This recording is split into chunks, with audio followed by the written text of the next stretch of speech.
What's up, everybody? I'm here with Eternal Fire to talk about all things Counter-Strike and their team and their region and whatever else we want to talk about today. How's everybody feeling? How are we all doing? Like, I'm feeling really nice. The first days of the tournament always fine. Like just going around, doing media things, and also doing the first meeting with the practice room and stuff. That's kind of things that's exciting still for me. I'm here for my first Katowice, I think, and I'm very excited about it. Oh. It's a big one. It's a big one. As a young player coming into the team, Katowice, it's like, you know, one of the big events up in Light. There may be like a little extra, a bit, little emotion. Yeah? Yeah. What about you guys? Old hat now, right? Yeah, very excited. Yeah? To be here. I came 3rd times here. I didn't make a lot of groups, but this time, for sure, we will make it. That's what I like to hear. I want to ask you guys, I feel like this is a topic that maybe doesn't get talked about enough when we talk to teams, and I think there's no better team than you guys. I want to talk about conflict resolution, like problem solving within a roster. And I feel like Eternal Fire, you guys are the perfect team to talk to because, you know, you've had so many players come out of the team and then back into the team and then out of the team and back into the team, right? Like so many of you have either left for a different team or left because of conflicts or things like that. So my question is, when you're bringing players back in, when you're, you know, changing the roster around, when you've played together with some people for so long as you guys have, how do you manage problems? How do you fix problems either within a roster for Counter-Strike or like personally as well? Like how do you approach problem solving in the team? Like, I think we can go on this way. It's like when you, as you said, as you mentioned, when you're playing for a long time together, you know what is the problem, and you know how to fix it, and you know how to wait to talk to that person as well. So we're just looking for the inside of the Counter-Strike. It's like not outside CS, because it's like has to be solved inside the CS. So that's why, like, when we are just talking each other, if there is a problem, we are just open-minded for it. Nobody just putting ego or something, and everybody just looking for a solution. And also our coach, our management, helping us about that as well. But when players are going in and out, and the reason why, it's like, for example, there is some person having an issue, and we cannot continue with him in that time. But when you're bringing some person else, and you are not taking what he's supposed to do, like the expectations are high above for him, but he's not giving, then you are just looking for another solution. And that's why sometimes we did that changes to bringing back to the player. So yeah, if there is someone that wants to add something about the solution fixing. What about you guys? What about when you have a problem with him? Yeah. That's all, you know, because we know each other for a long time. Yeah. We just know the problem is inside in the CS, not outside of the game, because outside we love each other, like, because we are like long time friends, you know. So we just know the problem is just inside of the game, and we are just fixing it by talking, nothing else. That again, like, because I mean the Turkish CS scene isn't that large, right? Yeah. So you guys have We are the only team. either played with each other or against each other for so long at this point, right? Yeah. Yep. Maybe not so much for you, Katie. Yeah. Little bit fresher face. But you know, talking about you're such good friends, you've known each other for so long. Yeah. What does that do for you guys as a team when, you know, it's almost like you against the world in a sense of like it's such a close-knit scene because it's just not that large, of like, what does that do to your bonds as players? You want to give answer? Sen cevap.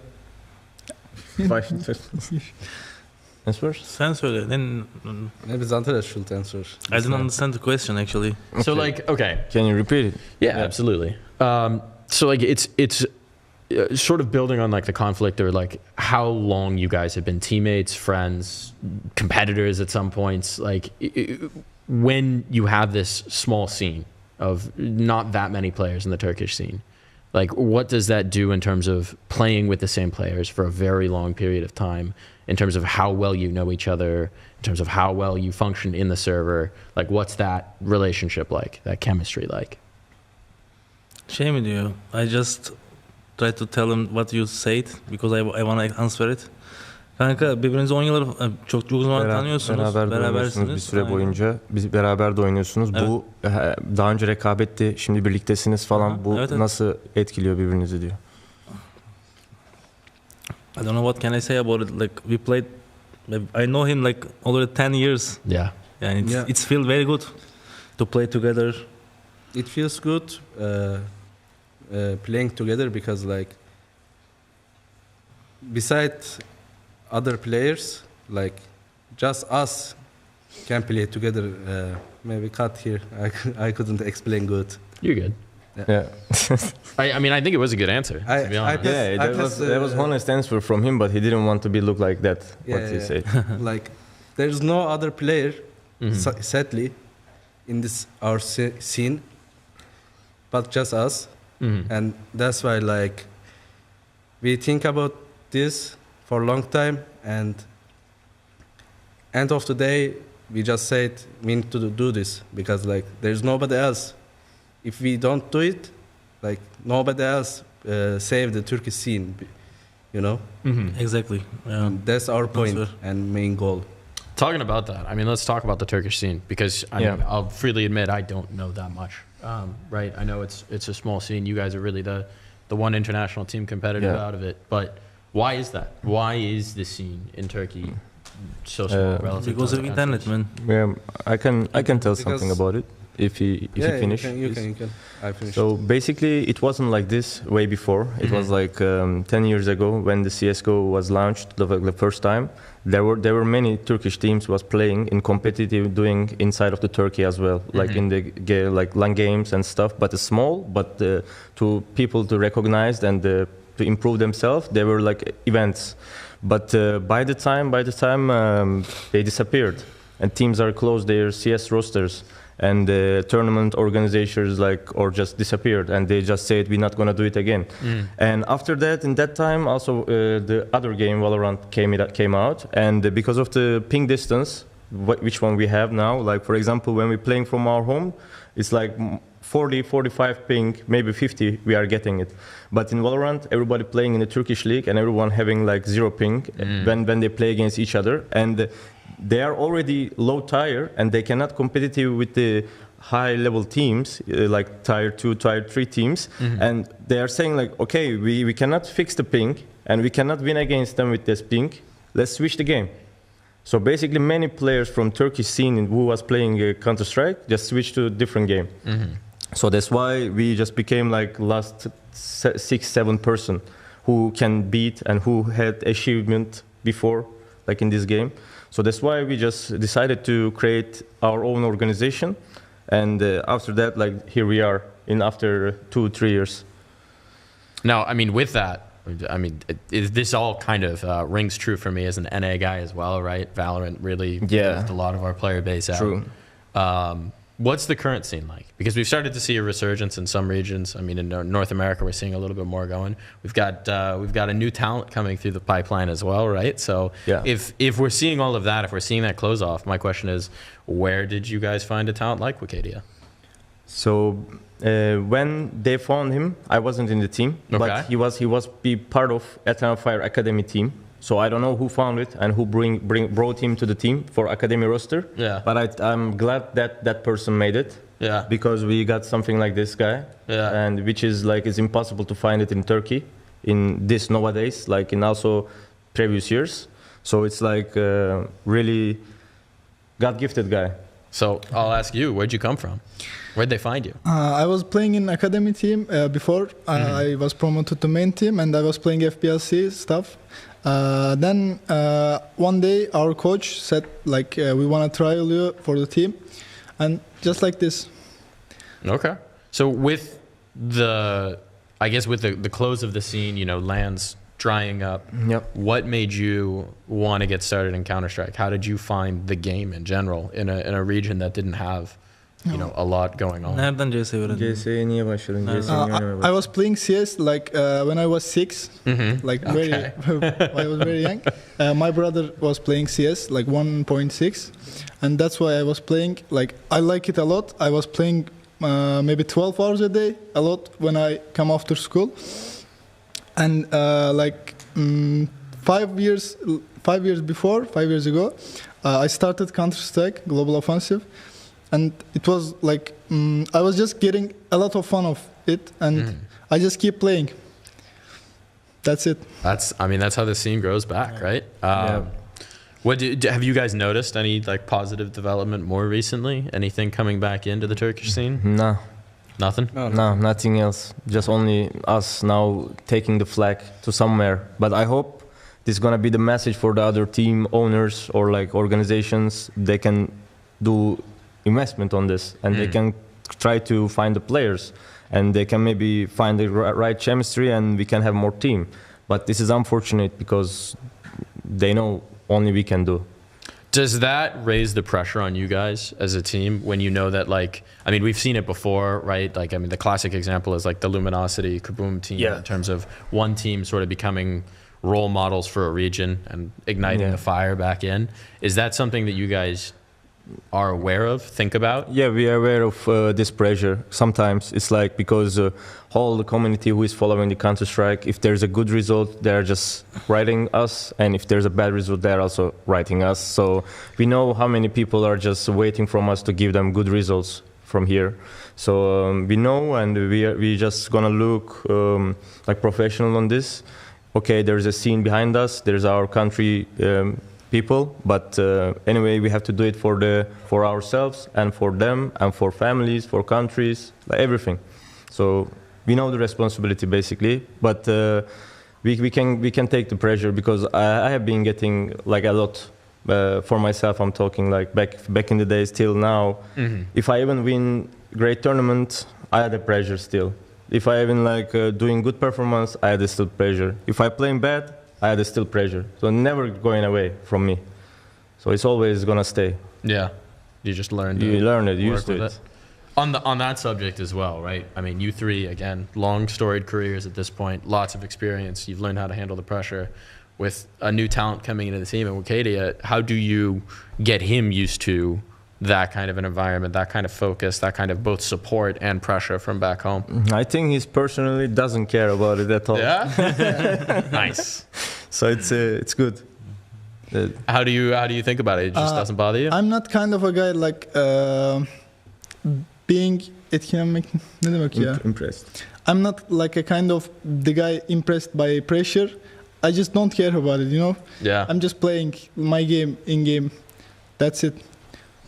It shows, but I mean that's definitely a good mentality to have. Speaking about, I mean we talked about it a little bit earlier when we were talking about some of the challenges for the Turkish scene in terms of ping, in terms of location. Yep. That's obviously challenges for you guys, right? In terms of you've had some really good runs online in the last couple seasons, right? Yep. And now like translating that into LAN, traveling into events into this season. First, when you guys are playing those LAN events, the CCTs and such, are you playing from Turkey or are you boot camping somewhere closer to just to deal with the ping disadvantage? Yeah, they can give answer. He can give answer about Turkey. it. Okay. Yeah, many online tournaments, but we went to Germany to play MRR. Yeah. Because like we have many problems with high ping against good teams because they always place like 10, 15 ping. Also, we have we have high ping. There's other problems like sometimes internet just like going down by himself. Yeah. We cannot do anything because it's not on us, It's the provider problem. So we didn't want any problem in the qualifier while we are playing. That's why we went to Germany, and like in the future maybe we will go again. Sure. Speaking about, I guess, the transition from online into LAN. Yeah. Obviously, you guys have done it a million times at this point, but it is a new game. It does behave a little differently. I think we've all come to realize, right? there's certain things, especially, I mean, playing online in general, but especially when you're with a higher ping, right? There's certain things that you learn to do, tricks to compensate, different ways in how you play, how you take a peek or a fight. Yeah. Now moving back into LAN, this is something you guys have dealt with a bunch of times. Vikeda, you probably haven't had as many opportunities to play on LAN, right?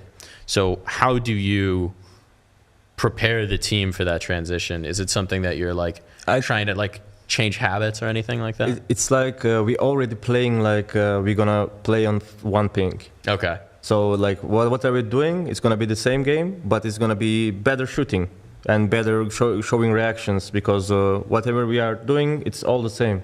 So it's gonna be not gonna be any difference playing with the high ping and low ping to us, because we know how to play in home and we know how to play in LAN. Basically both same. Nothing different. Nothing different. Keep it consistent. And then, I mean, for you, Wakadia, in particular, I don't know, I actually probably should know this, but I actually don't know. Have you played in front of a crowd before? No. No? No. Oh. So this, if you made it through... Yeah, it's going to be first. Would be the first crowd. Yeah. That's a pretty special moment. Is there anything, is that something you're looking forward to? And you? Aynı şeyi soruyorum. Heyecanlı mısın? Seviyor musun? İstiyor musun böyle bir şey falan? Yeah, I think we will make it to the playoffs. Okay. I believe that. And I'm excited about the crowd. I never played it before. So I hope we will do it. And I will see the crowd, how it is, you know? Yeah.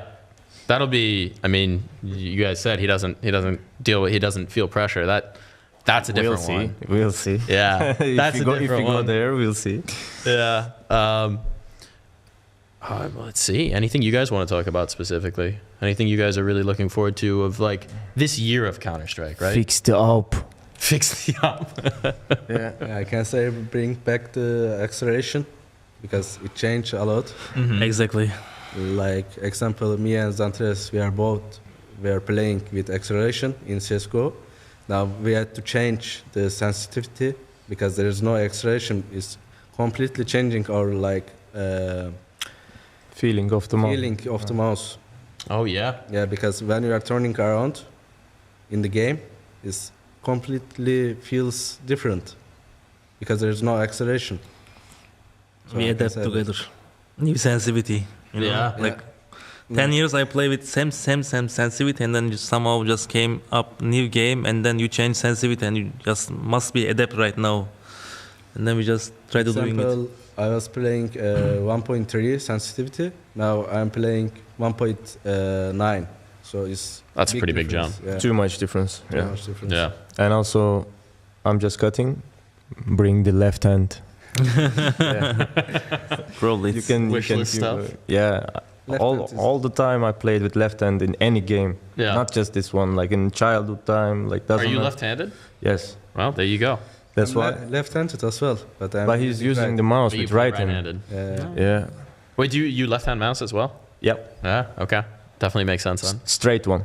Not. I don't have to have shape to the right or left. Straight is fine for me. Maybe. Yeah. All right. So there you go. Bring back left-handed. Bring back mouse acceleration. Yeah. Fix the op. Any other wish lists? We need CL Bob, I think. CL Bob. Yeah. That's been a popular I don't one. like the gun is like shaking, you know? Yeah. Up and down. So I don't like it.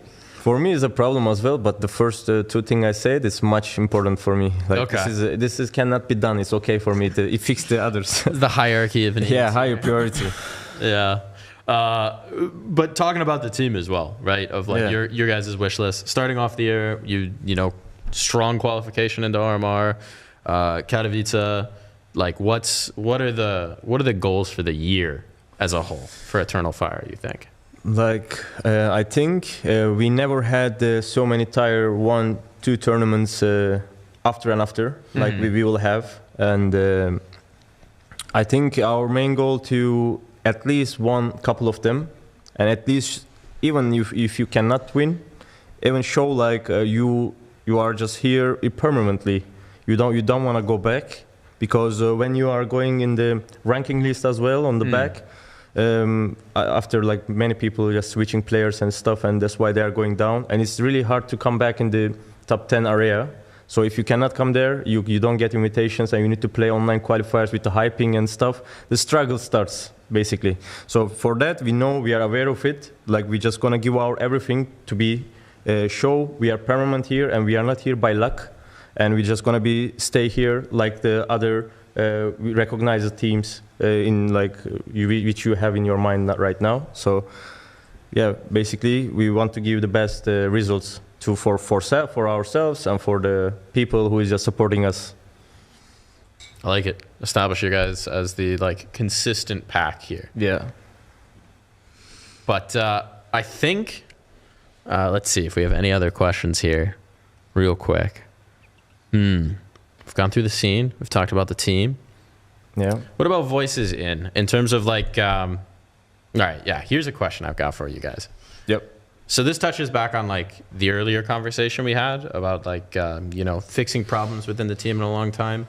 Here's my other question. When you guys have played with each other, you know, for a decade plus at this point, when you've played with, you know, your style of play, how you like to play, things like that, how do you change it up? How do you keep it fresh in terms of maybe bringing in new ideas for how you want to play, maybe changing up like the calling style or something along those lines so that you can catch teams off guard? Is that something you think about?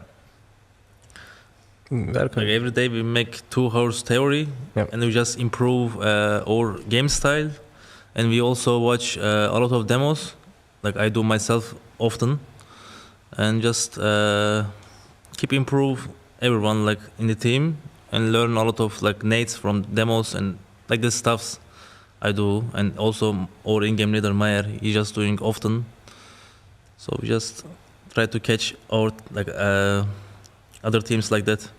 Do you think it's something that, you know, in terms of like bringing in new nades or things like that, do you think it's something where as the meta shifts with the scene in general, it's almost like you have to change up the style just because of how other teams are playing? Like it just continues to evolve? Sen cevaplasana bunu. It's like not for sure. When you are doing with the nade thing, it's like you're not changing your game style for it. But when the other teams and players are doing some defaults and playing on some structure, if it's gonna be okay for us, if we like that, we just can add the rounds. What are they doing? And also they are adding from us. We know for sure because we're finding some nades, and also we see some other teams as well throwing it. So also we're doing the same. Obviously, like them, as he said, like watching demos and preparing for the games, analyzing the games. So that's why we're not changing playstyle. We are just adding our playstyle plus one thing. It's like not something extra. It's like whatever comes, like plus one, and bringing whole thing together, you know. So nade trick can be boost trick, like whatever, like you can ever imagine, you know. Sort of a slow evolution instead of like radical shift. Slowly evolution, not rushing, slowly taking something or watching something, learning something, or just playing just normal game and learning something from there. Even you can take it like in like FaZe game, even like you can just get to learn something. Well, it's fun to see the continued evolution. Thank you guys so much for sitting down to talk to me. This has been eternal fire, and can't wait to see what you guys do this year. Thank you. Thank you. Thanks, guys. So I didn't know that. So talk to me about that. You guys had a boot camp without PCs. Yeah. Yeah. Yep. Yeah. What did you guys do? Just hang out, sing Kumbaya? No, but I think what was it, 4 days? Yeah. 4 days. We had 4 days where we just, I mean, basically it's just talking like right now. We're sitting down talking about everything, like how we want to behave, how we want to be, how we want to like interact with each other, like how is people's individual goals, what is the team goals, what do we want to improve on. Like we basically take everything in 4 days and we talk about like almost anything because we need to make sure that we are on the same page. Yeah. And that is also like one thing is sitting with new people. I mean, obviously I've known these guys for a long time, but I've never really talked with them for more than 30 minutes maybe. Sure. And that is why it's also very important that we get to know each other, like socially, that we get on the same vibe, we get to know each other a little bit. What is Alvaro like? What does he like to do when he's like having time off? And like all these kind of things, I think it's very important to actually be a performing team, because if we don't spend time with each other outside of the server, it's going to be very difficult traveling so much, like traveling all around the world. And if I really didn't like Marco, it would be very difficult for me to actually respect him as a captain, because he's going to have a lot of authority in the team, a big voice. And if I don't have like this connection with him, it's going to make the job very difficult. And I think that is why it's been very good for us to have 4 days where we get to know each other, we get on the same page, and we get to understand how we want to approach the whole plan and how we want to approach tactically, physically, mentally, like how everything we want to like go into the server, outside, everything. Yeah, it's just so much talking. It's a bit boring, actually. It's a lot about getting. There's a lot about setting the expectations, right, and making sure that we are on the same page and prioritizing where we want to do good. And as I said, if that means down prioritizing Blast, for example, in order to be more ready for the RMR, that's what we're gonna do.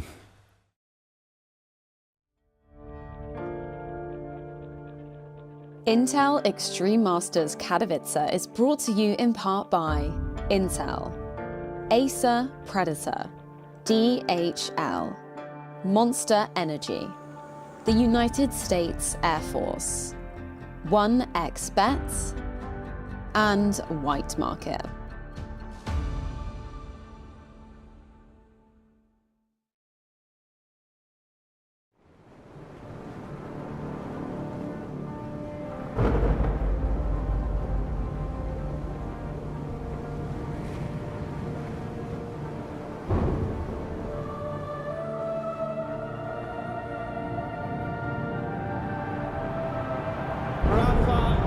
Making history, absolutely phenomenal.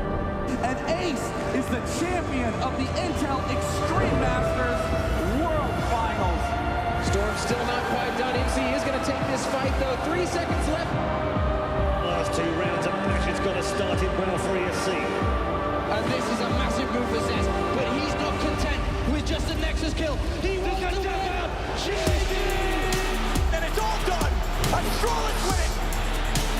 Unbelievable Rogue with a 4-0 victory over Classic. And they did it again in the grand finals. It's Give it up for your Intel Extreme Masters World Champion!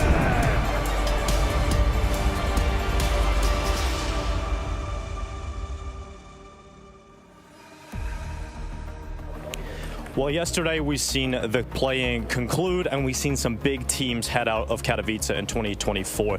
Today the group stage begins, but let's reflect on some of the teams that we missed out on. We missed out on Astralis, who many people thought were going to be a playoff team after their performance earlier at the start of this year.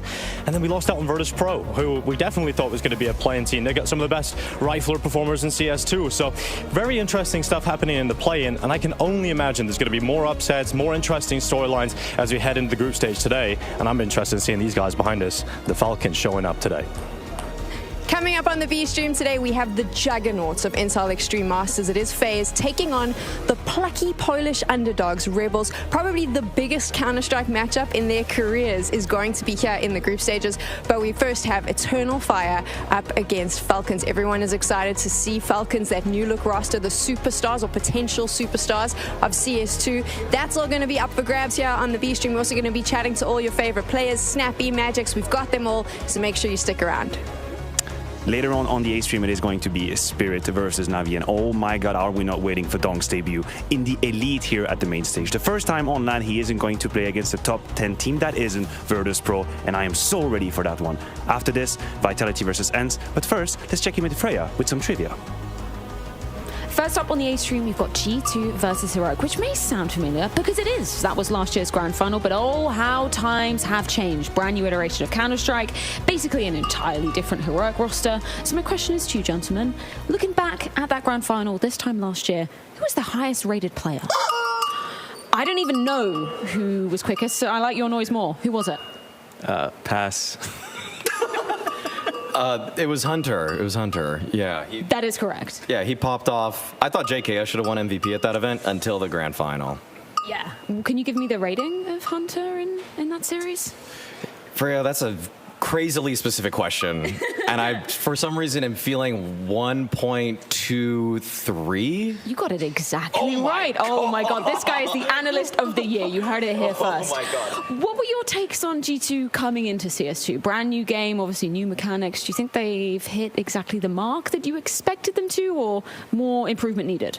I think more improvement needed. They haven't found the consistency that they need, whether it be a new game or maybe there's something else going on. It's not consistent results that we're seeing from them, even though they're a top 10 team. It's just not good enough. Nexa back in the fray as well. What's your take on that? Doesn't sound like you like that too much. JKS was obviously a better player, but they like Nexa for vibes, and I think that vibes are important when I think about my relationships and my friendships, but not my teams. Yeah, I think that's a good point. One more question about the grand final last year. How many kills in total did G2 get in that best of 5 series? We're talking 4 maps. You already know roughly what Hunter was putting up. What are you thinking? Over 8,000. Significantly less than that, if that gives you any indication, Maui. I think 4 maps, for them to get 8,000 kills, they need like 600 plus per player or something. I'm just gonna go with something more reasonable. I'd say 300, like the Romans, you know. Yeah, around that. I think it was 357, if we want to be exact. Well, I guess you've got all the points up here in our first quick segment. But around town. Thanks. Who are you quizzing down on the sidelines? I'm here with Ollie, the stage manager, who has been at countless events. You've been watching Counter-Strike for a long time. How are you doing, Mr. Ollie? I'm doing great. Now, when it comes to watching Counter-Strike, who's your favorite team? I have several favorite teams. Okay. But my first favorite team was FaZe, and of course, Maj3r Big, who was sadly out, but I'm German, they're German, so. The national pride, okay. Well, I know you love so much Counter-Strike, so I've got to give you a tough question here, Ollie. Katowice, Grand Final 2014, Mirage, VP versus NIP. There was only pistols for NIP. It comes down to a 1v1. Who gets the final kill? Bialy. Ooh, nailed it. My man, you got the knowledge. That's why we hire you. World number ones have landed. Vitality sweeping up 5 trophies in 2023 with 3 different lineups, home to the best player in the world, the most established in-game leader of 2023. But my question is to you, gentlemen, what's the deepest that the Vitality organization have ever made it at IEM Katowice? Aggressive. I'm going to go with you, Jason. Nice. That would be the quarterfinals, Freya. That is correct. It was last year against, who was it, Jacob? Team Liquid. Vitality choked massively on an overpass game, going up 13-2 in the first half, losing it out, losing in overtime, and losing on the 3rd deciding map. Not good for them. Yeah, it was not big. It was certainly not pretty, but we expect more from Vitality coming into this year, right? Yeah, well, that was back when ZywOo was still choking in the big games, you know? As Matthew liked to point out in his spreadsheets that he tweeted out into the world, he proved scientifically that there was a little bit of a letdown early on in that career. I think we need to check the air quality as well, courtesy of Maui Snake, because hopefully it's looking good for ZywOo today. But yeah, coming into the last year for Vitality, sure, that wasn't a great showing in Katowice. Let's talk about it. Major, obviously ending out the year with 2 CS2 trophies. Vitality are definitely the favorites, right? Without a doubt, without a doubt. I think they're the favorites to win the tournament. I think ZywOo has proven time and time again that right now he is undoubtedly the best player in the world, and this whole big game choking thing, I don't see it. Ents in for a tough opponent in their first matchup. Obviously, we saw them in the play-in. So my second question to you, gentlemen, who was the highest rated player, careful on that buzzer, who was the highest rated player coming out of Ents from the play-in stage? I'm going to go with you, Jason. Let's go with Goofy. Incorrect. Passes over to Jacob. Glaive.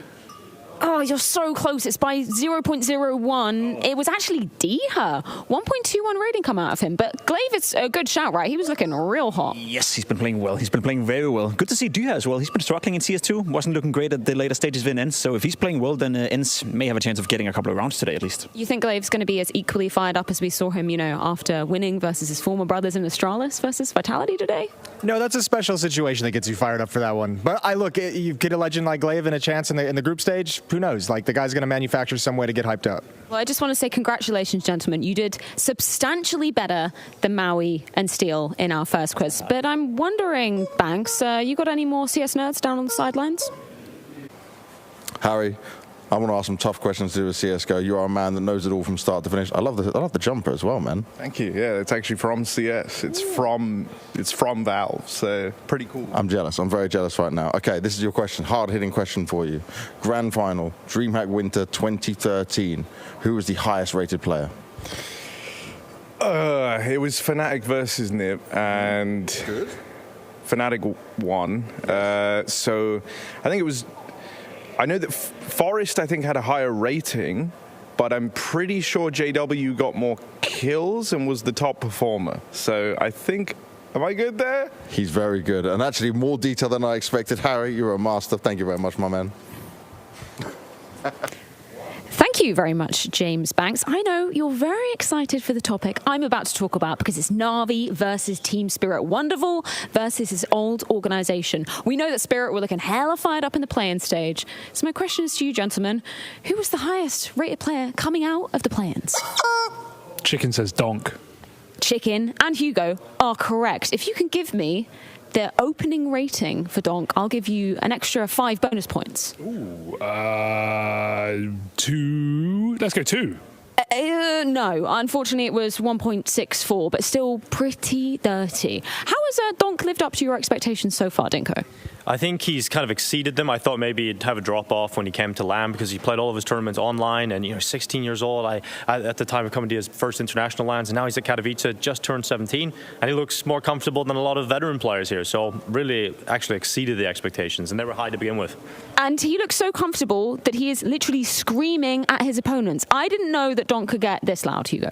I want to see if he does it against the big boys. He's now in the group stages. He's going to play some tier 1 teams. He's going to start with Na'Vi. It's not going to be as easy as Apex in that opening round. That perfectly segues me on to my third and final question. Wonderful. Obviously, we know he had a tenure on Spirit for how many months?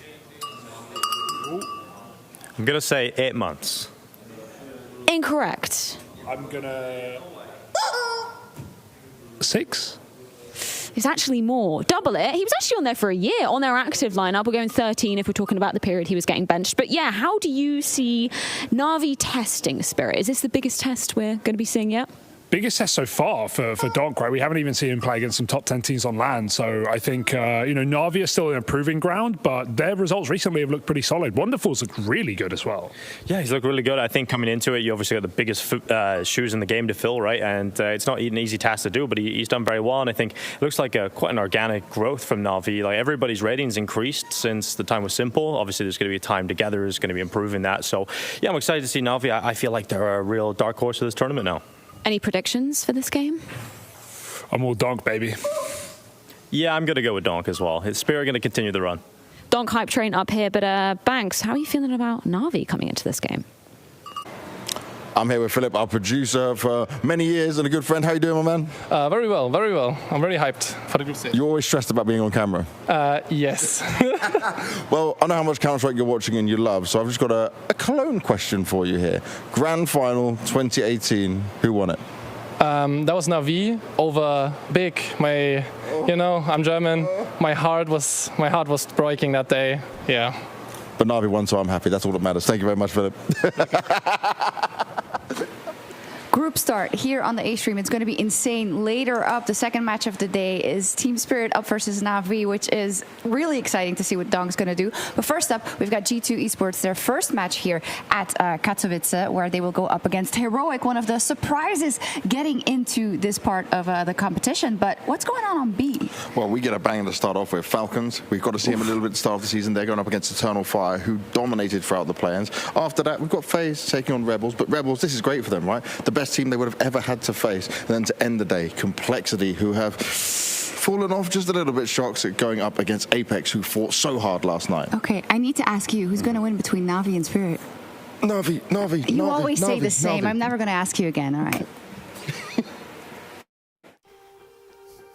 You can't ever ask Banks because he's only got one team. He doesn't care about any of the others. He's completely unbiased. Very one-dimensional. Yeah. Wow, Pimp is right in there with the banger as we start the Intel Extreme Masters Katowice group stages. I got Maui, Snake, and Pimp, and you pretty much just got a taste of exactly what to expect. We're going to be tough because now the big boys are coming to play. Yes, we've weeded out the teams in the play-in who didn't belong here. They didn't deserve to be here. And frankly, Pimp, I'm glad they're not here. They played some bad Counter-Strike if they didn't make it here. Wow, Maui is coming in hot with the get-go. Usually that's my role. I don't know what the hell is up with you right now, but I agree with you. We get some of the best teams in the world now entering the stage. We have a hall filled with heroes. We have a lot of cool players on the wall, and we're about to find out who is going to be the next one within the next week. It's going to be a really fun time because we get to see some new rosters, ones that you maybe haven't had a chance to see just yet. We've only seen little tastes of them. This is now our opportunity to really dive in and to really see what these teams are made of and if they can make it to the Spodek. Favorites for you? I mean, we've already heard from Banksy's all on the Na'Vi train, Pimp. Yeah, I think there's one favorite for me, and that's still Vitality. They are the best team in the world as of right now. I know they were struggling a little bit in Copenhagen, but that was a startup tournament for them, and it wasn't that, I guess, important for them to be at their peak level. So I still reckon Vitality are coming into this tournament as the main favorite. Then you have the second caliber of teams. You're looking at your FaZe, you're looking at potentially Na'Vi, G2, those kind of teams just below. And I don't know, for me, I feel quite comfortable saying that Vitality are going to go far, probably winning the tournament. I would put FaZe still on the same level as them. Okay. I think that FaZe were probably still warming up when they got frozen in Abu Dhabi. It wasn't the best series out of FaZe, but I know that with the firepower on the team, I look at them top to bottom and I say they're the only team that could go toe-to-toe with Vitality. And so for me, those are my two S-tier teams, FaZe, Vitality. Behind that, we have a couple dark horses. I think Spirit actually has become one of them with how well Donk has adjusted to LAN settings, and so I really am interested in their journey on this. I'd be curious about Spirit after today. I'm holding back any sort of opinion until after today. But right now, Pimp and Maui are saying FaZe and Vitality. If you don't agree with them, well, it doesn't really matter because they can't hear you. So let's get straight into having a little bit of fun about the games that you're going to see here on the B stream. We have something called an expectometer, which sounds like some sort of weird Harry Potter vibe, but here we go. And what we're going to do is we're going to figure out where our different teams sit on this fancy screen that we have. So Maui, I can see that you've obviously had a say in editorial, done before map 1. Wow. Wow, that's a bit rude, but we're gonna like it. I know. Yeah, you love it. Of course you like it. So I'm gonna start with the last game on the B stream today, which is actually no. You know what? Let's start with the first one. I'm gonna change it up. Eternal Fire versus Falcons. Okay. How are we feeling about Falcons? Falcons right now, we have seen them a bit so far at the Blast Spring groups. And Pimp, you were right there to witness the birth of this roster. And for me, I feel like they're still coming together. They're still trying to find some cohesion. They have the core of the old ENCE roster with Sunpius, with Snappy, with Modern. And now it's kind of about how well can Boros fit in, because to me, it's been a bit of a rocky piece for them. I would agree. I still think they need a bit of time. I still think they're perhaps a was the chance away from getting the full potential out of them. I will say though, after watching them play in Copenhagen, we're in this area, you know. Yeah. I'm not saying they're done before map 1. There's too much skill, there's too many great players, Sunpius being one of them as well. 50-50 potential, maybe a bit too generous, so we're somewhere in between, you know. Like there? I think that's cool. How about there? Yeah, right there. Cool. Between hanging on 50-50 potential. Yeah. Wow, you two are you're going to be pretty hardcore as we go through this. I'm starting to see. Okay, well let's jump onto the side of Eternal Fire. That's the team they're going to be facing up against, Turkey's favorites. Oh yeah. How are we fitting in there? Careful, if you want a lot of Twitter followers now, you gotta be careful. You gotta be very careful. If I really want to appeal to the Turkish fan base, I mean, this kind of just gets into our prediction for the matchup itself, I think, Pimp. And I feel like I have actually lightly higher expectations for Eternal Fire. I've liked what I've seen from Wycadia. He, to me, has kind of risen up to become this new star for the team, because it before was really just the Xantarez show, and can Calyx roll it back, can Woxit roll it back? Well, I know that Wycadia now is a much more stable force for me, and they've actually been playing together for about 8 or so months, so I'm starting to see the teamwork come out from a team that to me before was basically just can Xantarez go kill. Okay, you've spoken a lot. Yes. Make a decision, Maui. I'm gonna go 50-50, Pimp. I'm going 50-50 on Eternal Fire. You agree, Pimp? He wants a lot of followers, that's fine. That's fine. Okay, so you're follower hunting. Let's move on to the last game of the day. Apex up against Complexity. Where do we think Apex sits? I think Apex are a decent team. Again, I think it's going to be tough for them when we get into the group stage. They're not a team that has championship qualities. I think we are over here in the area where they will hang on. They won't be done before map 1, but somewhere around here. And then, of course, North America, I'm trying to think of a nice way because obviously I'm gonna lay it down. Complexity looks terrible at the moment. I've been mad at Complexity. I've been really mad at Complexity lately, and Pimp, I'm going really low on them. I think they're gonna bottom out of this entire tournament. I'm putting them right here. I'm putting them right there, and that hurts me. I would have moved them like a centimeter towards hanging on, just to like put them on the middle ground, you know? It's NA. Do they ever hang on? I mean, I just feel bad because there's 2 South Africans in the lineup. I have to be loyal. Exactly. There we go. Okay, so we're not thinking good things about Complexity. And then, of course, finally, FaZe. The big boys coming in. Yeah, I'll be a little less friendly than you were. I don't think they're the same caliber as Vitality yet. They'll need to prove that to me with Frozen before I can say that. I think they're very close to it though. Definitely one of the teams that can win the tournament, have that championship quality, have some of the best players in the world. I'm curious to see if Robs can continue the same level as well, but we got to put them up here. I'd say somewhere around right here. Yeah, I have to agree with that. I mean, just because Vitality have been the recent winners of the last couple events, I see why you'd put them just a smidgen beneath them, but I know their potential, and I probably would have just gone a little bit higher than that. Okay, and they're obviously going up against Rebels. These are the Polish plucky upstarts, if you like, that were able to make dreams come true yesterday for themselves, probably their biggest moment in their Counter-Strike careers. They have to face off against FaZe in the group stages. And I worry because yesterday, lots of hype, lots of excitement from them. That adrenaline's got to be pumping after that game. To come in today, this is a tall ask. This is, I think Rebels are pretty satisfied with where they are right now. Right now the pen is in red, so I don't actually want to draw red on red. And so, oh no, that's not what I want. I want the pen. Let's get back to the pen. Okay, I'm bringing the pen up, and surely. Yeah, how's that? Here we go. We're gonna. It's fortunately very low for Rebels. Maui was trying to do art. We're not going to allow that. We've just stopped it. We've taken Maui's art off the screen. But Rebels, you're saying done before map 1. Listen, there's 2 sides. Wow, no, there are Polish people in here right now who are going to not be happy with us because for them this is a big moment. But we are absolutely sure done before map 1. That's the call on Rebels. Doesn't matter. They are in the group stage of IEM Katowice. That in itself is a massive victory for this team. If they can get 2 best-of-3 games where they can maybe take off a map from a better team, show a bit more potential, get some more experience, that in itself is enough for them. They're not supposed to be in here. They got in also arguably by a bit of a lucky draw in the bracket. However, they won their game. They deserve to be here. And for now, everything else is just a bonus. I do agree, though. It's one of the teams that you had the least expectations for. I didn't want to say it. I actually do agree with you, but I was just playing that side of, like, everyone is so excited. But it's the truth. I think that they did a great job yesterday to get out of the play-ins, make their way here to the group stages. But ultimately, I think the road ends here for Rebels. We'll have to find out a little bit later. First, we've got Eternal Fire up against Falcons, which is coming up right after this.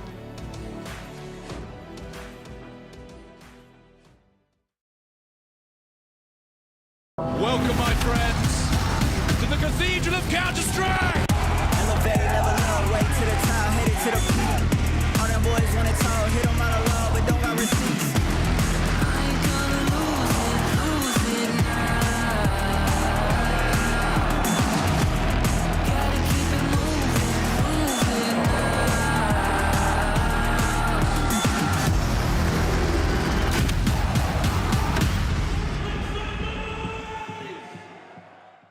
Smokes.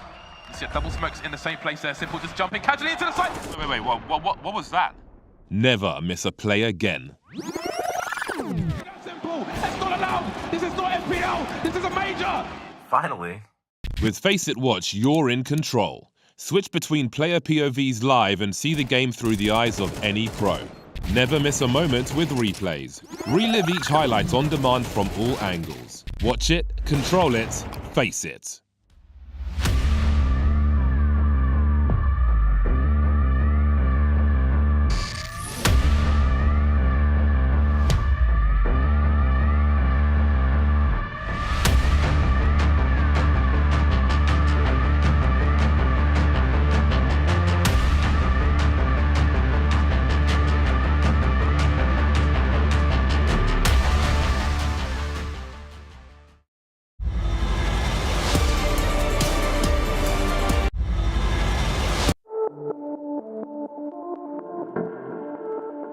Finally stuck it out and it seemed from the outside at least that they're working on their problems instead of just trying to go for the easy solution. So they look a lot more stable now.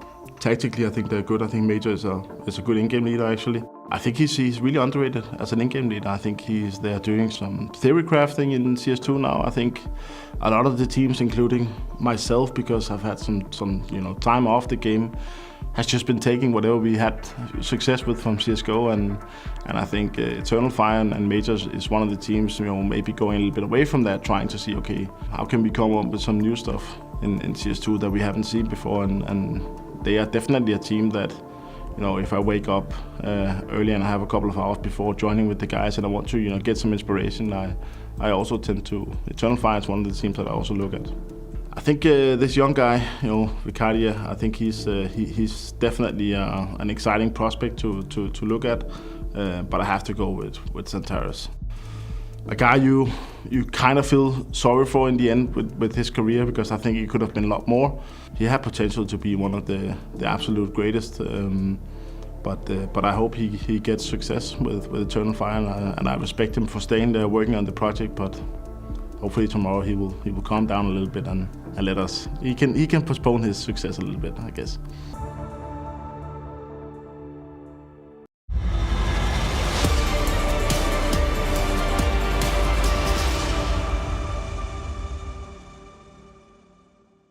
Eternal Fire walked through the play-ins with huge amounts of confidence, but now is probably the real test, and I want to touch on that. You demolished BB, you had a very clean win against Rebels, but do you feel like it's now hard to understand where you guys are at when you're going to be facing tougher teams?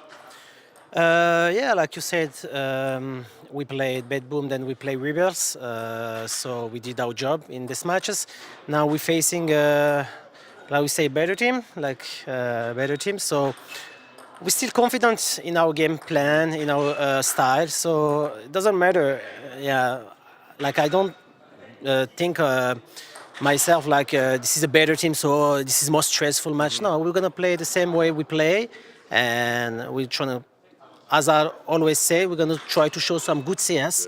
And mathematically, if we show good CS, we're gonna win. And you're smiling when it comes to this, but the team you first got is Falcons. What do you make of these guys? Because there's still not much data on them. They're still finding their own form. So do you come into this thinking, okay, this should be our game?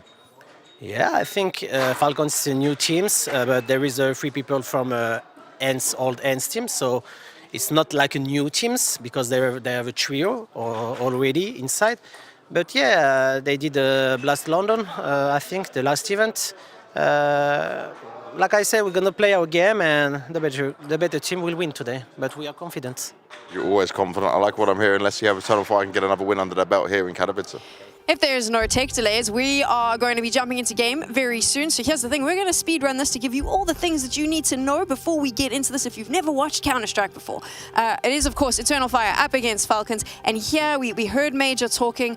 They had an easy run in the play-ins. It's not sugar-coated. I know Falcons is a new lineup, but Pim, to be honest, I don't know how Eternal Fire will cope up against this roster. I think we're about to find out what the potential is like within EF, because I agree with you, they looked great during the play-in. They were never really, out of control, so to speak. They had one close map. Apart from that, they was just sugarcoating the entire thing. I think EF played well. They deserve that credit, but now will be the real test.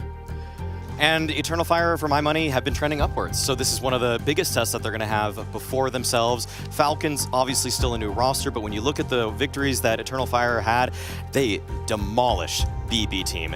They also handily beat Rebels as well. But again, the level of competition there wasn't quite to the level that we're going to expect from a team like Falcons. So Eternal Fire, I have really liked this team. I actually think that they are destined to do more than what we were just seeing. I think they're more than happy to be here. I think they expect to find at least a win or two in this group stage. I think they hold themselves to a very high level, so they are going to want that win. But to do that, they've got to go up against Falcons, who it might be a new roster and it might not be the superstar setup that it was claimed to be, but in Zonic, I believe. It's still a team with an awful lot of quality. Snappy is a great in-game leader, there's no doubt about that. Sonic is a fantastic coach, there's no doubt about that. Maj3r may be the best player in his position, or at least up there in the conversation, no doubt about that. Sunpayers, top 7 player in the entire world last year, not too shabby. So in terms of quality, there's a lot to play with within Falcons. Maybe it takes a bit more time before they'll gel together. Maybe it's going to take a bit more time before we can raise the expectations for them, but make no mistake, just because they're new, there's still an awful lot of quality within this squad. Just to add some stakes to this game for Falcons, I do think that right now they're coming together. They're trying to figure out how all the pieces work. We know the ENCE trio works. We know Maj3r works. And so when I actually put the spotlight on anybody, it has to be Boros. The way he's fitting into this team, we've heard lots of rumors and rumblings about the fact that Monty thinks that they got better once they got rid of Boros, despite the fact that Boros had such a great coming out party at the Blast Paris Major. And so for me, when I'm looking at this Falcons team, I know the rest of the core is going to get it, but Boros has to make sure that he is not a hindrance to this team and their progress. Holy hell, I can't believe I'm going to say that. I kind of feel sorry for the kid just because this conversation, there is so much pressure on him and the light is shining directly on him. During Blast, we heard it as well. Zonic is confident. He says he shows talent. He just needs, I mean, I think he did a very open interview on HLTV where he was like, we've had stern talks with him. Snappy said the same. If there's anyone who can polish him to the level he needs to be, Pimp, it could be Zonic. We've seen him do it before. Well, hopefully, and make no mistake, right? He may not be the smartest player out there. He may make a couple of mistakes. He has a severe, problem with over-peaking all the time as well, but there's a lot of talent within Boros. So yeah, maybe they can hone that in, maybe they can use it, but I agree with what Maj3r is saying, right? It's a massive test every time he's joining the server. You can't replace Magic. You can't get rid of Sunpayers, Madden, or Snappy. You bought them for an awful lot of money. The only player you can replace is Boros. So every single time he joins the server, it's like going up to an exam. And this one right here against EF, that's going to be a big one for him. He needs to show that potential. Can I maybe just really quickly see, what are you feeling? One sentence each about the Veto.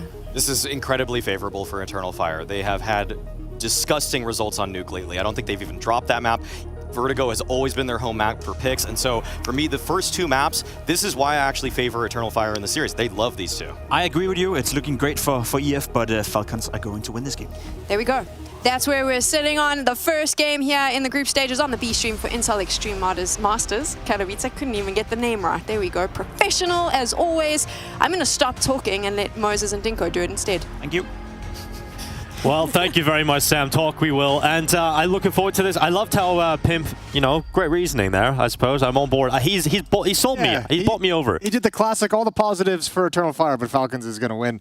I think the Dust set it up great. This is a nice test for Eternal Fire. Falcons were still trying to figure out exactly what they're going to be, but for an Eternal Fire team that just burned right through the play-in stage, this is a good little test. And I think it's going to be challenging because I think individually, player to player, Eternal Fire's got some skills, and Eternal Fire can match them, player for player and talent-wise. It's going to be all down to how early on can this Falcons team establish teamwork, protocols, working together, because Eternal Fire, they love being aggressive. They love fighting.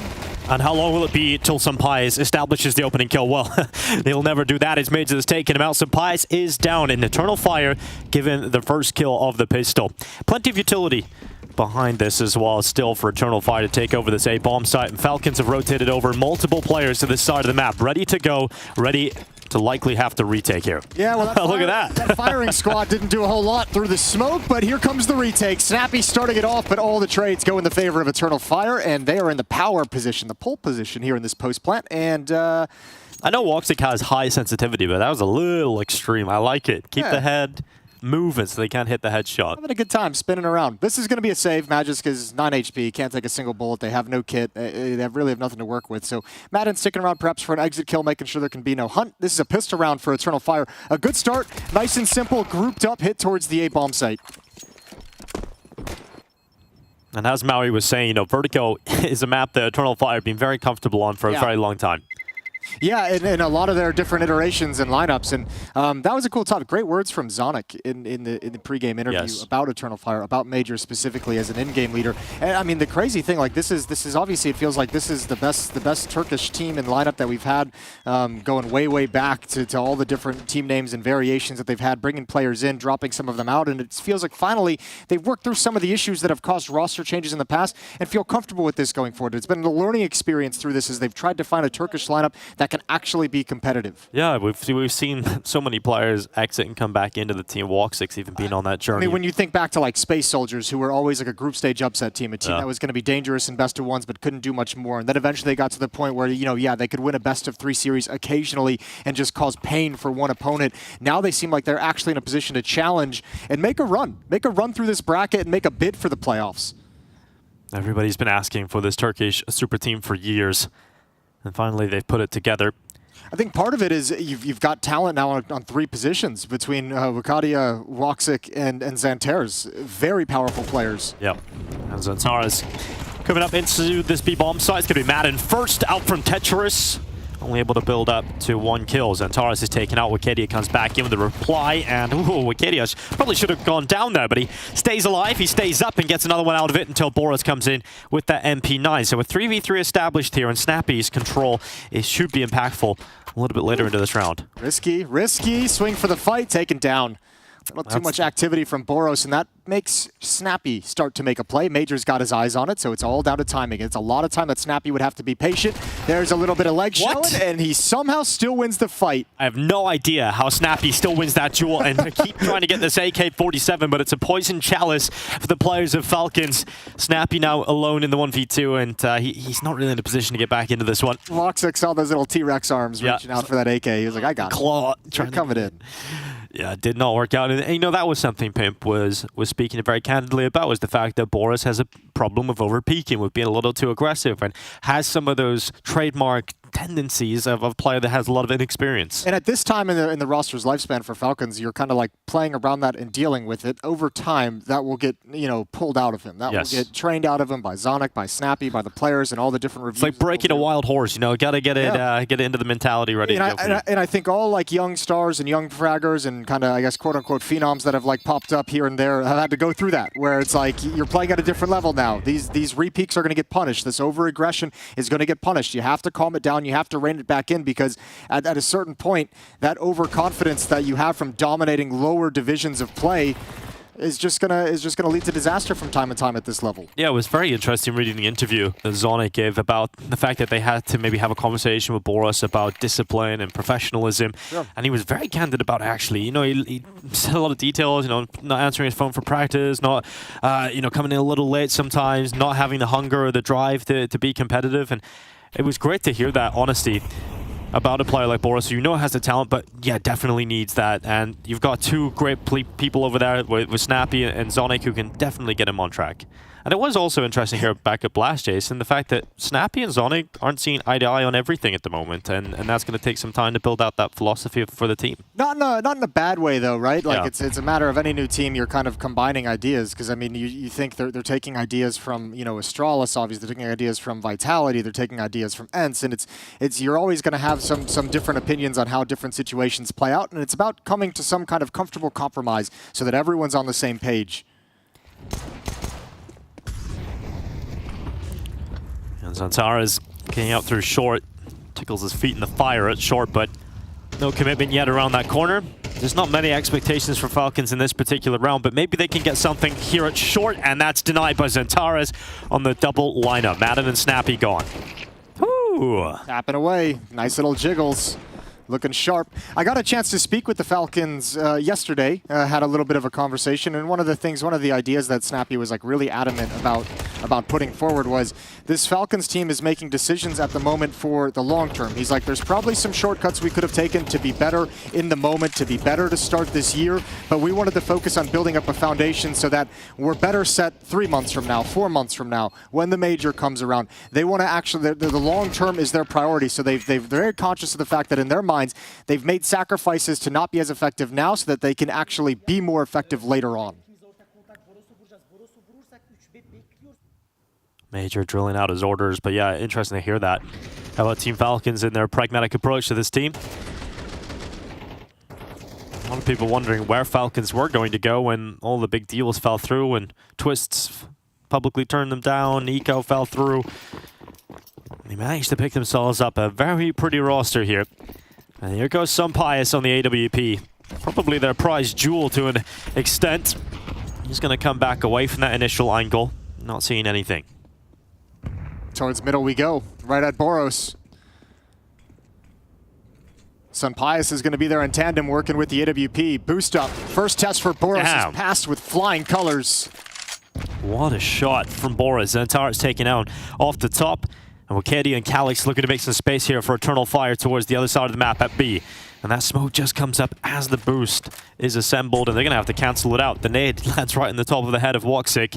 Good start here from Falcons, using their utility effectively. Yeah, they really haven't challenged A ramp at all either. There's been no presence. There was the boost up in middle. There was this boost in multiple players at the B stairs. They wanted to finish here this whole time. So Snappy's got a really, really deep position down the A ramp. And Falcons should have a really good idea of what's coming. Sunpius now covering middle with the AWP. Boros has slid into the B bomb site and shored up this defense. Maj3r under pressure, fire starting to heat up. Oh my god, the smoke just bounced right through it. But fortunately for Maj3r, it doesn't spread to him, and the distraction is set up. All of the confusing, allowing Maj3r multiple kills, and he gets a triple from Quad. It's now Calyx left alone in the clutch. And with 30 seconds left and plenty of players, this would be a massive moment for him. He's predicting the flank of Snappy. He's going into a good position to isolate that into a 1v1 fight. It's about discipline here for Snappy. Is he aware that Calyx could be watching for him? And Snappy's big brain is.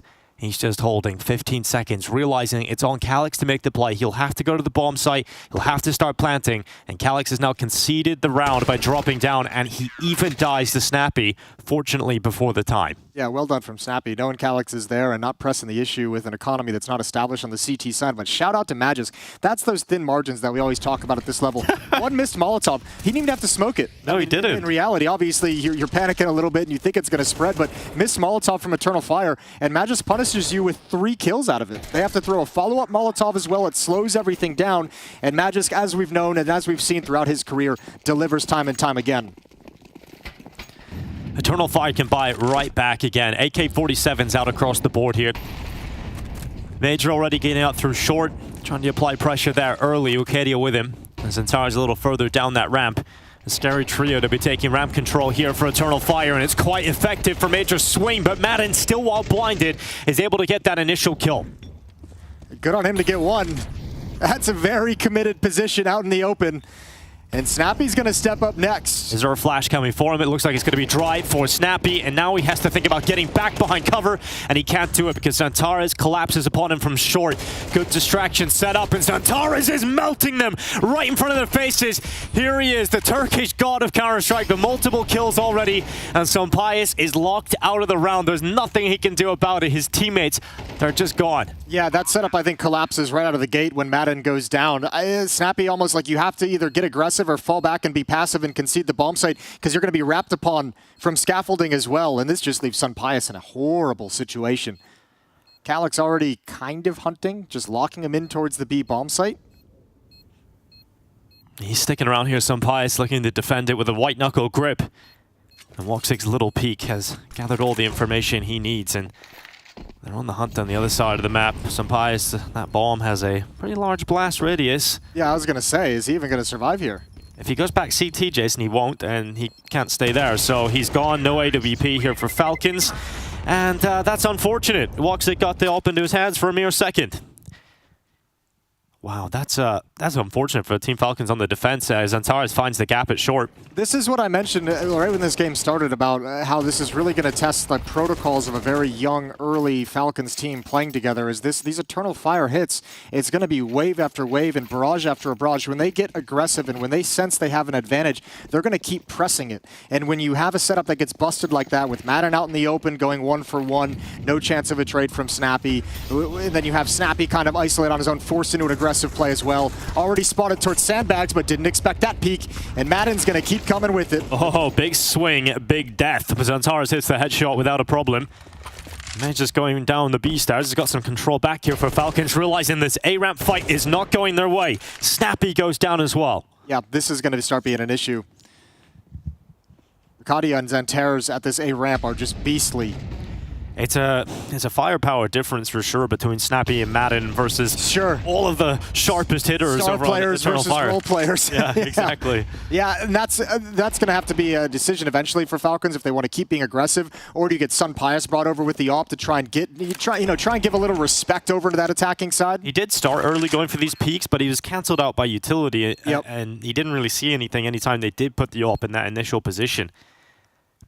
He just tries to make the reactionary call by going down B, but it doesn't really matter when you lose both of those A defenders just like that. The round's done. When you have the confidence of Xantarez and Wakadia pushing up that ramp so quickly, you could even see Madden's trying to get behind the sandbags, but because they have no fear coming up that ramp, they're able to spot it out right out of the gate.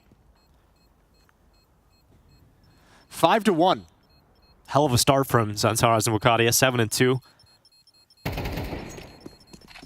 Well, a nade little play. I like this from Maj3r. He's trying to throw the nade on in. Hopefully the bomb blast can get them, he says, and that's exactly what happens. Nice little steal away on Xantares. What a little rat. You gotta love it. Little chuckle to himself. He's pleased with that. And you mentioned getting some pies into the game. Well, he definitely needs to be put in the game. 0 kills so far, just by having the AWP for multiple rounds. And it's not like they're going to have a chance to get that out again, so... Well, I mean, too, like, just to put some context on that, 0 kills for Sunpius as well, like, he's playing a rotative, supportive position, and when your initial defense just gets steamrolled and ran over round after round, you're not putting a whole lot of good opportunities with the AWP to get involved in the action. Here he will be, and there it is. That's the respect you want to put into Akadia moving forward, that fear that the AWP can be in that position. And it has slowed down Eternal Fire. Now we have to see them convert a 4v5. We'll see how they handle losing the initial player at ramp. And there is an immediate drift, actually, towards this B side of the map instead. Sunpius' AWP's come over here, too. He's reading this maneuver. He's predicting Eternal Fire to come into the B bomb site instead. And he's got the right spot. Will he be able to flick, though?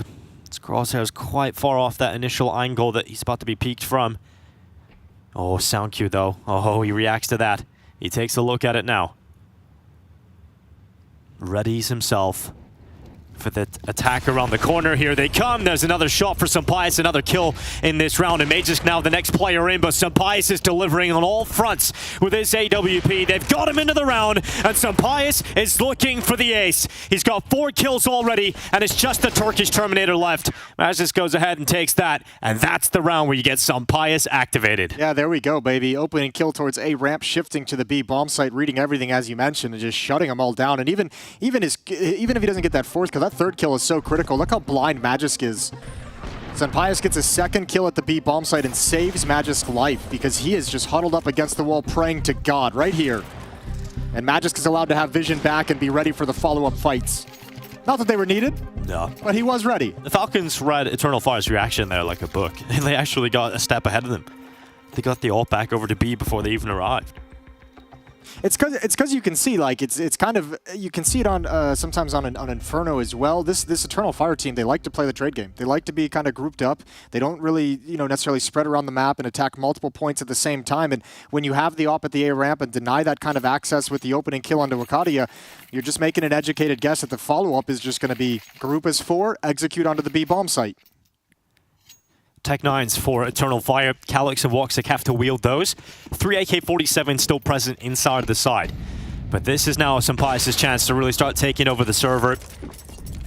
Goes to that initial BP confidently. That's information given to Eternal Fire where the AWP is starting in this round. Yeah, a little bit of information, but also it was so mobile in the last round. You saw it today, and then it was over at the B bomb site, so you're not really certain exactly where it's gone, but they're happy with the Sunpius performance guarding the B stairs with the AWP previously with 4 kills. They're going to position him here as well. It's Boros who shifted over to A. That leaves Maj3r to take care of middle and support the AWP. Eternal Fire still have their sights set on this B bomb site. They've got 3 players coming out towards the bottom B stairs now, and here comes the utility. Sunpius blinded, forced away off the angle. This setup was so strong in the previous round, but this time they're not getting the kills, and until this kill, there was no apparel found for the Eternal Fire side inside of this B bomb site, but now with 2 kills going against them, they've got to worry about the flank too, and that's the bomb at the bottom of the stairway. It's taken away by Boris, and this is now looking very, very difficult for Eternal Fire because they've got to go back and get that bomb. And they've lost too many players here. Wakati is so low too. And they just bail out. They just bail out of the defense of the B bomb site to wrap around towards middle. Sunpius going to stick. One scene dropping. Sunpius in some trouble, and Wakati has got that with low HP. Picks up the AWP. However, 1 flashbang. No real utility to get this bomb back in control. Boros and Madden can control the situation. Xantares, did the tip of his barrel just get spotted? Boros goes around and checks him. That's the kill locked in. Now with 20 seconds left, here comes Wakadia back down the stairway. Boris is still fighting, and he butchers Wakadia on the kill. Yeah, but swapping out to that AK-47 in that position made me a little nervous, I'm not going to lie. I can feel your heart rate from here raising. Yeah, if that was like an AK on the other side for Wakadia instead of the AWP, he might have been a little bit more aggressive in trying to trade his teammate, and that could have been a 1v1. Still, good flank. And again, a solid read from Falcons. Like you see these execute coming over at the B bomb site, and again another assumption that it's going to be mostly grouped up towards B in a very, very quick flank because they felt no presence at A ramp. Nobody attacked into their setup at any point during the round. Yeah, the money's been broken up here for Eternal Fire, but they got so much skill on this team, so pistols can always be scary. And they try a fast play up ramp, and it's cancelled out with that initial kill against Woxic. Yeah, run and gun from Snappy.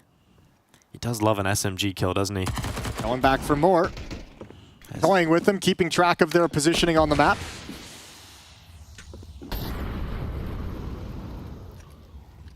The initial fights have slowed down. Eternal Fire do have top ramp control, but for how long? Xantares goes down to the reposition of Snappy's MP9. That's the second of the round now. Madden's rifle covers off short shelf. And this round's going nowhere for Eternal Fire. You gotta just burst through with some pace and get that initial kill if you want to have a chance of getting the bomb down and really applying pressure to Falcons in this kind of round. It doesn't happen. It's handled well by Madden and Snappy. Yeah, nice triple kill from Snappy with the SMG. Nothing too difficult, but just handles business. 7 kills for the in-game leader of Falcons, leading the way so far. And a timeout is called. I know I mentioned the conversation I had with Snappy yesterday. I had another conversation with him this morning. Wow, okay, you're just talking with Snappy all the time now, Jason. Hanging out, yeah. We ran into each other at the urinal and had a little back and forth. that's always the best conversation. As men do. Yeah. He was very confident. He just said, I was like, you ready? And he was like, yep, we're going to win. Okay. And then he walked off and washed his hands. So it was a short trip conversation, but it imparted a lot of information, you know? Yeah.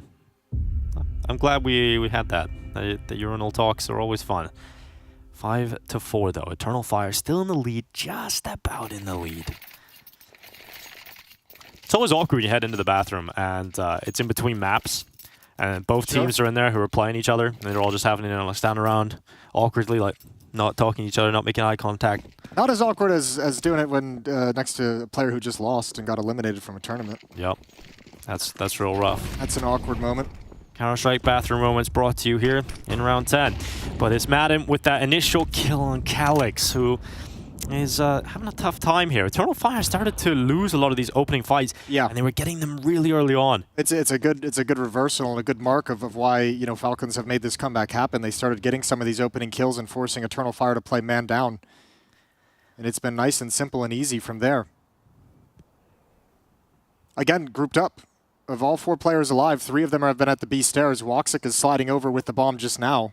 Yeah, so Boris has taken initial attention, trying to draw eyes towards him towards the back of the bomb site. Then he can drop in behind cover and set up Magisk. But I say drop behind cover, but Boris is likely to stay fighting. And the utility goes out towards the top stairs. Smoked out. It's going to buy some extra seconds, but that smoke is a little deep, so you can peek around it. And Magisk is kind of hoping for that. He hears the dismount, knows his player's close. They've run that boost a couple of times and haven't actually really peeked or tried to jump up with it, and they've made noise 2 or 3 times getting off of it as well. So yeah, and that's going to cause the utility to just come on in and rain down Hellfire on them. Magisk close. That's an easy kill, and that's just because of the utility making things uncomfortable. And now Snappy's flanked because they know they're there, so he just gets moving, and he gets in behind them, taking the risk with the MP9 to push, and it's another kill locked in. He'll hide around the corner, and it's down to Maj3r and Woxic to try and pull this one back together. Well, I think we I think it's pretty obvious what the game plan of Falcons has been and why Snappy was so confident in this game, because he's reading him like a book. That's about the 3rd flank that he's had towards these B stairs whenever they've come here. A little too much from Madden, though. Yeah, this is doable. This is the bomb as well. Magisk, though, he's such a reliable force, and he's got himself the kill, and that will deny the bomb plant. And that will be the round to tie things up 5-5. A 2v5 brought down into the 1v2 in the end, but one that they couldn't win. This is where you might want to see Eternal Fire. I mean, you've now lost a few engagements at the A ramp. You've lost a few engagements. Obviously, the B hits have not been super effective in these last 5 rounds or so. Might be where you want to see them start trying to probe back in towards middle. They only really tried it on that first gun round, a boost up against Boris. They lost. But you might want to start trying to, put some pressure there, continue with some of your A ramp stuff, see if you can get some wins back with Xantares and Wakadia. But you need to find a way to thin out this defense, to just take one player out of the equation. It's really started going wrong when they've gone towards the B bomb side. It feels like they haven't been able to break through there yet. It's because they're not having any success with the A stuff that worked for the first 5 rounds of this half. Oh, and the utility from Falcons has been on point over the last 2 rounds here. Another beefy nade landing on top of Maj3r, and he gives the AK-47 to the player that should have had it all along. Snappy doesn't really have anyone to distract for him. Sunpius is smoked off. and it's such a common position. Maj3r's surely going to check it, but here comes the Tech-9 swings. It's Woxic getting the trade, but Sampaius is there to reply, and that keeps Falcons up on the 1 minute 10 second mark. And when you get those kills, they're not doing it in this round, but when you get those kills, you feel much better about playing this passively and giving up this bomb site and playing for the retake. So much easier when it's only 3 players, but for the moment, Eternal Fire is probing elsewhere. And finally now we might start to see it. Now that they've got some of these trades in these initial engagements, they can work the map a little bit more instead of just going into an execute against a full defense. Yeah, you mentioned them wanting to play the trade game. Well, they're playing it quite well at the moment. 45 seconds left in this round, and all 3 players for Falcons on the wrong side of the map for the first time in what feels like forever. It's a B finish being set up here for Eternal Fire. Sampaius might get here just in time. He's got to be a little bit of cautious of mid, but actually he's thrown caution to the wind. He's just risking it all. Spots went out in the open, can't land it. Has to back off. And you got to be careful back in that corner. Boros coming in for a flank. Magisk and Sampaius coming from CT spawn. Centaurus gets himself close. Just at the edge of that smoke, and what a shot from the Calyx Factor. That's Boros that goes down. And now Sampaius and Magic's trying to pull off the retake. Centaurus is being so sneaky, though. He's coming around the backside.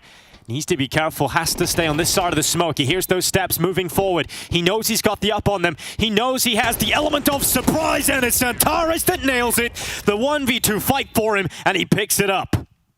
That's a great round. That's one of the best rounds we've seen from Eternal Fire, considering most of the early rounds won were just by destroying the initial defense and having an easy way getting into the bomb site. This one they had to work for. Trades over towards the A ramp, getting some success in establishing control there. That kill on Madden was everything. And then moving back to the B bomb site when Falcons had finally shifted. The first time they've really been able to make Falcons defense move in the past 6 rounds.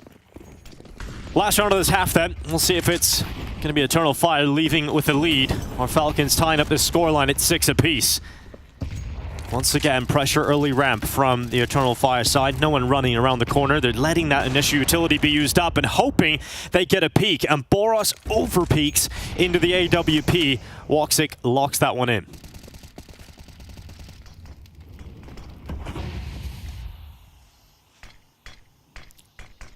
Wokadia decides there might be a pathway here for him. Good nade. He's going to land just behind Snappy, takes him down to 61 health. Wokadia is trying to signal there's a little bit more pressure and presence than there really is, because once again, Eternal Fire setting up for a B finish. And this is going to be all on Magisk and how much he can slow it down. He's got to buy time for Sampaius to get back with that AWP. Molotov out of position, defensive smoke deployed to give him some cover to move forward. Can be spammed, can be blown open, and that's taken away from him. Ripped out of his hands, and Sampaius isn't nearly close enough to be involved in the action. But Madden is. First kill is his, second is his, and the retake is on. Yeah, Madden getting back into this one, setting his team up nicely. That's back into a 3v3, and once again, a winnable round for Falcons.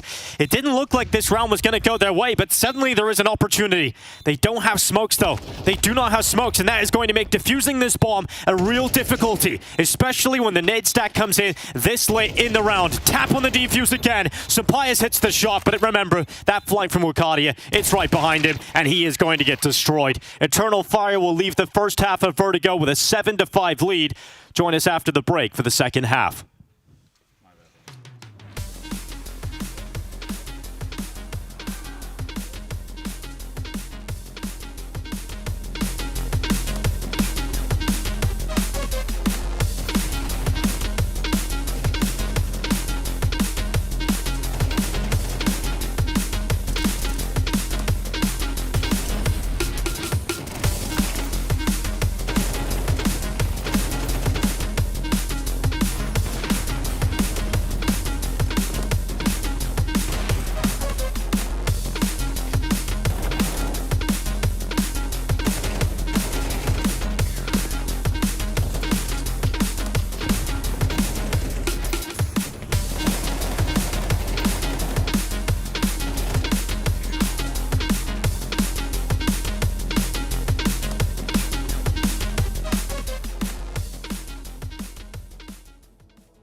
Don't know how it's come to this. I don't know how I could resist. I took a vow to never sin. but I saw the darkness from within. And if the sun can't break through, just let the thunder shake you. I know there's a hunger for the truth. Another moment of clarity. I see the one who breaks me.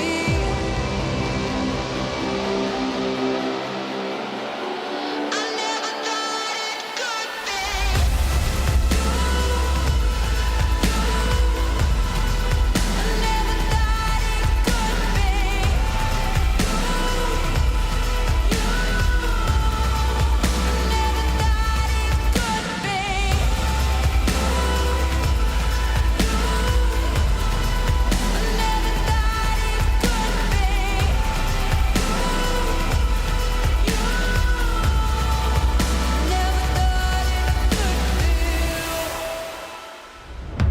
Don't know what there's left to say. Nothing left to stand in your way. You shook me right into my core. There's nothing left of me anymore. Another moment of clarity. I see the one who breaks me.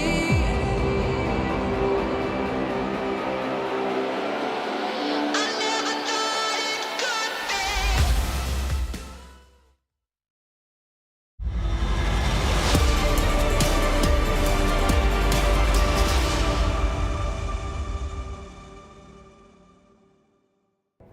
Eternal Fire with a strong start and a strong finish to that first half, leads 7-5 over Falcons in the opening game of IEM Katowice's 2024's group stage. So far, it's been a very good game, Jason. I've been enjoying what we've seen from both sides. Team Falcons, Eternal Fire delivering. Yeah, it was great to see Eternal Fire bounce back from like a middle of the half hiccup where they just kind of ran out of steam, where things stopped working, and then eventually they kind of figured it out, able to get some trades, able to shift to other bomb sites on the map, back and forth, pull the Falcons defense every which way. Now we get to say what they've got on the CT side. Heavy play towards middle, Maj3r's defending from elevator, only Wakadia inside the B bomb site if Falcons are to turn in. Let's see if Maj3r is able to elevate his team through the initial kill here. Boris gets boosted up. That was heard. Defense is shifting. They got to go. Maj3r stepping back, seeing them go over construction. Supplies keeps his head down and gets into the site. Now Wakadia has to worry about multiple different angles. He's worried about the stairs, but the imminent attack is coming in from Boris. And that's going to be a blind headshot to Wakadia's skull. And that's the takeover of the site for Falcons. It's got to be the retake here for Eternal Fire. And Snappy's waiting. He's waiting in the wings in middle, trying to cut them off with his late rotation. But Xantares, he's thinking about it, just didn't detect Snappy, who hit around the corner, and then they bait him into it. They bait Snappy into that play. And Supplies and Maj3r have to hold down the fort in the post plant. And the dual Berettas from the Spaniard are delivering. And it's going to be only Xantares left now, moving in, nearly catching Maj3r. And eventually, the Turkish Terminator will show up. He's back, and that's going to be an 8th round for the pistol, and Eternal Fire's board. Oh, he wasn't giving up that fight. So many bullets in those dualies, just never running out, and Maj3r couldn't get away. What a brawl. Way to stand tall if you're Sun Pius and do everything you can to keep Falcons in that round, but Xantares is just too much. Ooh, Damn. Spicy. I love this, though. Snappy looks like he got away with it. That was a fun exchange, yeah, because Snappy played that so well. So well how passive he was being, never pulling the trigger, heard Xantares run away, just Maj3r just had some sixth sense that round, and I was like, I know someone's going to be lurking. Yeah. I know someone's coming. Here we go. String of 4 spy. That's what we love to see at the start of the second half. Falcons, with that bomb plant, get 3 rifles out, Mac 10 and Tech 9. They're going back mid again. This time it's Woxic playing from elevator, watching middle. Same position Maj3r used in the previous round. He's looking for a lineup.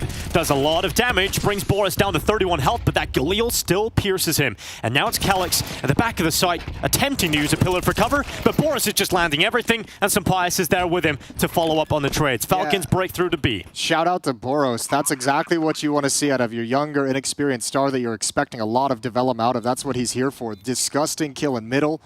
Follow-up kill into the bomb site. They're going to test this retake at least early on, see if anyone's going to give him anything before committing to it. And Xantares might have seen something there, but opportunity missed. Okay on either of these players. Yeah, I think now you're getting to that point where you might want to start falling back. Double swing, multiple swings from Falcons. And that's finally the call for Wakadia to back away. At least able to grab an upgrade on the way out. Doesn't have to save the SMG. Picks up the rifle that Woxic had earlier on in the round. And a great reply from Falcons with the force buy.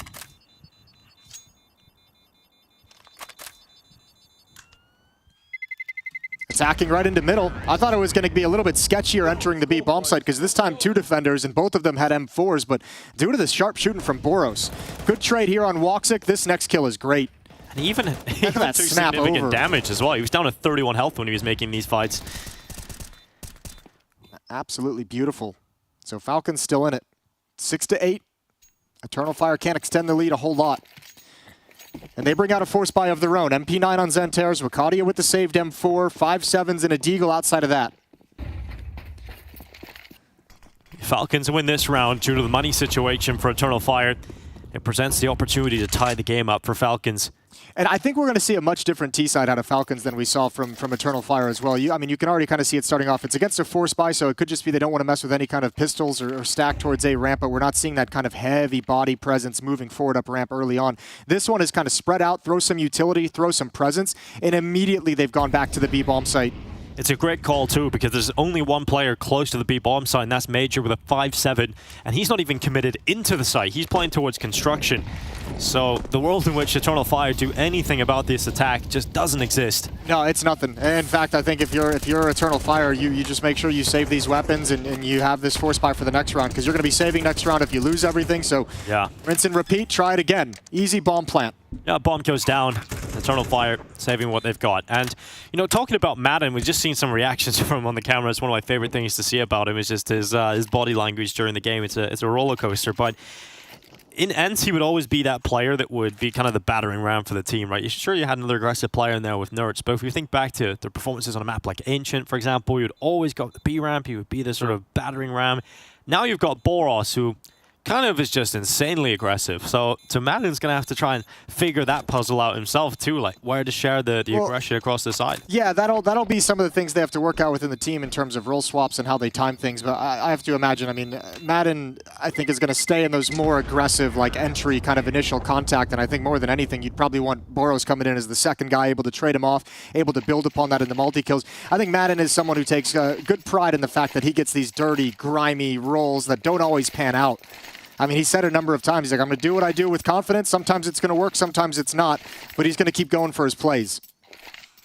Gotta love it.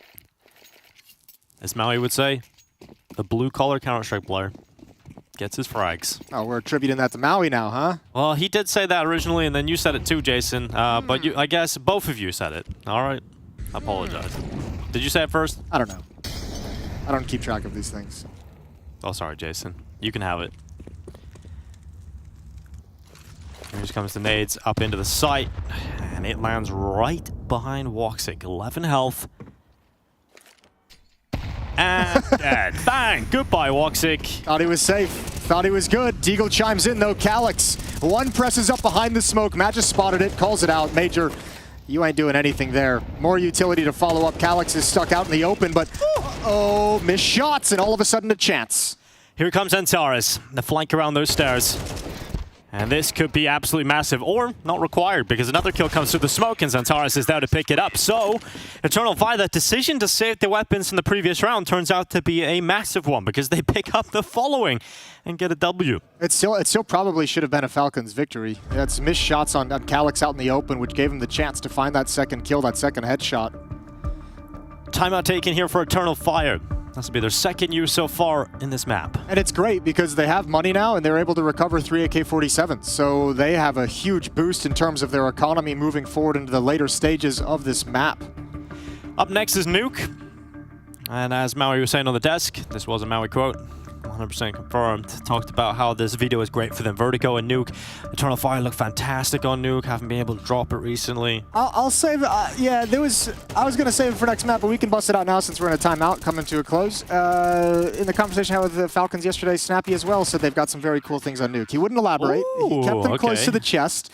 But he seemed very, very fine with Nuke. All right, cool. Now, on the other hand, he also did say they were going to definitely win this game, so we'll see how that's going right now. So take from that what you will.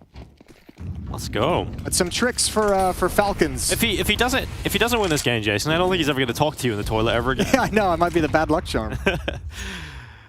And here comes Snappy and Boris out through middle. Again, more mid-focus from Falcons. We didn't see too much of this from Eternal Fire, and Calyx is going to have to try and deal with that mid-control, and he does deal with the first player. Couldn't quite stomach the trade. Yeah, that's a hit. Just sick timing to hit middle, though. Woxic had just shifted off elevator to go back towards the A bomb site with the AWP, so they get kind of a free dry peek around that corner. Unlucky for Boros. Important exchange from Snappy.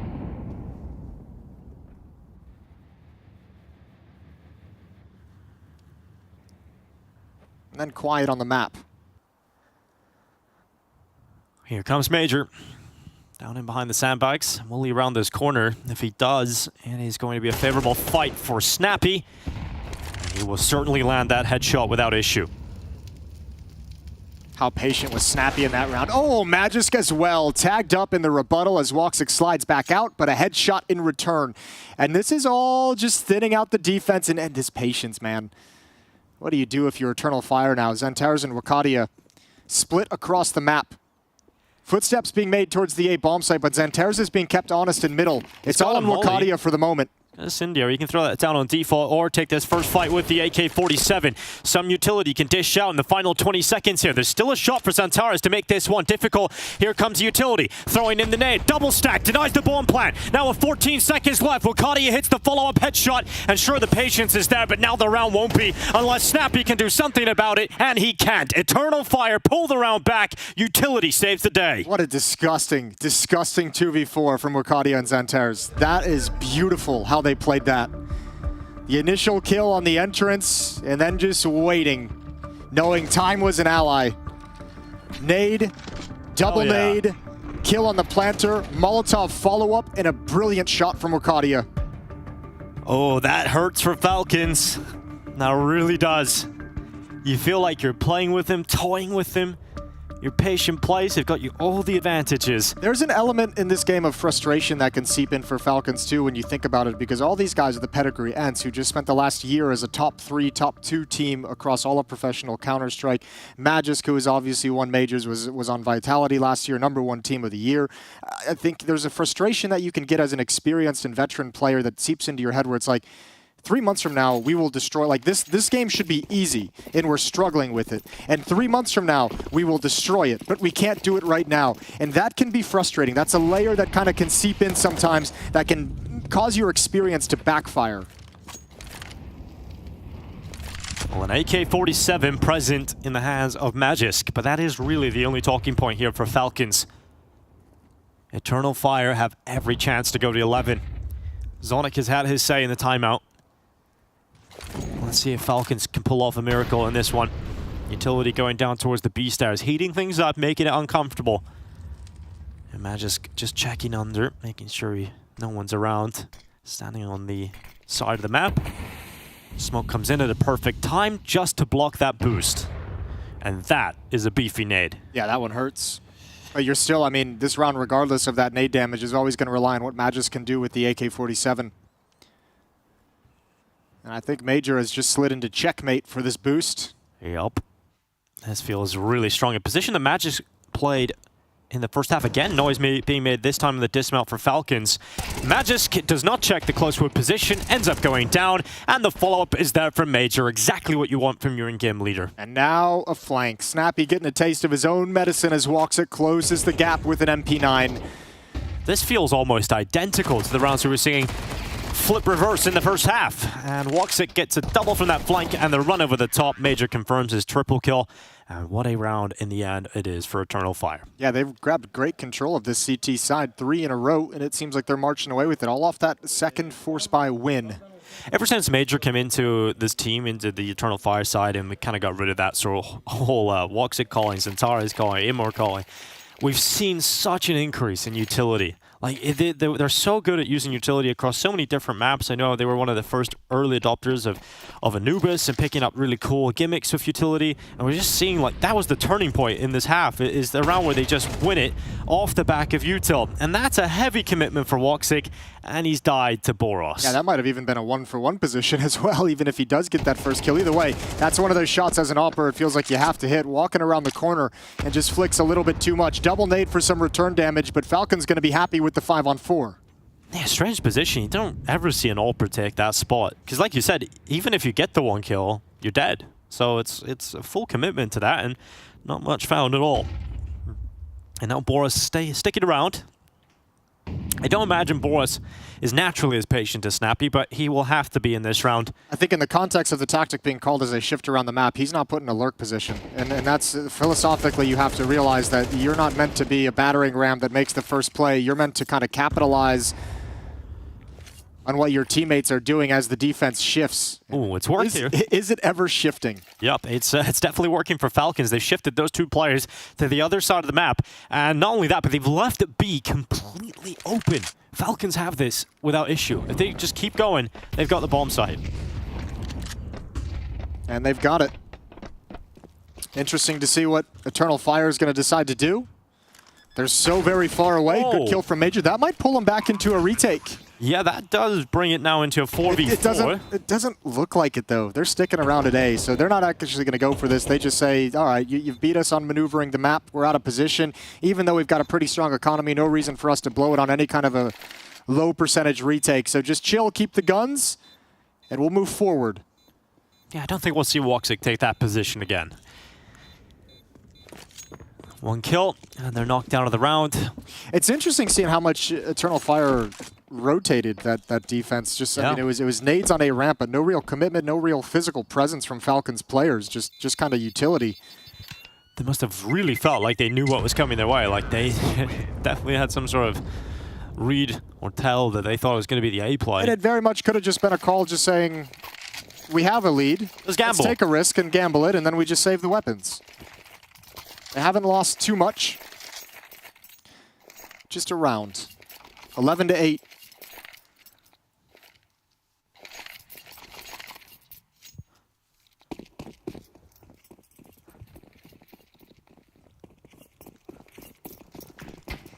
Standard start, 4 players towards A for Falcons. Maj3r just holding the other side of the map. Not concerned with any potential for a mid-push. Xanterra's going to exchange utility. Snappy's beat it. That's a big win with the MAC-10 and a change of pace. This time Falcons want the fights. They take the fights. They get the win. And now under a lot of pressure. Yeah, that nade just doesn't go deep enough for Woxic to take Snappy out of the round. That could have brought it back into at least a 1-man deficit, but now it's 2. We've seen Eternal Fire turn these rounds in their favor, but it's going to be very difficult to try and grab 12 out of this scenario. Once again, they get the nades ready to try and deny the bomb plant. Send them in, donk them down, and Sampayas even gets away with it. So, bomb plant is there. There's the fight for Boros, and he's going to win it against Calyx. And that puts Woxic and Maj3r in a position where they can't compete. They can't do anything about this. It's a save call, and they're going to run away. That Falcons up to 9 rounds, staying in this game. Yeah, that's a nice little change of pace there. This time, taking the fights. This time, getting aggressive with the MAC-10, up A ramp, up scaffolding as well, and challenging right out of the gate. Maj3r's got a little bit of a hunt. Needs to be quicker if he wants to catch Woxic turning the corner, and he'll miss it. Footsteps made, though. Yeah, they're going to be looking at him now, but if Maj3r does take them down, this would be absolutely devastating for the economy. And Woxic's going to take the shot and land it. So they'll save their weapons. They'll get the rifle. They'll get the AWP. But Falcons will have a 9th. Oh, but it's a good save considering Eternal Fire playing a really strong economy game as their lead dwindles to just 2. Not having to reinvest in the AWP and plenty of money to drop weapons over to teammates who need it. Good opening from Snappy with that MAC-10. Boros got one as well. And then just holding off the post plant. Nice and easy.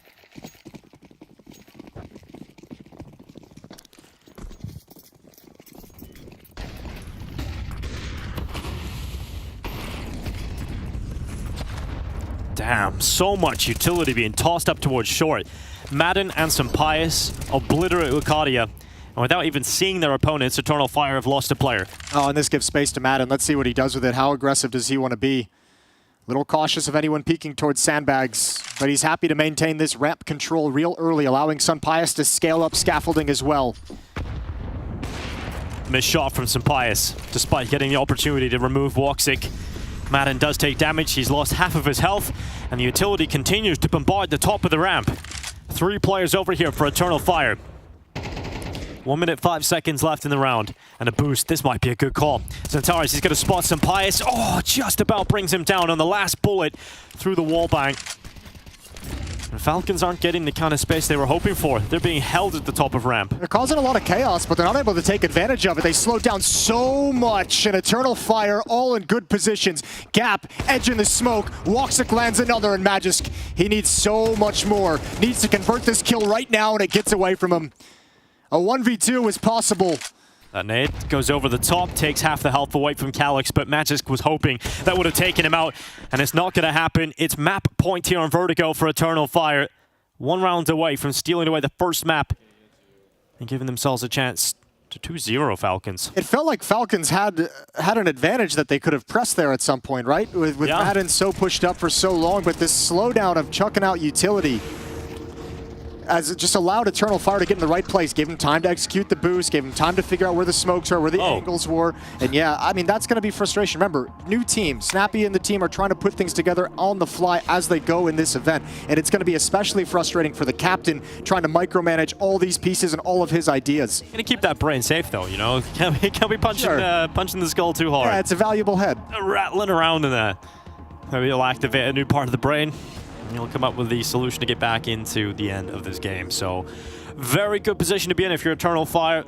Falcons throwing together a purchase that will not contain an AWP. It will contain a MAC-10 for Snappy, AK-47s for every other player, and a decent amount of utility. And utility has been pretty important for both teams, really making it work. We've seen last round the opening kill was found for that double nade stack up short. We'll see what they're able to do here, Falcons. Yeah, but not able to convert it into a round win, unfortunately.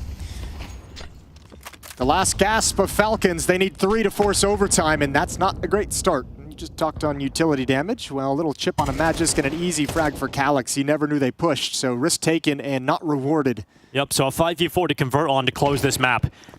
Wukadia spots out how close these Falcons players are to the A-bomb site. Sampayas throws down the smoke at elevator. He's got Madden beside him. And Sampayas tries to be a little bit sneaky, tries to be cheeky, and ends up getting spammed down through that elevator smoke. Wukadia locks it in, and now Eternal Fire are 2 players up, and just a moment away from taking Vertigo. An almost desperate wander for Sampayas in a situation where you didn't need it, and now Falcons does not have the manpower to watch this flank. Madden's going to do it from time to time, but with only 2 players forward at the bomb site and no utility down, he's really got to help his teammates. Yeah, Calyx detected. It sets up enough of a distraction. Boris is taken out. Woxic falls on Madden, and it's just Snappy with a MAC-10, and he cannot get it done. The first flight for Falcons in Katowice is a crash landing, and Eternal Fire 13-9 up here on Vertigo. They'll be happy taking their map pick.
Future Pros? There aren't many, but there are some smokes that act differently to the versions in CSGO. The gap smoke is an example of this. If thrown the CSGO way, it would cover off most of short, allowing a CT out behind it. To throw the CS2 version, head into the corner of the girder. Aim to the crane and place your crosshair in this tiny gap. Then jump through the smoke. While not fully flush with short, you will still be able to see past it. This is a lineup you need to update in your portfolio. So remember it and throw it.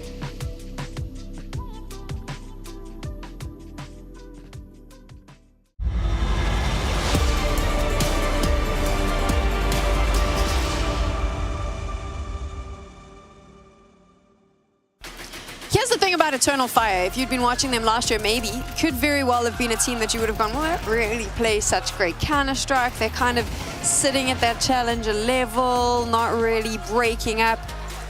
Not the team I saw here. I thought they played good Counter-Strike Maui. They look good as a team, and it feels like they are on a mission to change the narrative around them.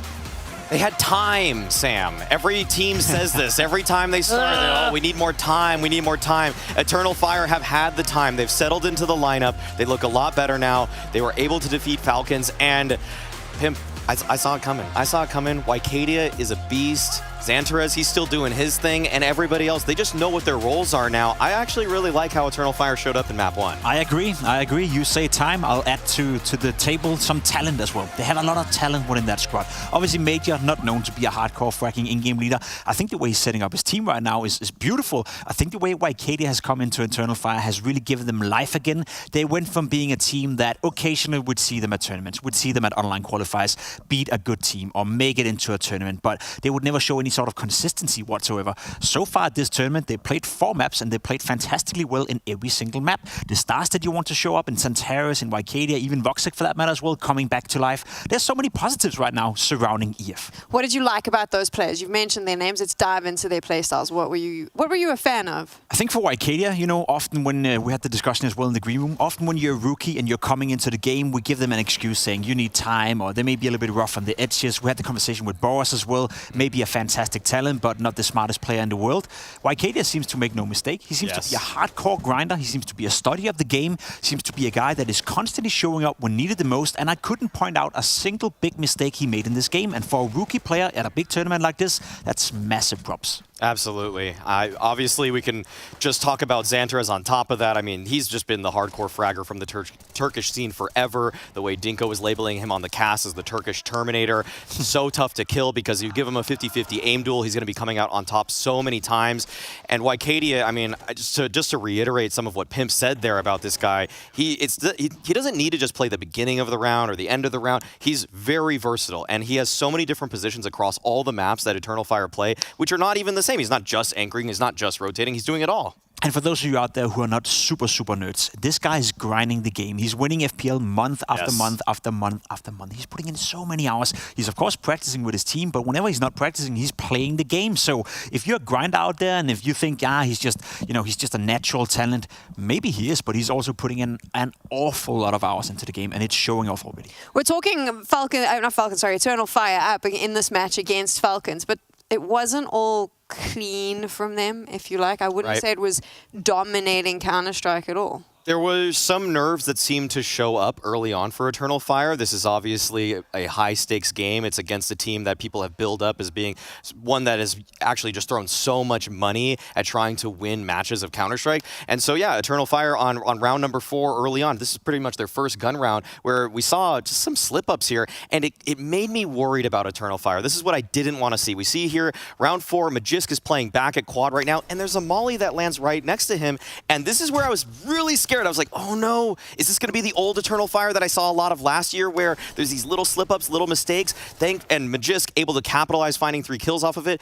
Thankfully, this wasn't how they continued, and they were able to shake off one bad execute. Yeah, you know, you can have a couple of those rounds during a game, but obviously when you're going up against a formidable team like Falcons, you will be punished if you don't put the Molotov on the feet of a guy like Maj3r. So for my money, I agree with you. I'm happy to see that, I'm happy to see they were able to make mistakes and still overcome it, still learn from it and progress. I think the first half was a good one from Eternal Fire, the second half even better. How do we feel about Falcons, though, when we take a look at what they're doing up against this particular team?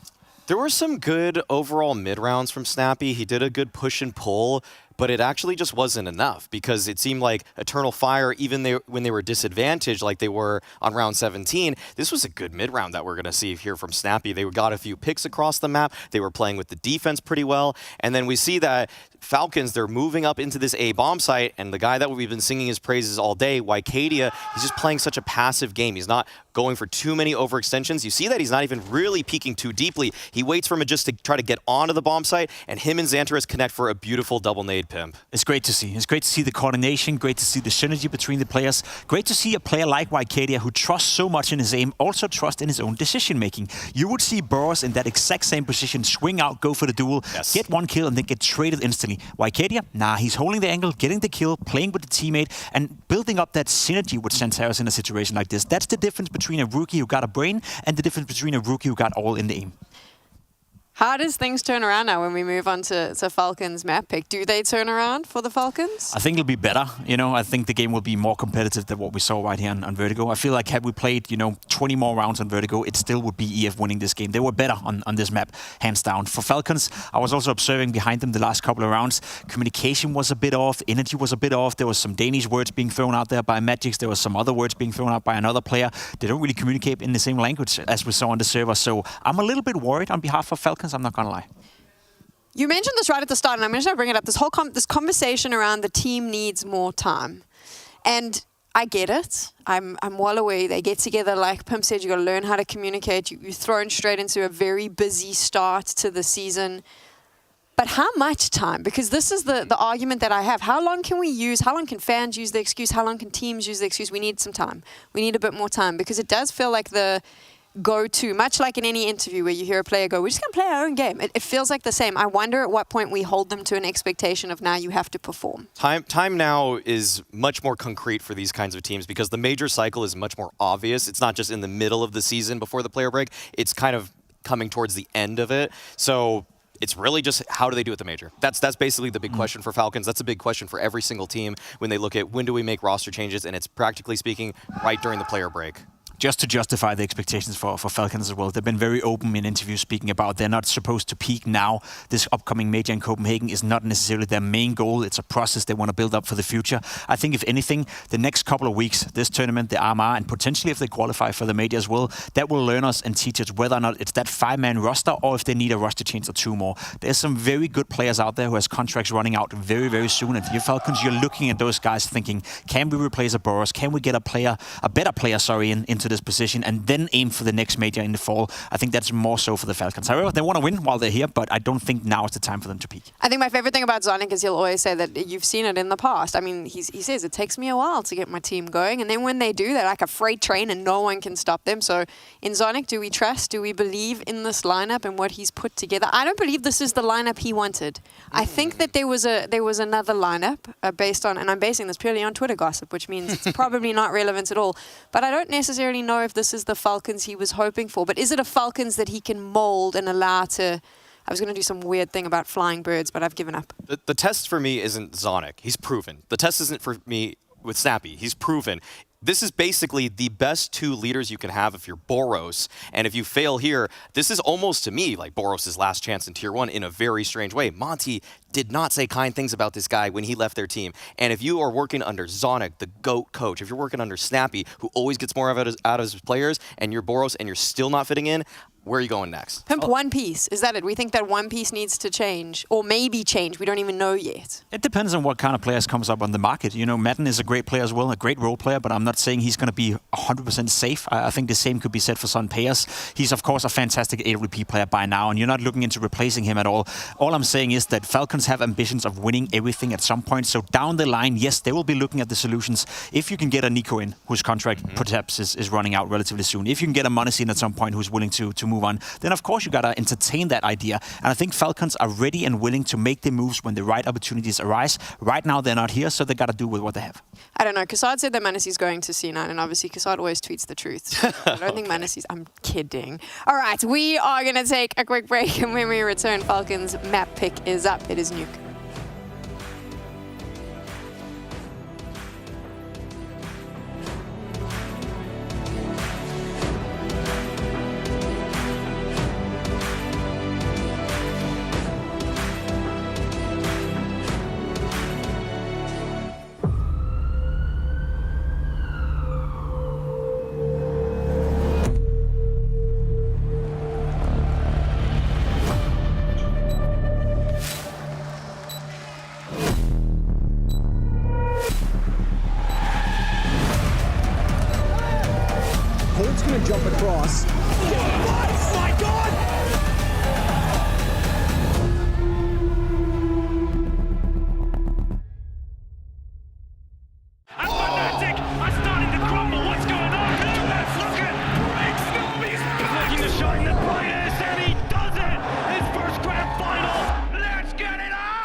to win. So I think, you know, I would hate it standing behind and seeing it happen, but it is actually the best call.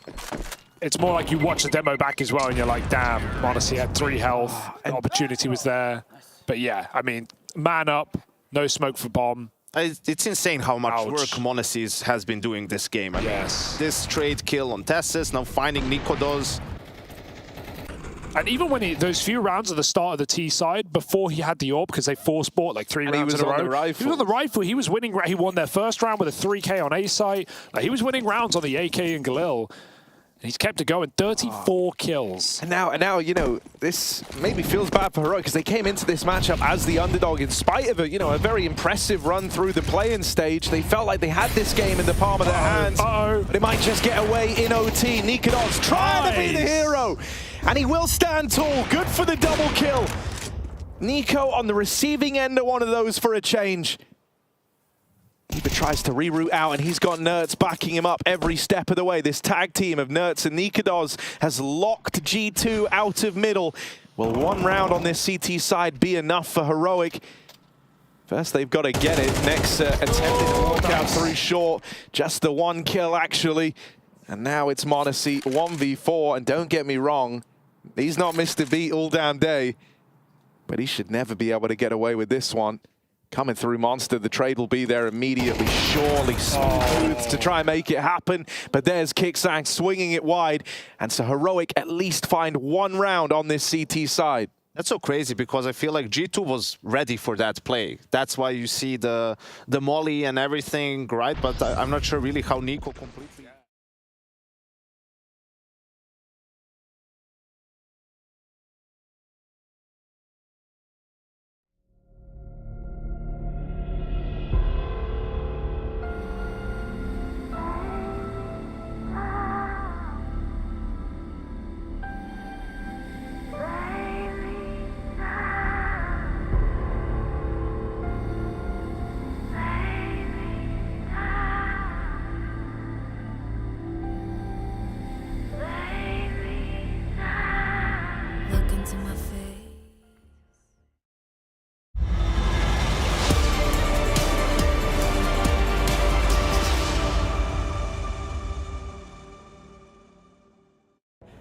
Eternal Fire have drawn first blood here against Falcons. Vertigo goes their way, and now we head to Nuke. Maui was saying before this matchup begun that Eternal Fire and this Veto should be feeling very, very confident. I feel like there's a chance here, Jason, for a 2-0 for Eternal Fire to continue this miracle run in Katowice and grandstand their form that's come into this event. Oh, definitely. There's a real chance for it, especially with the way we saw them on map 1, and they had to overcome some obstacles there on Vertigo as well as Falcons kind of adjusted to what they were doing. However, just a week ago, Falcons did take this map off of Vitality back at the Blast groups. So, I mean, they've got a little bit of confidence on the map. They've got a little bit of, they've obviously got some things to work with. And I mentioned Snappy, very confident in the Falcons nuke and what they've been able to add in a short period of time. Xantar's is going to get things started out with a nice headshot towards Red Box. And Falcons is trying to cross without the cover of smoke, and they're paying the price. It's a good start here for Eternal Fire in the pistol round, and 3 players left here for Falcons to try and recover this mess. Maj3r and Sumpai's head down to a secret. They'll be creepy lower to the bomb site while Snappy is trying to distract and somehow winning fights with a Glock at that kind of range. Snappy is a nuisance at the moment, and it's all about buying time and distracting and allowing his teammates to move deeper into B. Oh, that's huge. That's a huge gush, because even if there's player advantage, look at the HP on Xantar's and Wakadia. They can be taken out late during a retake situation. A stray bullet, oh, that would have been a beautiful kill to get. Now Falcons has to go, and they've got to find Calyx. And that ramp rotation's coming in too, so Calyx is not alone anymore. He's got Xantar's with him, and this feels like a very good crossfire between the 2 players here. It's going to be very difficult for Falcons to get out of these windows, through the double doors, and into the bomb site. They want a mistake that's not coming. Now they're just going to have to go for it. Xantar's very low on HP. They need to find Calyx, though. There's the peek. Good shot. And now Xantar swings from the other side. They needed that first kill quick, and Eternal Fire close out the round. I can see a buy up straight away. No bomb plant for Team Falcons. We'll see what they decide to go with, and it is the force buy coming in for Falcons here. And you mentioned the frustration coming in, Jason, for Falcons, obviously being a team with a lot of expectations on them and individual players who have a lot of expectations of themselves. to not get through their opening game here in Katowice against Eternal Fire, it's got to be a stinging feeling. Look, it's going to test all the resources that Falcons... hold the phone. We'll get back to that. This is an upper quick bus play. with Tech9s, Maj3r inside the site, Senpaius running into their own Molotovs, and that has absolutely no success. Bomb is lost, and the round should be lost. Yep, absolutely at this point. 3 Tech9s left. What sort of pathway can they find here, Falcons? Probably a one-way ticket to hell at this point. Woxic's watching from heaven. Down below into the hut. Boros ready to go in for the second pump. He's held back, showing restraint at the moment, and Maj3r's deciding to go for a little push to clear out hut instead. He might have a fight in just a moment against Boros, who's just around that corner. And Maj3r doesn't push the issue. Yeah, this is going to fizzle out a little bit. I was going to say, it's going to put a test to all the resources that Falcons have brought in when you consider they've brought in Zonic as a legendary coach. They brought in Lars as the sports psychologist for the team to get everyone on the same page. All those resources are going to have to make sure these players are focused on the fact that this is a long-term play. The goal isn't necessarily to be incredible and world-beating right out of the bat. They have to build up to that. Here they come into the site, and that final attack is kind of what you expected. An absolute meltdown. That's going to be Eternal Fire taking a second in a row, and Maj3r, who had a fantastic first map individually, while he is cheering their second round win here on Nuke. He's got 5 kills. 5 kills, 0 deaths. 3 kills, 0 deaths for Xanter's in the early going as well. Yeah, it's interesting what you brought up about the long-term project matches, because actually, there's rumors coming out, and obviously conversations that he's had saying, I was promised Nico. I was promised these big players. What's happening? And I think he was a little worried about the project, and then I suppose happy now he's got some Pious and Snappy over there. But there probably was a moment where he went, oh my good God. What has happened? And that is a great nade to come in. And Eternal Fire, they've been fantastic with nades today, Jason. Yeah, utility's been on point. That'll be a shout out to Maj3r and the coaching staff for having everyone well drilled and well prepared. And for now, no progress can be made on the map. They haven't even made it to the red box just yet, and they still won't make it to red box. Deep tag with the scout. Woxic not able to finish it off, but Wakati is there. And it's 3-0 oh so quickly. Oh, so quickly indeed. But we're right back to a buy here for Falcons. Well, I say back to a buy. It's their first buy coming out for Falcons here on Nuke. It's AK-47s being purchased up, and utility will be there to boot. So here's the chance. Here's the game really starting. There's the Xantar's nade. Boom! Madden gone. Yeah, pegs him in the face, and then blows him up. Wakadia. Wow, what a player he's become already. So excited to see if that continues. Coming into the second map here, Falcons with the AKs out. Let's see what Snappy's got for us for the first round. They're being real disruptive outside. Deep Molotov, deep nade again. Xanter's just spamming. Grab the lineup before the smoke plume. Look at all the damage he's done. Oh my lord, what a tax Falcons is having to pay outside in the early going. They've even lost 2 players through the smoke. You ain't passing. You ain't getting by at all. This round is basically done, and Calyx is already pushing an overtaken lobby. Yeah, Eternal Fire just dominant start to this. Madden turns back and spots out Calyx, who didn't detect Madden, didn't have a look towards door, and maybe that reopens a chance, because Madden, once again, finds a headshot, and we're back to a 3v3. Oh, he somehow found an opening. Really well done from Madden. How much further does he want to push into the upper bomb site? Snappy now coming back to lobby, but Madden's still very much on an island all on his own. Mini is smoked off. There's the swing. So Madden's going to clear this site out and give the information over to his teammates. Damn, for how good this round started, Madden has said, I'll see your opening 2 kills. I'll bring it right back for my boys, and now we've got a retake on hand. Time will tick on. And Falcons feeling like I don't think Eternal Fire this round at this point. I don't even think they really know how to retake this, all said. Yeah. They look a little shocked that they're in this situation. Well, if they throw utility around, they mix and match, and they got the flashes ready to go. Maj3r coming in from heaven. Woxic setting him up. They're going to need the headshot immediately here. Boros gets one on Xantar's, and an awkward fight towards hell. Here they come through the top rafters. Madden with another one, and that will be the round for Falcons. Woxic flies up the ladder. Time is ticking, too far gone, and Madden with the 4K. That is incredible. What a turnaround from Madden and overall for the Falcons. Yeah, I think Eternal Fire was dedicated to this idea of this like ramp push, and then they get those 2 kills outside, and it's still going. But because of that push, Madden's able to find a freebie on the first. 2 players from Falcons running around with knives out, running into players, and this one was special. cracked open the upper bomb site, opened the round back up for his team. Huge impact for Madden. Yeah, very useful player to have in your ranks. And that was one of his trademarks in the old Ensorel. Actually, hang on, we're gonna get a fast-paced round again. Here they come, topside bust. Classic, snappy calling, and it's Maj3r going forward with a Mac-10. Wakati and Maj3r pull a couple back, and Sampai's job is to cut off that lobby wraparound, and well, he hasn't done it, so it's Boris and Snappy in a 2 versus 3. A post plan with a Mac-10 and a Galil, and Woxic's coming up through heaven. This is a far more doable retake scenario for Eternal Fire at this moment. And Snappy's close with that Mac-10 at the Tetris boxes. Here's the swing out. Boris with the rifle looking to try and draw those numbers back, but now it's just Snappy.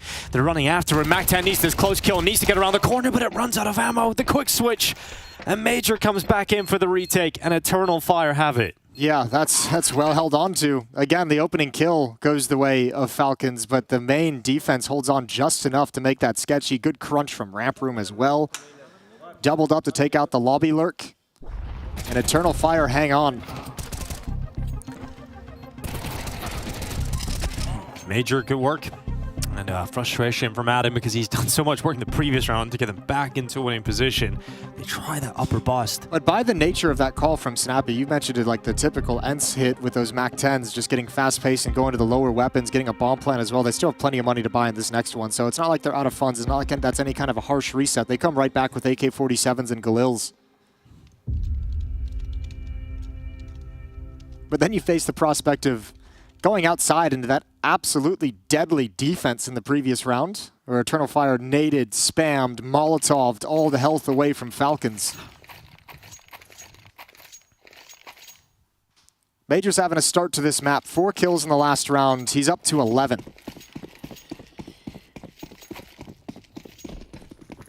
Maj3r's having a start, yeah. Sampai is having the opposite. 0 kills at the moment. Hasn't got going. Santara sent a similar nade out that he threw earlier. This time spams some bullets through the smoke too. Boris is caught. 41 health left on him, and he now has to park the brakes just up on this red box. He's forced out a bunch of utility, but he's taken some damage for it. And look at the nades on the Falcon side of things, excuse me. They don't really have a whole lot. They used 2 smokes to get that smoke wall going. They had 4 smokes on the map just as they started to fade. And that was all they brought into the round.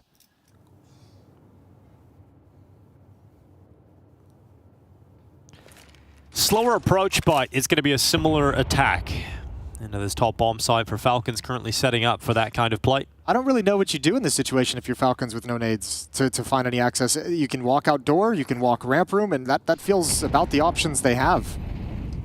Well, they use their final pieces of utility, trying to use Boros as that late lurk outside.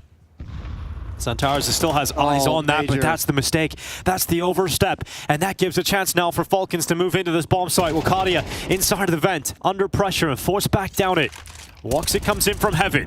Santaris has moved out of position, and that will release Boris from his prison outside, and he'll come around with a headshot.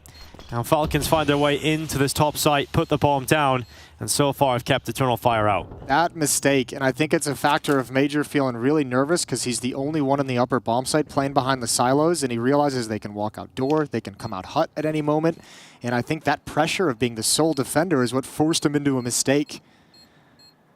Falcons get away with 1 steal around with very little nades to work with.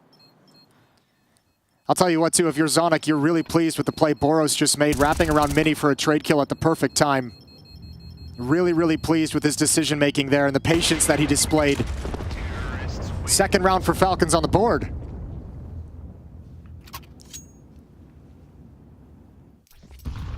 This is the mistake. We get to see it again. Not even checking it. It is funny, those are the 2 players we prefaced at the start of this round for opposite reasons. And it's a Maj3r makes the mistake that gives Sampais his first kill of the map. The timeout taken here for Eternal Fire, their first of Nuke. Still got a buy, but they're starting to get to the bottom of the barrel with the cash. This would be a great round for Falcons to win. You win this and you've at least carved yourself out a foothold for the second half, regardless of what happens for the rest of it. You likely get up to 4 after a win in this round. And you can work with that. Up in the hands of Woxic. Money hasn't been there for Falcons to get an ADVP on Sampais. I haven't really seen too much outside control for Team Falcons, right? The only player that's really being put out there is Boris at the moment. It's been a lot of focus just hitting A. I think they'll end up going back to it at some point when they feel like they have a little bit more economic control, but whenever they've gone out there, they've met Molotovs, nades deep towards Silo and Red Box and spam through the smokes, and I think they've taken so much damage and so many losses from it that at the moment, they just don't want to mess with it until they know that Eternal Fire won't have all the utility to just harass any kind of presence there. It's a slight tech issue here with Madden. We'll try and get that one resolved as quickly as possible. And you could see as well, like we saw Falcons hit that upper bust with the MAC-10s that didn't work, but then the next round they kind of slow played inside and got a little bit of success with the major peak, the major mistake. And once you start having success at that upper bomb site, it's going to take away bodies and resources that maybe Eternal Fire is dedicating to outside. Instead of 2 to 3 players, you might be facing 1 to 2 players. Instead of 3 nades coming at you, it's only a couple. So having success elsewhere on the map could alleviate some of that pressure. We'll see when Falcons eventually decide to reinvestigate the outer yard. And it looks like Madden's happy and pleased with the admin's work. We're going to get the freeze time going, headed into round number 7. Thank you very much, admin. Let's go. Eternal Fire. Again, as you mentioned, Jason, Woxic's AWP is still here. He doesn't have to go against the AWP of Sampaius on the other side. It's full rifle still for Team Falcons. They break those skylights, and they're ready to do battle again in round 7. If Falcons win this, they set themselves up a chance for a 4th round and a good half. Boris, once again, the solo player outside, getting peppered down through the smokes. He's taking so much damage pretty much every single time. He's down to 48 this time around. Yeah, I feel like I've seen at least 50 damage every time Boros has come out here. Still spamming. 3 players focus on this, but he does cross over before Woxic gets his perch up in heaven. And I don't know if they realize he's made it down because nobody has shifted. Oh, a lot of spam down. Madden taken down to 52 health. They're going to follow that up with an aid and try and take him out, but they'll still stand with 5 players. But it's same old here for Falcons. That top site, it looks delicious. Under a minute now left in this round, and Wikidia is going to see all of that utility raining into the site. They're set up for this. Defense is perfect for this. And they've even got utility to keep them behind that doorway. Sampaius is waiting for the same mistake, but Maj3r ain't going to make it this time around. He ain't going to overswing. And Wikidia dinks, takes the fight. Maj3r wins it. And now there's a chance to open up this bomb site for Falcons. Zantara is towards the back of the site. Remember, he's not alone. He has got help. Now coming in from heaven too. Maj3r lays down the law with that MP9. And the AWP of Woxic cuts open this attack. Maj3r gets down the vent, and he's actually the player with the bomb on his back. But unfortunately for Maj3r, he's lost every single one of his teammates. And he's going to lock in the plant alone. Katowice close by, goes for the swing. Maj3r's got the headshot, but the peek from Woxic, it's too much to handle. And Falcons will concede this round. It's 5-2 for Eternal Fire. Yeah, that time you don't see that mistake from Silos because there's a player already swinging wide at door. So nobody has to really worry about that. You have a 3rd player in the upper bomb site as well. And by the time Falcons have enough success to actually swing on the bomb site, even Woxic AWP has arrived at the party up in heaven. Just a really, really strong defense for this take.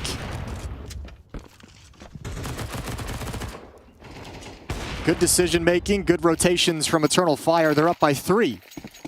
And this time money's starting to dwindle on the T side. They missed that first window of opportunity to catapult themselves into an economic advantage, and now they've got to continue battling. This time with the Tech 9, this time with the MAC-10.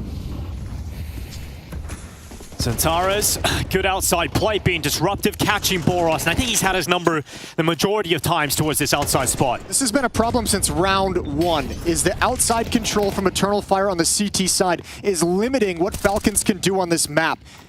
And the fact they haven't been able to establish control or success, even to Redbox, is such a detriment. Nuke starts to feel so much more restrictive and small as a map. And if you come back to ramp because you feel forced into a different position, you're going to have to walk into the sniper that is perfectly placed. And it's Woxic with a kill on Snappy. This is so beautiful from Eternal Fire. This is so impressive. Oh, missed shot from Woxic. That may give them a chance. A second follow-up miss, but he's got a teammate here with him. And they weren't ready for Maj3r, who gets a double out of it. Woxic sends the nade up. Madden was low. Nade won't take him out this time, but you gotta feel like his death is coming very shortly. 45 seconds. And just think of the opportunities the Falcons had if they won the previous round. You said it, you'd be up to 4 rounds. You'd really carve out a nice half for yourself here on the T side. But without that round and without competing in the follow-up here, you're starting to look at a very scary half coming in. And the T side, you haven't done enough in. Yeah, this can end quickly. And I don't know, at some point, Falcons is going to have to bite the bullet and go rip control of outside away from Eternal Fire.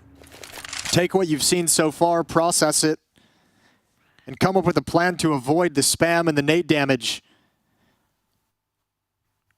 But you're going to have to establish that you can take that part of the map and that you can make that a dangerous part of the map. Otherwise, Eternal Fire is just going to keep doing what they're doing, which is working you, which is putting the right defense in the right place at the right time. And you're seeing how comfortable Eternal Fire are here on Nuke. The fact that you're able to isolate probably the most important part of the map for the T side outside and just make it so they can't even play with it. It's super impressive. And it hasn't really been anything extreme. It's just a couple of different looks from Xantares. Good nades, good push this time, spams through the smoke. That's a really cool changeup from Xantares as well, because you're right, most of the defense outside has been passive. It's been damage done by utility, done by spam, and this time he's like, nah, I'm going to push to red box. You're not going to expect it. You're going to be looking to spam back as you've done every single round. I love the fight between Xantares and Boros too. Just two really raw players with so much individual skill, but Xantares just has that experience. He's just toying with him outside. It doesn't feel like that much of a fight at the moment. Xantares is winning out that one each and every time. Boros has really only had impact in one round from that outside position when he's able to lurk and get a trade kill in mini on Xantares. Other than that, it's been all defensive sided. 6-2, timeout comes to a close. And the decision is a sporadic buy, an AK-47 from Madden down to $300. Everybody else on a pistol. So let's see, Madden was kind of the primary player in this half. He had one round where he got a 4K. He's only had one kill since then, and he was the player with the hero AK-47 in this round, and he is dead first. Not the start Falcons would have wanted, and round 9 is off to a slow start for the T side. I can't really think of many rounds in this half that was a start that Falcons would want. That's true. This has been very one-sided. Oh, back to ramp they go, and back into Walk 6 AWP. And a supportive rifle, although Calyx just shifted off. Wrong time for it. He'll come back to help out, grab one more, and it's just that AK-47. It feels like the rounds are identical. You know, the last round and this one are virtually the same. Falcons don't get anything outside. They lose the player outside. They don't make it work towards top bomb sites. They have to come back into ramp, and you're funneled into the AWP and the supportive rifle. It's exactly the same round being played out again, and Eternal Fire's defense is just so sick at the moment. Magisk would have a 1v5 on his hands, and they look disciplined, because Eternal Fire, even though they're up so much, they're dominating so much, they're not making mistakes. They're staying composed, they're staying tight, and they're not giving any chances here for this to unravel. It's the new composure of the new look, Eternal Fire, and it's looking really, really good. It's true, back when like Imor was in the team, you would say maybe they don't show a lot of composure all the time. They start making mistakes when they're ahead, and then you see these comebacks come in, but it's a lot more controlled these days. Well, this group of players for Eternal Fire has had their ups and downs in terms of cutting each other, replacing each other, bringing each other back in a number of times. They've probably had hundreds of conversations over the years.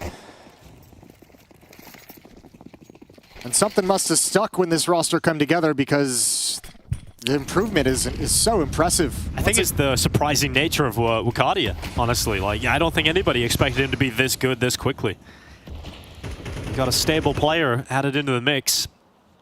Aggressive defense outside, but they aren't messing with it.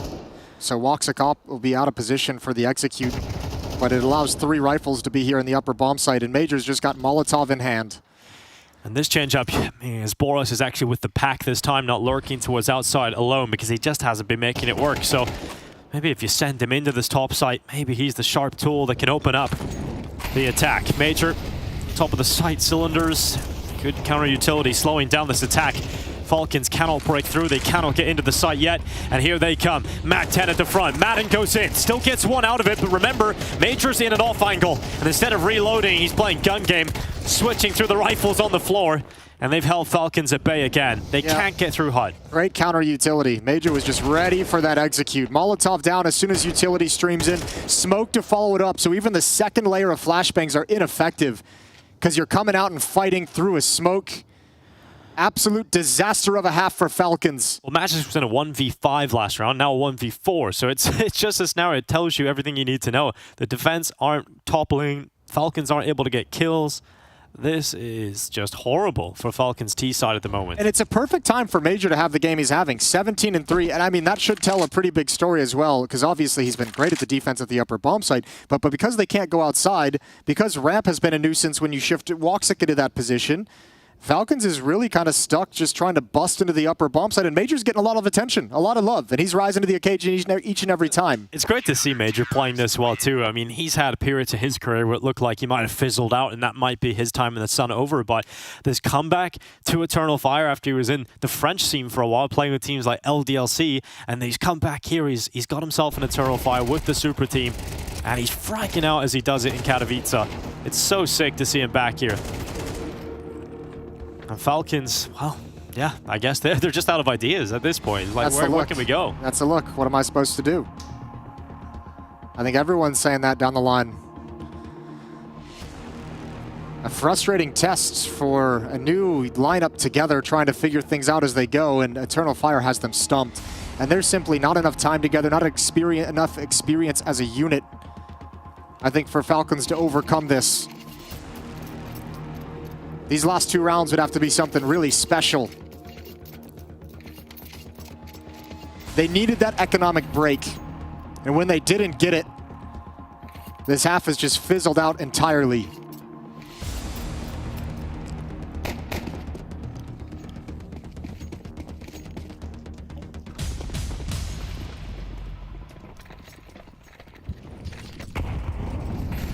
Here they go again. Very one-dimensional, but it's all they've got.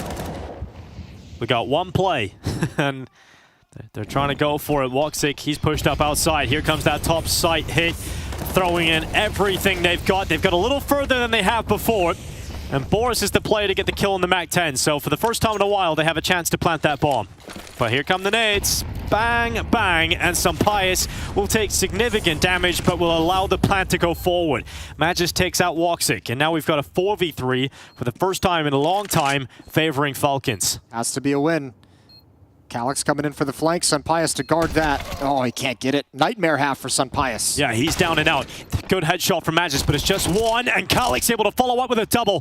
Maj3r has to win this 1v2, and the Dane looks up, sees Maj3r leaping down into the site, but the bomb is not planted comfortably, and Calyx makes the quick maneuver through the lobby and back into the kill on Maj3r. So even a post plant that's favorite for Falcons goes against them. So much utility on the retakes as well. Multiple different angles. That'll be frustrating. That's kind of a trademark of Snappy too, is like these repeated calls towards the upper bomb side. Part of it is just like they feel like they can't go outside whatsoever. We haven't seen any action outside. No even test of getting into big garage or trying to wrap. But even just Snappy saying, we'll just keep running this, because eventually you're going to shift your defense away to look at other things. You'll think you've stopped us. You'll think you've motivated us to go elsewhere. And he was right. They just still couldn't win it. So now sending the AWP out with Boris towards outside. Woxic a little more passive this time around, but he has got Xantares with him. They blow open that smoke and try to catch a player crossing over, and it does work out. They take Sumpius down with that, and Woxic through the smoke. Boris could do nothing about that. It's not a fair fight at all. You waited the whole half to come back to it, and it's just exactly the same. 2 kills through the smoke. Eternal Fire fighting for every inch. Good kill from Madden. This is how it happened last time as well. Exactly. It's deja vu. 2 kills outside for Eternal Fire, but Madden cracks open the upper bomb site. Can they actually meet there? Wakati is down lower, doesn't detect Snappy, who just gets across and takes his steps towards Decon. Madden is waiting inside of the site, doesn't have his teammates with him, but Snappy getting into the vent gives him a pathway back up to that A site. As we hit 55 seconds, Maj3r is joining from lobby. Oh, this is a huge Madden. Oh, almost looked away. He's got it. Maj3r has to be a little cautious. He's got the bomb in lobby, and Calyx just missed the timing. That could have been everything. Snappy with another. Calyx hears the utility being used. He knows he's got a good position. Snappy detected. This is going to be the kill. Calyx locks it in. It's through another one. No, he's taken out, and Woxic making noise. Madden's going to hear that maneuver as he gets closer towards main, and that allows the Falcons players to reposition, resettle themselves in this post plant as they desperately search for a must-win round here at the end of the half. Woxic gets close, and he's taken out by Maj3r. What a half from Eternal Fire. Falcons did not have the answers. We'll see if they can pull it back in the second half.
Eternal Fire came to Katowice to impress, and so far that's all they have done. A 13-1 win over BetBoom in their opening game, a 2-0 to follow suit against the Rebels, and now their biggest challenge yet, Falcons on the brink of collapse in a 2-0 victory for Eternal Fire. 9-3 half is what they've got to try and pull back coming into the second here, Jason, and Team Falcons have got to do it on the defense. Yeah, needless to say, pistol round's going to be massively important. It's a big difference of whether you can get out to that early start, that little bit of a jump. This lead can dwindle quickly if you win that pistol. Otherwise, you just have so much weight on your shoulders. Boros going to be tested to start. Yes, towards ramp, the young player under a lot of scrutiny, under a lot of pressure, and does not handle it. Zantares is the bane of his existence in this map, showing him what a real aim star looks like. And now they continue down into the B-bomb site. Sampais makes the rotation here with Magisk. Yeah, but they're going to wait for this. They want to stick it in a trap.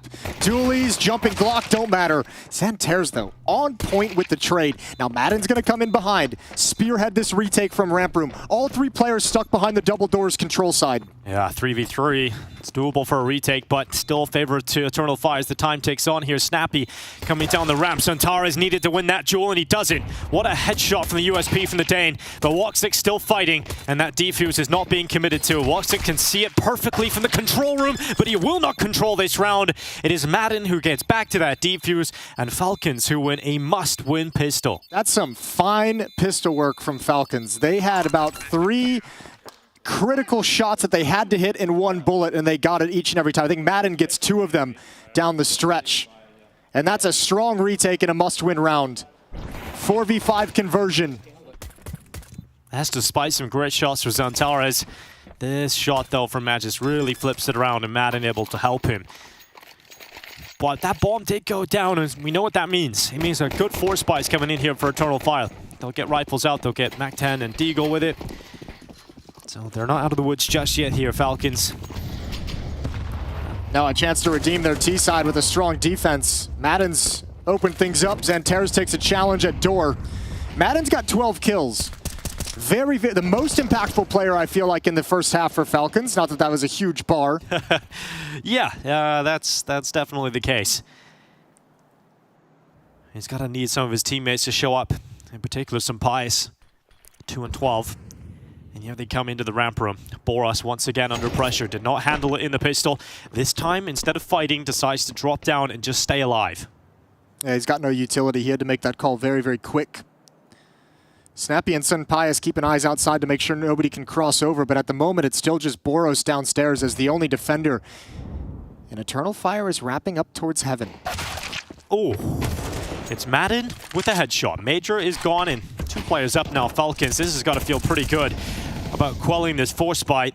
Madden helping, and that bomb is down in hell, and nothing going the way of Eternal Fire here. They didn't get the momentum they were hoping for it. And that ends up being a 5th round now for Falcons.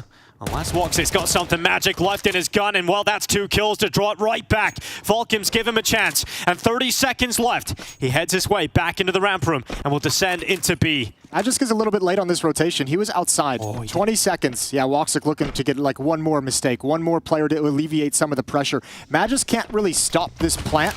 He can set up and try and keep information on where he goes in the post plant and wait for Snappy to arrive. This would be the ace clutch for Woxic. He's taking damage through that smoke. Snappy trying to draw attention away to allow his teammate to come in. Woxic will go down. There will be no hero clutch. The headshot from Snappy will secure the 5th round in the end for Falcons.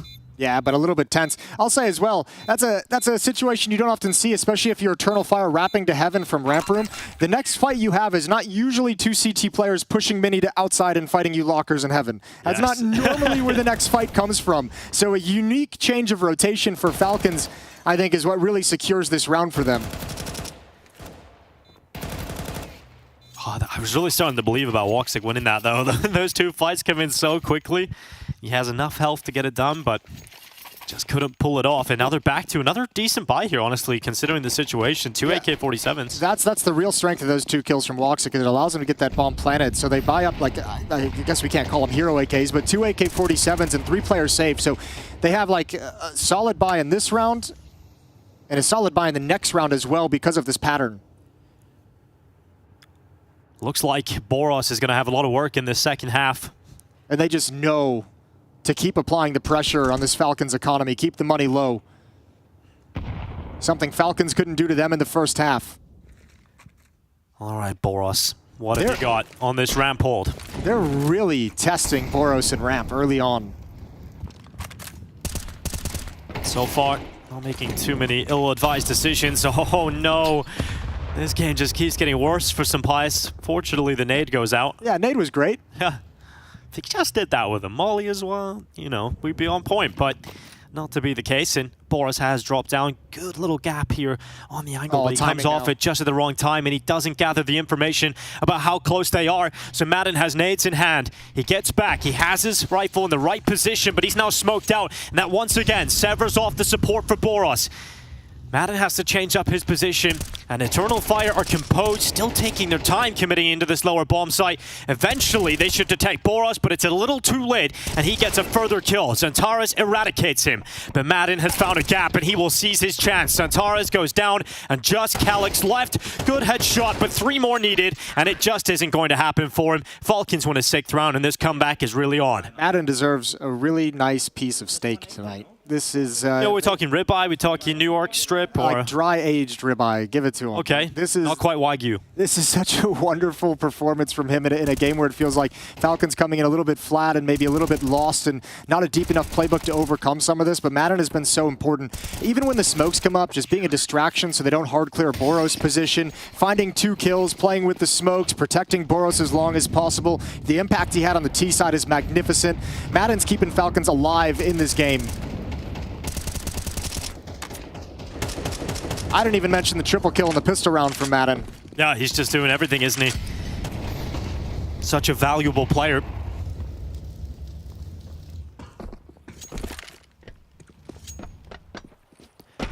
But here's that buy because of only picking up 2 AKs and 3 pistols. This time they do a full house in the reverse direction. It's 3 rifles with 2 weaker weapons of a MAC-10 and a Tech-9.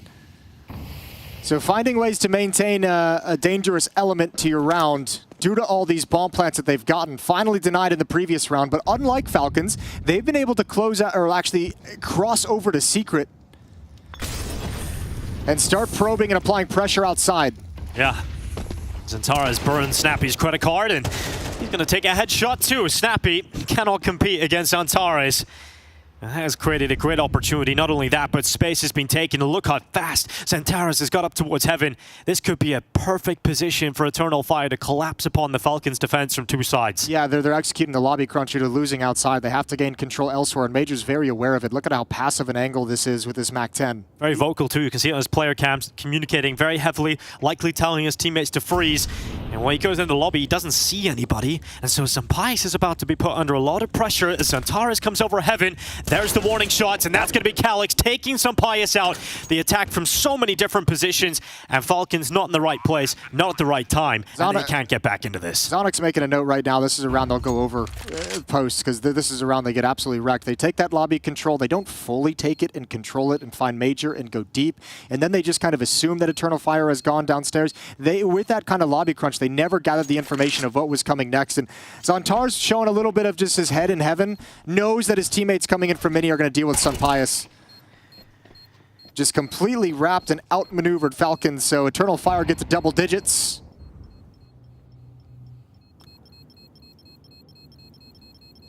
And Falcons is going to have to invest in the next round. Maj3r can drop a gun over to a teammate. Boros can drop one as well at the detriment of utility if he wants it to be a rifle. But Falcons have to continue fighting with whatever they can. So Madden is given an MP9. After all the work he's done, his reward is not a lovely steak, it is an MP9, Jason. And a bucket of utility to carry around. Yeah. Great entrance. Wow, the snap over. Snappy's got to be so unhappy with that. Yeah, this shot, Senpais is obviously so focused on Heaven, he just can't deal with that. He's just frozen. He can't do anything. And he probably knew it at the time as well. Like, you have to, you're kind of just guessing which peak is going to come in first. Oh, good opening. Mukadia gets up on top of Silo, and Snappy is exposed. And oh my goodness, that could have been a great reply from Senpais through the smoke, but Centaurus will stay alive despite taking damage. But that's going to be so frustrating for Snappy. We got to see a little bit of that playstyle from Snappy back at CAC when they didn't have their full roster. At the event. Diha wasn't there, and Snappy had to sort of pick up the slack and be disruptive towards outside.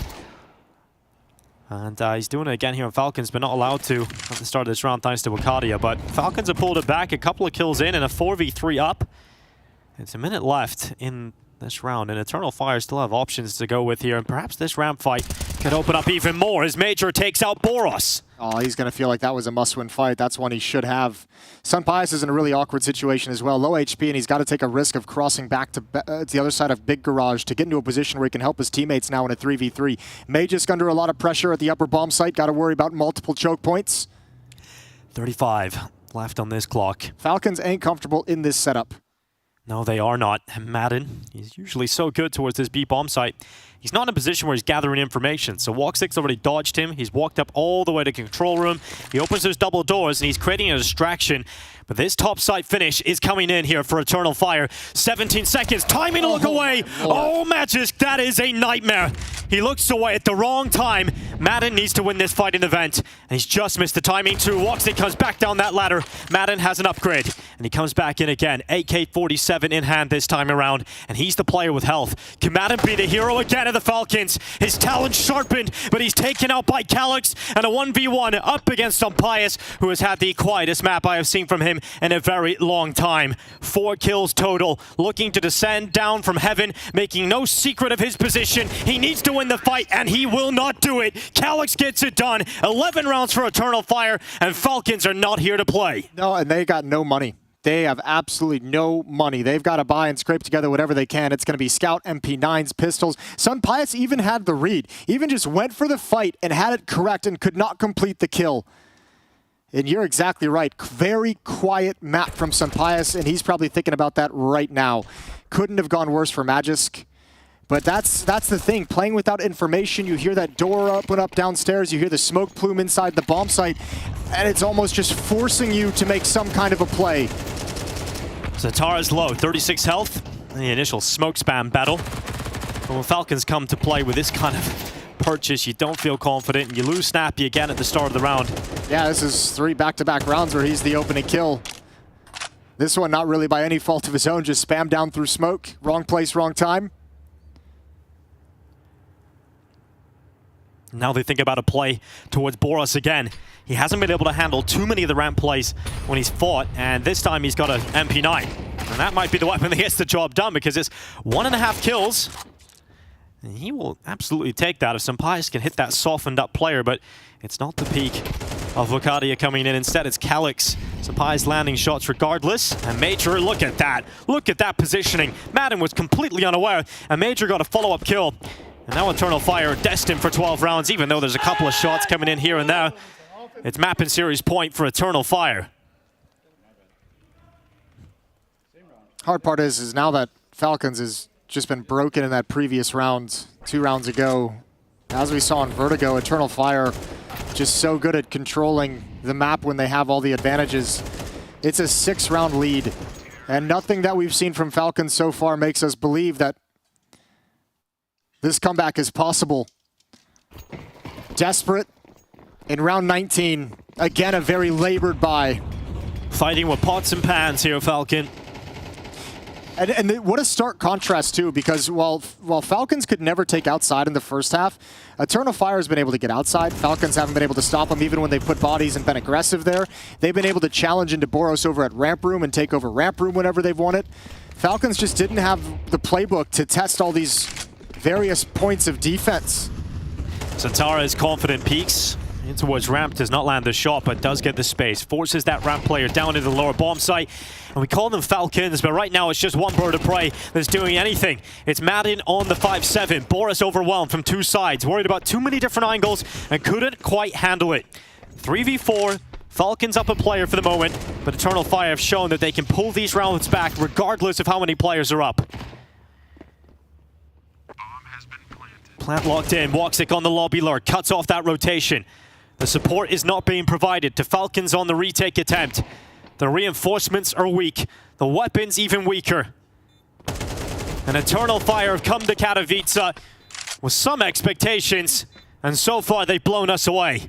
They haven't dropped a single map yet from play-in to group stage, and their first opponent is the Falcons, and they draw first blood. The Eternal Fire rages on in Katowice. What a statement performance in their opening in the group stage. Statement performance is the right way to put it. That is a magnificent series, and they were dominant on both maps, and you can just see this is a team playing really, really well together with some very strong pieces. Xanter's Wakadia, Maj3r today was a true captain, and for Falcons, look, growing pains. That's what we're going to have to chalk it up to. Disappointing day. They're going to be frustrated. This is a team they feel like they should be able to beat. And today it wasn't even possible. Wasn't even close to possible with the performance from the Turkish side. Yeah, Team Falcons is a team for the future. Expectations for the future. But Eternal Fire, it's happening right now, baby. They've been taking a long time. So many roster moves to get to this point to find a roster they can compete with in Katowice. Falcons, it's disappointment. But for Eternal Fire, it's Turkish delight.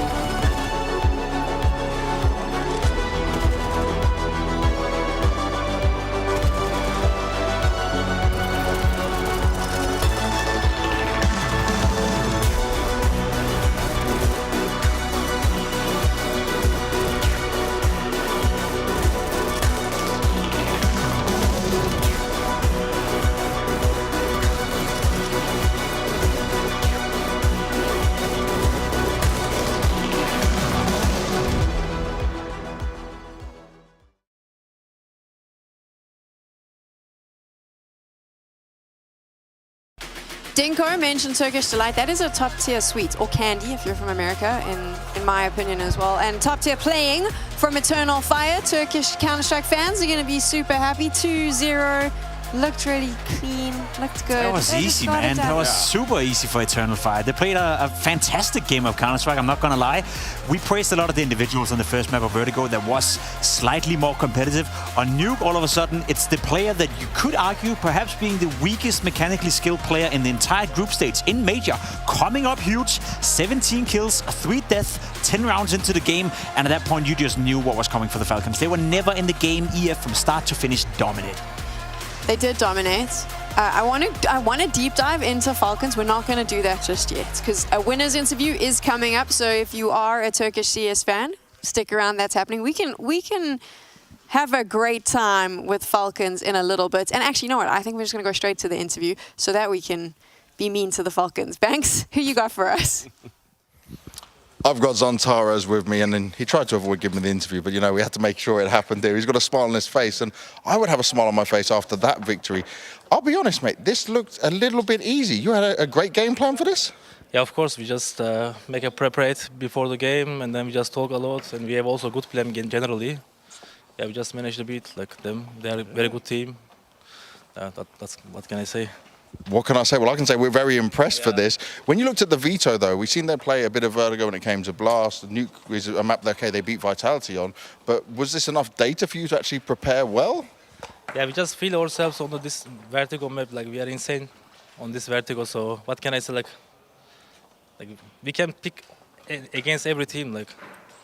Okay, let me ask you this then. For confidence for Eternal Fire to progress further, to get to playoffs, do you feel like this is the best chance and the best team a Turkish team has ever had to do it? Safely, yes. Yeah, we can make it easily. Like, I believe everyone, I'm proud of everyone in the team. Like, everyone is improved a lot in the team. So what, like we are, right now we are insane. Like, we can do a lot of things, a lot of damage against good teams. I'm looking forward to seeing it. Super amount of confidence here. Great performance so far. Sam, they can go all the way. What do you guys think? What do you think? Can they go all the way? Is Antares there? I mean, he had a really good game, and we will focus on him in a bit. But can Eternal Fire, from what you're seeing, do they have the potential to take it all the way? My bold pred for not Eternal Spodek. Fire. I'm saying maybe far in the groups. I don't see a stadium for them just yet. Oh, right. Well, I guess you got it. That's kind of where I was at with Eternal Fire. My prediction for Eternal Fire is I do think that in one big event this year they'll top 8. Like an event like this, possible to hit a top 8, maybe a Cologne top 8. I think those kind of results are possible right now. I do think that there's a couple weaknesses that weren't really on display today. This was a very good game for them, but also I think that this really suited their map pool. And I said it in the beginning, Vertigo, Nuke. To me, those are Eternal Fire's best 2 maps, and so when those landed there on the Veto screen, I felt very confident in my pick for EF. I agree. They beat BB, they beat Rebels convincingly. Now they're taking down Falcons 2-0 as well. They haven't given up double digits on any of the maps they played so far. They're 5-0 in the tournament. So the thing is, right, the silver lining for me is they're yet to face a good team. They're yet to face a proper top 10 team. They're yet to face the likes of, G2, Na'Vi, Vitality, you name it. One team that we can really test them. So for now, they're the gatekeepers for that playoff. I see them continue to play that way.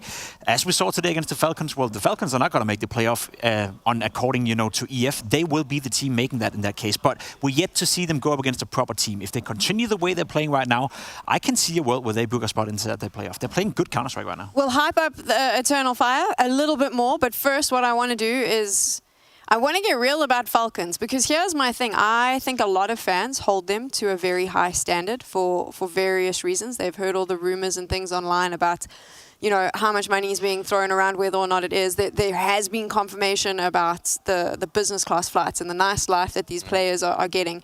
They are good players. Yeah. Except there is a weak link. And I think we spoke about him in the pre-show, and he came out, and especially on Nuke, he just showcased that the problem is, I don't want to say problem, but actually, yes, it is the problem. The problem in this lineup is Boros. He's not up to scratch for me, and I feel like he's letting down players I love to watch play who can't perform. I think there's 2 things to address with Boros. One is that, yes, he has been a problem in the positions that they've put him in. But 2, I actually do think that they're putting him in spots he wasn't really thriving or playing on for Monty. He's playing now ramp anchor for them here on Nuke. I know on Ancient at the Blast groups, he was playing the A anchor on Ancient. And these are spots where you want to have Boros fight in, for me, the first 30 seconds of a round, 45 seconds of a round. Don't let him even decision make. Just send him out with a rifle and body armor, maybe give him 1 nade to throw at the very beginning of the round, and just set him up. And yet they're trying to seemingly try to avoid him. They're trying to push him to the side, to as far away from the rest of the team as possible. It's very obvious that's not what he's good at. He's good at just brawling in the beginning in a very active spot. It's so strange to me to see Snappy being the outside yard rifler on Nuke. You know the people that play their pimp? It's like Rain, it's like Electronic, it's like Nico, and now Snappy's playing outside yard Nuke. Like, just send Boros there. Like, even if he makes a mistake, at least he might get a kill, but in a late round, I have no faith in him. You're peeling off the onion right here, because you're spot on, I also do think Boros is a bit of an issue, but I don't think it's all on his shoulders. I don't think it's necessarily only his fault. I agree with you, Maui. I don't think Falcons are using him in the way that you're supposed to use a guy like that. And if you don't fully buy into what kind of player Boros is, then there's no point in him being in the team in the first place. So I would more so lean the conversation towards Falcons. They don't trust him, right? They don't trust in his abilities. They don't trust in the future with Boros. Otherwise, he would not be playing ramp, which is a very decision-heavy position where you have to think very wisely of when to rotate, when to fight, etc., etc. You put him out there where he doesn't have to think. Turn off your brain, go out there, go for the duels, and play very simplistic Counter-Strike, which is exactly what he did in Monty, but he's not allowed to do that in this team. So how much is it how much is it the Falcons not trusting in his abilities, trusting in the player that is Boros, and how much is it his fault to not be able to adapt into a position and a role that he's probably never occupied in his life? So it's a very complicated one. I see no other turnaround than unless Falcons starts winning some Counter-Strike games very, very soon, we are going to see a roster change at some point. Whether it's going to be after the AMA or into the summer break or whenever, it only depends on whether they qualify for the major. You think that's what fixes it, a roster change? That's fair to say fix it as well. Is it really broken? Because, we haven't seen much of it. Maybe I don't want to be too harsh on Boros himself, because I really do think there's a big responsibility on Sonic, on Snappy, on Falcons in order to use him rightfully so. And if they demand him to be the ramp player, and if that's the expectations they had to him, we got to be honest up here saying that, Boros is a weak link. He may not be the best player suited in that position, but it's not only his fault. It's a team decision, and they're the ones not trusting in him. I'm trying to find a way to not go shame. We should just give them more time. Blech. But there we go. I've done it. Let's go back onto the winners, though. Eternal Fire, and we do have our United States Air Force aim high. It is not player of the match. We're going to say player of the map specifically, but technically he was the player of our match. It is Xantares. Xantares was winning so many 50-50 duels, frequently the point of emphasis on both attacks, defenses. Did a great job on the outside rifling on Nuke, by the way, something that unfortunately his counterpart in Snappy was not able to hold a candle to. And beyond Xantares, who we all know, we all respect this guy, the Xantares peak, what have you, I want to actually even widen the scope a little bit for this team. Like, this is a team effort from Eternal Fire. Maj3r played fantastically. Cadia on map 1 on Vertigo played so well. Woxic had some good moments where he was able to find multi-frags too when it came down to Nuke. And Calyx, we barely have had to talk about this guy, but he's been pretty solid in my Here's the deal, right? If you have a lineup where Calyx is supposed to be the 4th best player, if he's one of the weaker player on the lineup, you have a very star-studded lineup. You have a lot of productivity coming out from all these players. Very much agree with you. And then Maj3r, the way he was playing on Nuke, I know we have Xantares being the player of the match, so to speak. He was the player of that map. 17 kills, 3 deaths, 10 rounds into the game against a team like Falcons from a player that we praise as being a smart guy, a guy who can lead a team, but not mechanically skilled. All of a sudden, you got a very well-rounded team. So as I said, we're yet to see EF play against a top team, but the way they've been dominating the lesser good teams, that's a great sign. It is a great sign for them, and of course they continue here in the group stages. We don't say goodbye to Falcons just yet, but they are dropping into the lower bracket. I got super excited a few minutes ago. FaZe has walked in. If you're a big Counter-Strike fan, it never gets old when you get to see Carrigan. I don't care. I fangirl over Counter-Strike players because, hell, it is so rad when you watch them at home and then you get to come here and you get to see them either in action or fail miserably. Either or, the emotions are all there. Let's take a look now at our bracket. Of course, we now know that Eternal Fire has been able to beat Falcons, but everything else is still up for grabs. Definitely. FaZe versus Rebels, that's what we're going to have up next there at the top of the bracket. Still at the lower part, we have Na'Vi versus Spirit. That's a really exciting one. And Apex Complexity, that'll round out the day actually on this B stream. It's set up for a great game though, right? FaZe Clan are supposed to beat the Rebels. We'll speak more about that later for sure. If they were to do that, which everyone expects, then we get to see Eternal Fire going up against one of these top dogs. We get to see their potential. We get to test them, whether or not they're prone for the playoff or whether or not they're just good at beating teams below them. Can we please talk about the Na'Vi Spirit game before I have to leave? Because I'm only on one game today.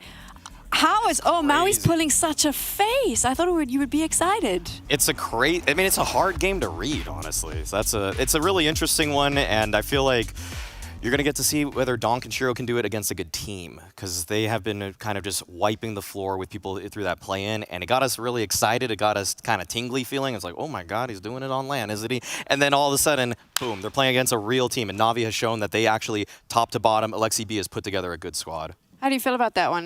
That for me is the game today, but maybe Pimp, do you have another game that you think is the one to watch? I think that's a pretty good one. You know, I'd like to see Donk taking on the boys of Na'Vi. I agree with you. Na'Vi has been trending upwards tremendously as of late. I also think they have the structure that could make it tougher for Donk to perform. However, we haven't seen his limitations yet, and just like I was trying to set up the storyline with FaZe versus Eternal Fire, whether or not they have what it takes in order to take down a top-tier team, we get to see Donk play against a top-tier team as well in that regard. He's been very good against VP, and that's all the top teams he's ever played, pretty much. So now we get to see if he's the real deal, which I very much believe he is. I am going to head out because I get to put my pajamas on and watch some Counter-Strike for the rest of the day. Darth Mike is going to be stepping in for the next 2 games. FaZe Clan versus Rebels is up next.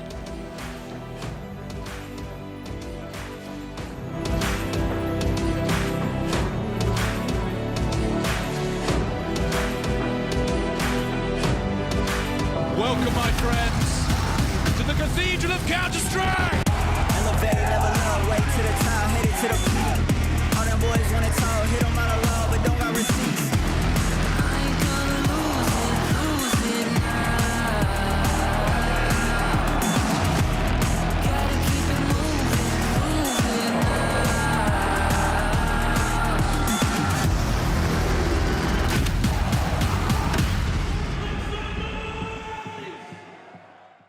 Smokes. You see double smokes in the same place there. Simple just jumping casually into the side. Wait. What was that? Never miss a play again. Simple. That's not allowed. This is not FPL. This is a major. Finally. With Face It Watch, you're in control. Switch between player POVs live and see the game through the eyes of any pro. Never miss a moment with replays. Relive each highlight on demand from all angles. Watch it, control it, face it. Broke it.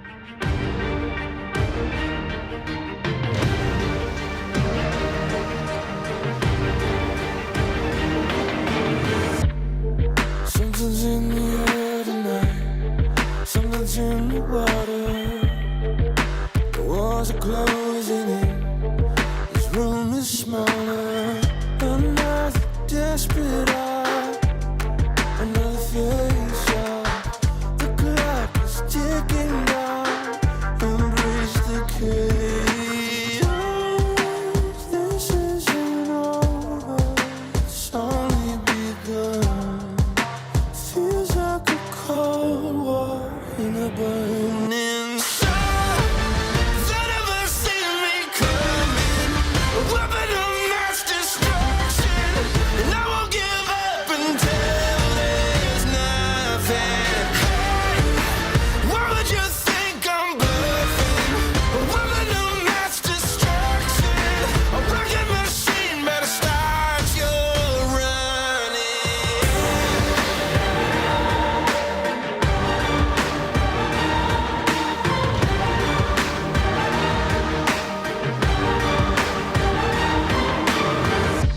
Tension getting higher. I see it in their face. It's time to do or die, yeah. To make or break. A lot in the playbook that they can call. And obviously, you know, what do you say if you're heroic? Guys, you have to use utility earlier. You have to make sure, you know, you stop these aggressive plays and you get to the mid round. The damage done. They never see me coming. A weapon of mass destruction. And I won't give up until there's nothing. Hey, why would you think I'm bluffing? A weapon of mass destruction. A rocket machine better start your running. They never see me coming. A weapon of mass destruction. And I won't give up until there's nothing. Hey, why would you think I'm bluffing? A weapon of mass destruction. A rocket machine better start your run.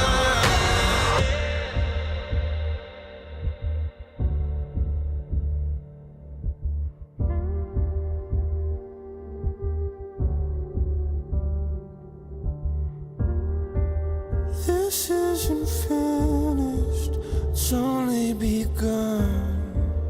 Nothing's unblemished, the damage done.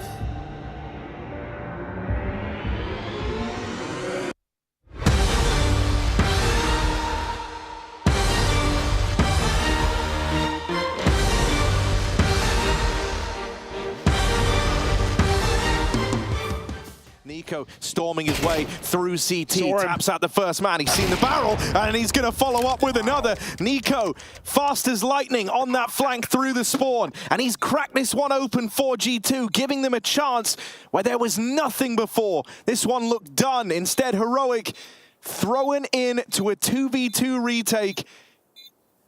Bomb planted for CT, and they didn't have this real estate earlier on. That's how Nico moved in. They are cautious. They are scared. Every corner could harbor a G2 player. They've only just cleared CT now, and m0NESY's retaken the temple. It's a done deal. Nico does. Even though he lands that shot, the bomb planted for m0NESY. He can't win this, and he knows it. Runs for the hills as m0NESY and Nico cook up a 2v4 for G2.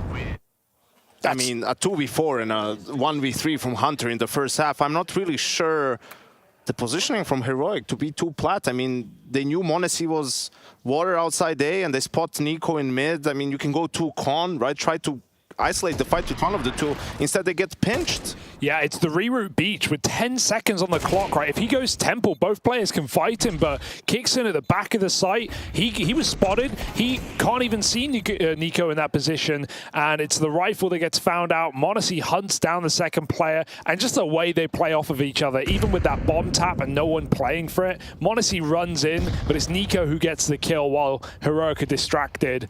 What great synergy from these two.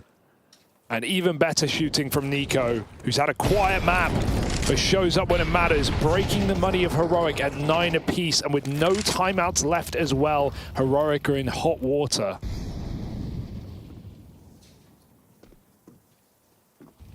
They got the AWP on Nikodos. They're trying to boost him up for an early peek through main, but that just feeds him to the wolves.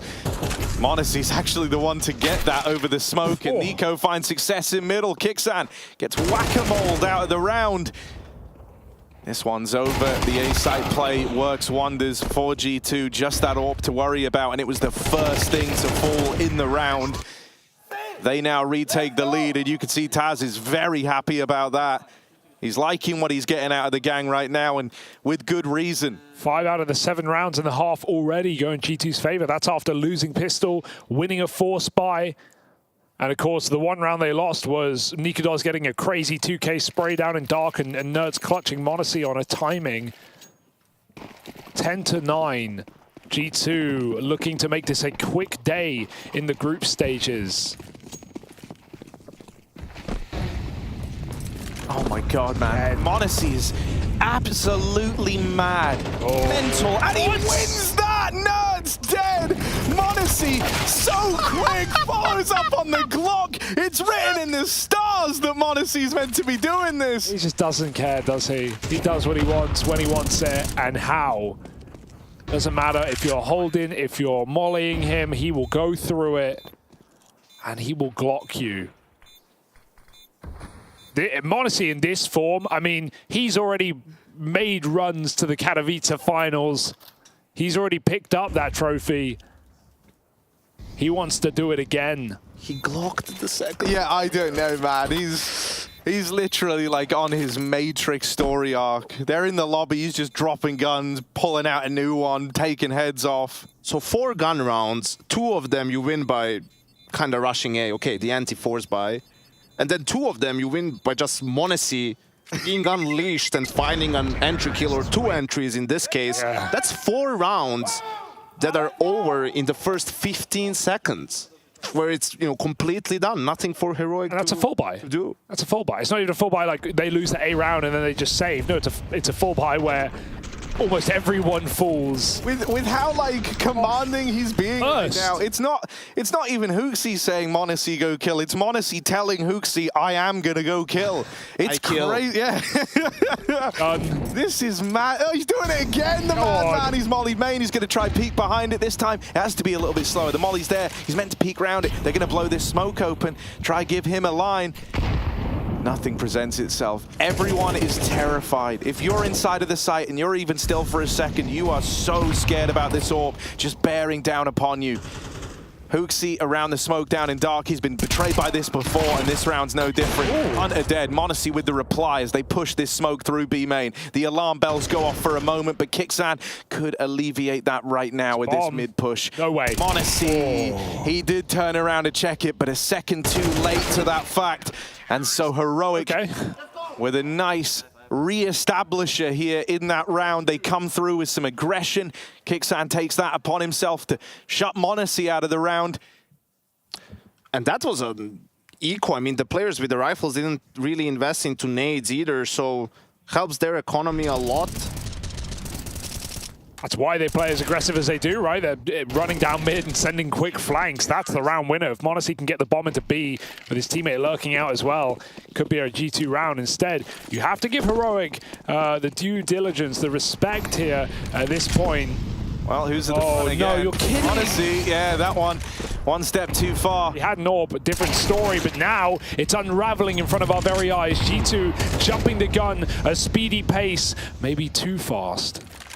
Well, Nico at least gets his revenge on that mid-smoke walk, but it wasn't before they lost Nexa. He does still have ownership of middle, which kind of cuts the defense in half at 2-2. Heroic does have the man advantage, but they're split, so in reality it's a 3v2 for G2 depending on where they choose to go. Nico's telling them to wait for him. And this time around, you can see Heroic reacting towards Dark and are actually going to go for an info play. Oh, and both peak on either side. Nerds makes it out alive, but barely. And remember, Nico the entire time has been creeping in through middle. They didn't hear him tick on the Molotov, but Nico hears that. He knows exactly where Nerds is, and he will contain the problem. Tell his teammate just to plant. I've got you, buddy. Nowhere to go. Nico hunts mid-rotations. They're all coming from behind. Hooksy needs a kill here. Nico can't win the entire round on his own. Yeah, Nico's going to potentially get avoided, but Hooksy wins that one, and that gives them so much more freedom here. With Nico having confirmed that no one was rotating Temple or CT, it's become clear to G2 that they've got Heroic trapped in a box down in Dark. Nico, it's awkward at first, but he recovers nicely. Time is of the essence, but the bomb is not planted for Nico. Kit on Nico does as he swings out with the 5-7. He's going to find Nico, and he's got time to hop on that bomb. The clutch denied. As Nikados versus Nico comes up in favor of the Danish Orb sensation. My oh my, 11 apiece. At least G2 get plant. That's relieving for the money, but man, a nice try for Nico and Hooksy, who play off of each other's contact, but Nikados, balls of steel. It was about time that one of these goes Heroic's way, right? Yeah. With the amount of clutches that they lost, but thanks to winning that previous round with, you know, still money in the bank, they can rebuy with all of their utility too. G2, of course, from all the consecutive rounds they won, plenty of money left for them. Monacy is an alright spawn again, but in these last few pacey attempts, he hasn't been able to find that same success. And I saw Hooksy doing a lot of talking there in that timeout, so I felt like this one could get a little more, I don't want to say convoluted, but I don't think it's going to be as much based around pace. Let's see. What does Monacy want to do with this forward spawn? Yeah, far more passive from the start of the round here. He just posts on middle. And so G2 going to delve a little deeper into that playbook. Mid's been good to them. They've got a lot of real estate, a lot of control here up towards doors. They just haven't always used it. That goes for both teams. CTs are more aggressive though. Flashes through, kicks him so blind. He cannot do a thing there. Nico with another important opener at a crucial part of this match. He was doing it near the dying stages of Overpass. And G2 want to end this with a bang. Shush will put out the flame. Hooksy out of middle. They're going to pull towards Dark. Nerds doesn't even see his opponent. Nico needs his trade. Nexa will find it for him. 3-on-2. G2 have the site, and Heroic have a decision to make. Yeah, their money is not in a good place. I mean, this probably has to be a save at this point, unless Nico finds a kill on Nexa.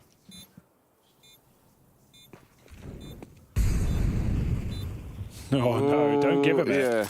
Oh. It's fine. And so, yeah, that save call comes in for Heroic.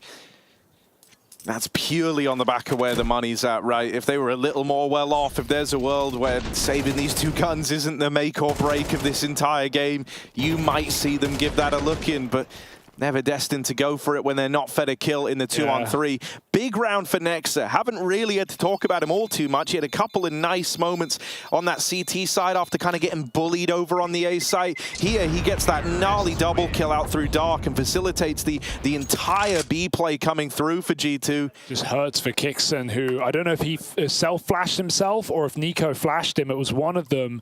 They might have been bouncing flashes on the left wall as they scaled mid, but he pops out that door full blind. And it's just an easy entry for G2. Unravels the round, and now the series comes down to this. Is it a 2-0, or can Heroic drag us into overtime and look for Nuke as the decider?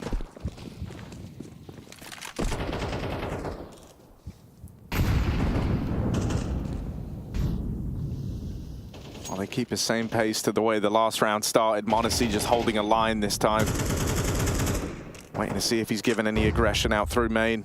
This MP9's worked itself up into a close corner as Kixan lies in wait with this kind of double-layered peek out of him and Shush. Same again. Oh, Nico doesn't need to respect it. Tessis doesn't even consider that Nico will go through. Kixan's close, and it's perfect with the MP9. He chews through a couple, and that bomb is firmly in Heroic's hold. Nico's trying to get activated out through middle, but you're going to need a miracle from Nico. Can he do it? Kixan just dancing around, proving to be a nuisance. Nikodos with the backstab in the meantime, and Hunter's caught looking the wrong way. Next, he's getting pincered on. He needs to pick a fight forward or backwards, and even though he wins the one into main, it's all left onto Nico. 1v2. They know that he was cut loose from mid, moved into this A site. It's all about trying to find him, and Nikodos will do exactly that. A big round from Kixan and Nikodos as they offer up 2 apiece. That first double kill coming off of the MP9 and the crunch that occurs over in main. Heroic bring us through into OT. Much akin to Overpass, only it's this time them playing catch-up. They're going through the smoke as well because Nico gets his mid-entry, so he's putting pressure, but they still, I feel like they still go a little bit early. He has so much room and time to get towards camera. He can't even assist. He's only there trading late. And, well, gray screen into an MP9 goes about as well as you can hope. G2, another overtime. m0NESY, tamed but not muzzled, holds on to the A push again. Still looking to bite and bark his way back into this game. Not wanting 3 maps. No, it's in the smoke to avoid giving up the position. Good flash play. m0NESY's out of there. Nexus going to have to attempt this trade, and he will find it. Meanwhile, Nerd's dead and dog inside of that smoke. So G2, a man up. Need to take a breath and regroup. HooXi versus Nerds has been this kind of like background head-to-head that's been going on. It was happening on Overpass and some of those long fights. Now we've got the duel of Dark, and HooXi started winning that out across the last few rounds. This has put a lot of pressure on Heroic, right? Being a man down, and it's where they've lost these players. They have to spread themselves pretty thinly here. I'll take a bit of an educated guess by leaving 2 over towards B. Using Nerds down and Dark has put the fear in them. But that leaves mid wide open, and G2 have found this gap. Oftentimes when they've secured this temple control, it's led to great spots, and no one from Heroic is even considering this. They just left middle. That kill comes for free. Tessez tucked in at the back of the site, delivers the double, can't quite make it the third. Hunter will snuff him out, and so now it is just Kixan coming in late from all the way around. A day at the beach. This clutch will not be. Maj3r and Hunter set up to play around this bomb. This is going to be real tricky for Kixan. Doesn't have any util to try and make his life any easier. They can just peek on the tap. They hear the footsteps now. They know he's in the site. They've got him right where they want him. First kill secured. Nothing from Hunter yet. The stick comes through, and Hunter will deny. Doesn't leap out for the trade, plays the long con, plays around that bomb, and it does well by G2. It's been a while since we said his name, right? But steps up in the first round of overtime, and yeah, difficult spot for Heroic in that 3v4. Again, you feel like you need to be a little bit more proactive. There was just such a huge gap in mid. Perhaps they thought they had a little bit more time to just hold. And G2 wins the first round of overtime. m0NESY's taking some liberties here. It's by no means the W holding or quick scoping entries that we've seen out of him in rounds prior. He's just holding that line, but a bit more aggressively over towards middle. Smokes come out of them. G2 kind of settle into this split across the map. Once again, you'll bet that Nico wants to work this mid control. He's been doing it all T-side long. Ooh, Heroic this time, though, will stem that bleeding. They deal with Nico early.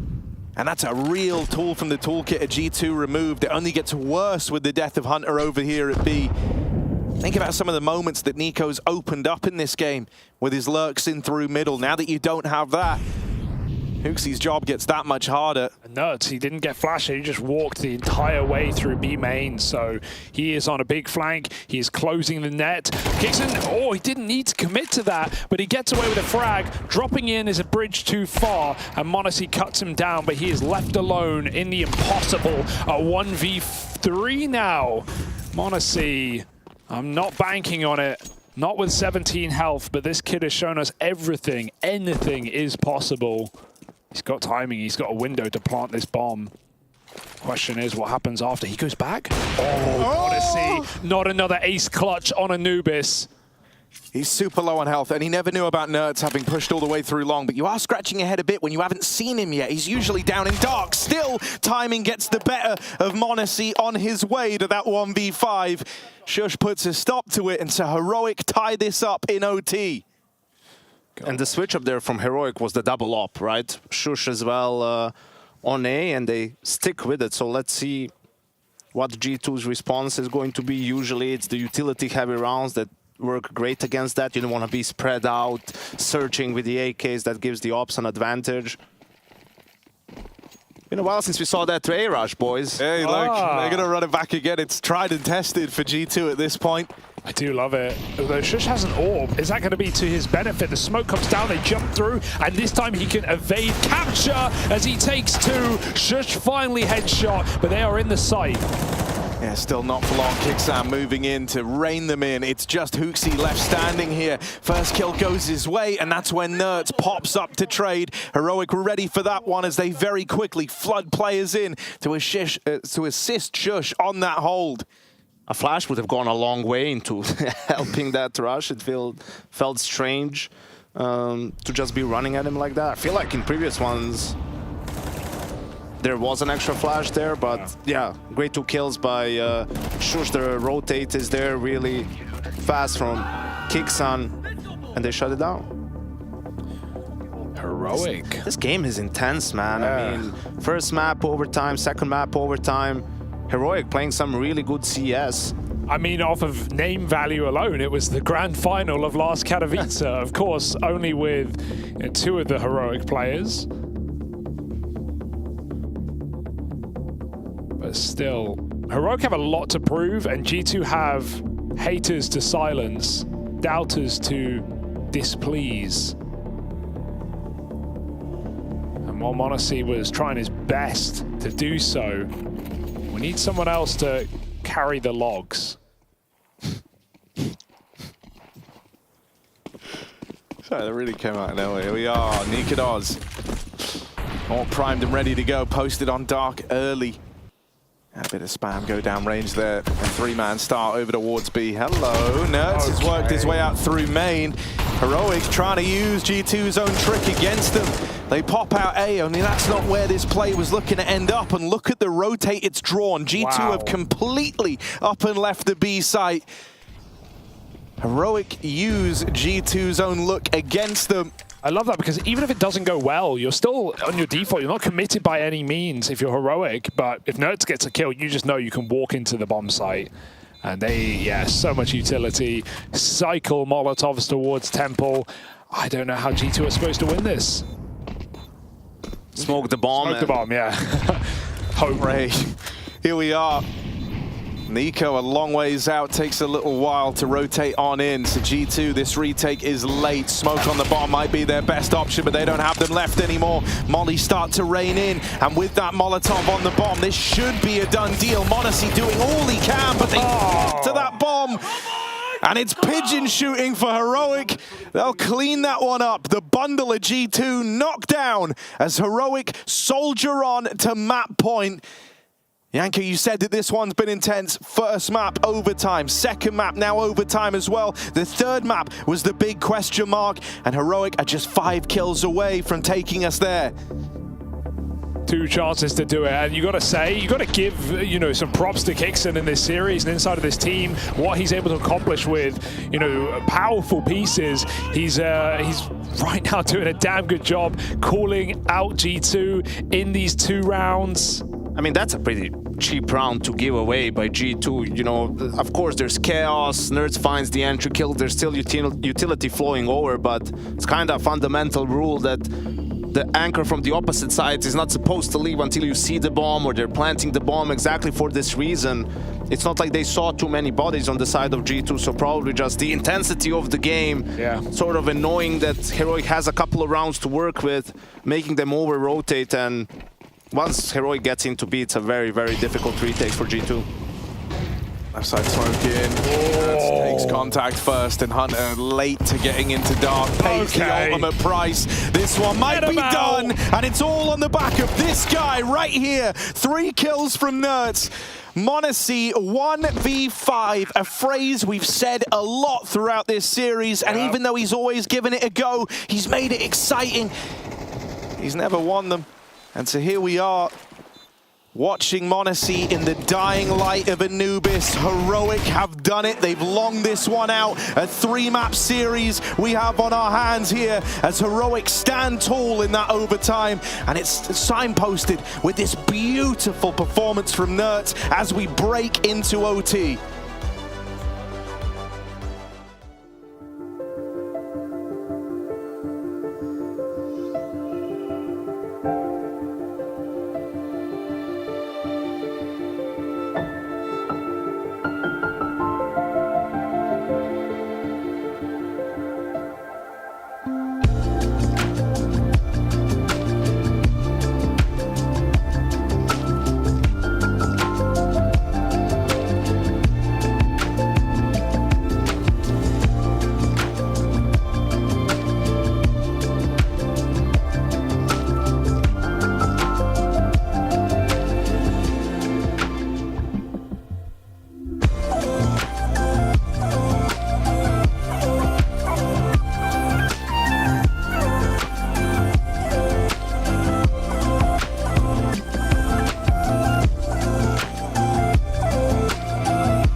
doors are closing in. This room is smaller. Another desperate hour. Another face off. The clock is ticking down. Embrace the chaos. This isn't over. It's only begun.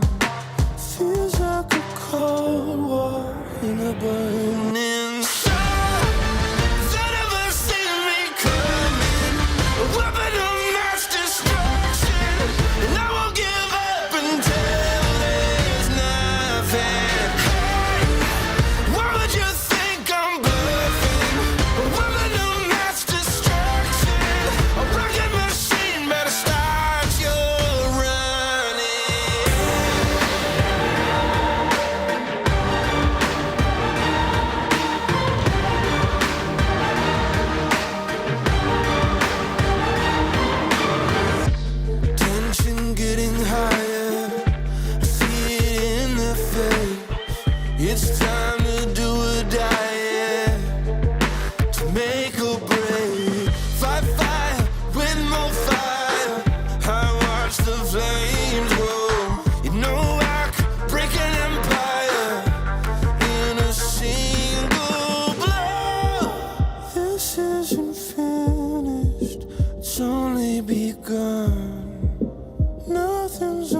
Brooke, I want to ask you a question. You have a very calm, stoic demeanor, let's call it, outside of the game, but you have like that, you have that crazy, that weird X factor that I feel like I've seen very few players over the years have, which is like, I feel like you actually get better when like shit hits the fan in a round, like when things get chaotic. If I knew myself what's happening in the server, then maybe it would happen more often. Sometimes I don't know what happens myself, and I just hit something, and then you just black out, and you come back, and there's and then it's 4K or ace. I don't know. Yeah, we love when Crazy Brokey arrives. We know it. In the game, that you start seeing him getting crazy, like, okay, let him loose. I get that feeling casting it. I'm just like, oh, this is the Brokey we're gonna get today. This is the Brokey where, oh, he's got to drop down vent because there's 3 smokes and there's 8 seconds. He's got to get a bomb plan. He's got to kill 2 people through the, like, is it just like you're literally just riding on intuition? Yeah, I just play. I'm not thinking much. I think I just go, and sometimes it works out. But I think when he's in that zone, he just starts micromanage people. It's like, I'm chilling here, bro. I'm normally I'm not getting micromanaged, sure. But suddenly Brokey start controlling me. And like, but I know when he start doing that, that's because he's seeing everything from his perspective. And I think he has a unique way of seeing the game. And when he's in the zone, he just hits every single right call, right move, right moment.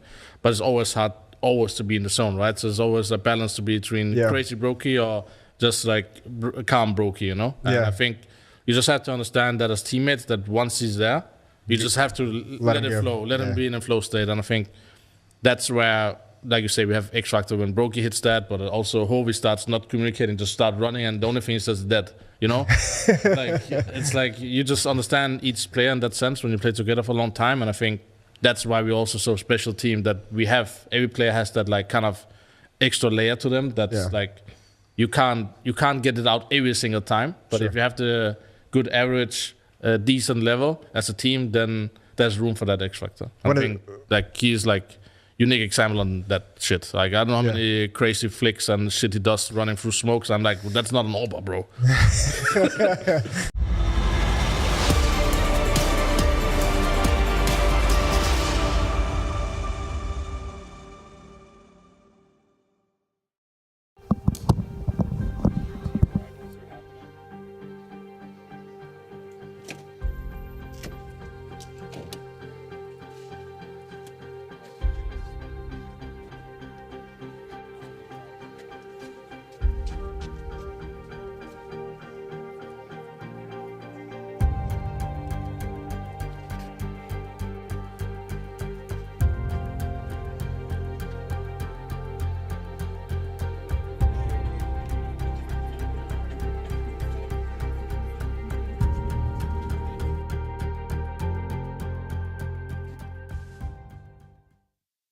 FaZe are coming into Katowice, and an easier opponent on paper when it starts out, but there's no easy games, you always tell me, Carrigan. But I want to see, you've already had some games to start off this season, so what has that told you about where you're at? We are where we want to be. I think a small wake-up call in Blast in the first game was good. Get intensity up, trying to make sure that we don't underestimate or don't feel too comfortable, right? Not the most practice here from Blast to here, but I think we are where we need to be, and I think as a championship team, you need to progress during the group stage, and you need to make sure that you are staying step by step to kind of hit peak performance. So, yeah, first game, a lot of pressure on us, no pressure on enemies, but we're used to it. But we just have to make sure that we don't get too surprised in the game. Now you're talking about obviously the first games and where you want to be, but was there any adjustments you needed to make in the small bit of practice time you did have before here? I think not. What I like to see was that David had a really good tournament. He had maybe a rough transition right before World Finals. So having this extra time to kind of adjust, and me and David talking really tight about how we can put him in better situation. I understand him more and more. So yeah, just looking forward to kind of see what the whole team, but also him, what he can bring to the table here in Katowice. And if it continues like we saw in Blast, it could be very positive things for you guys. But there also is this story of the hectic schedule, more so than even other years we've had in Counter-Strike. So for you guys, is the group stage about pacing yourself a bit? No, I think definitely not. I mean, you need to make it to playoff. There is a day or 2 days off. The schedule is always during the season, mid-season, end of season. That's where I feel like you get burned out. Right now, we give everything we have. The next two and a half weeks is going to be very important for this team to make sure we make deep run here and going deep, qualifying for the major first of all.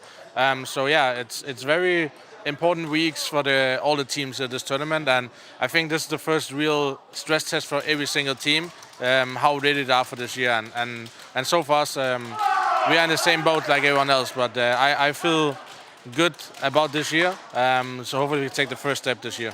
Hopefully you do as well. Thank you very much, Mr. Carrigan. I'm looking forward to seeing you go up against the Rebels.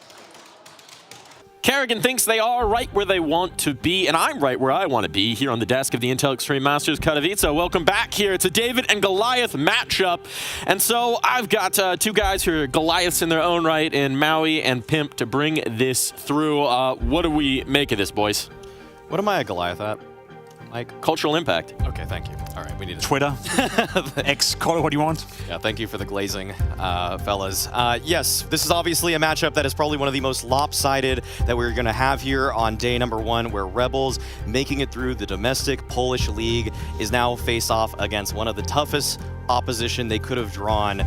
They're not your number 1, Pimp, but they're in my S-tier FaZe clan. They're very close to being my number 1. They're probably my number 2 at the moment, and I think that's where I want to steer the conversation towards. You have a team who weren't expected to be here in the first place, who advanced from the play-ins in a fashion that some may doubt, you know, in the sense that they had an easy bracket, they had an easy way there. At the end of the day, you can only face who you're up against, and for them to be in the group stage, for them to have the chance of taking on a team of the caliber of FaZe in a best of 3 at such a crown place right here, that's golden for the development, golden for the experience. I agree with you, FaZe heavy favorites, but for the Rebels, this is a massive opportunity to at least put themselves on the mark one more time. It is a massive opportunity, and we'll talk about the Rebels in just a moment. But before we do that, we need to set the stage. We need to talk about our newest contender here, because this is their debut at Katowice in 2024.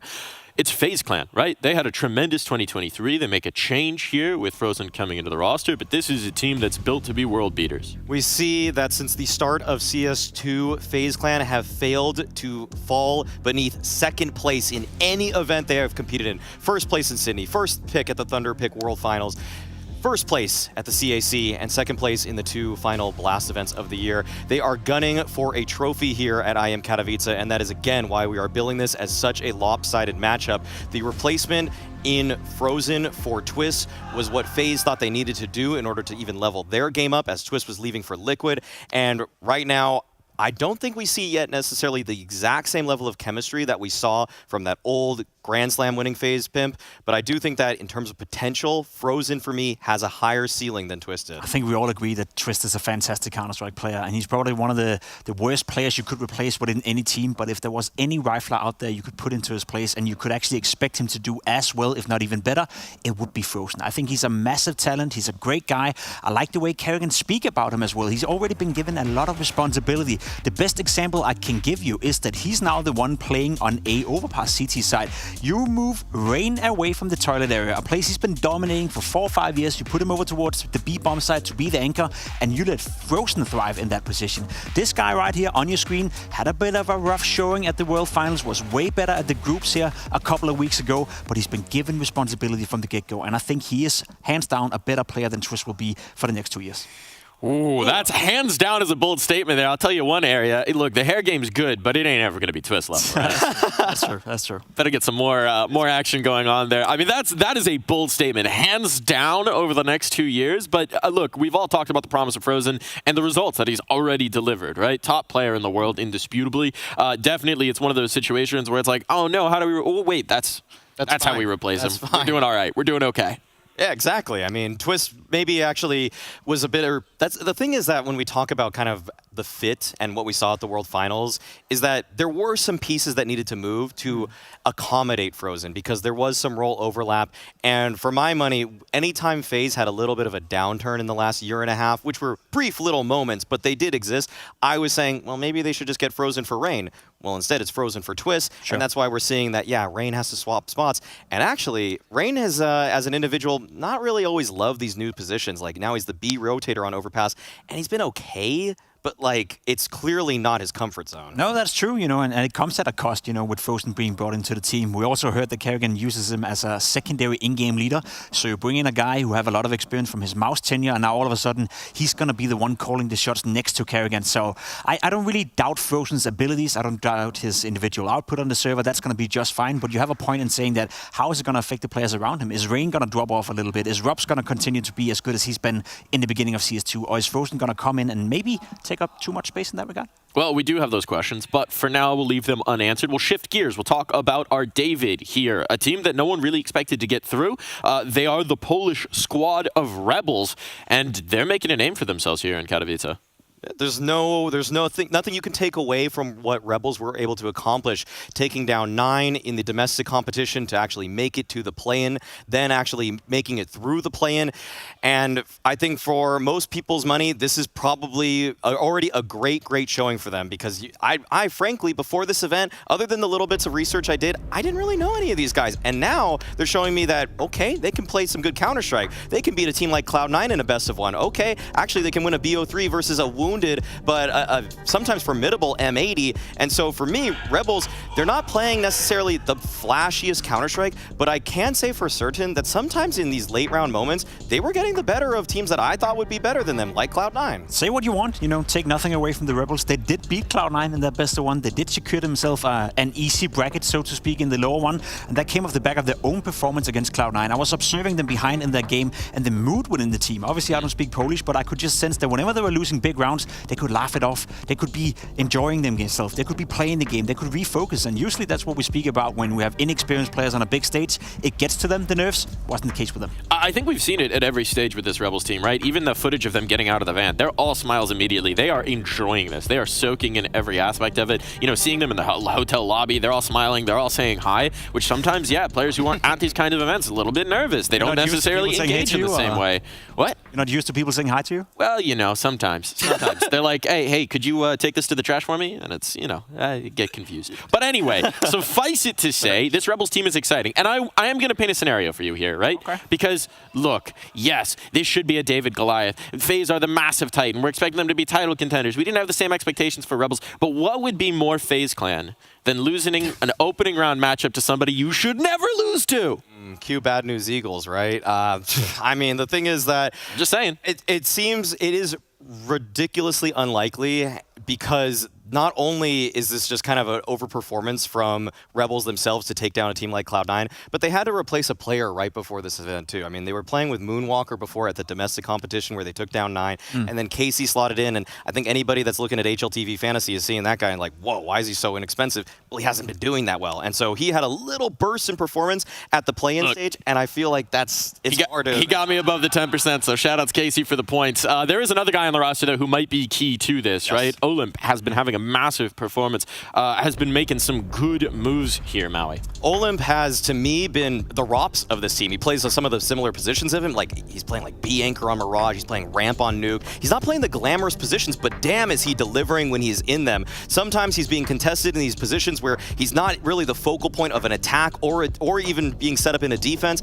but he has just held his own in so many individual situations, and when he is sometimes thrown into the fray, well, he has these huge pop-off moments, and that's what him and Rebels needed to take down C9. And it's very cool to see a player in those positions deliver at that level. The only problem I got with that is that when you're up against FaZe, when you're the big underdog, you need someone to be the playmaker in order to rattle FaZe a little bit. You need someone to be the guy that can shut down FaZe or disturb the way they're playing Counter-Strike, and it's very hard to do that when you're playing some of these anchor roles. So he much more relies on his team to set him up or put him in a 2v2 or put him in a 3v3 or put him in a situation where he can deliver, which he has been doing so far. He's not the one going out there from the get-go and creating the round. So again, when you look towards FaZe Clan, when you look towards Rebels as well, who's that going to be then? Well, here's the question, right? if there's a scenario, if there's a way into this. Because I think we all know what we expect to happen. We all know what probably should happen. But if it doesn't, how do we get there? Well, it has to start with these kinds of maps, and we'll see. I mean, I don't know if I can imagine a world where Rebels is able to find the win on Ancient. Let's see, though, Nuke. I mean, it would have to start there. I mean, that's kind of what I'm grasping at, Mike. It's tough to imagine them finding anything more than maybe 9 rounds against FaZe on that first map. I mean, we talked about a little bit of discomfort, maybe. Is there anything still in FaZe that you're seeing as an exposed weakness with the change around in the roster? Not in this matchup, you know. Well, I know 2 guys who also don't bring any weakness. There are casters! Sorry, Jacob. We'll get back to you later. Oh. Peace out, Jacob. We got FaZe, we got Rebels. Opening match of Katowice for FaZe. We get to see what level they're playing at. Well, they say there is no chance, but Rebels looking to pull off one of the greatest upsets in Katowice history. A Polish side that didn't expect to be here, but the group stages stand in front of them, and so do FaZe. It's Nuke first, FaZe on the CT side. Plenty of utility being purchased up here for the Rebels to show us what they've got. Yeah, this is a very let's just set the stage, because this obviously the desk helped us do it as well. Very one-sided, very difficult. I'm with Maui. It's like when you're really grasping at finding reasons to stump for Rebels and being able to actually win this series, it's a very difficult thing to do. You don't have a whole Bad lot. News Eagles, right? They're not their kryptonite. Well, yeah, that's fair. There is that angle with Bad News Eagles. Let's just see what they've got, because already this is an overperformance. They're kind of playing with house money Rebels at this point. Getting into this group stage has been very impressive and very successful for them. And FaZe is just a different beast. And yep, see you later. That's the tone set, really. Triple kill instantly coming in between Rops and Frozen. And you had an idea, you can't really work with that, unfortunately. That's so stupid. Rops is holding, Olymp goes down, and that's exactly what you expected, Jason. That's actually a little chuckle, look, a little laugh. All right. So dumb. Like, yeah, what can you do? Like, all right, we have a smoke there, we have flashbangs, we're trying to get down vents, and he just spams out 2 headshots for no reason. Unlucky, I guess. So pissed around to FaZe. Yeah, indeed. No bomb plant for Rebels either, so no force buy, and the bomb's in the vent. So, yeah, it's interesting. The Rebels are here, but FaZe Clan is definitely the team that everybody's hoping will go ahead and get a quick, clean performance today and be the team that moves on. And we want to see how deep in the tournament FaZe can go. I mean, obviously, always title contenders, and adding Frozen into the team and having a bit more time into an event like Katowice. Yeah, I mean, hope we're expecting FaZe to be real title contenders. Coming into this event, like, Vitality is the favorites to win the whole thing, but FaZe is the next team you go to. That's the immediate second name that you go to. They've been in the past 2 finals we've had in CS2. They've lost both of them to Vitality 0-2. Yeah. But outside of that, they've been able to contend. They've been able to win. They've been able to battle back. And I mean, really, this Frozen in for Twist thing, it feels like they haven't necessarily like lost a step. Like it's again, like you gain some areas, you lose in other areas, but overall, it seems like the FaZe level is still one of the best 2-3 teams in the world. It's one of the best roster moves you could make. It's nice and clean here in the second round of play. That's FaZe up 2-0. Yeah, Vitality, FaZe, definitely the 2 kings of Counter-Strike. I'm hoping that Liquid down the line this year will become sort of a king slayer, but they're not here. And so those 2 teams at the top, definitely, it feels like they're a step above everybody. Yeah, Liquid's still got to establish some dominance in the Americas region. Yeah, that's the RMR true. Before we one step at a time. Before we can start, looking towards the future. But yeah, that would be a very cool team to see at the big events as this year goes on if they continue to improve. But right now, we're going to see if Rebels actually has a game plan that could put a dent in this defense. First 2 rounds, nothing to really speak about. First gun round now. AK-47s on the board, 5 of them for Rebels, 1 player outside, 4 players towards ramp. 4 outside ramp. Looking to play through a smoke, flash comes in. And Rops has decided to play it back from Hell instead. And it's worked out pretty well for Rops. So he's got that first kill on Olymp. Interesting comparison drawn by Maui. Before this game started, Olymp is the Rops of Rebels. Well, he's got a taste of what the real Rops feels like. And Brokey holding down the lower bomb site.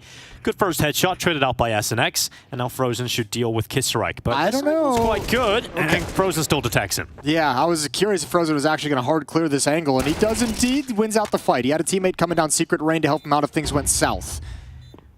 Flay close by, has got SNX with him in this post plant, and Flay has to do it all. Second shot, it's only headshots. The mind fly weirdly with all of them, but it's not going to happen. Frozen comes in and freezes out any chance of a huge round there. That would have been a massive way to get your first round on the board. He was putting together a really cool sequence. I think he just ran out of bullets at the end. I think that gun was just running low and he couldn't get the last headshot, but a really, really cool sequence of 3 kills in a 1v4, an impossible situation almost.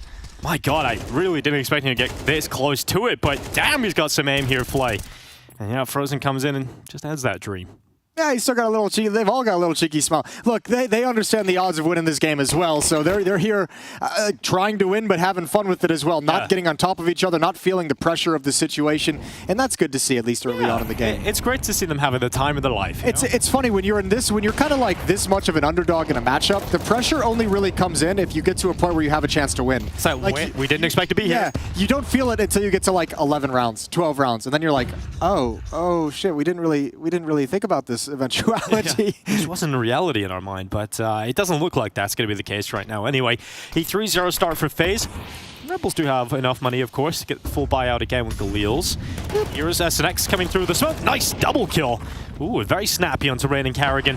And Frozen able to reply. Olymp hits the deck, and Frozen goes down, but the rest of his teammates stepping up instead. 2v2, and it is Brokey towards the back of the bomb site. Goes for that quick flick, close quarters combat, and Kissrek left in a 1v2. And he is kissing the ground. He's gone. 4-0 start for FaZe. And even though Rebels have some good trading, some good space taking, there's just too many options for FaZe. And those, I think, like what we saw that round is something that I think Rebels is going to have to bring a lot of in this. Is like you're going to have to take some crazy risks from time to time, and that I think round really gets opened up by player coming through mini, just walking through smoke to find Rain. This one right here, SNX, able to grab this kill and build upon it because like no one in their right mind is thinking they're going to walk through the smoke. Yeah, no one. Yeah, it's the standard Counter-Strike. Those are risks that you can kind of pull off. I mean, it comes to the other side too. Like FaZe probably doesn't see something like that every day in Tier 1 Counter-Strike either, so that can catch them off guard, and we'll just have to see how often it can be successful. Yeah, if you come to the server with a typical playstyle, you will just get beat out. If you try and play like the Tier 1 Counter-Strike, FaZe Counter-Strike, you're going to get bruised and destroyed. Yeah, so let's see. I mean, it might happen anyways. Yeah, I mean, but at least this way they have a better chance. And Kissrek comes out with that Tech 9 and takes out Brokey. The nade blows open the smoke, and that allows Frozen a simple kill on Kissrek, and then the cover comes back up to secure safety for Frozen. He goes again, this time through the smoke. He'll catch Casey, and Rain is there to assist him. So these Tech 9s don't get anywhere, and it's a 5-0 start for FaZe Clan.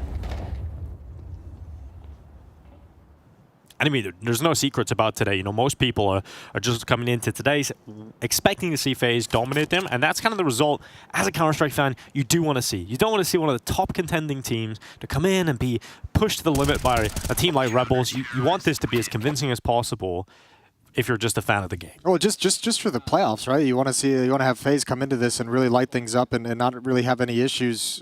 Not out of any sadistic hope to see Rebels lose, but you want the best teams in the world to be performing at their best.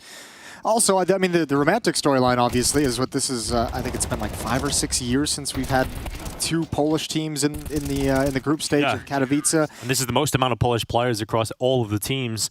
It's quite incredible. And we've been asking for the comeback, the resurgence of Polish Counter-Strike for a very long time. It's kind of similar to the Swedish scene. We were just asking, we need them to come back to former glory.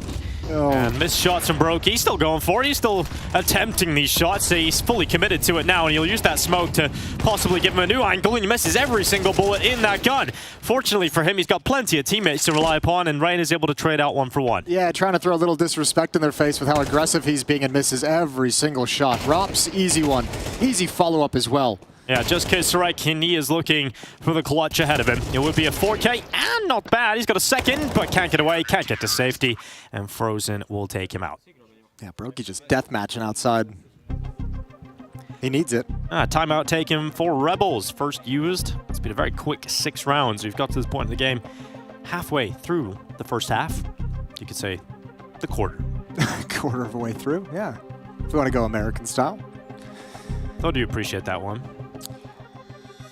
A little conversation for Rebels. Interesting to see what they're going to come out with. trying to find something that can work. I think, honestly, like, I think in some level they're going to have to, like, focus on just playing a trade game. Like, kind of, like, stay a little bit more grouped up. Don't try and make things too complex. Don't try and, like, work FaZe around the map. Get some rounds on the board by just trading, getting an entry, getting a numbers advantage. Hard to do on Nuke, but this is their map pick. There's a certain point where it's fun to play against FaZe Clan. And then there's a certain point where you realize, damn, we are really getting smacked. It's no longer fun. Everyone's watching.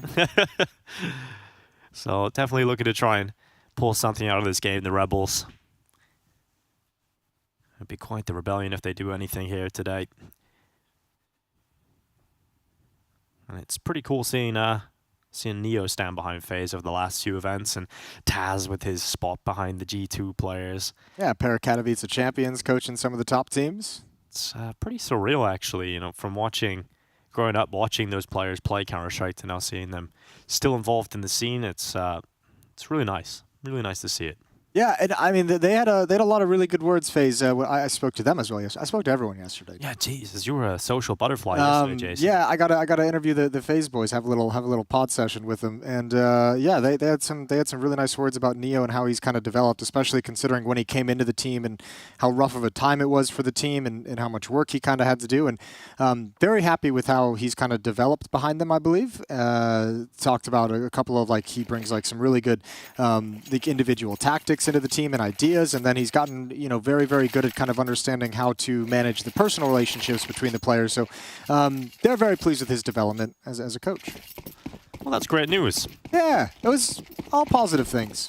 Well, maybe some positives to be drawn from this for the Rebels. AK-47 for Kisarek, the rest on Tech9s and Deagles as they search for their first round versus FaZe Clan today. Rain outside. A very scary player to have to go up against if you're on the T side.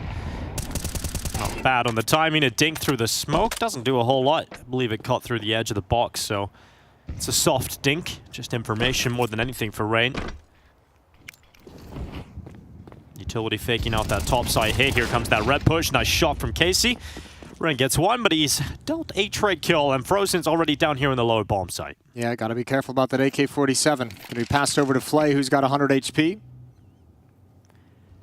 How much do they want to progress? Still one player deep outside for Rebels and one player over in lobby. So really the only aggression is this secret play.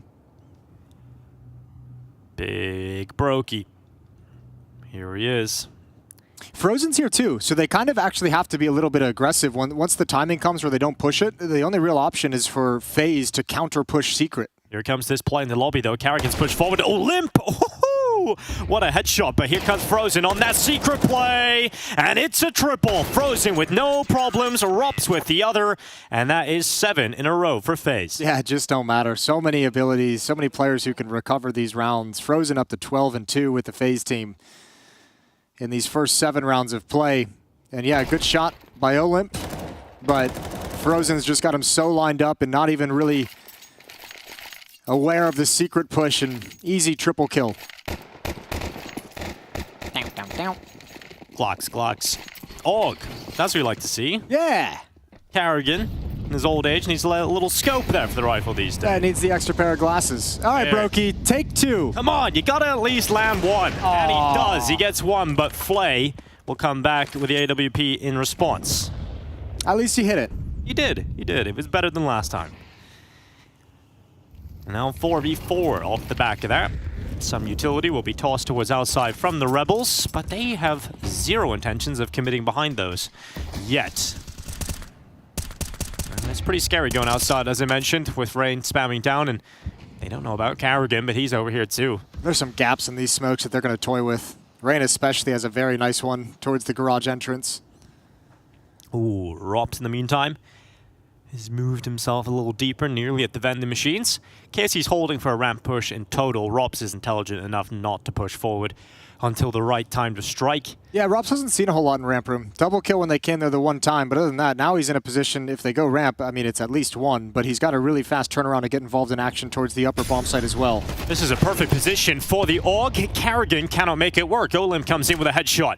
Now Rain detecting the players coming out of Squeaky and trying to draw a distraction to allow Robs to flank around the back, and also the player inside of the site up in the rafters. Well, it's got to be Frozen because all of his teammates are dead, and Frozen leaping off the top rope. He is destroying them with acrobatics, and now it is just Flay on the AWP, and he gets it done. Rebels with their first round. Yeah, but Frozen almost brings that back in the 1v4, and you can just see it. He's got to be sitting there like, come on, just stay alive. I'm up in, they're not on the upper bomb site. Nobody needs to move. Everybody just chill. They had to win that one, Jason. They did have to win that one. You couldn't leave it down to Frozen alone in the rafters and lose the round from that. Yeah, you can start taking advantage of all this stuff kind of in a way, because I think FaZe up 7-0, I think, you know, everyone's probably starting to get a little bit horny looking for all the kills they can find, knowing that they feel very confident just challenging. Nice quick scope. Brokey especially. Can't hold him back. Brokey's one of those players, when he gets in a certain mood, you just kind of got to unleash him. Yeah, you just got to let him go. He's his own wild beast. Send him out, let him do what he does best. Sometimes it looks amazing. Sometimes he misses 5 op shots. But that's the Brokey we love. It's the nature of the beast. Round number 9. They brought Carrigan down to a 5-7. Don't really think that'll matter too much, but let's see. Smokes go out towards the top side again. Rebels willing to use the utility very early on in these rounds. Just trying to establish some control. Carrigan feels emboldened, only having a pistol. He can go for a risk, push through hut, and get information. Yeah, a little bit of information. He spotted at least 2, maybe 3 players that he can call out towards lobby. There's not that wall of smokes outside. Rain and Brokey are both pretty committed to the outer yard. And Brokey's going to start sliding back just as there's not a whole lot of attention that warrants his presence. Here comes the attack for Rebels into the top bomb site. Carrigan, the first player up on top hut. He's got plenty of teammates, plenty of options behind him, but Frozen misses. Carrigan steps up, and Brokey's here to impale his opponents on the other side. Casey slipped the net, got through, but Brokey's cleaning up, not letting anything survive inside of the site. SNX has everything to do. Under a minute left, AWP in the hut, and retreats back to the T-roof. What a monster Brokey is. That's a beautiful triple kill from heaven. Those are some quick shots, multiple different locations as well. Hyper-aggressive Brokey at the moment with all this confidence. 40 seconds. To run back. To say. Walk back. Yeah. Gently, all the way to his spawn point. It's the only weapon they're going to have in the next round. I take that back. Flay can buy up an AK-47. I have to admit, though, Rebels have brought some excitement to the game. They've gone for a lot of fast rounds, a lot of fast plays, trying to create some chaos. And it's certainly been exciting from both sides. You know, we've even seen little individual pockets of skill coming out. You know, there was moments from Flay and SNX, and Olimps hit some good shots. So the chaos has been exciting to watch. It's just unfortunate not winning many of the rounds here. You're scraping the barrel just the same way Maui was towards the end of that map, Veto. You're really reaching for it. Well, you know, it's tough to be negative all the time. There's a lot of negativity in this world, Jason. Sure. Sometimes the bottom of the barrel is the sanctuary. Okay. Well, here's Brokey. Incredible first shot. That's fast. Flay not ready for it. And then obviously swinging out, building upon it, and a good downward shot with the AWP. He was even ready for the hut peek if it was there, but SNX didn't want anything to do with the fight. Yeah, I was kind of thinking it was going to happen. He was going to. That would have been a great exclamation point on a highlight reel. Yeah, absolutely. Better do something with that ult now, Flay, after that. Let's see what he's got. He goes outside. Brokey this time a bit more passive, but he's still looking for that opening fight. Playing from Big Garage, and what a shot. Just seen enough. Nails it through the smoke. Flay gone, and a 4v5. Here comes Rain up secret. How aggressive does he want to be? Doesn't look like very aggressive. No, I mean, Brokey's keeping good track that no one's crossed over to a red box, so you he just could needs be to watch aggressive. Silo. But obviously not too interested in testing if someone's on top of Silo. There's the smoke, there's the utility to force Rain back as far as possible, give them some space to work with. Yeah, smoke is up at Garage as well. And here comes Rain. Senses the timing. It's the wrong timing. Casey hits the headshot with the AWP, and Brokey now held behind the smoke in Garage. Flash goes through to follow through. Brokey's not seeing anybody try and get through the smoke. He's worried about it. He's ready for a no-scope. But I think the fight that's coming to FaZe is this one. Kisserat's backpack spotted by Rops. And that's a death sentence. Rops will take him out. But his Ultra has fallen, Brokey's gone, and now a 3v3 with this push back from Olymp, catching Frozen. It's suddenly Rebels ahead in the final 30 seconds. Carrigan's going to change that, though. Here's those steps coming in main, and does have his teammate towards the back of the bomb site, too, of Rops. Carrigan just biding his time, pulling distraction, but suddenly it is all on Rops. It's on Mr. Cool in the last 20 seconds. He's got this 1v1 fight on the top side, but he knows the further play has gone down to B. And KC is looking for the money, looking for the bomb plant, and now searches for a clutch versus Rops. He jumps around, trying to jiggle that shot out of the AWP, but it hasn't come through yet, and Casey will win the 1v1 up against Rops. Very nice round from Casey. That's the salvaged AWP, and that's a full round in which he controls that number of kills, and he's facing challenges each and every time. Rops trying to jiggle him out, Carrigan trying to jiggle him out. Really well done. Good find from Olymp that helped out massively, but that's a clutch that actually puts this into an interesting position for Rebels to carve out a few more rounds in this half, because that's the money for FaZe. These last two rounds are going to be force buys from the FaZe defense.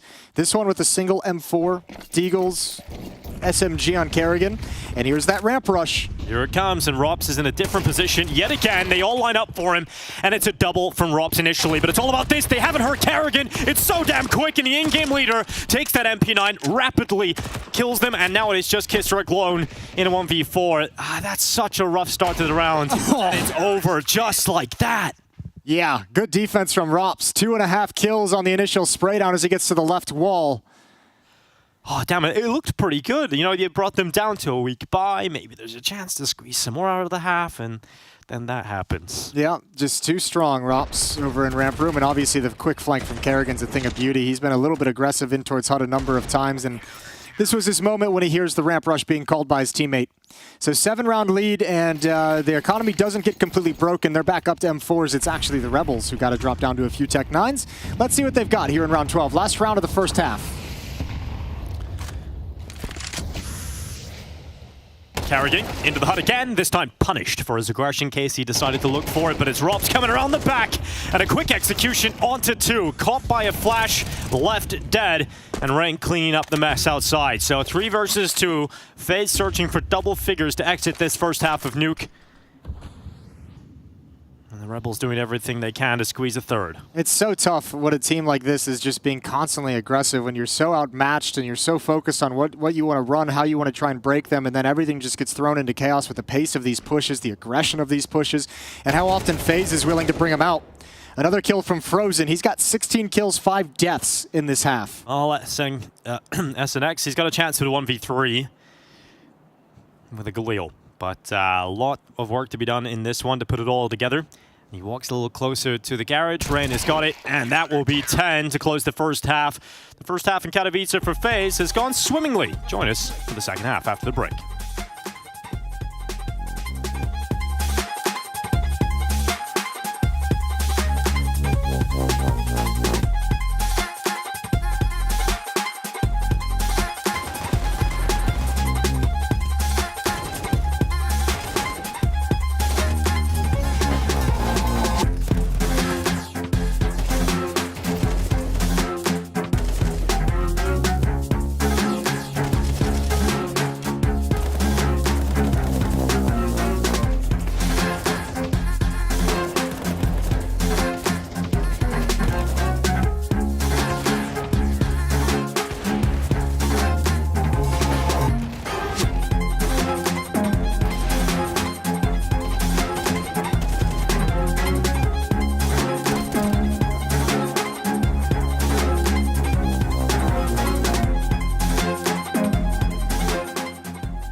Welcome back to the Intel Extreme Masters Katowice 2024. It's 10-2 for FaZe as we head into the second half of Nuke.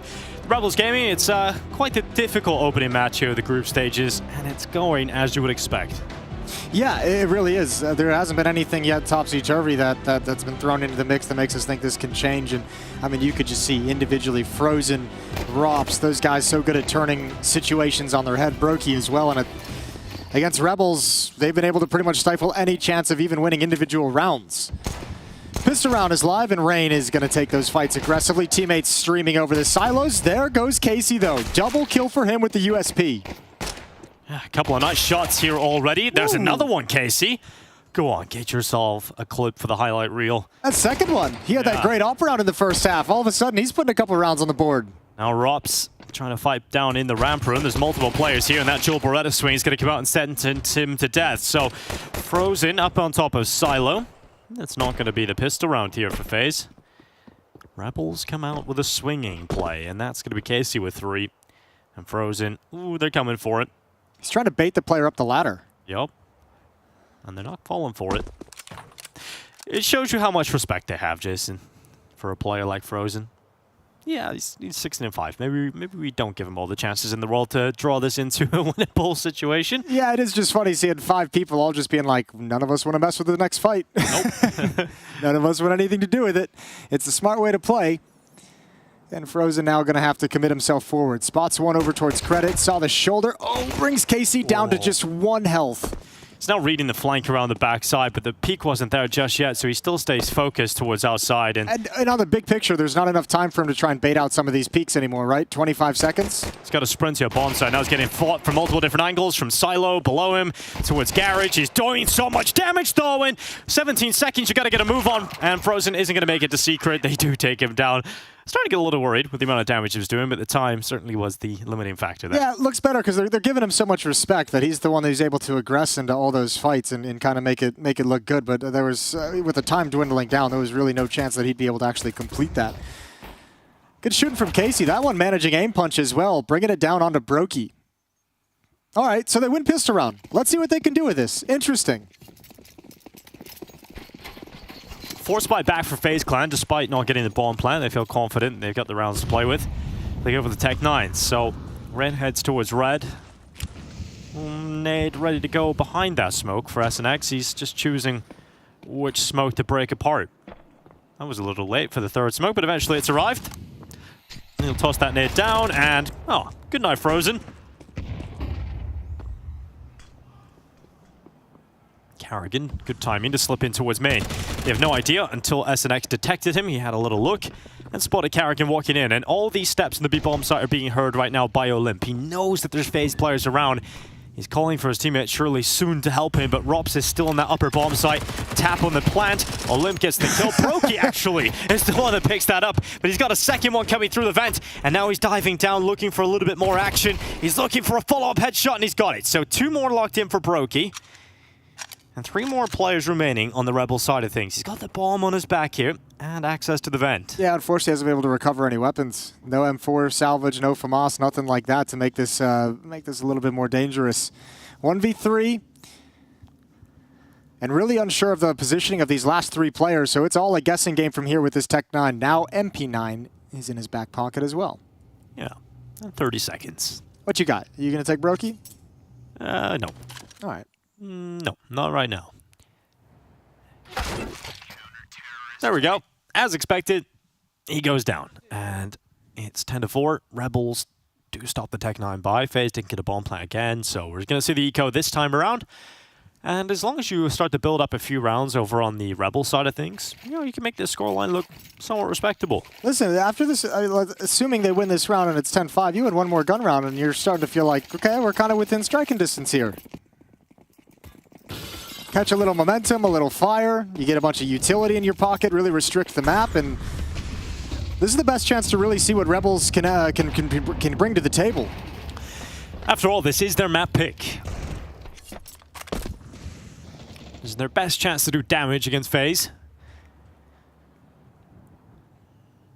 Flay. He's got eyes on Red, at least did.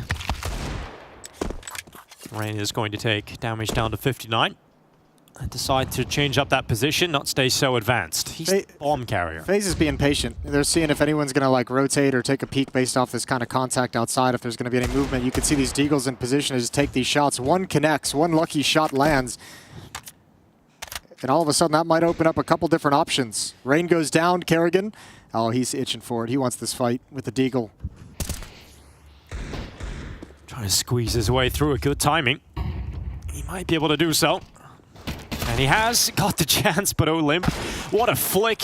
And his teeth are smashed in by Brokey's Deagle.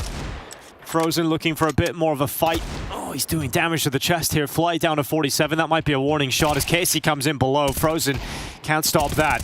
And Brokey's Deagle is brought down. It is 5 rounds for Rebels. And here comes that gun round you were just mentioning. Yeah, one more stop here and Rebels can really start to build into this game. Let's see if they've got what it takes. Scout is going to be dropped over. Op picked up in its place for Flay. No room for shenanigans. Good reaction from Olymp swinging over as Kerrigan makes a quiet play around the boxes. But overall, that's just FaZe trying to pick some guns off with Deagles, trying to limit some money, force some rebuys. It's definitely no absence of aim on the Rebel side. We've seen some ridiculous mechanics out of some of these players. It's just putting that all together is yet to be seen, but perhaps this could be that first step. Nade stack towards outside, and it's beefy. Ryan Brokey and Kerrigan taking damage. Rain the brunt of it. And a quick execute on the run. 2 smokes close towards Man in Garage. And Frozen peeks over. Oh, SNX wasn't ready for that. No, I fell asleep at the wheel. You could see it like after he spammed into the smoke, he made like a decision that he just wasn't going to be checking top silo and obviously completely punished for it. And the problem now is they've crossed over to Secret and you're in a man down situation already and no one's dropping lower. They almost like just have missed a rotation. They don't have the manpower to solve it. Casey stepping in. And that means Olymp has to go back to ramp and get downstairs quickly.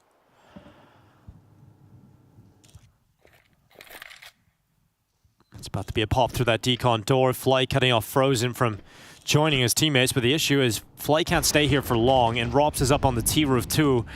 Fly even takes damage.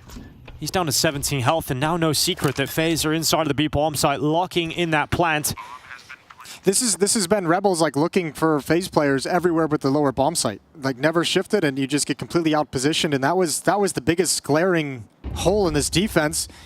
They just wanted to try and find someone lobby, wanted to try and find someone outside, and without any success, they're just forced into a save. So going to back off, concede the round, and FaZe is up to 11. It's pretty cool that, you know, with FaZe, you have so many strong individual players that you can make a lot of the main moves with only 3 players and leave like Rops and Frozen elsewhere, and they're so intelligent as players and you can rely upon them so much that they can lock down huge portions of the map alone, and you have like a pack of 3 players that can move around and cut through bomb sites and get the job done. Yeah, and the FaZe guys are going to get a lot of respect. We've seen it a couple times in some of these rounds where Rebels has really given them a lot of room to work with and not wanting to take, you know, losses in certain situations, certain fights, certain distances. So FaZe players will be able to control parts of the map alone a lot easier because of that respect being given over. 6-round lead, but plenty of weapons saved up and preserved for Rebels, so they come right back into it. But there's only, I mean, that's really kind of the last round they can afford to concede in that fashion. They're going to have to challenge more now that FaZe is this close to taking the map. It's lined up on the T-roof. They're going to fly into the back of the bomb site today, but no one playing inside of the site. Down on the floor, so those nades go to waste. Flay's pushed deep into the ramp room. He's got a good angle now on lobby entrance. Yeah, that's a great position. Someone can just wander into that crosshair, so let's see. It's the bomb too. Yeah, Brokey does that, maybe Frozen over in the lobby as well. But for the moment, FaZe is content to allow Kerrigan and Rain to work outside. Flay is alerted to the position of the bomb because he's seen the utility being thrown on out. Kisrek Goes on by, smoke blown open, second kill through it. This time Carrigan and Rain go down through smokes. Now Flight under pressure, being pushed on the ramp. It's a good shot on Rops, baiting out the follow-up. It's now Brokey trying to line up two, but can only get one. And Frozen now in a 1v4. It's not looking winnable, and there's that gun round you were talking about, Jason. Yeah, nicely done from Rebels. 4 players alive at the moment as well. Frozen, how many can you take away? The bomb is lost towards ramp room. Nobody really even needs to be in the upper bomb site. Kissarak just trying to keep track of where Frozen could be headed. Now they know where he is. Casey gets a good position, but Frozen catches the timing. Well, that's the respect I'm talking about too, is like Casey's got like a great off angle and door room to not even let him fall back out of hut, but he's like, I don't want to give him a kill. I don't want to give him some options, so I'll just back away and tuck into this corner. Yeah, so you're always able to sort of have a retreat plan. You can always get away to try and save your weapon. Frozen's doing exactly that. We're looking at 6 now for Rebels. Money still available for FaZe. That's the problem Rebels are going to have to deal with. The buys that keep coming for FaZe Clan. Look, it still feels out of reach, but it's a respectable scoreline for the disparity between where these two teams are in the rankings. This hasn't been bad whatsoever from Rebels. And let's see if they can start frustrating the FaZe team. If they can get another stop, does that start to tilt them a little bit, FaZe? That these underdogs are fighting back so well, so aggressively.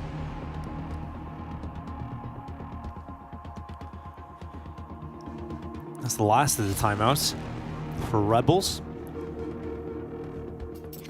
Really looks like Flamey. I can't unsee it. Once it's stuck in your brain, it's just there like, forever. Yeah, Flamey's there.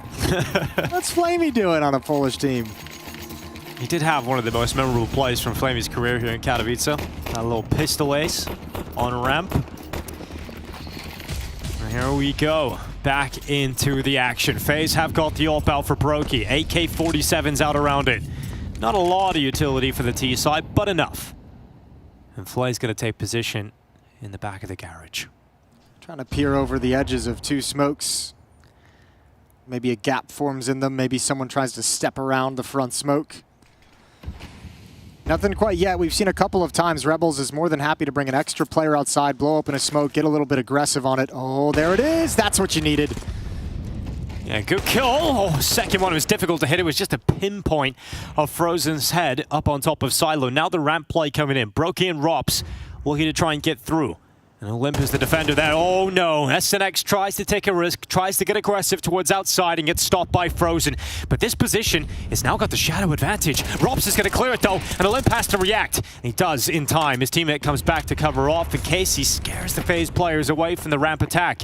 Now with a 3v3, they decide to finish on that top side, but they got 48 seconds so they can make another move, and perhaps having Frozen in the vent, that's what they're waiting for. I think it's the only way for them to connect is actually Frozen coming up the vents, and oh, they can't make it outdoor. Oh. They're so low though. Look at 2 Molotovs as well in the Rebels' hands. Kissarak casting a massive from the back of the site, just one. Frozen clears him out. Now they have options available to them with 30 seconds left in a 2v1. They decide to go down to the lower bomb site. And Olymp, he is going to be frustrated because he knows it's a long journey down there and he's got to win a 1v2. But first, he's got to figure out it is planted on B. Well, now he's got to decide if it's even worth going for. He's so far away. He knows if he wants to go for this, he has to drop vents, which is a danger in and of itself. I think he's just going to choose to save.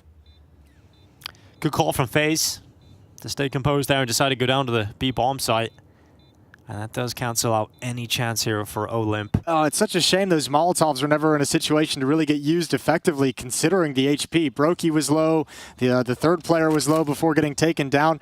There were some chances there for Rebels to bring that back, and now FaZe, 6 chances to close out Nuke. And Ancient up next. And that is the map pick of FaZe. We know how comfortable they can be on Ancient. Even with the opening kill, and then unfortunately Flay not able to get away, Frozen just tapping. SNX trying to take advantage of what he thought might have been a gap in the defense and punished for it. Oh, that was the fight as well that could have gone the other way. The Carrigan spam through the vent, and yeah, that is a frustrating round because they are close to winning it. But it's funny. I mean, every time you see frustration on their face, they're smiling immediately afterwards. It's like they get frustrated in the moment and then remember, you know. It's okay, guys. It's against FaZe Clan. Here goes Flay. Again, somewhat confident with his AWP. Rops is going to be forced to fight. Burning. The Flay did pretty well to get away from that. Frozen descends onto A main. Needs to be careful because that's the smoke. That's the waterfall smoke that you can drop into and then get into main and attack the A bomb site. Olymp lifts himself up out of Secret to try and compete for his teammates. He only gets one, and SNX is hearing that drop, but Frozen's close by, walking through the smoke, and that is going to cost him. SNX picks it up. FaZe slipped down through Secret. Still, again, though, nobody's rotated downstairs. This is the first gun round all over again as FaZe taking control of Secret. Just now, we're getting someone here. It's Flay. Missed shot. Unfortunate to have that shot miss, because it could have made this round very different. A 4v2, but you've still got Robs in that upper bomb site, looking to cut off rotations, and now Brokey's in a pretty good spot too. Katowice cannot beat Robs. Now SNX peeks out. Good kill on Brokey. Draws this into a 2v3 as FaZe desperately try to hold on and close this map. 13-6 is what they're searching for, and Robs has to do it. Defuse being stuck. It's on that Astralis plant spot, and he's not going to be able to get it. It will be another round for the side of Rebels to prolong play. Nice, composed retake, catching FaZe off guard a number of times. Brokey just giving up the angle towards Vent and Stairs at the wrong moment. And they're able to work through the solution, even overcoming a strong Rops lurk out of Squeak Door. 5 more chances for FaZe to close this out. Flay's starting to heat up with that AWP. And maybe this map can settle Rebels down. Maybe going into Ancient, maybe after one map, they're like, all right, these guys are mortal. We can handle them. We can kill them, yeah. We got some close rounds in here. 7 picked up. Katowice on that double. Karrigan Frozen will not make their way through Hut. And Brokey with that hero AK-47 is looking to be exactly that. Swing around the corner. Rain and Brokey collapse 2 kills. And now it is just Olymp and Flay trying to keep Rebels alive here on Nuke. The Rebels map pick looks to fall into the hands of FaZe. They're just a few steps away from completing it. They go back to get that bomb, and Rebels steady themselves for a retake. Yeah, and they'll hear Flay running outside as well. Now the op shot definitely gives it away. Stepping through the smoke, though, is Olymp. Oh, risky play, and he gets the good end of it. But you still got to get past Brokey. Yeah, you do. And Rops inside of Hut with just a Tech 9. He is low. And here's the fight coming out. Olymp just had enough ammo to get Rops on the ground, and Brokey looking to close this one. The Latvian without his laser. He's got the AK instead. And there's the defuse being stuck around the corner. Flay's holding it. Brokey going to try and deny, and he can't do it. Another close round that Rebels win. Damn, Olymp hitting some shots in that round. Triple kill, making this interesting. 12-8. That's a good retake, and all spearheaded by Olymp, stepping through that heaven smoke, getting 1 frag around the smoke. This one right here to be able to activate everyone else and make this doable. Good shooting. Little awkward on that spray, but this was nice. Making sure Brokey doesn't even get a chance at stopping the defuse, and it's 12-8. You can't ask for more from the Rebels. This is exactly what we were hoping for. Rebels to come on and fight and bring the fight to FaZe in a few of these rounds and get a scoreline that looks respectable. And it certainly is at the moment. Flay, confident, brings the ult this time towards outside, fights Red, and takes out Rain. Oh, aggression. They've done this a couple times. We saw Flay with the ult pushed up all the way very early. Coming through the smoke, though, going to give away the advantage. Olymp can only get 1. And now Karrigan's on the move. He's on the prowl outside. Hasn't seen anything yet. He knows he's got all the time in the world to play with, and Flay started towards Red, now is over towards ramp room. He's got the AWP in an advanced position with a big, deep angle towards where Rops was last spotted, but if he goes around this corner to clear the rifle, comes down to whether or not he can be quicker, and he certainly is. Rops taken out of the round. Karrigan goes down at Secret, and suddenly just Brokey again with 45 seconds left in this. This time he's got the laser. This time he's got the big green gun, and it doesn't make a difference. 9 rounds now for Rebels. Yeah, bringing it right back. 3 in a row to keep this alive, and not yet a timeout for FaZe. Don't feel like they need it. I think Neo might have just talked to Karrigan, so do you need one? He's like, nah, we're good. We'll figure this out. But getting a little dicey. Tech 9s now. They're getting into 3v3s. I mean, FaZe are trading evenly, and you think in a 3v3 scenario mid-round, surely this is where they close it, but Rebels are staying in it. The nice thing is in the first half, we saw so many rounds where FaZe from the CT side was like really kind of flexing, was really kind of showing their dominance. Rebels has at least tamed them. especially on this T side now. Nuke a little bit harder to sometimes on the T side kind of be that you know, chest out, just take fights. To the lower bomb site we go. Footsteps heard. They're not masking this at all. Good find from SNX. Not caught unawares. No one has dropped down. Excuse me. Olymp is there with an AWP. Let's see. Olymp misses the shot. They cross on in. FaZe have some ground. And those Tech-9s, they want to close some space down. They want to get close to this sniper. And if they do, they could overwhelm him. Fortunately, there's two of them. There's two ops. This is a horrible thing for a retake against Tech-9s. Yep, it absolutely is. This might just be the round that sinks the Rebels here. A double op setup on the retake attempt, and Olymp goes to the pistol instead. SNX trying to keep his team in it. They've done very well to get 9 rounds, but double figures might just elude them here versus FaZe. Robs is close around the corner, and he's got Brokey with him. What a shot! Really sends him to the Shadow Realm.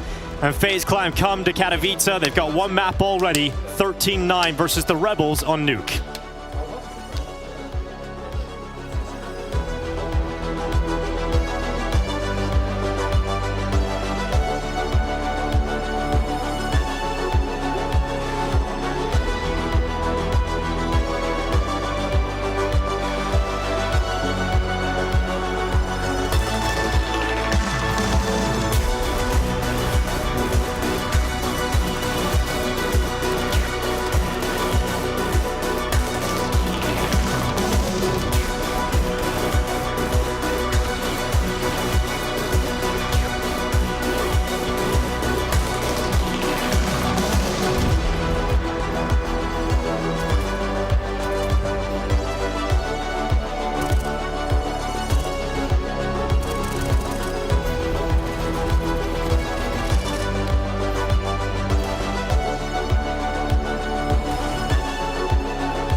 FaZe are who we thought they were, and Rebels let them off the dang hook. But still, some reasons to be celebrated here. A little bit of a run back, a little bit of a tighter scoreline than perhaps we initially expected. Yeah, I think that's a fair sentiment. Mike just made a Chicago Bears reference into another reference. Like, I hope people caught that. Just the Bears reference. It was well done. Yeah, just the Bears reference. Oh, Denny Green. Almost as good as the game. You know? Almost as good as the game. It was a bit of a cosmetic comeback coming out for the Rebels. FaZe were dominating from start almost to finish. I will, however, say, coming into the game, Mao, you said 9 rounds would be what you could expect from Rebels. That would be a nice trademark for them. That's exactly what they got. They were able to push FaZe into an uncomfortable position. Let's not forget it was a pistol round that ended the game. Shouldn't have gone the way of FaZe Clan. So I'd say it was a better performance than expected and a nice outcome from the game. And I did like the fact that nobody shied away from the moment from Rebels. You watch how they're playing, you watch their emotions, everybody's having a good time, and that's exactly what we would hope for. You don't want to see an underdog that's just shirking away from it. That one guy's just like, I'm playing FaZe Clan, I'm so nervous. Well, none of them were. They all practically did the exact same in terms of overall performance, and if a few things just went their way, maybe win a pistol round here or there, I think this did get kind of close, actually. Yeah, it genuinely does feel like in the role that Rebels have been cast, they're perhaps playing it to the best of their ability, right? And what a role it is, because they're set up to be the tragic character, but they're still having fun. They're smiling all the way through, and the villain on the other side, if you will, in this narrative of the David and Goliath, well, it's none other than Frozen. This dude's been incredible, and so he is our Air Force Aim High player of the match, because I thought he was going to pull off a 1v4 from Rafters there, and I fully believed it all the way through. He was dictating the game, the man on your screen right here. Frozen went 23-12 in the game, almost 120 ADR as well. Good to see him play well, good to farm some confidence from the get-go. We spoke about it, Maui. We believe FaZe Clan could be a contender to win the entire tournament. That's not going to happen unless Frozen is playing well, which he did in this game. Maybe against one of the weaker teams, but you got to start out slow, you got to farm that confidence, and that's exactly what he did here on Nuke, especially on the CT side. He was all over the place. He was in so many different positions. We see the rotation right there when he was coming up from Secret. This was the almost 1v4 right there where Frozen jumped right above the rafters, made it so hard for that player to see him, but then he lands unable to find the 4th kill. Yeah, I mean, the thing is with Frozen, to me, he's been one of the most versatile riflers in the space for such a long time. And actually, one thing that's fun to bring about his Nuke is that when he swapped to this team, they kept Rain on his spot, even though Frozen used to play that spot for Mouse, and yet he's still thriving in this kind of secondary A rifler spot. He does feel like the kind of player who can be a little bit of a Swiss Army knife, right? Moldable. The raw material there is so good that whatever sculpture you want to make out of that clay, it's going to be pretty nice. It's going to be great. You know, he's still relatively young as well. We speak about Frozen as a guy with an awful lot of experience, and I guess he does have a lot of experience because he was great when he was 16 years of age. Now he's matured a little bit. He's becoming a more stable player in that regard as well, but I agree with you. He is a bit of a Swiss knife, and I think it's okay for Frozen to be put outside of his comfort position sometimes just to develop a little bit further. Look, on the other side, though, let's give some flowers over, right? Because we talked about it, playing perhaps the best they could, given the circumstances, given the role that they've been cast in. That comeback towards the end, we were kind of just, you know, a little tuned out, ready for that one to be over, and there's still fight in the Rebels. They live up to their name, right? They rebel against the situation. They make it happen here. They have some big individual plays as well, right? A good audition on the biggest stage they've yet to play on. I've been singing the praises of Olymp. I mean, in some fun way, it was actually hard to differentiate between the Rebels in terms of who was going to come up in different rounds. I saw probably a handful of multi-frags spread across all of their players. Yep.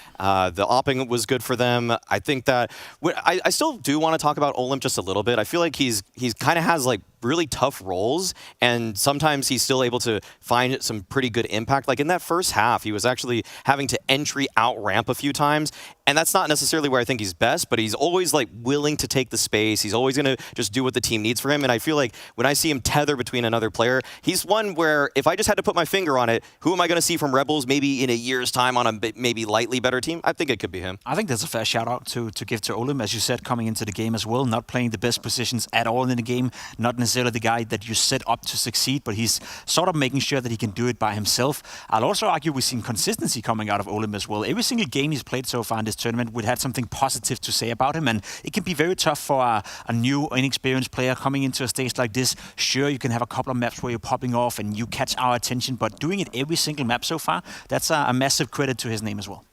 It is indeed, and it's a credit to what they're building there, right? I mean, this is a team that, again, highest level of competition you've gotten to, right? Name across from you, it's FaZe. You're not checking the scoreboard. You're not checking the names you're up against. You're not, you know, one of those multi-kills comes back against you from Frozen, and you're laughing it off. Yeah, right? as much as I do want to praise them as well, I think we should praise the Rebels. It is also their map pick. They kind of decided to let it into Nuke. They were prepared. Well, now you're going to bring us back down to earth, Jacob. Okay. We talked about a cosmetic building him up. As well. It wasn't he pulls out the sledgehammer. It wasn't really that close, you know, so it could have been a different storytelling for us. For me, we can allow ourselves to be a bit positive because the expectations for the Rebels are all the way down here compared to FaZe.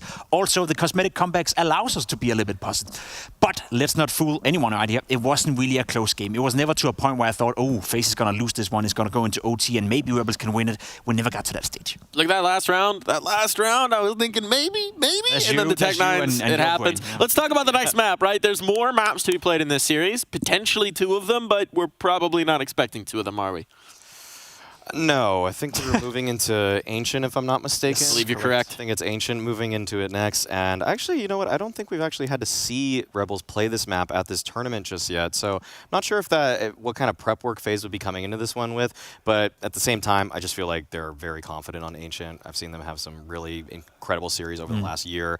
So this is probably, in a weird way for me, I feel like Rebels maybe through the momentum that they kind of had in the cosmetic comeback, they can make this one at the beginning feel kind of good for themselves.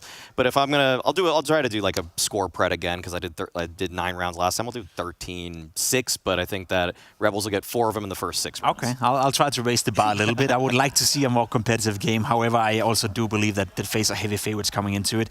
If Rebels can get off to a good start, I think that's a silver lining coming into the game. I would just love to see them be competitive. I would love to see the game be 4-4 or 6-6 at some point, and then if FaZe is running away with it, who cares? At least we had a game at some point in it. For me, it's going to feel a little bit sad and a little bit sorry if FaZe is running away with it from the get-go. So we're left with another game where another cosmetic comeback is the only thing we can catch. Well, you guys believe in the cosmetics. I believe in the substance. I think they're going to make a game of it. I'm excited to find out if they do. We will find out after this. American.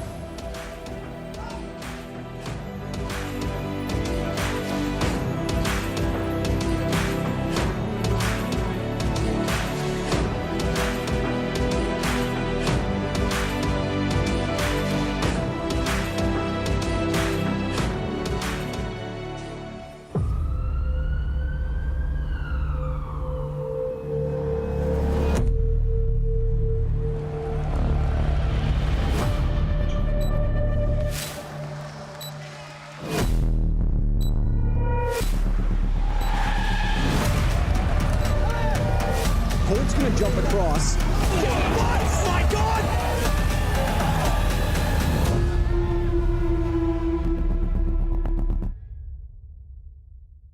Fnatic are starting to crumble. What's going on? Let's look at Break. Snowby's looking to shine the brightest, and he does it! His first grand final. Let's get it on!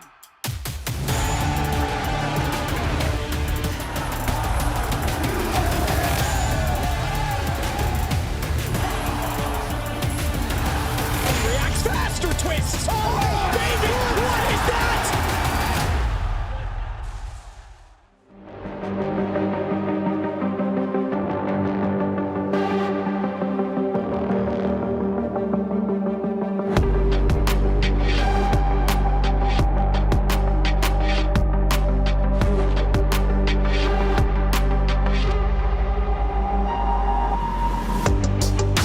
Life without reason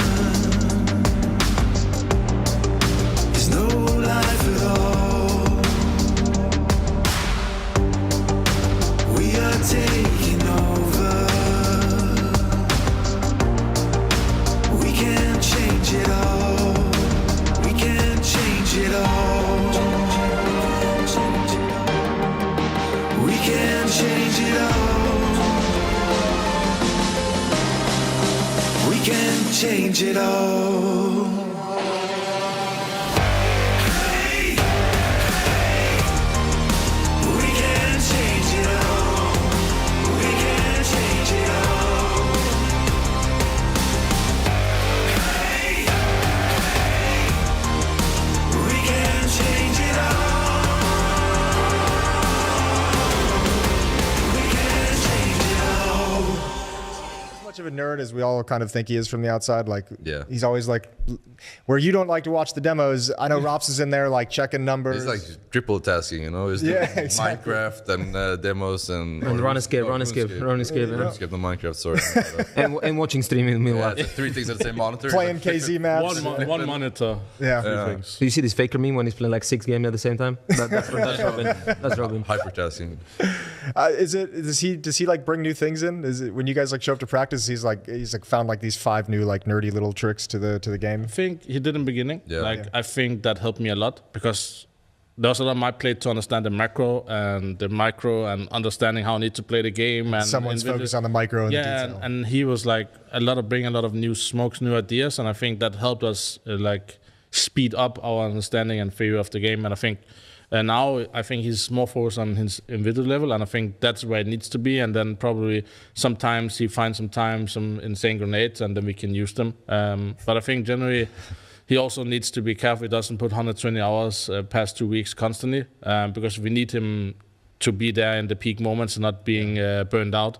As I think he was a little bit burned out in the end of last year because he invested so much for 2 months in the beginning to kind of help the whole team to reach a high level. So I think it's now back to a little bit normal, but he's very focused on the theory when he comes to something.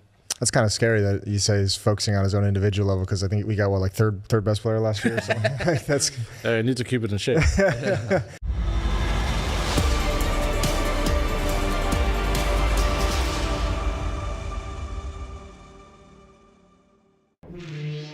The Empire of FaZe is looking to quell the rebellion here, and we are looking forward to Ancient. Second map in this series, FaZe take Nuke, and they should be taking Ancient. Interesting conversation you had there with them, Jason, talking about Robson now focused on his individual form. That's scary. That's very scary coming into Kato. Yeah, it is, but I think the other side of it is equally important as well. Kerrigan just saying, you know, he put so much time into CS2 when it came out that they were burnt out towards the end of the year, and he's got to kind of keep a leash on the old boy and make sure he doesn't do that again in 2024. But yeah, certainly anytime the number 3 player in the world is like, I'm going to focus on my own individual stuff this time around, you get a little, you scratch your head. You could go number 2 if you stop playing RuneScape. Yeah, exactly.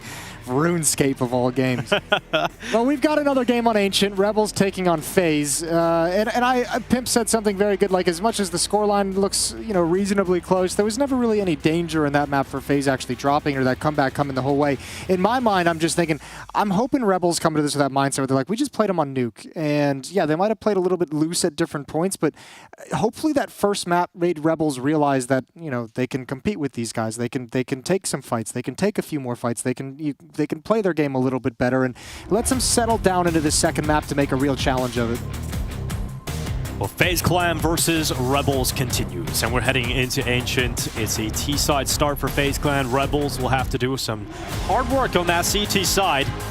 I like the term Maui used, cosmetic comeback from the Rebels. Not really expecting too much, but maybe that could give them some form early on. We'll have to wait and see. Pistol round is live. We've got P250s on Brokey on Kerrigan. And the Rebels defense is scurrying towards the B bomb site. A very passive setup at A. It's just Olymp way back in CT spawn with a deep angle towards A main. And this looks like it should be a little bit of a fake. So it's going to sell this stack way harder than they probably realize. They probably feel like, damn, we made the right call. Everyone's getting excited. They get 4 players on the right side of the map, and then you realize you're playing against Kerrigan, and he's called you out. So he's gone to the A site. He's got the pack over there, and Rain's got that first kill. Kisserite goes down. Kerrigan follows up, and the pack are planting over on that A bomb site. Yep, and now they know. Now they know, but they got to get past this P250. Kerrigan toying with them. Player out towards long. Kerrigan recovers and can't land the shot quite yet. Out of ammunition, reloading, but he's occupying 2 people here for so long. So long, there's no way to see how they get back in this round. Yeah, the time is ticking on, and all that time has allowed Frozen to get a deep position and execution from behind. Just Olymp left, and time is gone. Not enough of it. He's going to run away, and that's going to feel rough if you're the Rebels. FaZe with a nice little fake in the pistol. Yeah, that stat goes from like, oh, we've made the right call, this is awesome, into, oh, they just faked us so hard. It even pulled Olymp as a 5th player away from the A bomb site, so they didn't even get the information until it was far too late. 1-0 for FaZe in their map pick.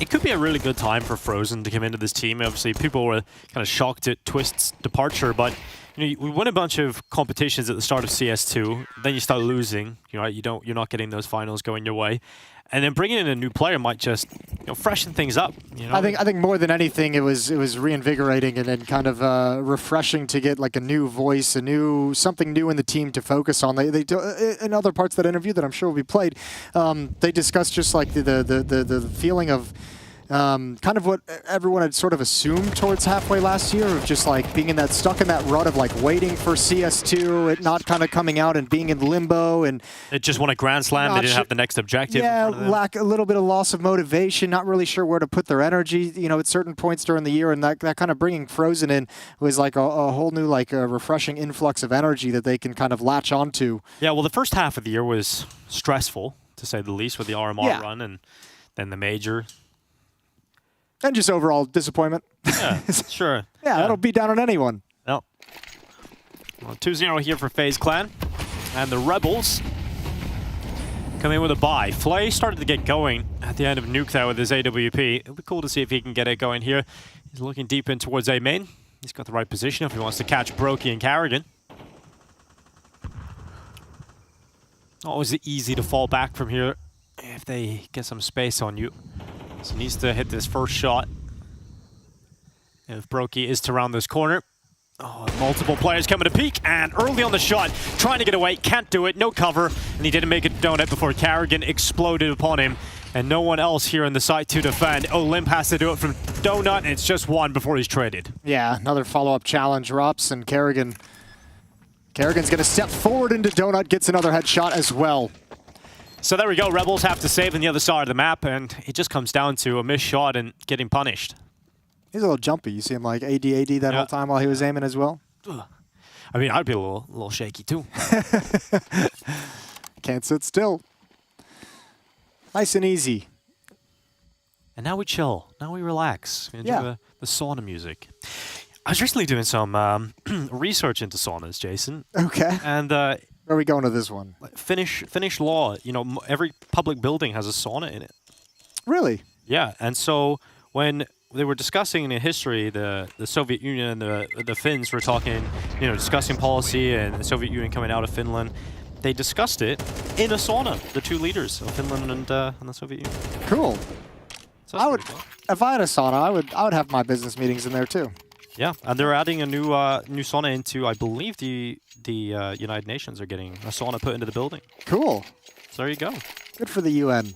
Put one in my house as well. Yeah, while you're at it, I'll take one too. That's your sauna fact of the day. You gotta join us in the sauna, Jason. Brought to you by Dinko. I'll have a sauna session tonight. Yeah, hell yeah. Frozen. Carrigan now making their way through. And I like the look of this move for Carrigan. I no longer like the look of that move for Carrigan. It's the worst when you're halfway through a sentence and it already turns out wrong. Yeah, I was committed to it. I felt like a football commentator there. You're just saying the names. It's kind of nice. Yeah. Frozen. Flay. Oh, Frozen's got a great position. Deep. Heard the footsteps already. Here he goes. Another footstep in CT spawn. Saw his shoulder. Won't expect Flay, but it is just a USP. Oh, he senses danger. He might have caught wind of it at the very end and just drops the Molotov and bugs out and goes home. They have the B-bomb site. Rain's already marched in. He's going to beat a T-sided smoke that's already been thrown. Yeah, Rain's got a good spot taken out by Casey, and that is not what Rain was hoping for, but his teammates are coming to the side. SNX on a bit of a flankaroo around the back of the ramp, and Casey with him pushes on in, but Brokey takes him out. They're not thinking about this. They're not looking towards this ramp, so this FAMAS could be absolutely devastating. Brokey's locked in, second kill on Rops, and that's exactly what you ordered. As SNX coming in, he's got the round here. They know the last player's in the middle, and that's the defuse being stuck.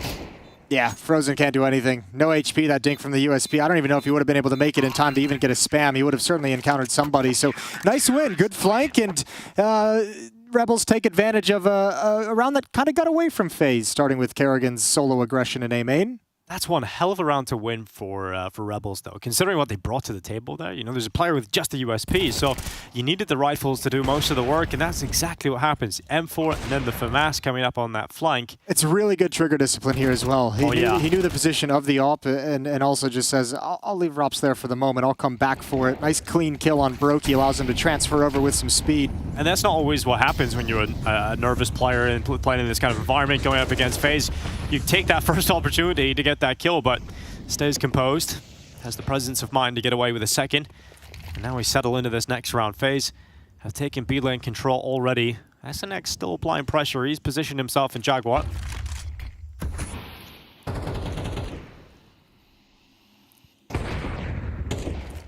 Carrigan's low. He won't be too happy with that. Brokey. Oh, here's the FaMAS behind him again. And it's SNX getting one. This time Frozen Trace before he can get a multi-kill. And Flay is very fortunate to still be standing. And he will get a second crack of the whip on Frozen, who was too confident to peek back into Donut. Nicely done from Flay. Good double kill off the chaos caused by SNX's push. Passive at the B bomb site is going to give Rops and Rain a chance to get in here. They have one smoke that they can drop down, deploy towards short or long to cross in.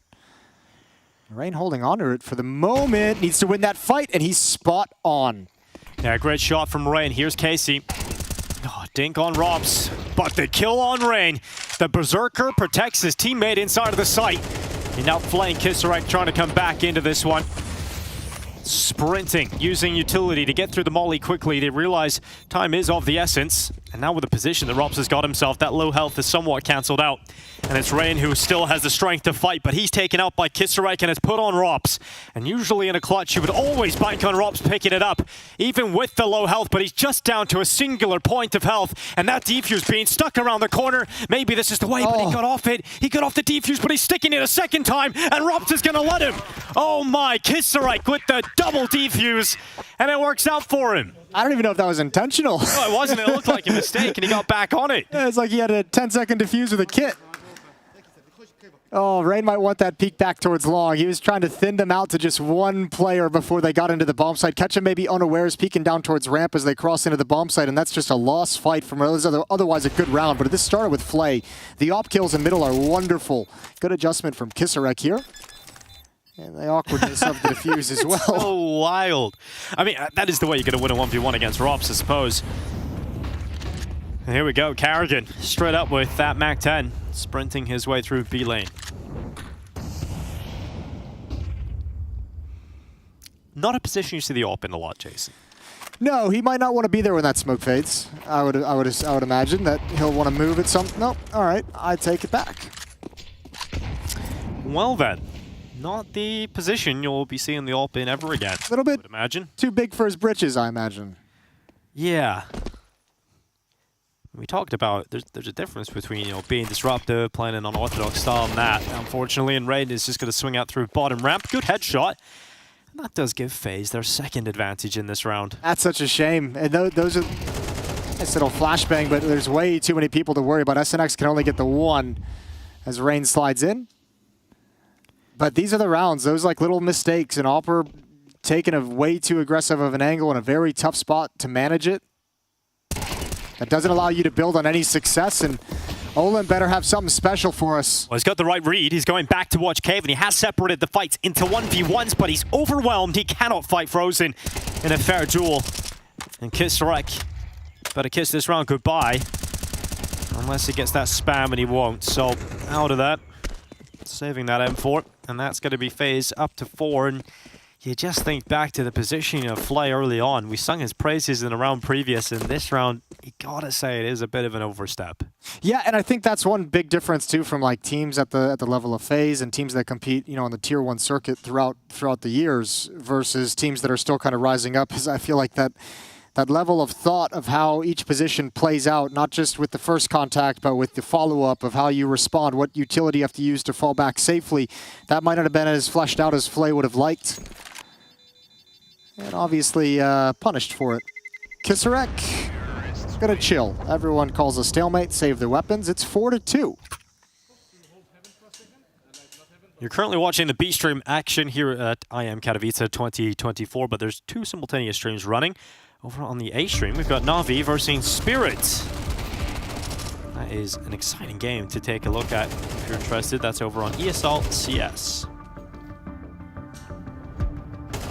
Donk looks to be playing well again, so no surprises there. There's more players on that team, Dinko. None that I want to talk about. And that's even with Shiro. Timeout from Revels. They get a chance to talk some things over. They are buying. What do you think if I change it to Donko? Donko? Yeah. Your name? Yeah. Okay. Yeah, go for it. Like a rebrand. Sure. Heading into CS2. Just an elevation. You could capitalize on it, I think. Yeah, definitely. It's a buy for Rebels. Whether or not it's going to get much done, yet to be seen, as the AWP from Flay is still there. It's still present. It's got to find some more impact with it than going down early on. That's the first shot, and went down early on. His aggression has now been neutralized at both sides of the map. This is Rops shutting him down in A main, trying to peek with the op, get a deep angle, and previously it was Kerrigan with the MAC-10 over towards Cave. So that op not doing much for him. Or I should say, the aggression not doing much for him. The op and Donut was spectacular. Yeah. Now Rebels got a long time to play with the disadvantage.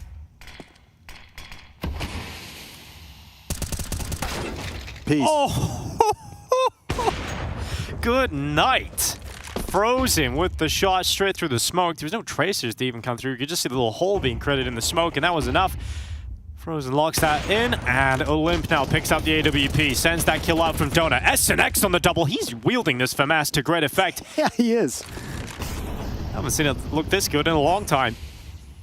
They're getting spammed from the B ramp as well at the same exact time, but this is a little awkward for FaZe. They got to go get the bomb. Transfer's not there. Brokey's up.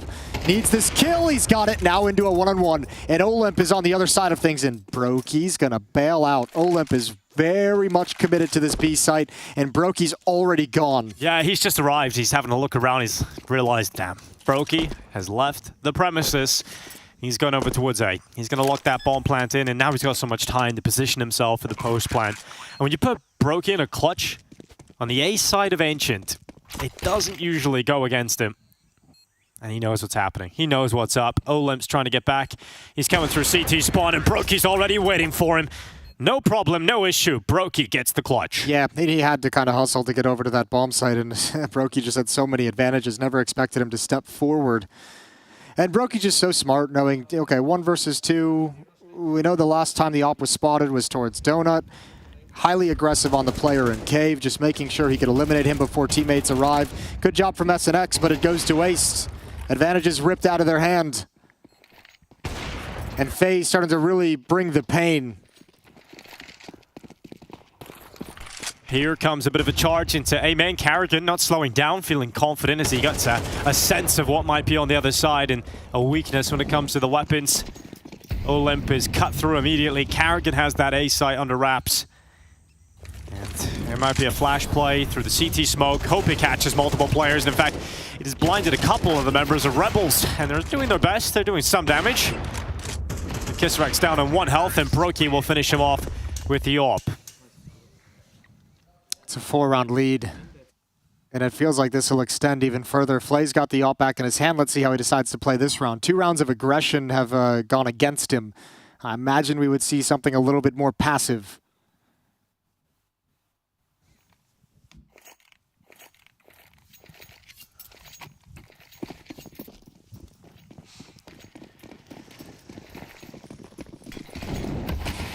Instant smoke at red. Full commitment for Rebels to try and get mid-control and climb up heaven, but Brokey's watching for it. At least he was, but that smoke has come in to cancel that angle out. Good that smoke was in, because that would have been certainly that opening.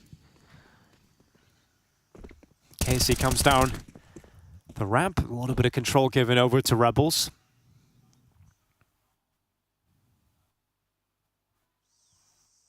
FaZe starting to transition even more of their resources over towards B. With Rops so deep in A main, he can come into this round later on, but it's a focus for FaZe to get through these B doors. And they've got so much utility. As long as they don't get stuck. SNX is going to fall back from Cave. Gives up any kind of crossfire they might have had. Casey just plays delay tactics. That's the last pieces of smoke they have. Utility advantage firmly the way of FaZe. And silently as they creep.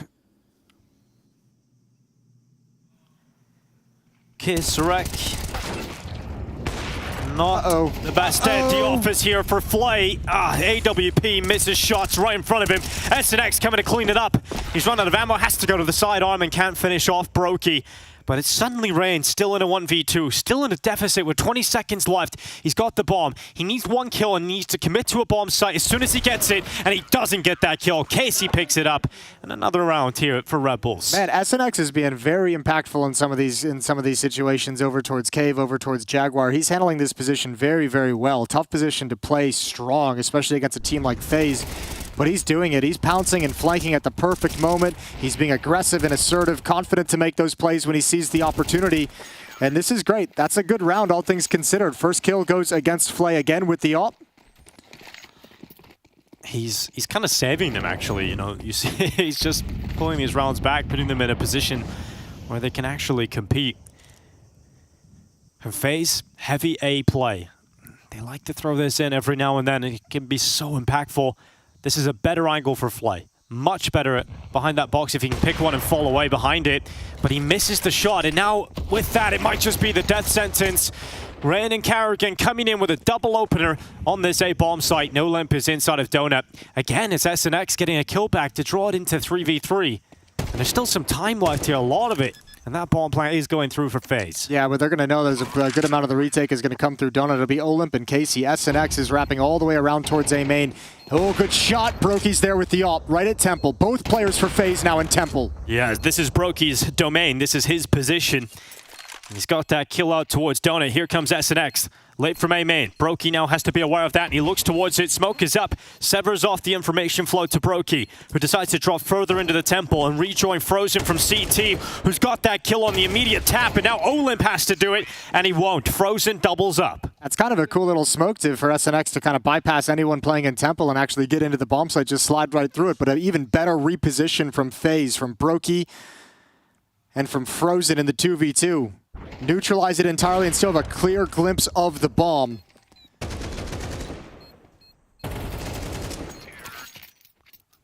Four-round lead now, and Rebels are out of funds. Out of funds to fight with, so a couple Deagles picked up, upgraded pistols. Olymp's got the Hero M4. Yeah, he does. And he's going to try and get in action immediately, but unfortunately, FaZe is rushing the B bomb site while this M4 is pushing out of A to see if he can get a cheeky kill. Kerrigan, if he stuck at that angle, might have been able to have one or two. Still has that chance, still alive, but it's Ray that's coming through with that kill. Now the AK-47s have arrived, and that MAC-10 ain't going to get anything done. Frozen cutting off the flank through elbow, not expecting the second player, so Olymp with that M4 salvages a kill, but it should be the save now for Olymp with that M4. He's off to save it on the A bomb site. FaZe are through to 8 rounds, and we head into the last round of the half with FaZe ahead by a significant margin. Yeah, strong lead. And it's going to be interesting now because the T side of this can be so tough. I want to see how aggressive FaZe is going to be in middle. If they're going to be pushing up and challenging at ledge down the B lane towards double doors, if they're going to be peek and cave, we know Rain is an absolute menace in that position. And if you can't control that B lane, this map gets real, real small. Yeah, you'd have to imagine that's the style FaZe will bring as well. And we haven't seen Rebels do any of that, right? They've pushed down mid a couple times, but they're not really willing to stick around and fight for anything. I'm very curious, because if FaZe are going to run that and Rebels can't stop it, it's going to be a quick second half. Might only be a few rounds here if they get a 9-3 half and convert a pistol one in the second. Might not get many gun rounds. Rebels just having a chat over things. And it'll be an invaluable experience coming into this tournament with the lack of experience they have. And being able to play into the group stage of Katowice up against one of the world's best. They'll take away a lot from this, but they want to give a little more too. And Frozen's pushed out through middle. Control of mid already taken by FaZe, and they've got B lane with it. They've got every part of the map you desire in the early stages of this round.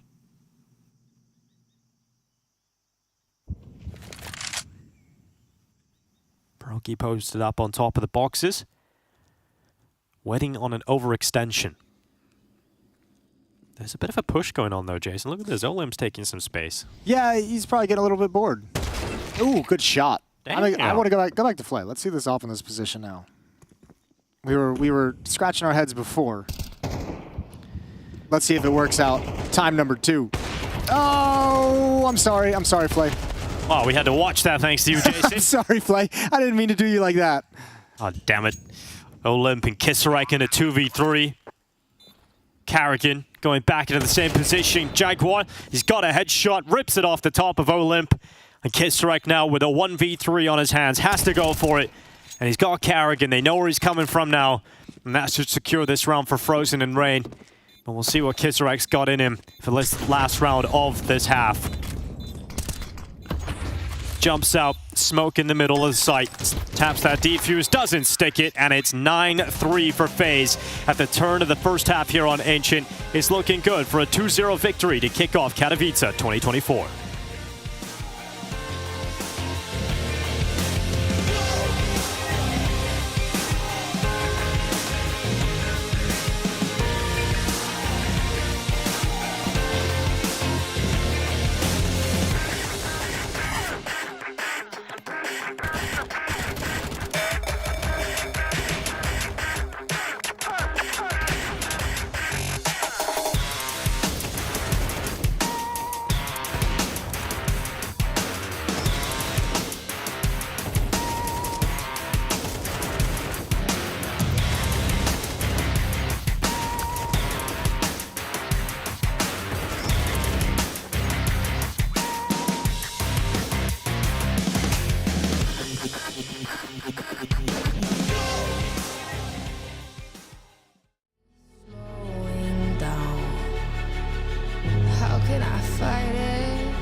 FaZe 9-3 up as we head into the second half of Ancient. Just one task in front of them, and that's getting through this series. The Rebels did very well to get into the group stage, but it's no easy task when you go up against one of the world's best, and they're experiencing what it's like to be on the receiving end of a FaZe stomping. Yeah, they've drawn a really tough opponent in this this opening game, and it's showing on the scoreboard. 9-3 in the favor of FaZe, who don't seem to be slowing down whatsoever. But Rebels going to switch over to the T side. Let's see what kind of tactics they bring to the table. Mid, quickly. Yeah, I like it. Here we go. Red room smoke is there. Brokey's going to be first contact. He turns away, so it's Frozen who's first contact, and here we go. Nice shot, Frozen. Okay, nice flick up for that second. It's done. It's at least quick. That's like that first pistol run on Nuke. I just got flashback straight to that, just watching like triple kill through the smoke instantly.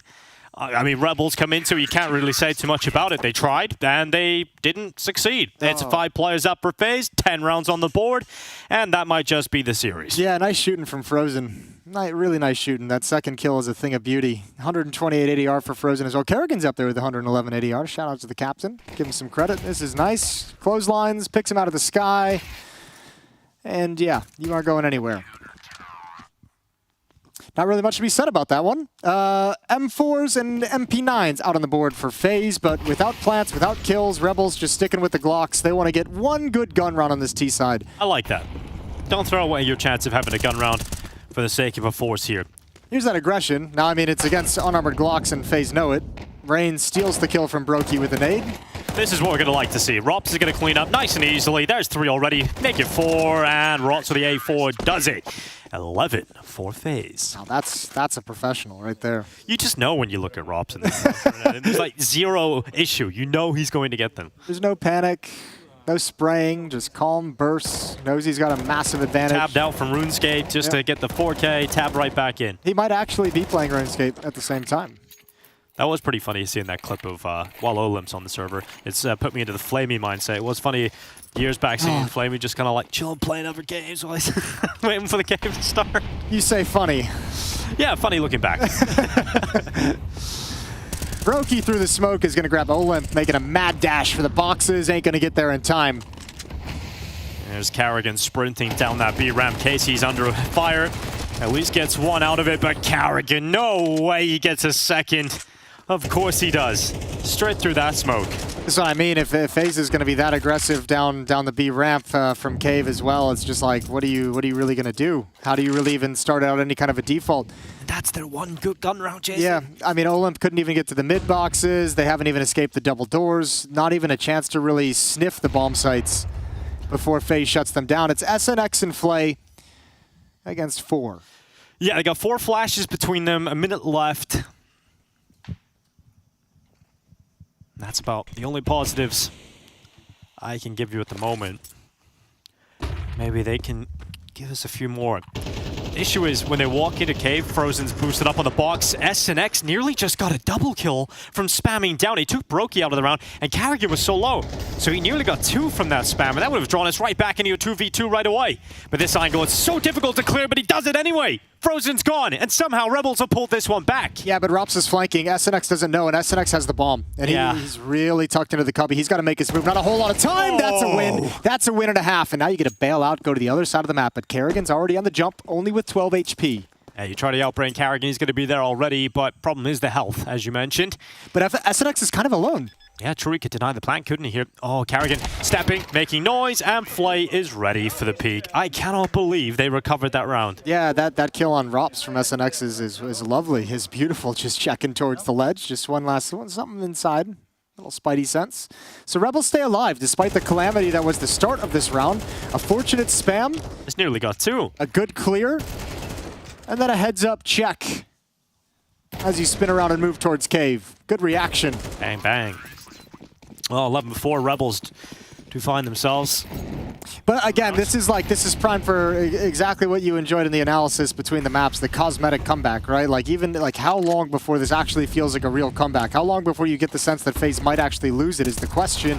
Kerrigan's got to turn around. Oh, and they double whammy him from 2 angles. Casey's got another one. And that's the middle of the map cracked open.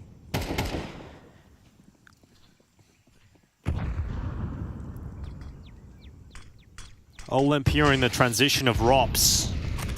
Interesting smoke, not quite going deep enough. Might not matter. Olimp's red room position. Should be good enough for a kill here on that XM 1014, but Brokey drops a little further back. 1 minute, 5 seconds left.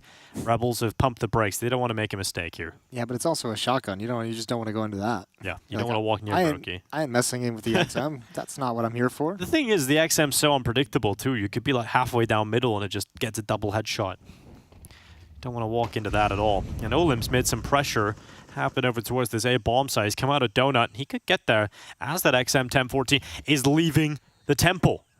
Ooh, he's going to look for it, and he's nailed the headshot. Is he ready for Rops? No. Had a nade in hand, but that does confirm the position of Rops, and now Rain spamming back gives the position of the other, so Rebels can feel comfortable leaping onto the bomb site, and it's not like FaZe have a whole heap of utility available to get back into this, and they don't have a kit. And in a 2v4, you don't fancy their chances here. No, not at all. They're going to try and fall back. And they're going to be able to get away with it. Smoke just clears, and Rops has already passed into safety. So 5th round for Rebels as these two M4s survive into the next round. Maui said 13-6. We're now 1 away from getting that. Loser of this match, which obviously it appears that it will end up being Rebels, but we'll see if they have a comeback. But the loser of this match is going to drop down to the lower bracket. They'll face off against Falcons, who lost the match earlier today. Well, that's rough. It was always going to be rough. I mean, I don't know if Rebels is probably on the list of teams that have made it into the group stage. You'd probably put them at the bottom. Yes, absolutely. I think they were at the bottom even in the play-in. So their draws were going to be rough regardless of who makes it through and who's going where.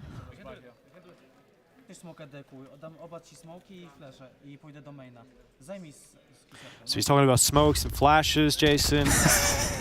You can actually speak a little bit of Polish. Or not speak, but you can read. Yeah, I can read a few words. I know, like, the food, and I can understand what people are saying. Yeah. And I know how to say, I'm sorry I don't speak Polish. Okay. And that's really all you need. That'll get you through it. Olymp's got out through middle. Rain's pushing down the B lane, and they're about to clear out the cubby, and that's enough of a distraction set up for Olymp to get away with a kill. But here it comes into Rops, and we know how good it can be and how lethal a strike is. And it is just one. Frozen's with him. And Frozen has an MP9, so he wants to close down some of that space. And in the meantime, Brokey's fighting out a B lane. That's pulled the kills back to a 2v2.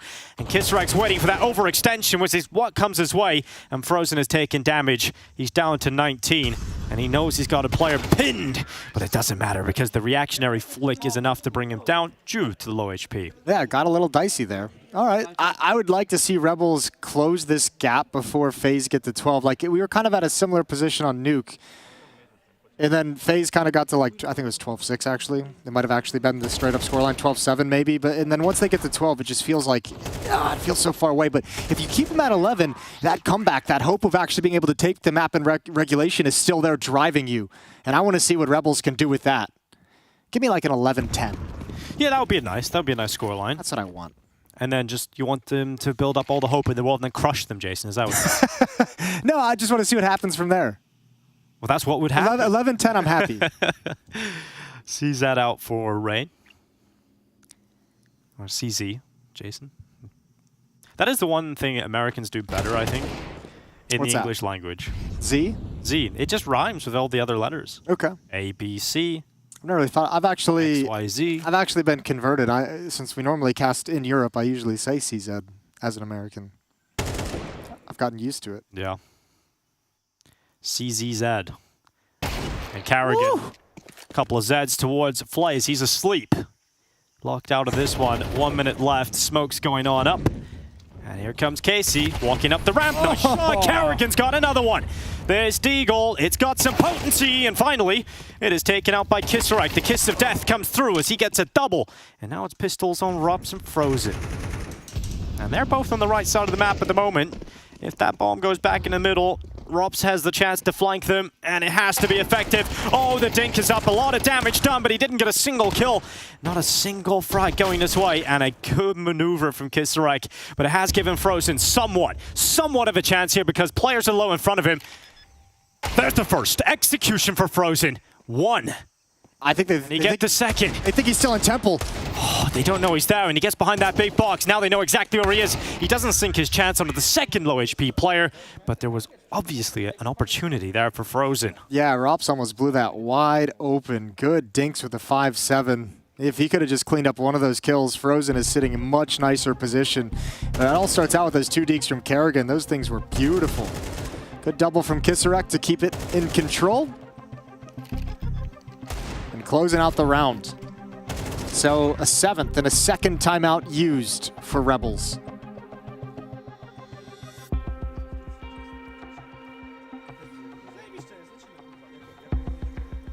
That's my PE teacher right there. Let's go, boys. What kind of paws do you think those are? How's your tracking? Paws? Yeah, on their shoulder. He had paws. Oh, right. I didn't look at it, so my tracking is terrible. It's too late now. Yeah. I'm going to say long toes. We're going to go bear. We're going to go some sort of bear. Sure. Here's the AUG for Rops. Does love the AUG. Here comes Rebels towards A, right into that AUG. Ooh, this could be scary. This could be a meltdown. That little green crosshair. Ready to select its target. Olem's lining up utility from way far back as well, but Rops might get a shot off before it comes in. Oh, here we go. Rops sees enough, doesn't seize his chance until he sticks around, and it is a kill eventually on Casey. He'll drop into the temple, and Frozen making quick work of Kisarek. Rops receives a grenade to the back pocket. He'll put that one away for later, but does lose half of his health. No plant yet coming through. Rebels not comfortable. And FaZe up 2 players here. It's not looking good until these kills come back. One more for Flay. Can't plant the bomb, but plenty of time to still fight. And Brokey's going to drop another. It's just Flay, and he's in a clutch, and it has to be incredible. And it's one step closer to being so. Just Carrigan, and he doesn't know where he is. And from Temple, it is the kill. Carrigan denies the clutch. Oh, he was so convinced that was going to be a flank from A-Main. The B defender, he was so convinced Carrigan was coming the long way around. We're not going to get that 11-10 scoreline. FaZe have put themselves on match point. 5 chances to close it out. So close in that Flay clutch. Some beautiful shots, but not enough.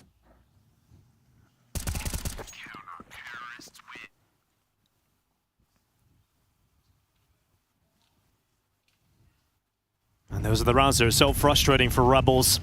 Those are the rounds that could have given you that 11-10 scoreline you were hoping for, but now it's 12-7.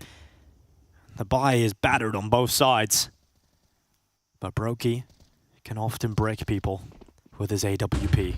And he's searching for that shot, that flick up, but it's not going to happen. Flay off the top rope. Oh, Casey tries to come through the smoke a little early. Carrigan's ready and waiting for it. Smoke plumes. Flay takes the blind shot, can't land it. Carrigan up on Heaven. Has a little look around middle. No one there, no one from Rebels pressuring through mid. Instead, every single one of the Rebels' remaining players are outside of the B-bomb site. And they have no smoke to put down at long, they have no smoke to put down at short. So you imagine Flay with the AWP at the moment is protecting them to cross over towards ramp. I would imagine at some point that's going to shift to allow him to set up. Good shot from Flay, now covering their entrance into the bomb site. Another important frag from Flay, starting to feel it over the last 2 rounds, and Olin moves forward into a gap. The smoke wasn't up, and Frozen gets the kill. It's now a 3v3, and remember, there's still players over here for FaZe. Rain in particular looks to try and devastate them, but couldn't prevent the plant from happening. And Frozen's gonna land that shot, now goes back into the peak, and Flay walks into him. He gives his life away and puts his teammate in an impossible situation. He has to win a 1v2 against Rops and Frozen. There's easier clutches in this world. This certainly is not one of them, and SNX comes around the back, and Frozen detects the move, turns back, hits the headshot, and Frozen shows us what he can do on the AWP. Yeah, FaZe come into IEM Katowice group stage and just handle business. They put Rebels away with ease, never in any danger, despite what some of the scorelines look a little bit close. This was FaZe from start to finish, showing some dominance. So coming in a good form, no cause for worry, and for Rebels, always going to be a tough task. But Carrigan gets to start his Katowice campaign off right. Yeah, Rebels come into the tournament, into the play, and with low expectations surrounding them. They exceeded them with a big victory over Cloud9 coming into the competition. They make it through to the group stage, and they have FaZe in front of them. It's a difficult task for any team in the world, and Rebels couldn't do it today. I'll tell you what, for Rebels as well, it's not like they look completely, entirely outclassed in every sense. When you go up against Falcons in the future, that's a beatable team. He's got some skill, got a lot of legacy, a lot of pedigree, a lot of history and experience. But what we saw earlier today, that's a beatable team that has some areas exposed that Rebels might be able to take advantage of. And hopefully there's some lessons they can learn from this game against FaZe they can use moving forward. Yeah, FaZe reigns supreme today. They're looking to start an empire of Counter-Strike, adding Frozen into the mix, bringing him into the roster. And today, They quelled the rebellion. The Polish rebels are down and out and have to go up against the wounded animal of Falcons up next.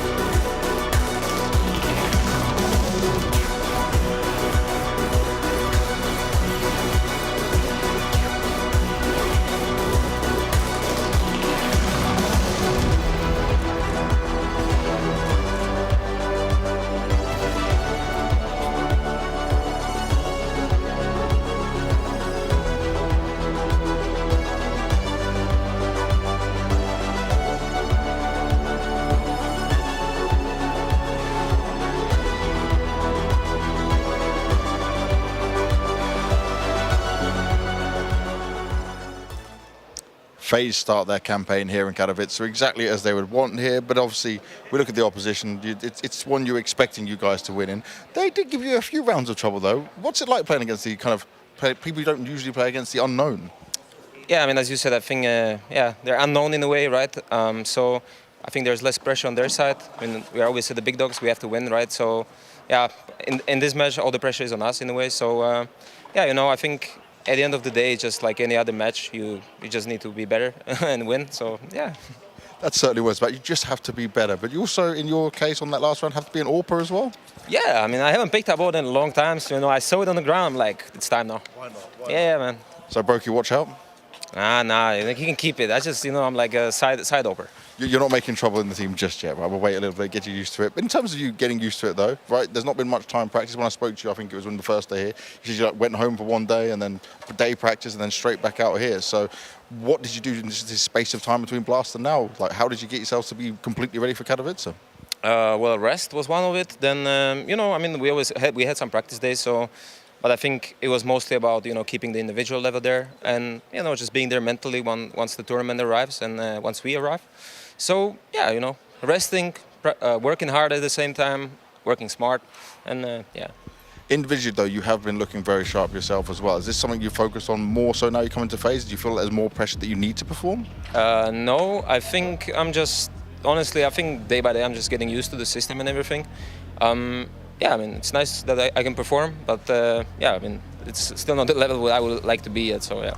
That's a good thing, right? We can always strive to be better, but you said about getting used to the system. How far along in that process do you feel you are? I don't know, somewhere in the middle. It's getting better every day, I feel like, you know. So yeah, I mean, yeah, I think somewhere in the middle. I mean, there's so much for me to still experience with the boys.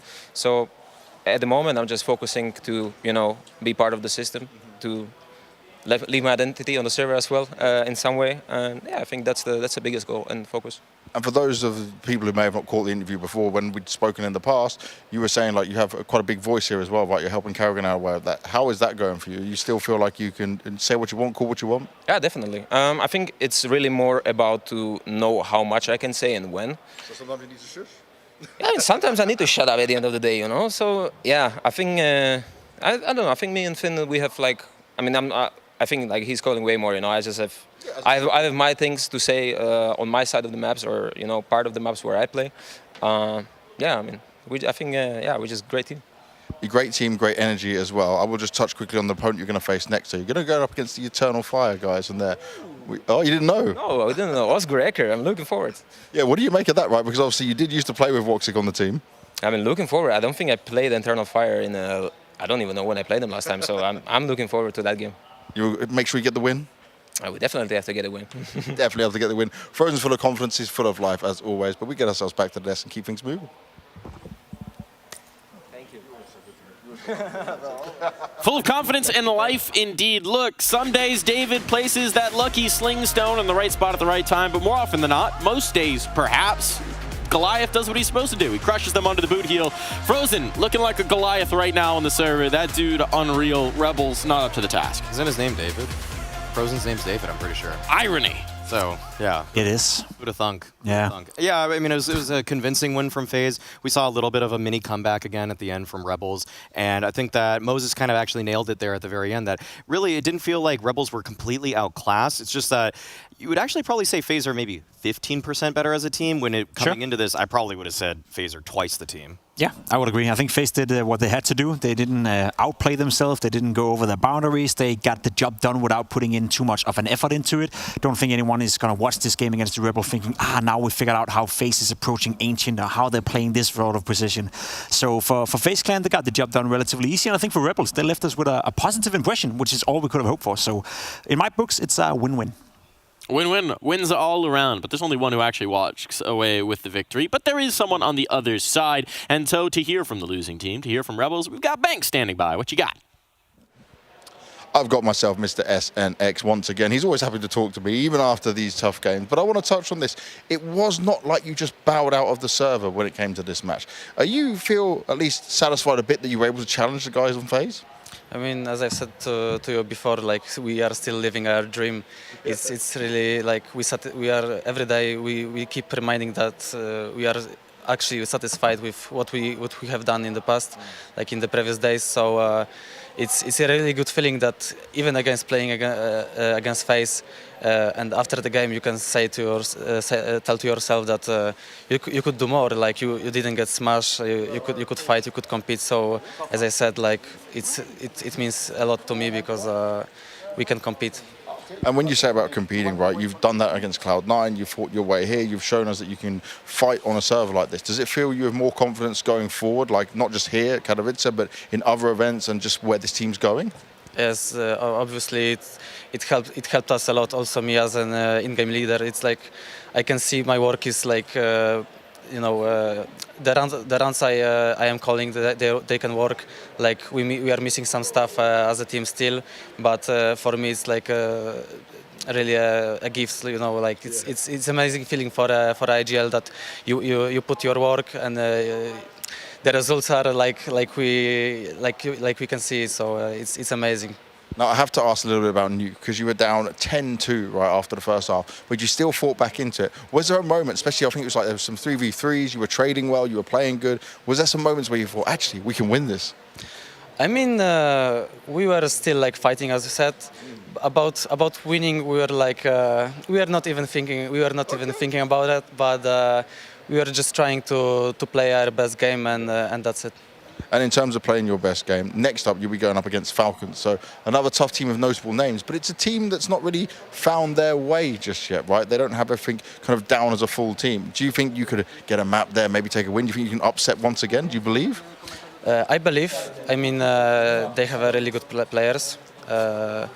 So they are really good individually, but as a team they are like also like us. They are new. So I believe that we can upset them.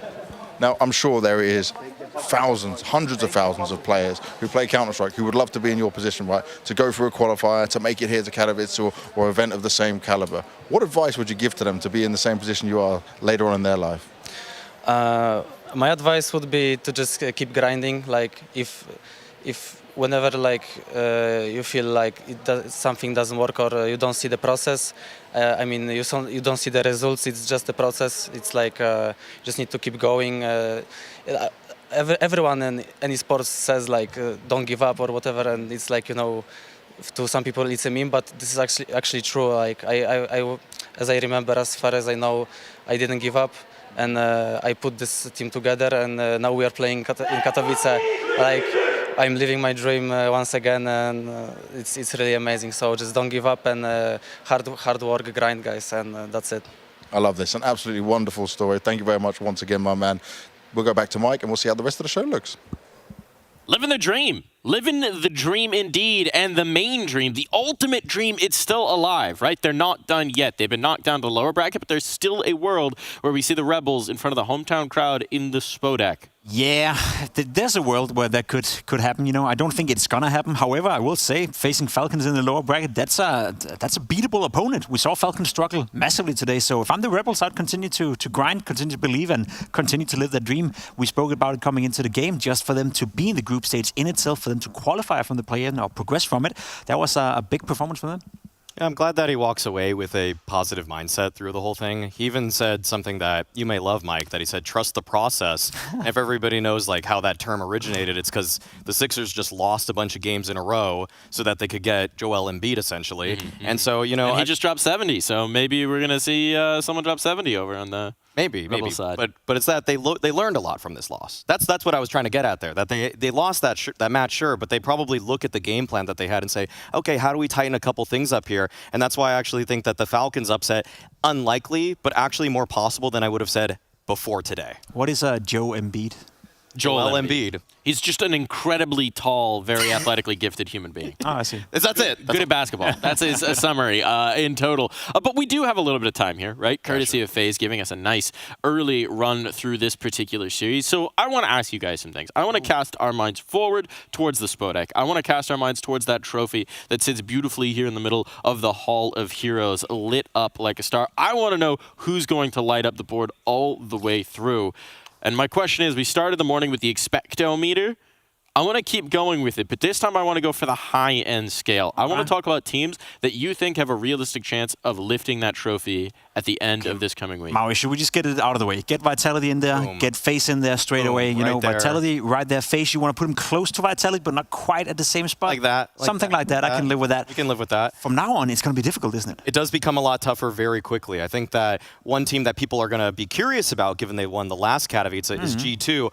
So Pimp, I would probably put G2 a little bit farther back. I'm kind of ignoring almost this title here because I don't think that they're going to... I feel like the chance they make it to the playoffs is strong. Sure. But I would almost put them more like here. m0NESY dropping 90 in a 3-map series didn't get you back on board? But that's what it requires. That's all it is. Yeah, that's all they got, basically. Yeah. Why, it's basically the m0NESY show or no show for them. I'll give you the landscape right here, right? Nico has been so far in CS2, honestly speaking, very disappointing. I praised him in CSGO. I think we all did, you know, for that matter, to be him aesthetically maybe the most beautiful Counter-Strike player to watch in the game. Yes. Such a good crosshair placement, such a strong aim, could always turn a game around on his head. I like to use the phrase that he was a rifler that could dictate the game. We haven't seen that Nico in CS2 yet. There's been a couple of maps, there's been a couple of instances. We haven't seen a tournament from him where he's popped off yet. I'll say it like this, without Nico playing well, m0NESY is not enough. m0NESY is fantastic, there's no doubt about it. He's making a strong case to be, at the very least, the second best Counter-Strike player in the world as of right now. Maybe even putting up a fight versus Saivu with the numbers he's posting. But without Nico being his sidekick, there's no way G2 is going to be higher than that. Right. So let's even look at some of the other teams here that we think maybe have a shot. Listen, pick Cloud9. I want to challenge you on that one. Okay. You want to go to Cloud9? All right, we're getting into this. So I'm way down on this Cloud9 roster, Pimp. I feel like they are barely hanging on right now. I'd put them right there. I don't see them making it to the playoffs without an opper, without a real opper. Boomich is fun to watch as an opper, but he's not actually a consistently strong enough opper in my eyes. They might even lose their opener to Mouse, and they'd have to make a lower bracket run. Right now, with me and Matt, with Cloud9, I think they're one piece away from being excellent, but that is a huge piece that they are missing. I'm not gonna discredit anything you said right there, because I 100% agree. I think Cloud9 could be up here in this area had they had an AWP player. They don't. I will, however, say I still think there's enough skill within that lineup, enough tenure, enough know-how in terms of how to win. And we're talking the playoff. That's just top 8 for Cloud9 to be top 8 at a tournament is not great. That's not good enough. The team that in the beginning were built to contest for trophies. I still think they're gonna be in the top 8. I still think they have playoff contention. They took out VP. VP is not a bad team to beat in the best of 3 yesterday. That was a massive W for Cloud9. So even though they're struggling, even though Exile is a shadow of himself, and there's many issues with this Cloud9 lineup, Astralis is no longer in the tournament, VP is out of the tournament, G2 is struggling a little bit. I don't believe that Cloud9 is not good enough in order to make the playoff. I've got a question for you, right? I think this is a team that we've all been getting more and more and more excited about. It's like every test that we throw in front of them, they keep passing. They've just taken the first map in their current series. Where are we putting Spirit these days? Going into this tournament, I rated the Spirit lineup incredibly high.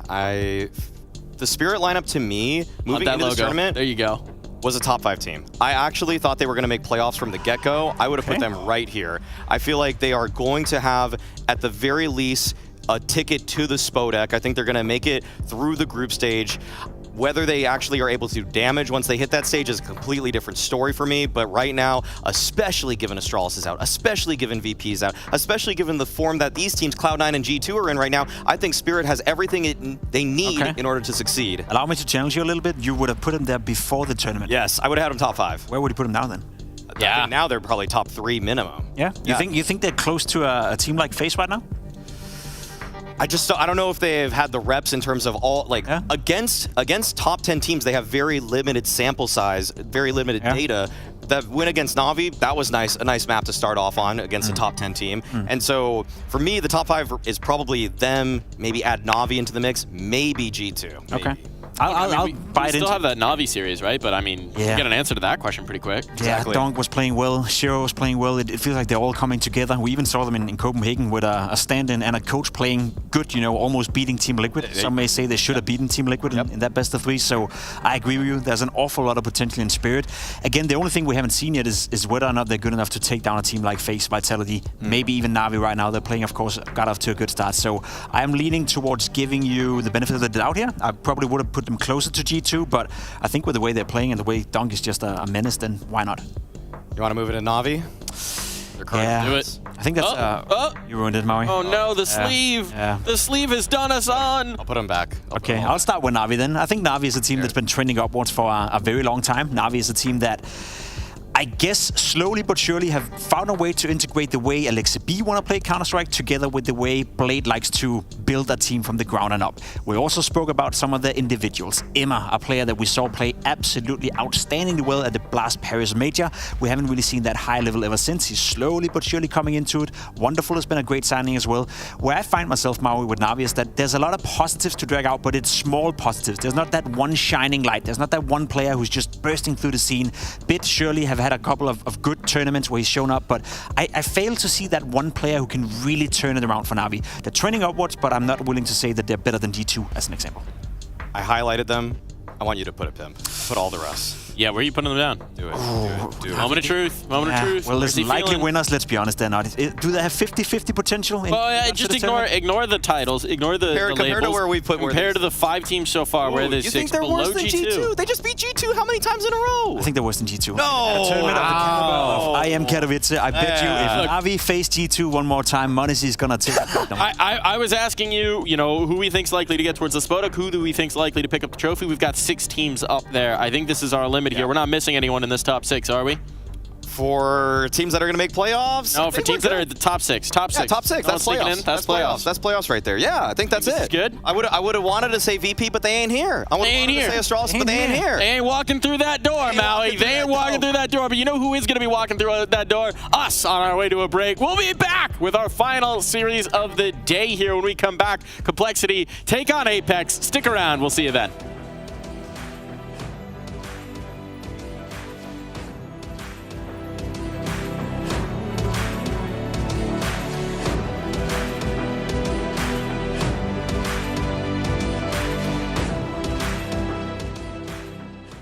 Welcome, my friends, to the Cathedral of Counter-Strike! Elevated level up, way to the top, headed to the peak.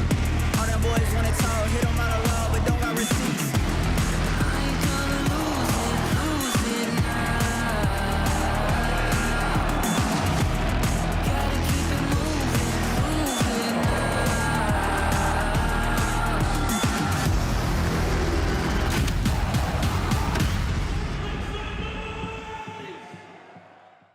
Smokes.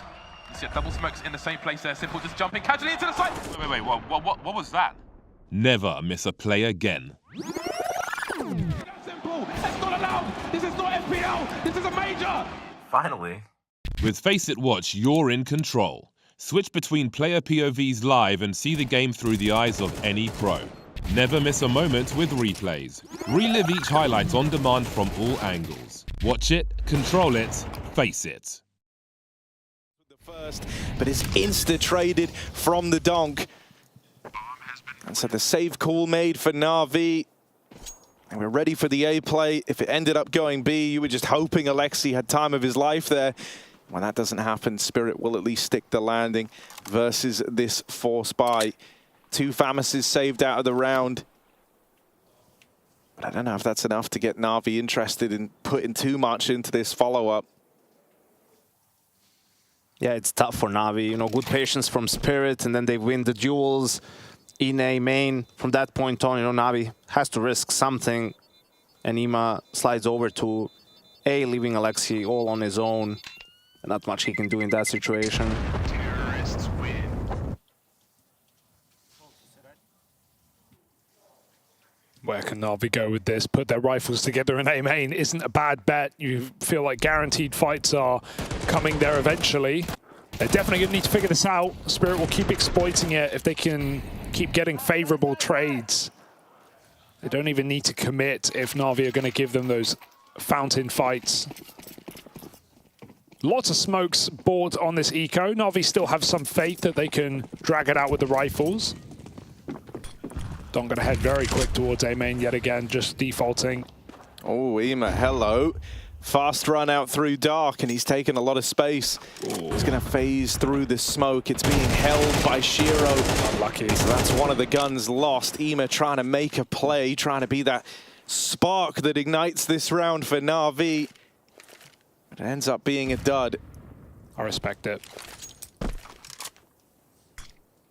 I've seen this movie. Yeah. 1v4 at the B site. R2. He's getting wrapped upon, and he will falter. Just very basic for Spirit right now, but it's working wonders. It obviously helps a lot that Na'Vi, since round 2, or the loss of round 2, haven't had the economy, so Spirit know they can just outgun, and they're just splitting B very easily again. Shiro holding on to spawn, ensuring that this is a clean round, and if Na'Vi show this FAMAS, they'll fight it. It's been a similar situation as it was on Ancient, right? Where Spirit gets a good start early, gets control of the economy, calls from ahead, right? And then they're dictating the pace, and that makes it very difficult for Na'Vi to play. I mean, it makes it very difficult for any team. I do wonder what will happen when Spirit eventually start on the back foot, right? Because it is inevitable. They can't win forever. Let's temper our expectations, right? I know we love this team right now, but they will lose eventually. And I will say, in that Mongols game, the second map of Ancient, they looked beatable. They were tilted. They talked about it in the interview afterwards. It went to overtime. They lost some silly T-sided rounds there after a dominant first half, and you could see it getting to this team. So by no means unbeatable, just because we haven't seen it doesn't mean it's not going to happen. No, absolutely. I mean, it's bound to happen, and just, in a way, just trying to play from behind on the T side. It's completely different. The things you can call, you know, how your players feel. We've all been there, right? The confidence you have being up and knowing that even if you lose the round, you can buy again with all the nades. There's less pressure. The arm, the hand is a little bit more loose. Harry, at least for you. Got a loose hand, Harry, or a firm grip? Loose. Your mouse. Always loose, mate. Calm. Just feels better. Okay. On the mouse. Here we are, Na'Vi. With their rifles out. Oh. And that's not the start. How's that? It's not only a wallbang, it's also a headshot. How's it either of those things? CS2, man. Yeah, that is a wild way for this to open. JL just trying to get the info, man. Just a little jump check in middle, and that's all Shiro needs. The first rifle round is off to a rough start for Na'Vi. Moves have got to be made, and they're trying to make them now. Aggressing up through main. One man there, but it's going to be over in middle where they look to stake their claim, actually. They group up here, flashing bit out into mid. Going to look to re-clear this, make sure that Spirit haven't taken this real estate after that pick. But again, the patience from Spirit, right? Like, they're just waiting for Na'Vi to make these moves. They're gathering information, plenty of time left. Now they can retake mid. See if Bit can do something here. Ooh, on the swing, just decapitated Chopper, swinging it round, deals with him. And so now they go into this double stack. Sure, if they commit to the A play, they will be going into the more stacked of the two. But options are still open as Spirit. They throw this in as a bit of a fake. They're going to go back and rejoin Magic's over at this B site. And with Ima getting smoked off, that spam really does just signal the end of the round. Even a kill from Shiro over in middle on that AWP on a player just taking a peek out from camera.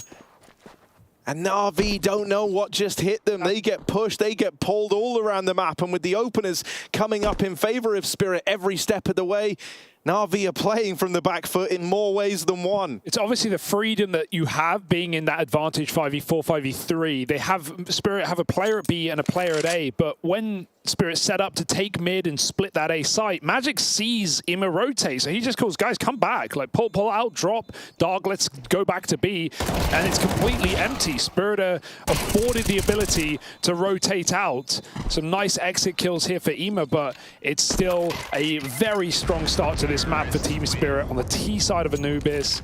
4-1 up. I'm loving the calling. You know, it's a little wild that Shiro's a part of the hunt at the end, right? Passing that AWP along, and now Wonderful's got it heading into this next round. Okay, dude. Yeah, please slow that down. Oh. Oh, yeah, I mean, that's the only face you can pull, right? Oh dear. It's more or less textbook from Spirit when it comes to playing a man advantage situation, right? You have players on the sides ready to punish any reactions, get information. The only bad thing is the fact that they did give the AWP away. So Wonderful maybe going to be able to make something happen here, but the way Spirit is playing, I mean, they've just been shutting down Na'Vi on Spirit's T side completely. Dong's setting up a nade for the break. They're going to pop through this smoke into the Molotov. Just like that, Dark becomes Spirit. A good follow-up grenade. Na'Vi flashed their way in, though. Oh, that could have gone a lot better. There's still a chance, but coming through the B-long smoke, Alexi fires back. He's got something to say. Finally, with teammates on this B-bomb side, the captain can put up a double. He upgrades. 2-on-3 and Team Spirit bail. These footsteps are heard by Alexi down in Dark, but Spirit don't have the time to go slow and cut off the info, right? They're trying to rejoin this bomb up with Shiro. So Na'Vi going to go and grab these guns down towards the connector, and now they can even look to catch players crossing. Shiro is not on this angle, so as Chopper crosses, if he gets stuck in that fight, would have got very awkward. Oh, go. Repeat again, Shiro says. But he actually just moves. That timing couldn't be worse. All of Na'Vi coming in on a big flank. You're not going to expect 3 players. And if anything, there's incentive for Na'Vi to bait their teammates here, just so Spirit think they've killed the flank, when in fact there's even more. Will they take space in this post plant? Scared about Heaven more than anything, but a loud flank for Na'Vi. 2 already spotted, they're coming in. Yeah, and they see the util now as well. They know that there's another man here. Shiro, 1v1, and he knows that Alexi's coming main. Someone was throwing those flashes, and it's Alexi eliminated. Shiro adds another clutch to the tally. This AWP just keeps racking them up. Team Spirit, 5-1 lead. Yeah. And they're able to regain control versus a low buy round around the saved AWP that was getting out of hand very quickly. Na'Vi may feel like, you know, because we're making noise, Spirit know we're all here, but if Alexi's not throwing that util that was ultimately, you know, inconsequential on the retake, Na'Vi would have had a far better chance of winning that round. Spirit were very scared of that Heaven rotate. But regardless, 5-1. Absolutely, and it seems no matter what Na'Vi does, they just can't win a round. I mean, they had 4 players on B, they get the kills, right? 3v2 situation in the end, and yeah, they could have slow played it, you know, maybe even send 1 or 2 guys, like you said, sort of. I don't think Spirit would have expected the 3rd player there and bait for him to try and win the round in the end, but Chopper and Shiro recover yet again. This was a timeout from Spirit, who have a lot of money, but Heli wanted to get a couple of words in. Just got to keep it composed right now, because Spirit, no shaky signs yet. No reason to stop believing. Got the AWP in A main now, and this is a nice change. Set up with Bit in the corner. Here's that A main take utility. It's not going to change much, though. Bit still playing anti. Zontic's on his own. Should be a dead man here. Yeah, he's got to hit that one. And yeah, Wonderful will. Do they just pop into B now, knowing where the AWP is? Oh, no one fires off that flash. Spirit are ready to go. Chopper smoked off, but that opener, that is wild. Dog, just lays waste to the B side. Ow. One-man army. I was going to say, if he can get the kill, Chopper can suddenly come through, Dark. But man, Chopper's not needed. Donk just deals with them both. Wonderful's holding the cross, but the bomb's been thrown over. He'll get you the 2 entries, and he'll plant the bomb as well. Sick. Sickening. It's not meant to be this easy. Dude, I think, you know, the part that just must really hurt for Na'Vi is they don't feel like they're doing lots wrong. It's just they're getting absolutely demolished by a very informed Team Spirit. It's a 5v4. They've got eyes on B main, and Donk with no utility, with no help, just walks in and headshots 2 players. It's not supposed to be that easy. Yes. I feel like I play against a donk every FaZe game. IQ, that's what happens.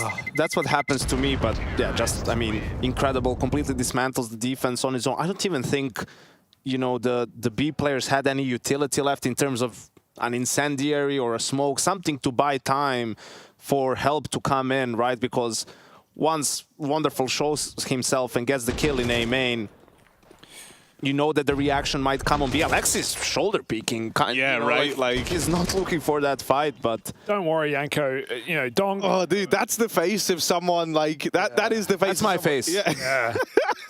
Like he's literally not even trying to fight the guy. Don't worry, Yanko. FaZe players are built different. When Donk was on our team, we got 4 rounds. So you know, I'm not even joking. Yeah, even true. He couldn't do this against, you know, random Eastern European players.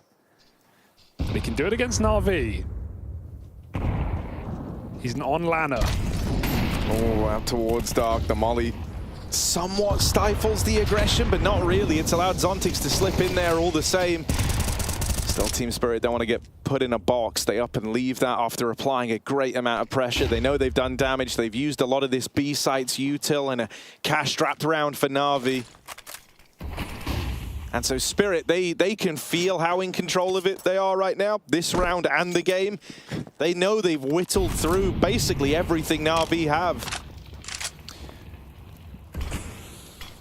They're going to split this site again. Resmoke at B-long, that's big. It's again up to Donk. Oh no, what a shame.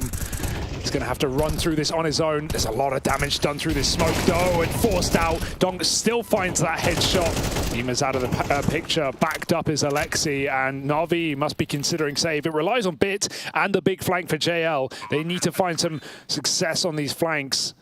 Bit waiting out that smoke, soon to fade, and JL already saving. It's dead, it's done. He steps, he's gone. Bro, I feel like Dongside just breaking the game right now. He's 17, like last week. He's a week into 17. That's awkward. He's a week into being 17, and he is destroying right now. That's all you're going to get, Na'Vi. Exits. Have them. I like this from Na'Vi, though, in a sense of, you know, it would reek of desperation if they tried to go for that retake. Still 7-1. They can rebuy here. And they have, it's their pick. They have faith in their T side, right? Obviously, if it ends 11-1, not much hope going into the second half. But hey, if it ends 8-4, you win the pistol. All of a sudden, 8-7, you're on T side of Anubis. Like, that's what Blade is saying during timeouts, or possibly how they're encouraging each other, right? It's looking pretty grim now, but we've seen them get some momentum on Ancient a little bit before. Sort of that one final round that they needed to win to break Spirit didn't go their way. And it looks bad from the outside, right? But when you're on the server, you have to keep that faith, right? You have to believe in victory. And it's tough. It's not necessarily even Donk. Okay, that one round, he kills Alexi jiggle peeking, but more than anything else, Team Spirit is playing great Counter-Strike on a macro level. Yeah. It doesn't have to be Donk. You can put any other player there who's just going to go in when you need to go in. He doesn't need to get those 2 kills for them to win the round. Yeah. If he just creates space and dies, the trade is going to be there, right? So yeah, no, I mean, that was even what, you know, we were kind of saying in the moment, was like, just kind of fighting the guys in the site was already enough to start drawing the attention away to allow the rest of that play to happen. No, I mean, you could just feel that, like, Chopper's having a whale of a time, man. He's loving it right now.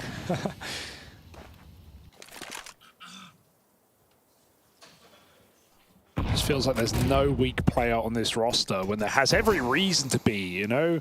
An older in-game leader, inexperienced academy players.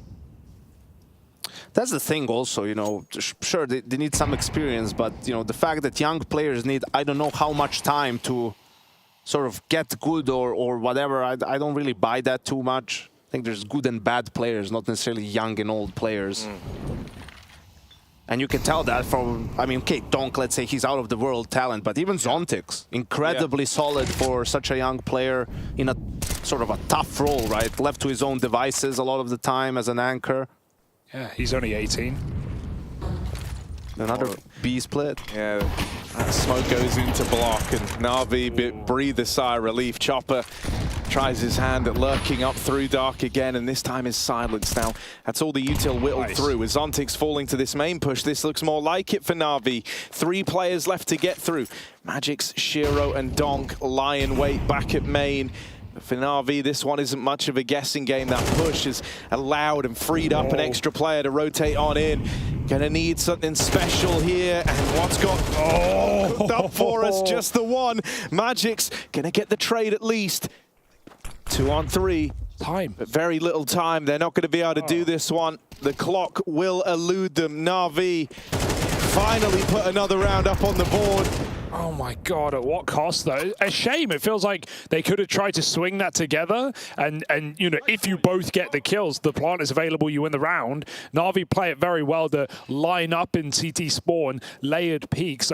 There's probably no chance Spirit can actually jump across. They have to fight their way, but they don't even give it a go. The time decides, and still Na'Vi lose almost all their players at the end of the round. So just getting enough to buy one more. But they are on the edge of reset if Spirit can continue. Considering that's a 3-on-5, damn close. And I think this is where the game, in its sense, is decided. If Spirit wins this round and, you know, there's not a massive save from Na'Vi, at that point it's probably 9-2. And even if Na'Vi wins this round, there's still buys there for Team Spirit, so they absolutely cannot afford to lose this round if you're Na'Vi. And that previous round was great, you know, taking main control and then blocking. That's what Alexi was missing in that round, like a smoke to block that reaction that we saw from Spirit, and it worked much better this time around with Wonderful finding a kill in dark. So they finally connect a good round on the side of Na'Vi. You can see how Spirit immediately try to adjust to this, though, right? They've got Zontix being far more active over towards main. He's kind of denied any idea of a push over towards this side of the map for now. Na'Vi still could go back for it a little later, but Spirit still keep it low and slow, burning through this Na'Vi util. We've seen this round. It gives Spirit both options. They can end A or B depending on, you know, what their lurkers find or what their mid presence finds. Right now, it's still stacked over on the B side, and Donk dies. It's more likely going to be camera to A. If Zontix dies, we're in trouble. But he takes 2 with him, and they can just run through the camera, eyes to the sky. Spirit can plant, and just when you think Na'Vi have put down the player that matters most, it doesn't. Spirit are in for another. Magic's, even though he was loud on the rotate, still holds this line and is just able to delay Ema. Zontix then comes back in with his 3rd kill in the round. The real saving grace for Team Spirit here when they lose that prong over towards the B site. He stands and delivers on his own over at A. Wonderful, this off-save is not guaranteed, and they might even remove Alexi as well. You said a big save would be needed for Na'Vi if they were to lose this one. And they might never get the chance. It's just Alexi left. And Spirit are going for the throat. They're going for the jugular. They want to try and remove this gun. Alexi, they're right here, but they're going to bypass him. It's whatever, you know, it's whatever. You're saving one gun. It's not going to win you the round, given the way that Spirit are playing right now. And I don't just mean as individuals, but as a roster. I love that. Again, the options are just so open for Spirit with these defaults, with these really late mid takes. Na'Vi, they've tried playing aggressive mid. JL's been sniped. Bit's been cleared out at double doors. We're seeing Shiro screaming alongside Donk now. The energy is infectious. That's something that you definitely have to notice with this squad, is it feels like the sort of energy that these youngsters have brought to the table is very much rubbed off down the line, right? Yeah. Like, you kind of, when you bring Shiro into this team, you're getting someone who's had a rough few years as far as it goes, or, you know, at least a rough few months, you can say. And it feels like he's kind of embraced it. Maj3r has always felt like he's been a good vibe kind of guy, if I'm honest. Him and Chopper are very chill, you know, that gives plenty of room for some screamers on this team. I think that was, though, a dream round from your T anchor, right? For Zontix, like putting pressure, and then when the CTs want to re-aggress, he just shuts it down completely. And I like the timeouts from Heli. It's, you know, even though they're up a lot, being able to finish them off, so to speak, means a lot. Like these rounds, we see how fast they can get away from you with pistols, so... Nothing left unsaid for Team Spirit here. The play-in was swift, and the group stage starts strong. Can they destroy Na'Vi? That's the question. These next few rounds will decide the answer. I mean, it's really impressive in a sense of how few gaps there are in their game. Yeah. You know, like you're watching this game throughout and not really seeing, oh, if this guy only pushed here, there was only an opening there. It seems that they're ready for everything. They cover each other really well in round. Oh, this is good. Through mid. Could get out of hand, but Shiro repels it. And so you needed him to deliver something like that. This round kind of hinges on him doing that. And he manages it, bit with the dual Berettas, an immediate dink, but a trade from Donk. Well recovered. Alexi on the M4, swinging on out. The round's not done yet, 30 seconds, and Shiro is a long way away. He's wounded as well. Maj3r, who's had a bit of a free ride throughout this so far, hasn't been required to step up, now thrust into the limelight. That's some util coming in that's going to cut off the camera rotation, or at least that's the design, but straight through it for Na'Vi, and only damage done. Shiro, 10 seconds, low on HP. He can't go for this. Yeah, I think the biggest incentive is not giving them the AWP, to be honest, this late in the half. Just keep it yourself. Of course, the bomb's still back at the bomb site, and they knew Alexi was close. Oh, nice shot on the way out. One gun saved at least, but you could tell from Maj3r's crosshair, even when he did damage to Ema, you know, didn't get a kill, immediately flicked down to the smoke. He was expecting the rifle, he knew it was behind it, but he just couldn't find either of the kills. If he could take down Ema, maybe Shiro would attempt. So, yeah, you know, 2 of the 3 rounds, Na'Vi won the pistol. The other 2 rounds that they win are rounds that are decided by the clock, but Spirit are very close to winning. 2v2s that they don't due to the time. So, bye-bye. Well, not quite. It's Donk dead, actually. That's a change. I mean, now we will take anything at this point just to give themselves some room to breathe in the second half. We were saying 8-4 on a pistol. Different story. They set up wonderful well there, or Ima rather, with a flash. It's a nice trade out for Alexi, making sure they're making moves, but eyes on the A site. That's where they need to be. It had great impact in that last round, but this one, he's just kind of missed the timings, right? Just looks away from main, right, as they creep in, and so he's already low. Suddenly the emphasis is on JL to stand and deliver, and he just bows out of there. They're going to have to tee up for a retake here. They have the man advantage, so they've got that going their way at least. For Team Spirit, they can't just afford to dig themselves in here. They've got to take a bit of space, and they're looking to work that now over towards heaven. Where this crumbles is if Shiro isn't able to withstand the fights through camera, or they lose the heavens, and Chopper at least holds on, but no reaction on the camera player. Shiro's got to hold on to main. He's got to keep his eyes about him, and there's one kill. Looks up to the heavens, but Alexi's played his hand, and they know he's coming in through main. There just isn't time for Alexi B. Surely hops on the bomb now, but Chopper is here to deny it, and so it's 9-3 for Spirit on the back of the captains. 3K to close the half.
Supposed to be the toughest game that Spirit have had, not only so far, but perhaps on this side of the bracket. And right now, they're making their way through it without even breaking a sweat. 10 rounds for Na'Vi total across both these maps as of right now.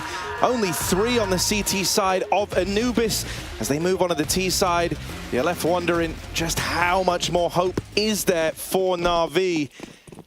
Will Spirit run away with this convincingly? They're looking pristine right now. You know, I think we could guess that their ceiling was going to be high, but I'm impressed by how high their floor is already.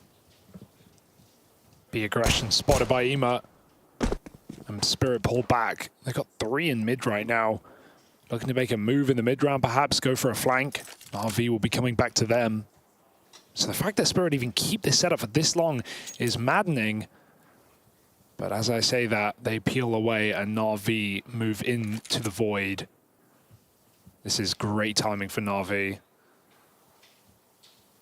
It's going to be down to Donk, though, on a tempo rotate. Think he's up for it? Let's see. I mean, he's certainly more than willing to throw himself into the fight here. Fake leisurely from Na'Vi. Ema trying to sell a bit of a B-fake with temple smoke, support, a lot of flash. movement. Yeah, panic.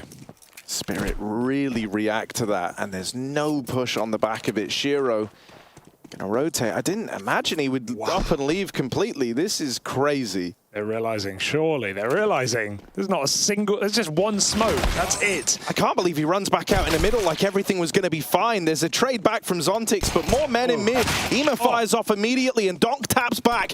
We somehow end up at a 3-on-3, even though that fake looked like it would work wonders. It still gets close, but Na'Vi will take the pistol. Chopper calling for an immediate rotate around, or whoever for Team Spirit, and that one leaves them very out of position as Na'Vi move in. And I think if you're Na'Vi, you're even surprised at just how well that worked. Yeah, that's like still deadly close on a retake. Comes down to a 1v2. You wonder if Shiro just anchored. We've seen a couple of those today. If Shiro just held his spot in the A side, he could have definitely gotten away with a multi-kill with Julies and close aim aim. We've seen that 1,000 times. But Na'Vi, hey, it's basic, but it works wonders. They pulled the wall over Team Spirit's eyes, and we may have a game after all. T-side Anubis is a very nice place to be. And that seems that, like, maybe the one thing that you could punish Spirit for is over-rotating. We saw that on Nations as well, even though they won that round. And in general, you know, when you're losing big to an extent, the other team, when they're playing with a lot of confidence, they are going to move around the map more. So you have to use those mini fakes or just, you know, fakes in general to get them out of position. Yeah, I mean, that's kind of the other side to it, right? It's like, would that call have been the same if this was a far closer game? Probably not. Please win this one, Na'Vi, please. Zontix's Deagle is already making Na'Vi nervous. It's really the only big ticket item here alongside Donk as well. Zontix gets that spot out in mid. There's the mow down. Ema restores a bit of normality. Some damage done off this Deag, but can't finish the job to wonderful. And so now for Donk, it's just kind of a damage dealing mission. Backstab is in for Magix. They try to give him time. They've whittled Ema down so low over here in the mid doors. Ooh, the spam makes you nervous. But Ema should be good to withstand it. Oh, God, that's nearly a collateral. I mean, he did hit him through the doors. Bloody hell. Stop. There's even luck going his way now. What happens when that's the case, man? Ema must be terrified, but at least he gets out with his life. And Na'Vi successfully withstand the double Deag of Team Spirit. I mean, that was, Zontix was spamming his Deagle. One more bullet connecting would have been wonderful dead. Like, that round shouldn't be even interesting. It shouldn't even be worth talking about, but Spirit find a way. Na'Vi closing the gap. Baby steps, one at a time. That's all you can tell yourself. Got a full buy coming through for Team Spirit. It's lacking the orb for now.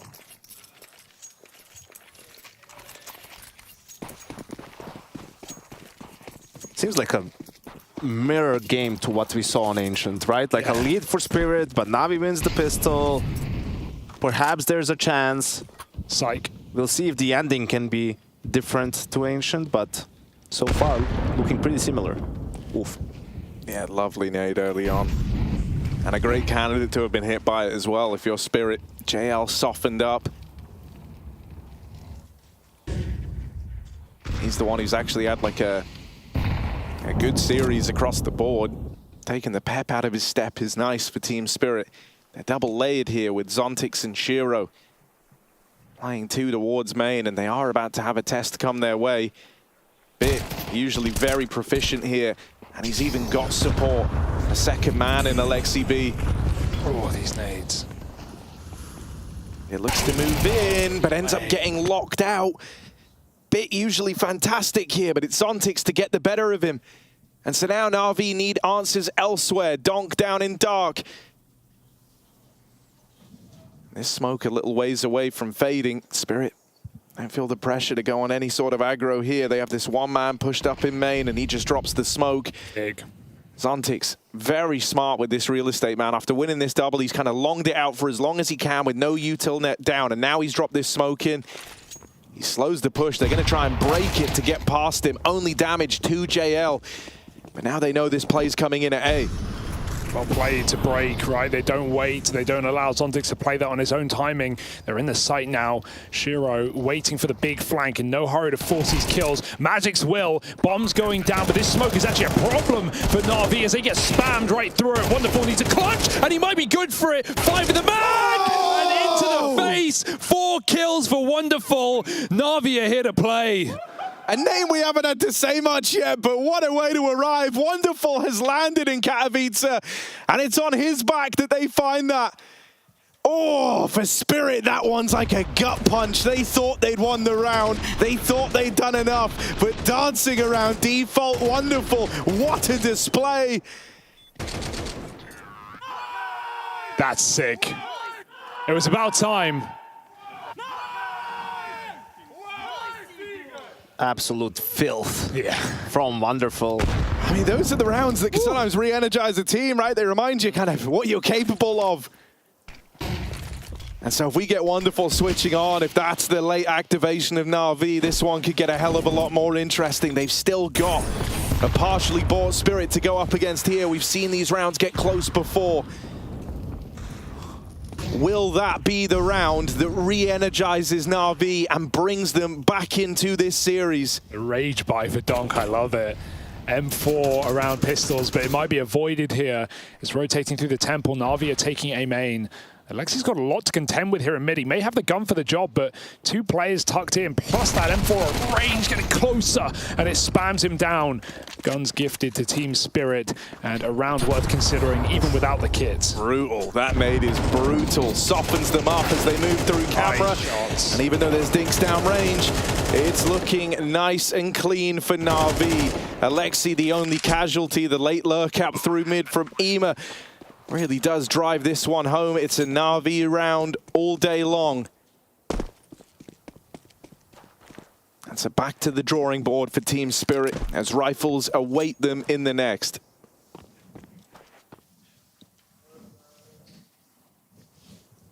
Shiro will be able to afford an AWP, but not too much utility to go along with it.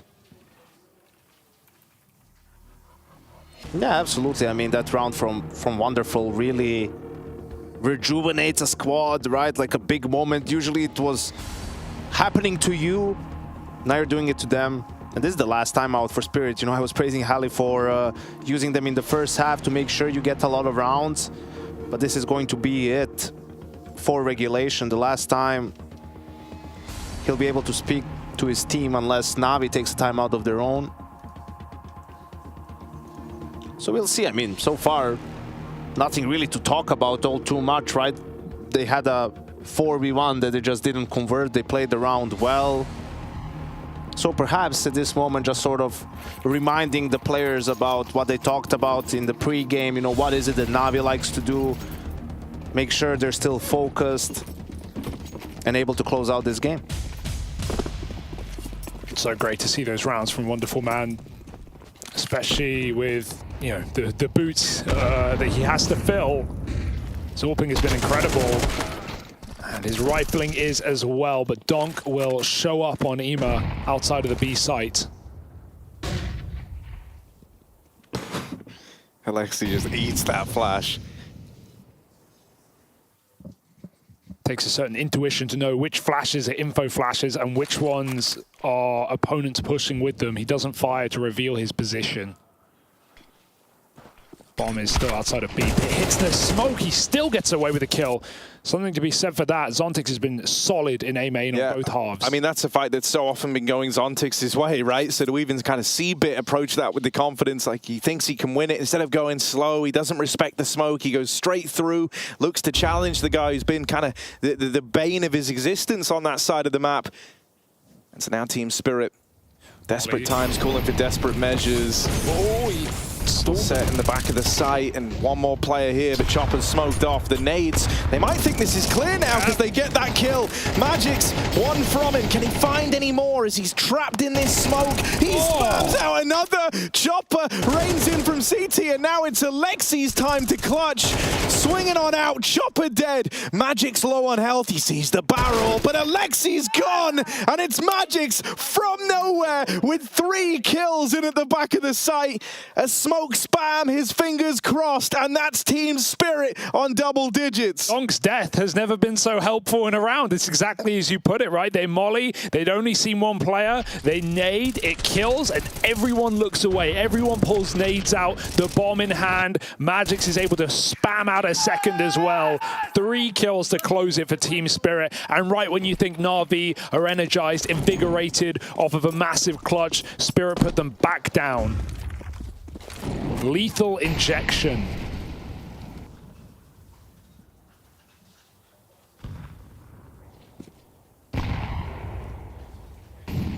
It really is like Ancient, isn't it? Because now, like, we've hit that point where Na'Vi started to build back into it, and now suddenly we're at a real turning point round. Like, they're all in here. If Na'Vi lose this one, if we're truly Ancient, and they'll eco the next, and and then what? Then they're buying, and they need 5 in a row. Yeah, it's probably a done deal. Yeah, Spirit have to win 3 more, and it's over.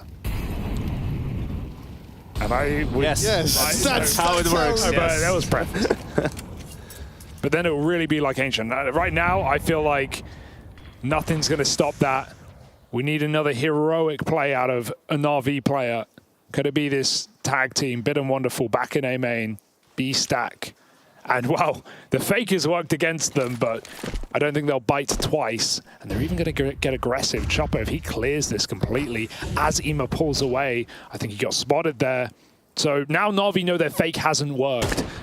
And how will that change the outcome of the round? They're still going to pop in A main. Zontix dodges the flash. Bit still wins that engagement again. Here's the split. One man on the site. Shira's got to hit some bangers. They're getting closer, and he is overwhelmed. Donk throwing himself around the corner. Has to save the round. The shotgun from across the map. And Magis closes the distance as he chugs away. He can't close the round. Na'Vi barely by the skin of their teeth.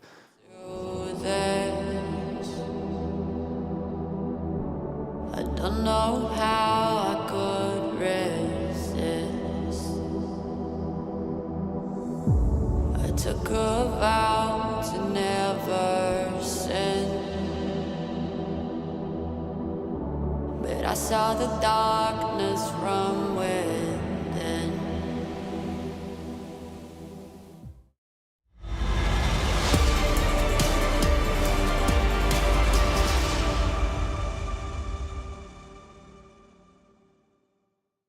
Welcome back to the B stream here at the Intel Extreme Masters Katowice, and look who's arriving in the Hall of Heroes. It's my heroes. Complexity, but maybe they haven't been looking as heroic of late. Still, the hope of NA has arrived on the scene, the sole North American representative at this stage of the competition. On the other side, a team that seemed wobbly and yet found their footing to progress on through its apex. What do we make of this matchup here, boys? I think it's a very equal matchup. I think it's two teams who share a lot of different problems. I think it's two teams who share the same sentiment that we don't really expect that much of them coming into this group stage. It's definitely underdogs when it comes to securing a spot for the playoff. And I think it's two teams who have certain players who are very interesting, but there's a big disparity, let's put it that way, between the top player and the bottom player within each of their respective teams. In a weird way, it does feel like the way that they're trending is kind of meeting in the middle right now. And before the play-in stage, I probably wouldn't have said that. It felt like I didn't really even know what to think of Apex, honestly, to be fair to them. And with Complexity, though, we've obviously seen a bit of a downtrend since the start of CS2. And you hope that they're able to rebuild some of the form that they had at the beginning of the game, Mike. But as a North American as well, I know you're the biggest proponent, but I still am one. I'm getting a little bit frustrated and a little bit concerned about Complexity. We've got some concerns. We've got some concerns. One guy who might be able to address our concerns, though, is none other than JT. Banks caught up with the in-game leader before this game. Let's hear what he had to say. Complexity coming in for that opening game for Katowice. So I've got JT, the in-game leader, with me. And JT, I want to start on a bit of a tough subject for you guys because performance at the beginning of CS2 was looking really good, and it's certainly fallen off a bit. What do you put this down to right now? I think a lot of it's just experience at the top level. Obviously, we weren't always a top team, so we're trying our best to just work on our skill floor, especially just make sure that we're upping our fundamentals. I think we lose a lot of rounds that other teams wouldn't lose usually. So if we can fix just the small mistakes that we make, we can probably just get back to the level we were when CS2 first came out. And remember, the old Complexity before Liege came, we were talking a lot about the mental strength of the team. Would you say that's still there? That's still strong? Wait, sorry, what? The old Complexity before Liege joined, we talked about the mental strength of the team. There was issues with that in the past, but it seemed like you'd fixed it. Is it coming back at all? Is there any worries? I think we still have some tilt issues sometimes, especially if we're playing really badly and stuff like that. I think the team sometimes gets mad at themselves. But I think definitely better than before, and most of the time we're pretty level-headed these days. So I'd say definitely an improvement still. We can still work on it, of course. When it comes to Apex in this matchup, though, I want to look at the whole thing when it comes to this map pool right now, because, yes, you're taking some losses, but we're kind of confused of where you can go as your home ground. We know Overpass is what you love, right? But other than that, where do you think you can match up against them? I mean, I feel like we can play them on any map, to be honest. But that's good, that's confident. I like that. I mean, I can't just tell you exactly what maps we're going to pick or what we think we're strong on and stuff like that. So I think for them, we feel like we can play anything. Okay. So just a dominant Complexity win? Oh, yeah. I mean, I think so. Hope so? Think so? What is it? I mean, probably. He's not giving me a straight answer. We'll have to see how it goes when we get onto the server. Thank you very much. No commitment there from Johnny Theodosius, but, well, it's been a bit of a story here for Complexity. They started so well in CS2, they jumped off that ramp right into the finals at IEM Sydney, still into the Arena Blast Fall finals, and then crash and burn. Then what, Mike? Then what? What happened? Crash and burn. Eliza out. ESL Challenger Atlanta grouped on home turf, man.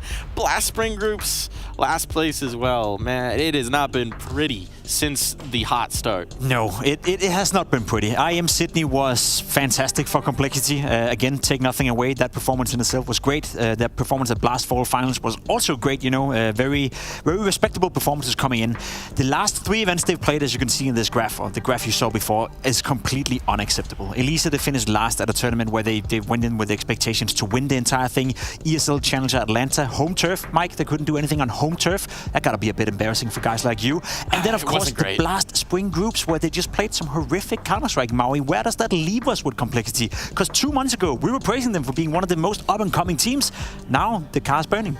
It leaves me with a horrible taste in my mouth. That's where it leaves me, Pim. I did not like what I saw at the Blast Spring groups. The way the disconnect between some of the players there felt very unprofessional. I would even say it's at some of the individual levels that I expected from Sydney, where some of the unlikely heroes were sometimes popping off. I saw some good moments from Halzerg in Sydney. I saw some great moments from Floppy at the Fall Finals. And then at the Blast Spring groups, both of those two guys just had such a tough time getting into this season. We do know, however, that at the Blast last spring group, sometimes teams, they take a while to warm up into things. They need to get back to Europe because Complexity, a lot of them still housed in America. And so sometimes the practice quality isn't always the best. So I would hope, I'm praying that we get a better face from Complexity here, because if this is the trend that we're noticing with Complexity as they're falling down, down, down, how low can it go? You know what I'll say? I'm an optimistic guy. Looking at this graphic, we could just pop this one right back up. You know what? Seeing the end product here, you know what I say? That'll buff right out. Yeah, no problem. That'll buff right out. You can definitely get that right back. Can't get any worse than that, huh? Back on the road, buff it right out, get a new paint job. All good, all good. Some new colors, perhaps, maybe some old colors. I've been getting teased a little bit. But look, there's still a lot that we could maybe look forward to from this team, right? There's pedigree of players. We've seen the individual ability. We've seen the moments. We've seen them make a finals. We know they are capable of it. The question is, can they find that version of themselves again? No one is doubting the individual qualities of a player like Elise, as an example. I think he's been absolutely fantastic in Complexity. The signing of Elise may go down in NA history as one of the better signings in a very long time. Obviously, bringing back Twist to Liquid is a nice one as well, but he actually came into Complexity and he gave them success from the get-go. He himself has been a constant delivery guy. He's always been there. Great rating, great individual product. The team just haven't been able to follow up with Elise as of late. I guess the silver lining I'm looking for, and you said it right here, Mao, is the fact that they went out of Blast Spring Group so early that they've had time to practice within Europe. So this whole there's no practice in NA, the practice quality is bad, that excuse doesn't exist at this tournament because they've had more than a week and a half to practice against good European teams. It does indeed. The excuses are gone. It's now about the proof in the pudding. And another team that's been showing us a whole lot more proof than perhaps we initially expected, it's the other side of the coin. We got Apex over there, right? They started out 13-0. It doesn't get worse than that. And then they get tenacious wins over Furia, tenacious win over Big, and here they are, right here, right now, ready to face off on in the Hall of Heroes. Apex just keep upending my expectations. They come back in games that I feel like are lost, and they even came back from a loss so brutal at the very beginning to Spirit that I thought there's no shot for them. Surely Fury are going to take them down in that lower bracket matchup. I even thought they were going to beat Big yesterday when Big had them by the neck, 9-3 up on Ancient, and yet still, Apex, they were able to crawl all the way back. They seem like the most resilient team right now in this tournament, and Stiko said himself, the fact is that maybe it was a blessing in disguise, the fact that they lost 0-13, because we heard from Jacob in a post-game interview the next day, or pre-game interview that is, where he was talking to James Banks saying, you know, they just were able to reflect on that. They were able to look at all their mistakes, able to reassess what went wrong, and sometimes you need just a big kick in the butt to recognize, okay, what did we mess up in practice? Okay, here's a live example of us failing at it. And then we saw just marked improvements in terms of their teamwork, in terms of some of the way that they were able to just find themselves in rounds. And connecting late round has been something weirdly that I've liked about Apex too, just late 3v3 or whatever situations. So we've got this quote from Stiko, right? This is what they were talking about. It was a blessing in disguise. They had I heard about that team talk actually, that it was like 5 hours long, 4 or 5 hours long, Jesus. just, you know, really heated, getting everything out there about trying to figure out how the heck they're going to play together as a team, because they don't seem to know their own expectations, right? They don't really know what this team looks like yet, and they're kind of just finding out along the way. Yeah, they lost the in-game leader first and foremost, Kixen going towards Heroic. That was a big loss for Apex. Had to bring back in Stiko. With all due respect to this man, because I think he's played a great tournament so far, over-delivering by far, individually speaking, way better than he's ever been within Apex at this tournament. He's only here because he then secured the RMR spot for them as well. So it's been a team that's been in a bit of a rough situation. I also will say that if you lose one game 13-0 to a team like Spirit at a tournament like this, and you need a 5-hour talk, that means that there's been issues leading up to the tournament as well. Practice probably haven't been going the way they wanted it to, so it seems like a culmination of a lot of stuff that happened here against Spirit, and if that has helped them to play better Counter-Strike, then good for them, but it does sound like it's been a rough period for Apex coming into this one. I think it certainly has. I think they've been trying to figure it out as they go along, and to find out what they've been finding out, we got some words from their coach. It's Maj3r with James Banks. There is no rest for Apex here. Another game now, we're at the group stage. But I want to touch on some things for you, Maj3r. Yesterday, it was an incredibly stressful game. What was going through? We saw your face. At one point you were down here. Another point you had your hands over your face. It was looking tough. What was going on? Well, I'm very emotional normally when we're playing games. And I'm both excited and worried and, you know, frightened and proud. And, you know, like when... I think that was Yanko who said it actually on the desk last night, that when Satsanito says something, I'm going to make a play, then like you automatically like move over closer towards him and try to look at his monitor to see what's going on. Like, is it going to work that it's going to push through the smoke? So, I mean, yeah, it's very stressful, of course, but like that's why we're here. Like, we love what we do. Can you explain a bit, just for our perspective, to understand what you see and hear as a coach that makes you have these reactions, makes you like, okay, I'm trying to see this, what's happening, and just how stressful your job can be? Well, the obvious answer is obviously that when Satanito, for example, again, like is making a play that is based off the game plan and the ante that I made, then and the analyst made, then obviously it's very stressful to see if it actually works or if they actually countered it somehow. But it's also listening into the comms, and if you see or hear something that they don't, sometimes the players can be so focused on their crosshairs that they forget to communicate. And you're standing like there, and you're not able to, you can't do anything about it. You just have to, you know, you pray that it's gonna work, right? So, I mean, that's probably one of the most stressful things. Well, he's been through a lot of it, but he's still here, and they're still fine. So let's see how it goes in the next game. It's the curse of omnipotence, right? He knows all the information, but he can't communicate any of it. He's just, the gift of prophecy is his, and yet they're doomed to not listen. But, I mean, look, it's been a stressful run for Apex. I think for anyone in that camp, anyone in their supporters, they've never really known how any of these maps are going to end. I think they're coming into this group stage with no expectations whatsoever, no pressure. Fact of the matter is they took down FaZe, they took down Big yesterday as well. Let's not forget the fact that Big probably should have won that game. You said it, they were up 9-3. I even believe when it was 12-11 for Big, they won a 2v4 where Nuke went absolute crazy with the AWP. So there was a lot of things yesterday that went the way of Apex. I think the pressure is now off their shoulders. No one is expecting them to do much in this group stage. By no means are no one expecting them to be in the playoffs. So if they can get a win against Complexity, if they can make the games competitive, or if they can continue to trend upwards, I think that's enough for Apex right now. They're looking at the RMR. Stuko said that to us yesterday in the interview. The RMR is their goal. This is just a warm-up tournament for them, and that's quite ballsy to say when we're talking about IEM Katowice. Well, we got the Vetos flowing in right now. We've seen that Apex, they've actually liked Inferno, but they're going for a Vertigo pick, which is somewhat of a punish against Complexity. They just haven't played that one too much. They just lost to NIP, if I'm not mistaken, on that map. And Complexity themselves, James Banks actually nailed it in the pre-game interview, saying to JT, what maps can you go to other than Overpass? Well, at least they can go to Overpass here. It's always good to have one. It's always good to have one in your back pocket. It's a map that they've always liked, and for the decider here, yeah, we're going to get Ancient. So we'll see how that one plays out. Obviously, Apex have taken a couple pretty big scalps on Ancient lately, beating Furia, beating Big Clan. We'll talk about that when we get there. But for Vertigo, it's just been a map, unfortunately, for Complexity lately, where that disconnect I was talking about, that was so obviously apparent at the Blast Spring groups. They were able to beat Gamer Legion, but they did lose to NIP. And to me, NIP was one of the weakest teams at that event. Well, we don't know what we're going to get with them. We don't know what we're going to get with Apex, but what I do know we're getting is a shiny New Jersey on the Complexity side. Maybe a time for new colors, time for renewal, time to come out of the darkness, back into the light here in the Hall of Heroes? I hope so. I think the man on the screen right here, Halsuk, he deserves a couple of words as well. If I may be completely honest, Mike, and be honest, please. Don't hate me for saying this. I think this man right here on the screen, he's the next one on the chopping block. He may be happy right now, and he should be, because he needs that confidence to play good Counter-Strike again, but he has been an issue for Complexity. In Copenhagen, he was missing shots left, right, and center. The tournament before that as well, he was struggling. I think Halsuk, in his own rights, holds a spot winning Complexity. I think we've seen the potential of him when he's playing well. As of late, though, it hasn't been great enough. And having the AWP role within a team comes with a certain responsibility. He has not lived up to that responsibility. So if there's pressure on anyone in this matchup, if anyone is playing for their life, playing for a new contract, it would be Halsuk.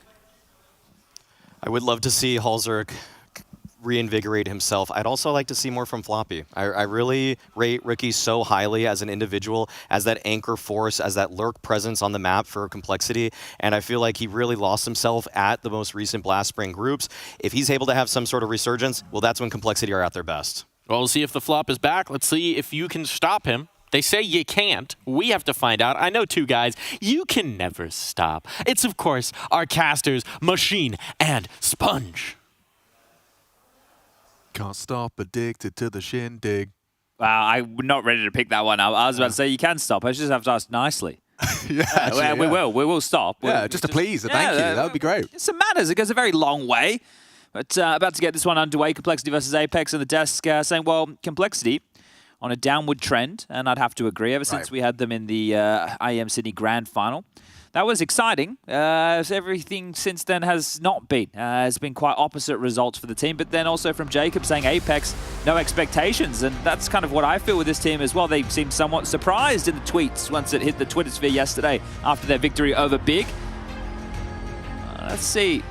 We're going to kind of get a little bit of a test for Complexity. How are they entering IEM Katowice and Apex able to pick up where they left off with that tenacity, as Mike framed it. Call on the CT side, Apex on the attack. Dual Berettas for Elige with the Kevlar. He's been set up quite nicely. JT, a little bit of util, and they'll be hearing these steps gallivanting quite quickly. This is going to be a biff. Oh, yeah, Halzak starting strong. Jacob, the first bullet out of the P2K of the Norwegian, and it's good. Satsanito responds with a double of his own design. Elige and Grim gone. JT takes another with him. A big headshot back as JT has managed to, in combination with a Halzak second, take the advantage in this pistol. Orc's got the bomb and has cancelled his progression. As now he's going to try and mind game his way into this pistol round. Well, we spoke about him being pretty proficient in the clutch yesterday. That impact against Big in a 5-on-3 number disadvantage. Managed to put Apex in a position to steal the map away. The bomb will get planted, so this is already a win. There's no defuse kit. Halzak has already had some confident shooting on the P2K. Audible now to Nuke. Floppy. Considering his options. Now Nuke is really running out of health and hope. He had an opportunity there. He did. But doesn't quite find that first elimination he needed. And there is the pistol going the way of Complexity. They really have to thank Halzak and JT. Yeah, and I think you'd be somewhat frustrated if you're Elige because you're set up to swing to take that fight with the dual Berettas and Satsanito. We're going to say his name an awful lot. He just removed multiple domes. He was fantastic yesterday at, well, as Mitha was saying just there in the interview, he was saying, I'm going to make a play. Satsanito was able to make some big plays in their victory. But it is kind of a crazy story for Apex. Start the tournament with 0-13 scoreline against Spirit, which is the talk of the town, currently taking on Na'Vi in a best-of-3. That's going to be heading to its third map if everybody wants to tune in. Then go up against Furia, which, well, they were the team who had these big advantages and dropped the ball. And then up against Big, they had to come back time and time again. Ooh, start off with the Force, and Halzak again with an opener this time. Silence them 4 through yellow. Jacob down. More damage done. This one is starting to sting for Apex. Yeah, what a dream start it's been for Halzak, containing that scaffolding side. And Stiko, he gets a warning shot across the bow. 50 HP from Floppy as he looks to punish the Deagle spam. You can see with the type of purchases Complexity have gone for here that they were well aware with the plant that Galil's likely to come out and need firepower of their own. And Halzak, this is great. When he has his highs, it's amazing to watch. He can really set the tempo and tone when he's feeling the game. Sense. Traded. Halzak with another, and if this is how he means to go on, that's going to be extremely exciting for the series. Yeah, Jacob talking and decides to go ahead and return to his winning ways. Yeah, I mean, we've seen Halzak take over before. That's the problem, is somebody like Halzak, and maybe even other names within this team, we just need more consistency because the highs are there, and that's very exciting. That's how we want them to function, but the lows, when they're tilting, because Halzak is someone who we know loves a good desk punch, this team can look like Big yesterday. Yeah. Sliding off the edge of planet Earth. It's too early to be bringing that one back up, Chad. Oh, you and I think, just had a mild bout of depression last night. I was to go sit in bed for hours staring at the ceiling. Can't imagine what that must feel like for Big Clan. And Apex, I mean, for them, just as you've highlighted on the other side of that very same coin. I mean, I'm not sure they were expecting to show up with sense and to be finding themselves in the groups. He's even had some big impact. He did. Oh, well, they're not opting. No plant? Bomb down. No, we're unable to plant. So that is going to be a tough one to swallow going into round number 3. Might be a few light upgrades here. Some Deagles. Maybe Tech 9s. Next round, we'll have plenty of loss bonus.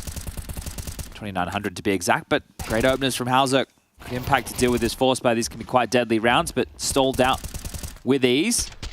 Let's see what type of opening, once we get into gun round number 1, that Complexity want to opt with to stall out this A-ramp progression. Is there a way we can see which crosshair Halzak's using it? Because I know he had a real abomination. You and I can. Yeah? So we need to go and fiddle with some of our settings. Well, I mean, if you wouldn't mind during this eco doing some investigation, because I don't know how to be technologically capable of doing that. I need to get to the settings. Yeah, it's not going to be easy. But neither will this round for the Apex boys. There's Tatsunito cut down. Alicia's hand managed to catch his attempt out mid. Now, a bomb would certainly give them flush with util, but it's not going to be easy to be getting down. You've got to find these picks into the site first, and Floppy's having none of it. Just a comfortable one from the double stack. Alicia peeks on out to collect one of his own. That's the bomb now loose. And it's Grim, comfortable on mid. Do you remember the command to turn off Rushley's lovely HUD? Oh, I've got it on the message from Hugo. Oh, that would be nice. Yeah, because we have Alt-R to refresh. We have N to flip-flop the names around. And there was one more to remove the HUD so I can actually take a look at some of the settings Let's here. have a look. It is... Satiate your needs of Halzerk's Crosshair. I'm so intrigued, yeah. You can't turn it off. No, there was a way. Oh, sorry. Alt-O. Alt-O. That's not working. It's got some Intel performance thing. Okay. Well, you know what? We'll come back to it. We did try, and I appreciate you trying, chat, because for those who weren't aware, yeah, Halzerk's one of those 4x3 letterbox type gamers. It looks like he's playing on a CRT monitor. All right, Yellow Smoke and Molly combo. That's going to stall out the initial A ramp progression. A Lurk Smoke from Apex up the ramp as well. So just keeping each other honest. A big part of A ramp on Vertigo is these different combinations.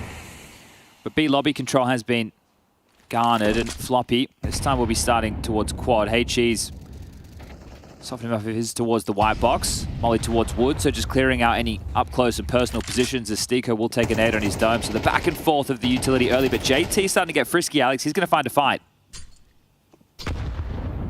Yeah, more than a fight. He's going to get a bullet between the eyes. It's worked out wonderfully, though, with Halzerk and Floppy both posting a frag in unison. He does need to delay here.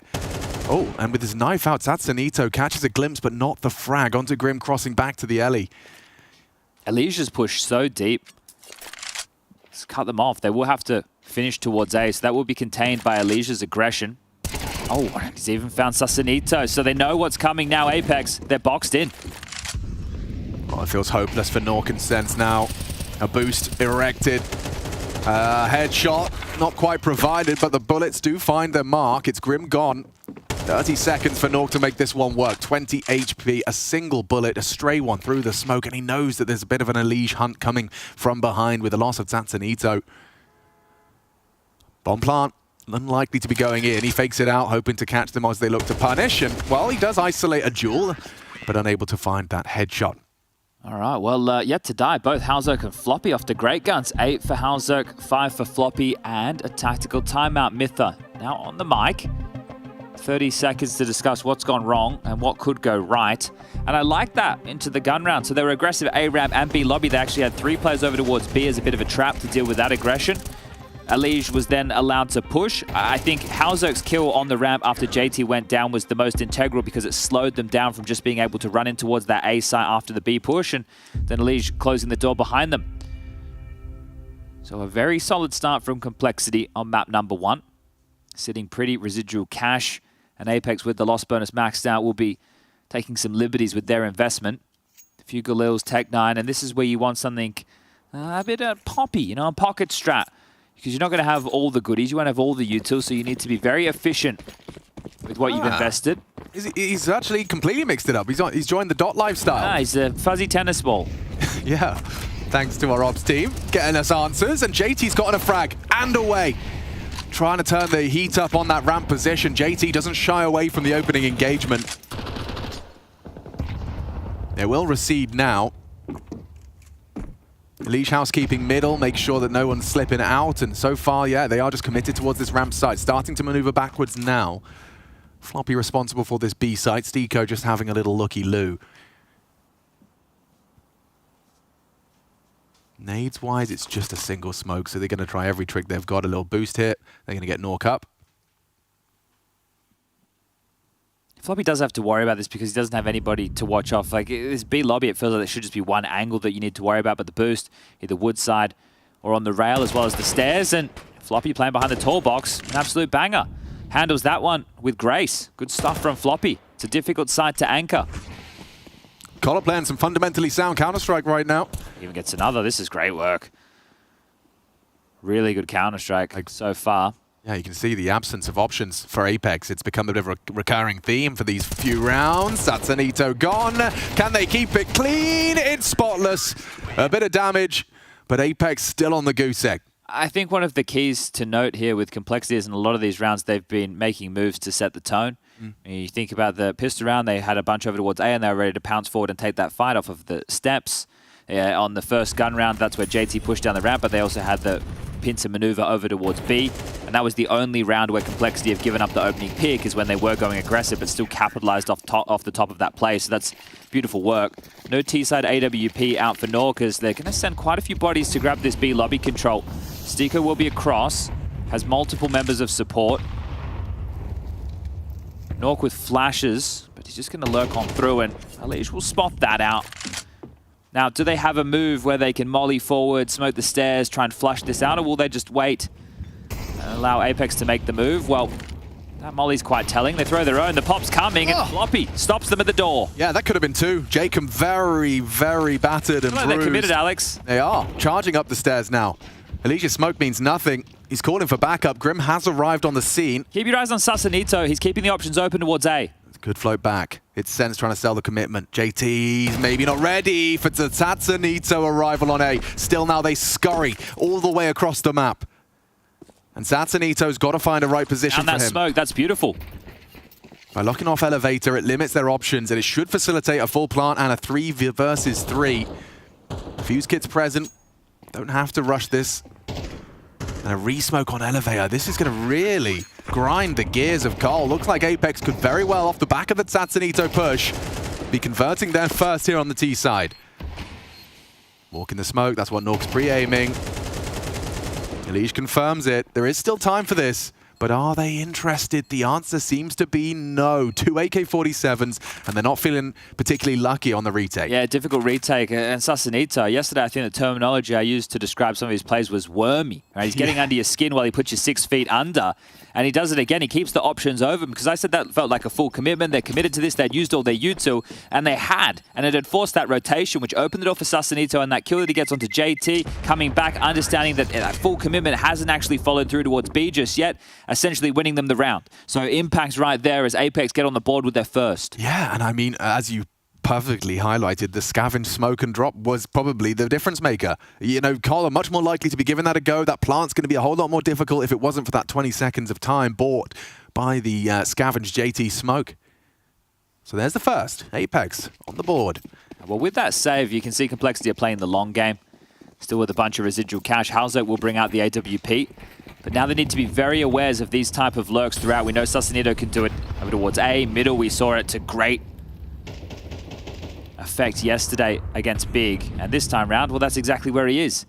Might even get himself a head-to-head against the likes of Grim, who's just backpedaled over towards the elevator room. 2-1-2 split of the defenses.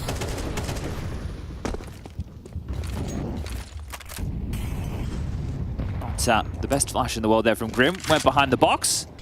Still gave him enough to be able to go for a peek, but stifled in middle. And all right, they will deal with Sasanito, the hero of the last, down.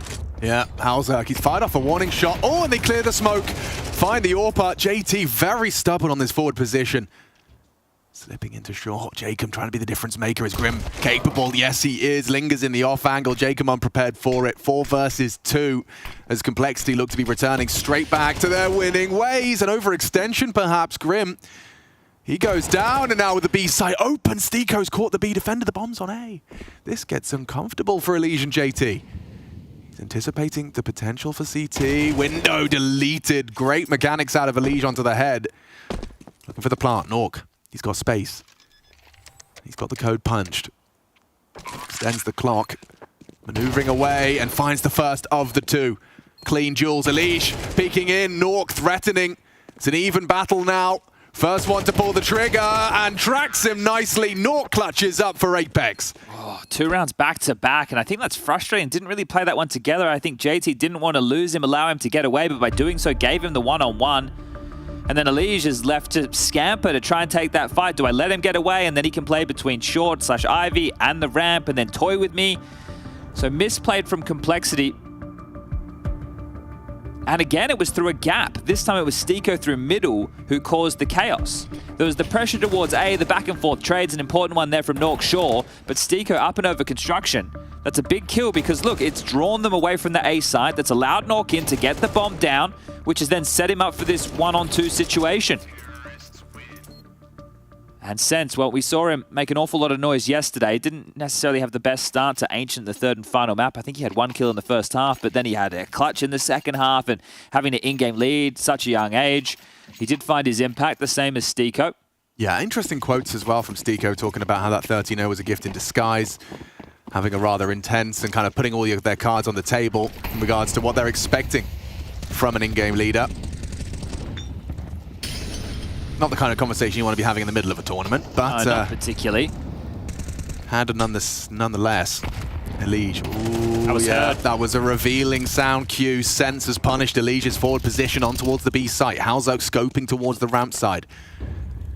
Complexity off kill tap, operating at a man disadvantage. Well, that's only the second time Apex have been able to find the opening pick, and I believe both times it's come through Sense. So let's see if they can capitalize on it this time round.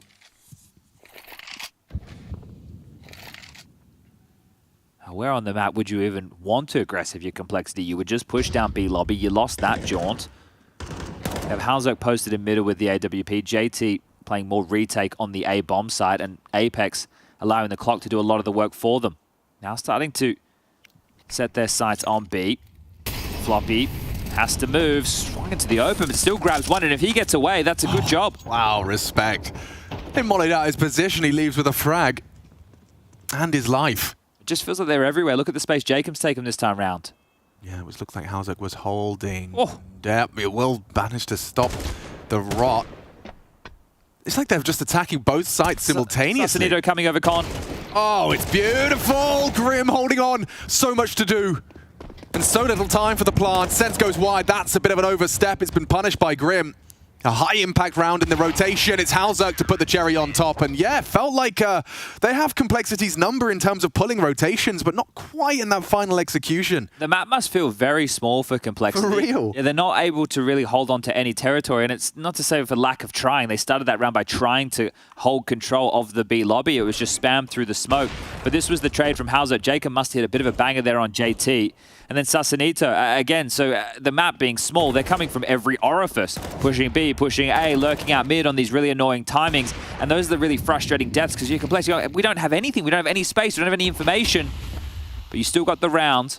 6-2, 4-round gap, and Apex humbled. This has got to be punished eventually, right? JT is so stubborn about taking this elevated angle over that ramp smoke. He's fired off some pot shots here. This time they do have space. Floppy's pushed down B with the oversight of Halzok's AWP. Nork having to worry about an awful lot, but Sense is up close. Oh, Grim manages to get two, and Sense not quite the triple he dreamed of. It could have changed everything. Instead, Nork's disconnected from the pack, and that territory's lost. Now, bomb at least retrieved. Is there a rifle? There is one up, but he'd have to find Elige before that gets interesting. And obviously the difference to them having the space in a round like this is the lack of utility and weaponry for Apex, with this being a hodgepodge investment. Opportunity? Yeah, definitely so. Not giving off those dead inside vibes. Yeah, that sounds like some sort of Face It hub. D_pression, everyone's favorite map. Oh, Counter-Strike, yeah, some high highs and some low lows. Well, you can be like me, you know, you're losing your absolute mind, or you can be like Nork, you just allow it to rattle around in your brain. Yeah, just staring, 1,000 yard stare. Let's go, round 10. The opening round of the Katowice group stage. Still only 2 opening picks to boast for Apex in the first 9 rounds of play. So Complexity have done a great job in winning out the opening exchanges on the CT side. Nice little bait and switch setup. Halzok holding the line, the Liege boost on the boxer, keeping things quite diverse. As rifling through their utility, this Grim and JT hold on A, just to stall out any progression, but Apex are happy to sit back, just spam. And once the smoke starts to fade now, they can apply the pressure of their own. Last thing you want to do is get spammed through by Silence Then Fours. Oh, he's going to force it. JT, he sticks around, and yeah, it leads to 2 on the entry into ramp. Full space for an exec now. Stiko still lingers towards the B stairs. Elige trying to delay.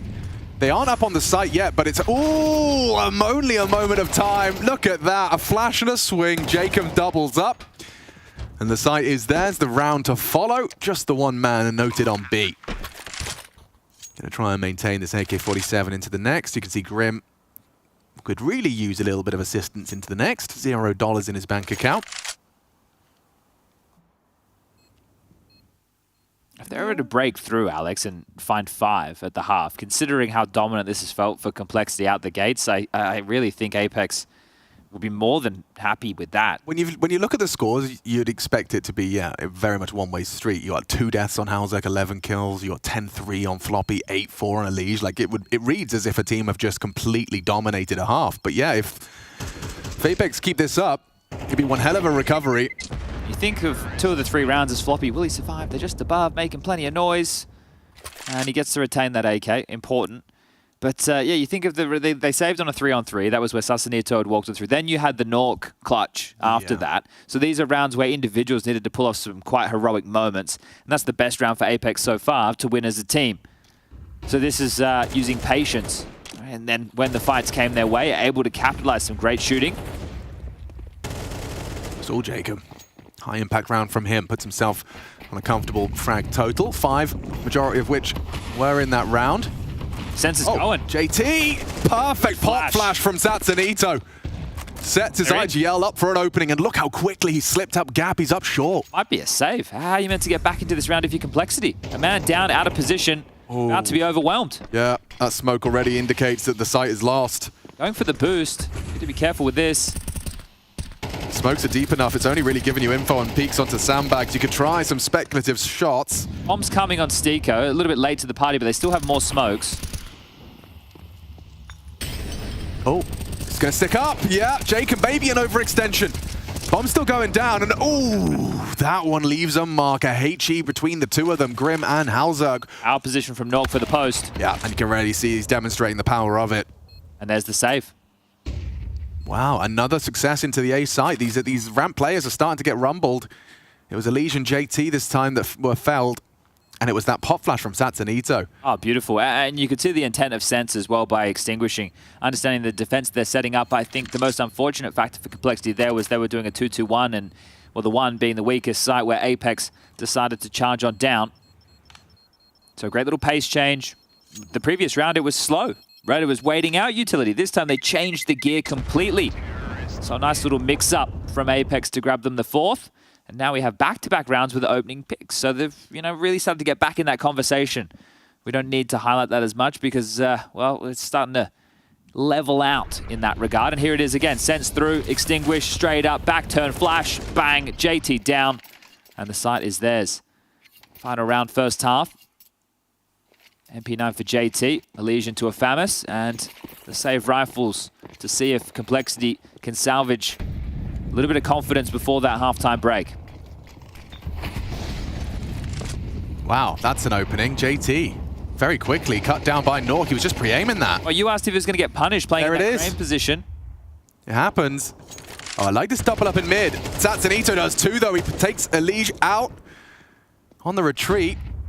Oh, this could be a timing window for Stiko. He isn't going to let go of W. He is moving. He is moving. Shifting, admittedly, but moving. A double lurk. Yeah. You think you've kind of solved that mystery. Grim's not going to be ready for this. Next time he pokes his head out. Oh, he is. He adjusts just in time. Now he can focus his attention on this A site. This can't be a fumble. It won't be. Jacob, a nice angle adopted. Catches Grim completely unawares, and it's up to Floppy. Last round of the half. He's going to give it a good go. 1 versus 3, though, and a really recovered half from Apex. Looked like Complexity were running away with this one, but that is a recovered half. Gotta be happy with that one. Sense certainly looks like he is. Just getting things started here at Group A of the groups of Katowice. Stay tuned.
A very good evening to you all. We're just heading over to about 8 p.m. local. We're live from Katowice, Poland, as we bring you all of the action. Play-ins concluded in the first day, deep underway for IEM Katowice Group Stage 2024. I'm Machine, I'm joined by Chatty B, and we're heading into that second pistol of our first map between Apex and Complexity. It looked like it was all going one way and one way fast for Complexity in that 5-0 start, but really turning it around, Apex leaving it with 5 of their own. I think both teams would be content with how the first half unfolded. Complexity may be thinking they let go of that stranglehold, but they might have picked the correct bomb site to hit it. It's just Stiko with 1 kill to his name to lock things down. The rest of his team is elsewhere. Yeah, and it's always a bit suspicious when you've spotted multiple and then it all goes quiet again. Floppy took a pot shot at Stiko, and you can see they are activating. This could go horribly wrong if they don't hurry up into the B site. And wow, Stiko does get one full blind, but they are starting to barrage in. Halzak onto Tatsunito, puts Cont with a leg up. Here comes a Nuke flank. Maybe it's a bit earlier than Halzak's expecting. Oh, he's having a glance, and he's had a bullet between the eyes. Could be more from Nuke. Sends 1-1. JT finds him on the flank. All onto Jacob. The reload knows where Elige is. It doesn't matter when he's hitting shots like that. A triple from the superstar. I'm pissed off for Cole. Maybe take a timeout now and just have a quick chat. These guys keep doing these cheeky double lurks, even on the CT flank. Sasanito goes down. I was staying on Halzak's POV. He gets it with ease. He's like, okay, nobody swung out for a trade. It's all right. That should be it, right? I can join the rest of my team, sure. And then Nuke comes around behind and trades him out. If they end up losing that round, Halzak would have felt that he didn't do his job properly. But yeah, I would have been lulled into the same false sense of security. Well, this is very interesting. We've got a scout on Sense, and he's done a whole lot of work right there. Elige's game this round is uncomfortable. JT, where are you? I need to trade guns. Yeah, come hither. Please. Elige, come on, mate. He's right there. Yeah, you're not holding on to that, are you, Ellie Giggle? You haven't. The round's been cancelled by that scout. Come on now, John. Yep, Bogdan. No, not that. I said AK. I said AK, not nade. Give me. Surely. They would be surprised. Right? Gentlemen. It's not in your interest here. If you get shredded right now, buy this MP9. A single bullet from it would do it. A HE. Anything. Gentlemen. A stiff breeze. Yeah, it doesn't matter. Staying at the back of the pack. Okay. And they're across, and he goes so wide. Stiko just maybe misreading the speed by which they were into the site there. JT using that Mag-10 up close. Grim has been brought low. This is still hanging on by a thread. Jacob does well to bring down JT. Look at Grim. Look at Elige. More scout shots here. A couple of pistols maybe, but they're already starting to maneuver elsewhere. Nuke worried about mid.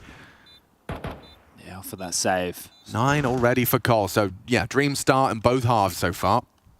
It was a moment. It definitely got quite chaotic, especially with the initial scout tag onto Elige, who does... Oh, maybe he doesn't. Spawn. There you go. Bullet from above. Sasanito will remove him of his life. I'll be having that. Oh, maybe he won't. Floppy, the whole squad trying to defend that AK-47, and there's more. Hold on. Nuke's got another onto Halzak. They're making this costly. And that's one hell of a way to find a bit of potency in an otherwise lost round. See if they can double up with that type of effectiveness. Now, they're clearly not going to have as juicy of a buy Apex, and the same to be said for Complexity. We'll have some Galils. They do have AKs, namely, but if they get chopped on down again, you don't want to be giving away more than 1 to 2 kills in this next round, considering just this scout. Oh, they've actually upgraded, so they don't have the Kevlar behind it. We have a saved Eagle, a saved Scout, and then a few more investments. So for Complexity, keep as many alive as you can. Great start. Sasanito searching on his lonesome. When it works, it looks great. When you get felled within the first 15 seconds, your team operating at a number disadvantage on an already disadvantageous scenario. So Complexity should be able to just group up. They have a lot of A-ramp control early. Use their utility quite proficiently. You can see them doing exactly that, clearing out close short, forcing them to either commit to that fight or play back. Now they can set up the smokes to cross the site. They have even more Molotovs to lay towards headshot, etc. Should be quite a simple round for Cole. A little bit of an issue. CT drop smoke towards short, so when they clear, they'll have to swing and worry about a little bit more. Oh. Elige gives Jacob helping hand on that one, takes down his teammate, so that's suboptimal. And Stiko flanking. I'm sure there's no one watching that flank. Timed him nicely. Headshots hit. This could really be a disaster for Complexity. This was meant to be quite easy considering all the advantages that they had. Oh man, this would be a tilter to concede. Not this story again. Oh, we did can't it last start night. this one. Yeah, we've been here. We've done this. And time getting away from them now.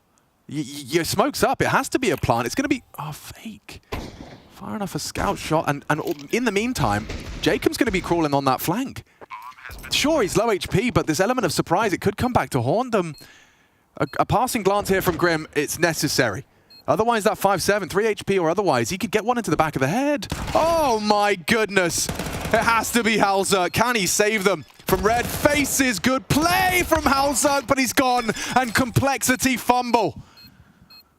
A real nasty one there. I'd get the timeout quick just so you can put your brain back together again, because that is going to feel sour in the Complexity camp. Apex, they're not, you know, jumping for joy, but it's a big one back. Save Scout and Deagle brought across with some upgrades behind it, and they're able to do that with the type of buy Complexity had, the space they had early, the opening pick that they found. Yeah, and Jacob thinking on his toes, gets a freebie onto Grim. Halzerk committed. You can see he's in two minds. Can I get away? Can I now play the bomb? But Nork will add another clutch to his tally. And a huge round for Apex, because they know how much damage they did in the previous. Now they've really humbled Cole, who did get the bomb down. They can get a decent amount of rifles in. Elige doesn't have head armor, however. So these A1Ss are going to rip off his dome. Yeah, they're railguns up against him. And Nork even could bring out the sniper. Stiko, wow, he is in a lot of trouble. Hot water and down. Still standing to deliver was Jacob. Wow. There's another one here. You may not be ready for that. Nork has already managed to separate JT from the pack. Elige gives it a good go, spots him from that distant angle, catches the glimpse of the retreat. Oh, and he gets a glimpse of sense as well. He's out. Why not? Grim's already caught Satanito on the rotate. Nork could be susceptible. Oh, lovely Grim. Mechanically gifted. Manages to get the crosshair onto Nork's creepy, crawly, crouchy. Yeah, now Sense is chasing Ghost. Does he want to give this one a crack? Halzerk would be the first to find.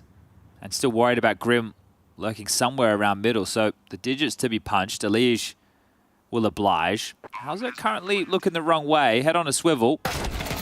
And we'll remove Sense. So, open mid. Yeah, immediate bounce back. Grim has been able to scoop it up, so they will carry that through. Oh, from high highs to low lows for both of the teams. Oh yeah, and that P250 fight with Tanzanito, with both of them, magnificent work from Grim and a Listerine face from Jacob. He could have had a double up through the smoke as they were studying their entry, but the devs were discussing Halzerk. I think Pimp even put him under the microscope as, you know, maybe the next one to be... chopping block. Yeah, and he's having a great game. 17 kills in total for him. 3 more rounds required now for Cole. And if they deal with this force spy from Apex, they should be able to get themselves up to 12 with relative ease. But last time I said it should be easy. It definitely wasn't. I was going to call you out on the hesitance there, but it looks like floppy. What about this time? Yeah, I think he's all right. Lightning doesn't strike twice. And he's not in the same map, right? Smoked off. Noted the presence. And the whole squad just staying in a bit of a pack roll mentality. Bar Elige, you can see he's going to be dispatched to just contain deep towards ramp, ensuring anything from Nork is contained. Now, I don't want to do any spoilers because we know our lovely viewers at home. They like to watch all the Counter-Strike. Yeah. Even though it doesn't always feel possible. Certainly. 6 best of 3s a day. You're not going to watch them all, and no one's expecting you to. Well, what about Pokemon with Ash Ketchup? You gotta watch them all. Yeah, I can see you. Counter-Strike equivalent, I suppose. I was more of a Digimon boy. You were? Mm. All right, well, that tracks. Yeah, I was going to say, you really didn't need to be forcing the issue. He's taken the MT9 away and could have lost the AK-47, but a nice one all the same. So, Na'Vi versus Spirit. Yeah, seems to be a bit of a banger. But the reason that I tend to this now is because whoever ends up winning that best of 3 series, which is currently on map number 3, brought to you by Harry and Hugo. I think Yanko was in their casting with them for some moments in time. They're currently playing on Mirage. That is on the mainstream. But if you want to have it over to FaceIt, is it .com/watch? I believe that's correct. Yeah, you can just watch people's pulse, so you can all just watch Donk. Yeah, I was doing that today. Yeah, just watch Really Donk. good. But yeah, whoever wins that matchup will take on the winner of this one. And the reason that's important is because when those two teams lock on, whoever wins out of that game puts themselves in the upper bracket final for this group and also in the playoffs. Yeah, I mean, it sounds easy when you say it like It does. that. Win 2 and you're through from the upper bracket, right? As soon as you start the group stage of Katowice, same as Cologne, you win your 2 opening best of 3s and you're locked in for the playoffs. We only have 6 teams in the playoffs. We've got a Friday with 2 quarterfinals. Sounds funny. It is. Saturday with 2 semifinals and then a Sunday with a best of 5 grand final. Yo, 5. So Complexity, who are in the driver's seat, they pick this one up. They move over to their map choice. Overpass. They can pick it up 2-0, then they can try their luck at maybe Spirit, but maybe not. Maybe. Maybe Na'Vi. We don't know. We'll find out. Only time will tell. Putting them through their paces. Apex know all about Team Spirit. Yes. They got donked on. 13-0. Second bite of the cherry, perhaps. Maybe it's sweeter. Yeah, well, it can't go much worse, can it? Yeah, actually, imagine that. They win the pistol and they're already like, Nice boy. yeah, we've done it. That's what we're talking about. See what this one has in store for us. I imagine diddly squat for Apex. Didn't choose to invest too much. Just a couple of extra incendiaries that are now exhausted. No, normally we're in events like where it's North America's last hope. This is North America's only hope. We don't even have twists or NAF. No liquid. Bizarre, isn't it?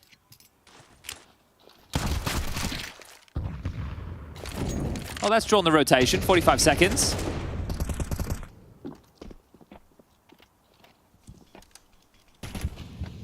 Floppy grabbing the bomb. They will be finishing towards A, so they're going into the stack. They are. That's what I was about to start getting a little concerned about. I think maybe Elijah has realized the same. He's got to get a wiggle on, and it is a bit threatening. They know where they are. Heaven and Short a threat. 25, that bomb needs to get moving. Grim's already found himself some space. He's charging with Floppy on the way as well. And so with this power position from Grim, it looks like there's going to be no harm, no foul. Did get a little more uncomfortable than it needed to be, though. Starts planning with 8 seconds to spare. That's more than enough time as Halzek pivots into Nork. And there you have it, 12. As we will get to see Apex attempt to defend their honor. It just felt this second half has gone by in the blink of an eye. Not too many gun round attempts from Apex. The round that they won was, well, with some upgraded pistols, a Save Scout, and a Deagle.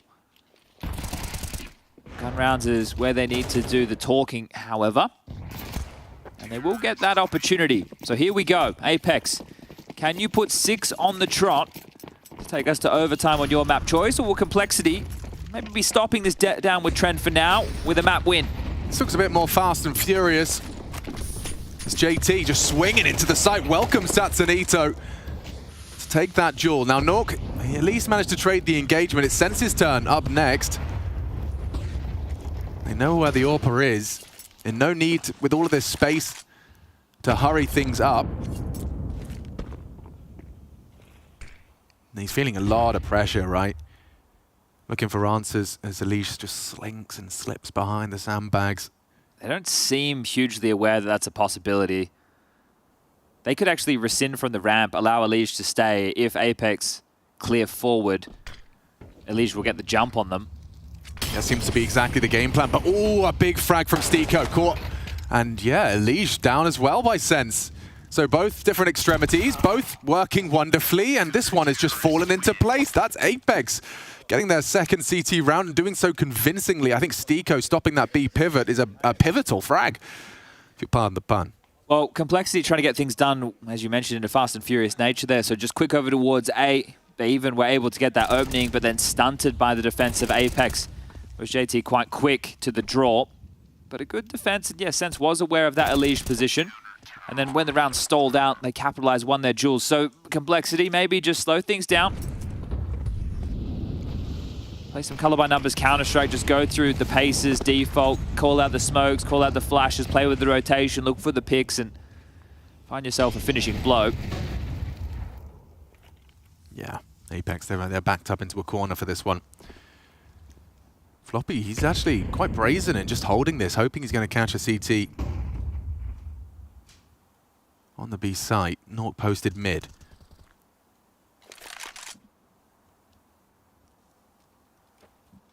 A boost for the Guardian fight. Ooh. Does slip off. Surely not dry. He was considering it, wasn't he? Floppy draws attention towards the B site. Halzok to jump up, and a lovely adjustment from Nuke. Takes down his rival Orpa. Big scalp to post. Must win round. Sense is very forward with no trade potential. He's just committed to this angle. And Elish doesn't force the issue, doesn't investigate further. They do seem to be all maneuvering into B. But look what Sense's position frees up for the rest of the team. B is going to be quite heavily fortified. Steeko with Jacob, and then Sasanito not too far away.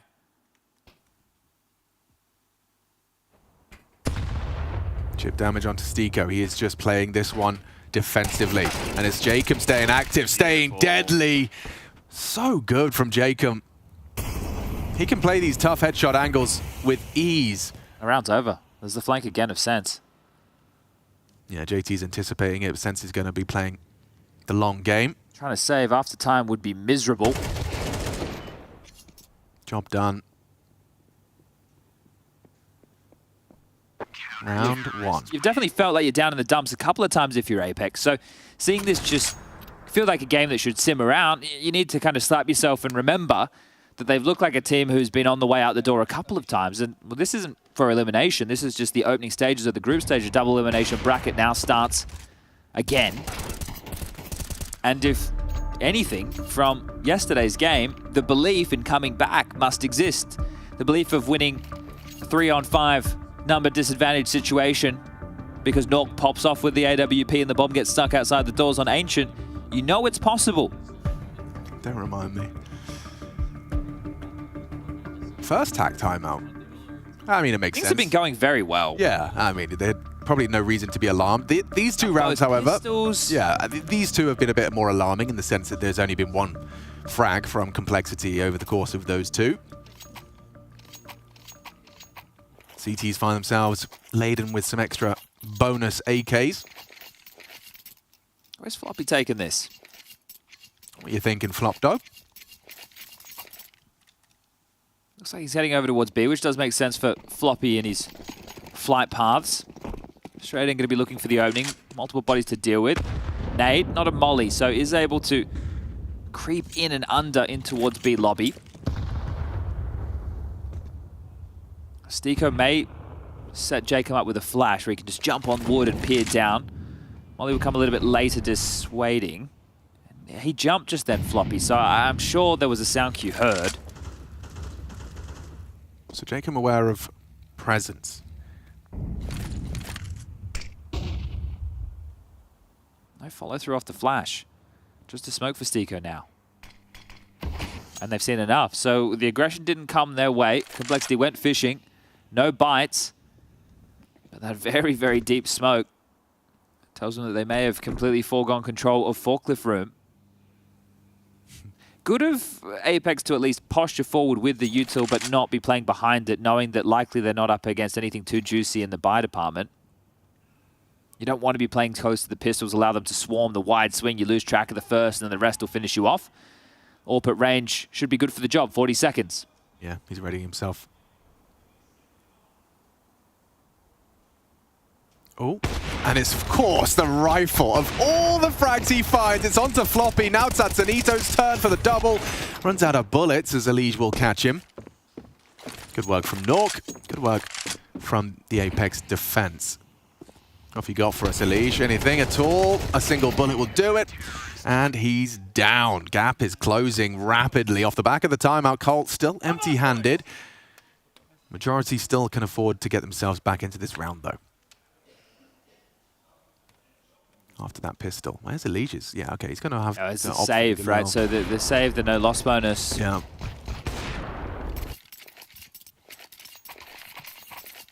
Just curious, Complexity, what are we going to offer up as the finisher?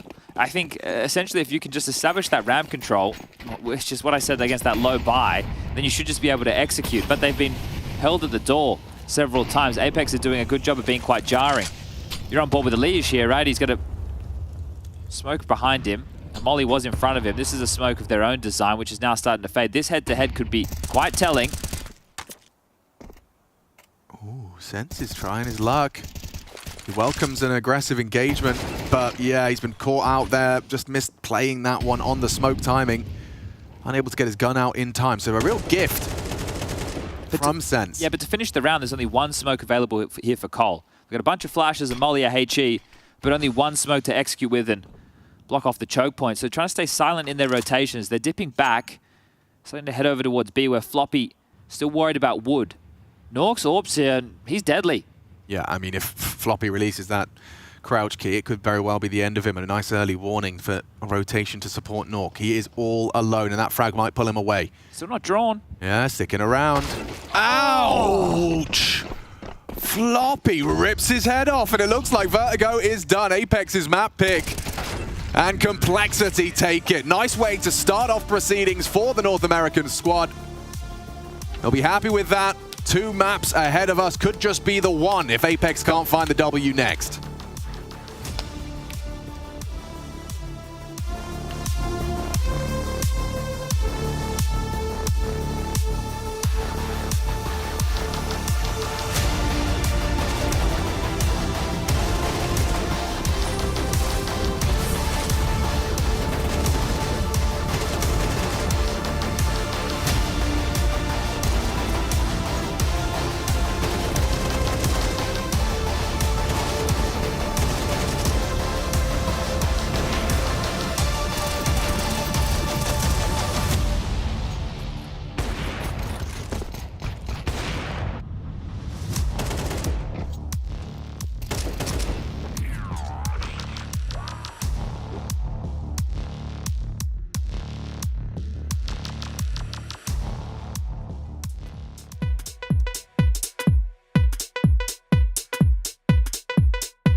The Bald Eagles have landed here in Katowice, and Complexity have snatched away Apex's map pick.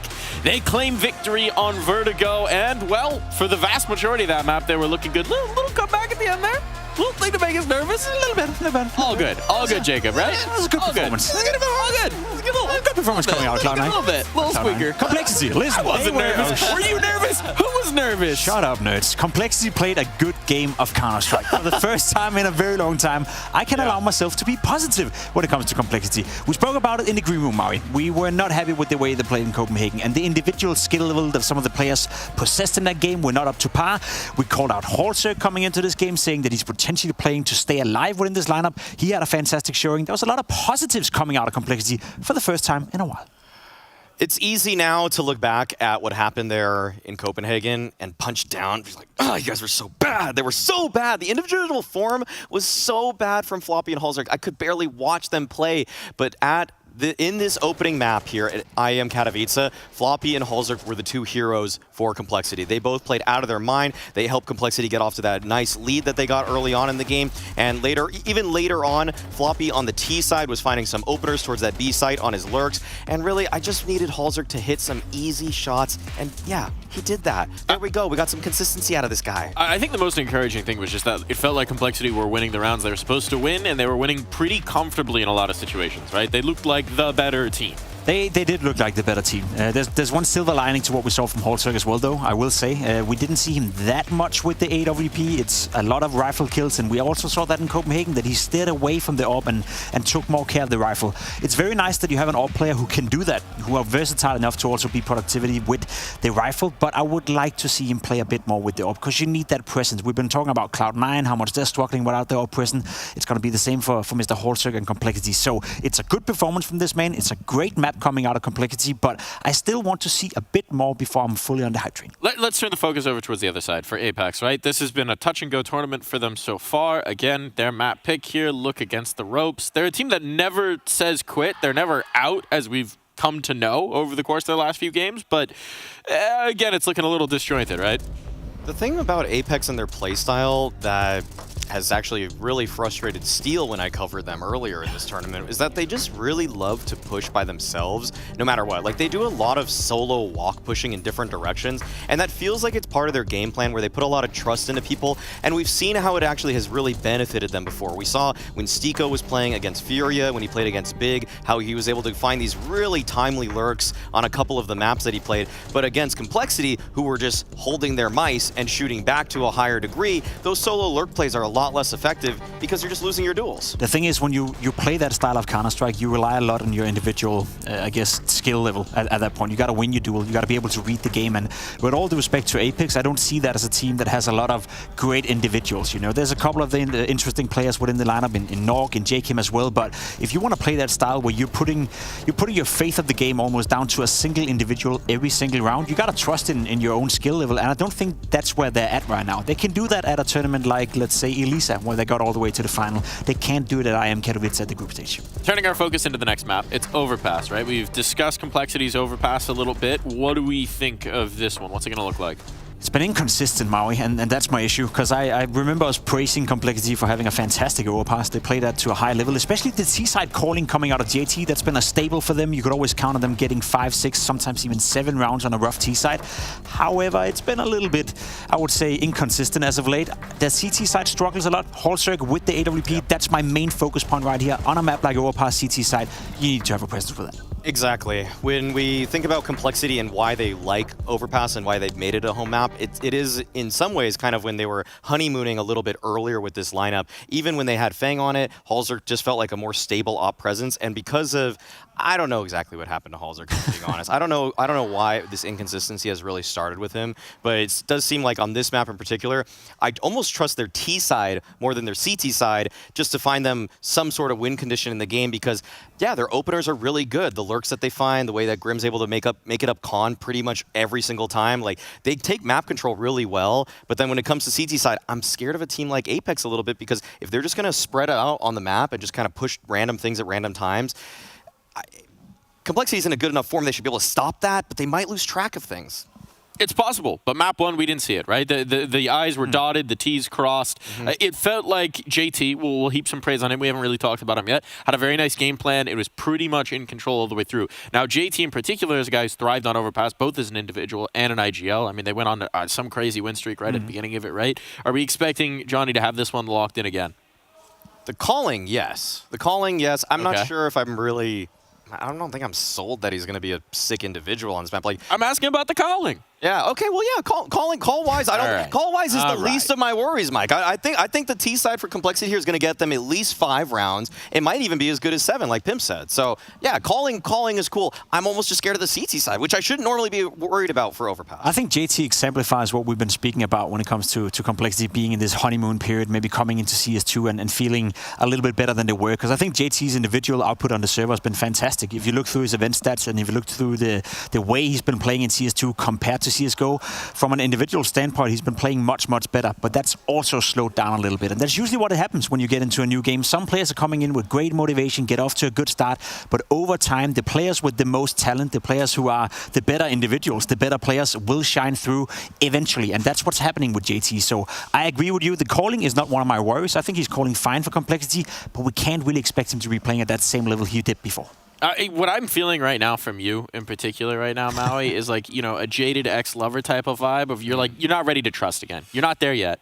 Yeah, I've been in that situation. Gotta work on your trust issues, man. Yeah. I'm actually bringing that kind of distrust out to this death segment. That is exactly, you nailed it, actually. I think I got there. But you know one guy I always trust in? It's TC. And it's Banks. And they're going to talk to each other right now.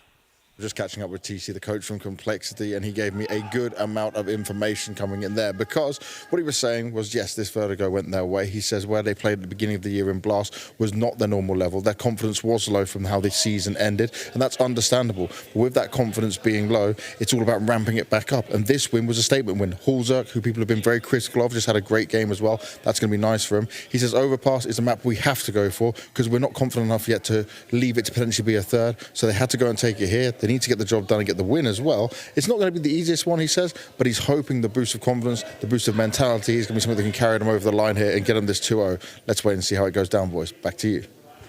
I think TC echoing a lot of our sentiments there, frankly. I think so too. I think Complexity. Yeah. Well, instead of Maui, maybe. I think. Sorry, I want to keep my job.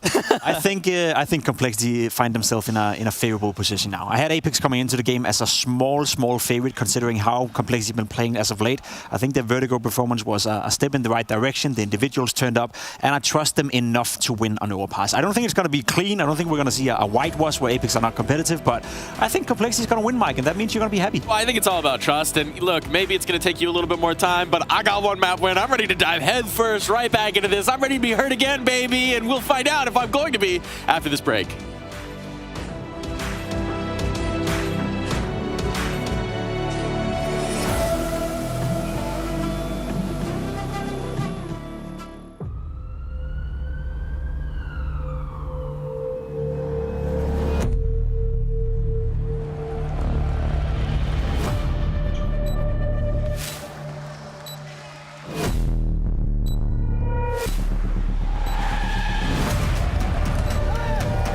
Colt's gonna jump across. Oh my God!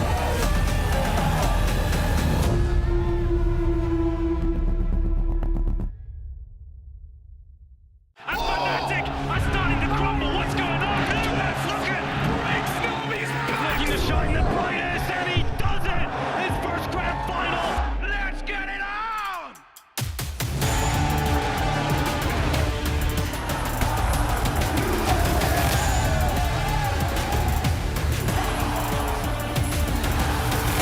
Faster twists! Oh, baby! What is that?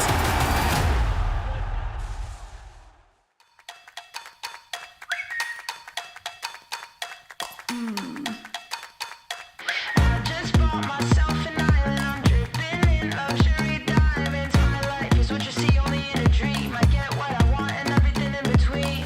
I'm a jet setter, high class, high fashion. No time to talk, no distractions. I bet you never met anyone else like me. If you're searching, I'll be in the VIP.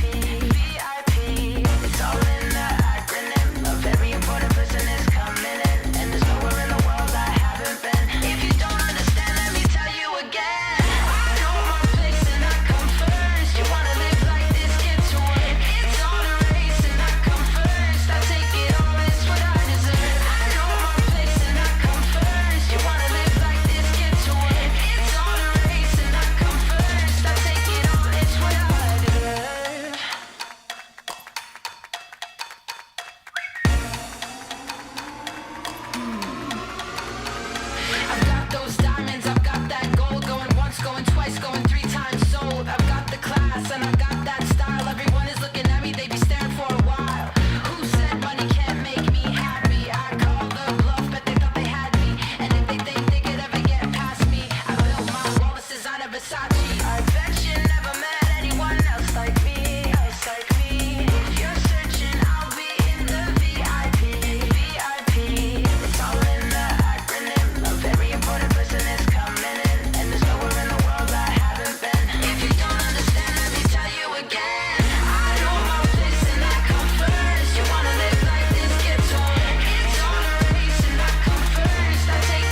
safe with me. I know you love that here. So pretty, please come join me.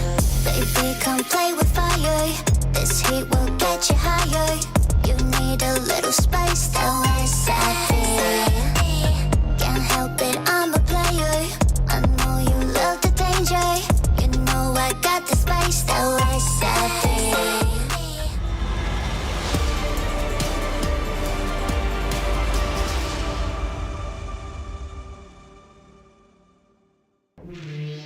Well, you may have caught it there during the break. It looks like we have had Grim forced to get an immediate repair during our break between maps 1 and 2. Not going to be easy to keep that out of your head if it is uncomfortable, but yeah, it seems his glasses may have given into the pressure of those headsets. Yeah, look, live reports from our League Ops right down on the floor, Alex. They had the tape out and doing their best fix job. Grim has given them the nod of approval, but let's see, can he focus? Oh, it would be distracting me just thinking about it rent-free. But let's get it started. Second map, a must-win for Apex, otherwise the lower bracket calls. Complexity taking Vertigo, and now on Complexity's turf. Let's get into Overpass, and already it seems the plan is clear. 3 Con for the CT side. If they swing open that door, we could have a biff. He gets the jump spot. So the information flows. Stico communicating that there is at least 1 or 2 walking their way towards that short side. Here comes the Con pressure. Grim, ooh, quick on the draw. No problems for Grim, as he's taken 3 heads. And nothing's in his. No, nothing at all, it seems, as he's comfortable. It's actually a buff, that tape. It In has the server. magical powers. Yeah, watch him have the best game of his life, and then for the rest of his career, he has to have broken glasses. It becomes like one of his kind of, tendencies. Yeah, you know those who don't replace their underwear? It's just Grim rocking these broken glasses until he's some 65-year-old man still playing Face It. As Jacob has to face it. It's 1-on-4 scenario, the pistol. Another one for Complexity. 3 from 3. As they're setting their sights on the 2-0 here today. That is a great way to kick things off on their map choice. And there he is. Grim, not phased. Part of Complexity, of course. Yeah, we'll see that one again. I mean, that was their whole strategy, just lost to 1 man and a Glock. See, this is the interesting part, because Stico with the jump spot gets the early information. I'm sitting there thinking, okay, well, Sense has a flash. Is he going to do the one where he banks it off the biff of the stairs, it goes to the window, they pop out, they swamp together? No, we're just going to try and all walk out the door at the same time. Hope that goes well, as it is a B rush. They're in quite quickly. Hack on. Deleted. Nuke. Deagling. Oh no, Elise was caught with a pin pull. Some damage done at least. 2 picks off. Complexity, the most convincing pistol, and now it could all fall apart at the hands of some sidearms. A Stico and a Nuke Deagle connecting nicely, and there's oh my gosh, there's a lot to be done from Floppy. He's dead too. Collapsing our Complexity in the second round of this map.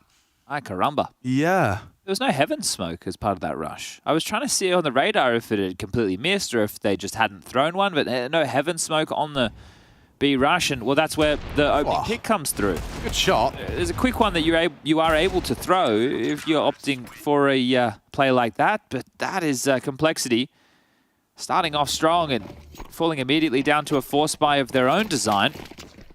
Deagle's Tech 9's Khalil, and now they'll try the 3 and connect a trick.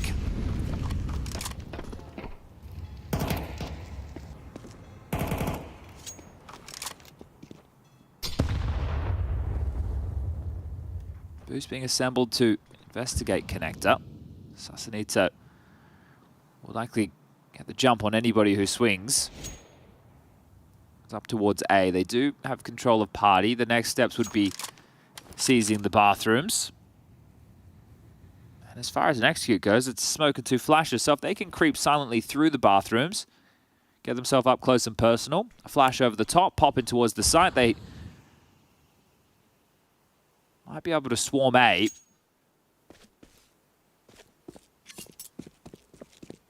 JT relaying the game plan. Graham equipped with that rifle, the only one to boast. And he's used it to great success. Takes down one. A nice find from Grim. A double kill to get the boys set up for success. Sense on back dice. Needs to find this one cleanly. Doesn't get anything onto Elige bar one bullet. And that looks like we're going to have a bit of a tug of war here to start things off. Stiko and Satsanito are taking a hail of bullets through the boards. Down he goes. Lustico now, and Elige will catch another one. So great success for Cole, but got to be feeling a bit hard done by there by A4 Apex. Your celebrations are cut short immediately. Complexity making a Tech 9 and just a single Galil Singh. Yeah, crazy sequence of rounds that we've had. One just a fast speed with Galil's getting mowed down. This taking the space slowly, definitely not having an ideal force by Complexity, but Grim, in the rounds that they've won, his impact has been felt. And now Apex will, of course, they're going to invest again.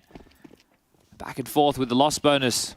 1,400, 1,900, 1,400, 1,900. We'll see who's going to put two in a row together first. 2-1-2.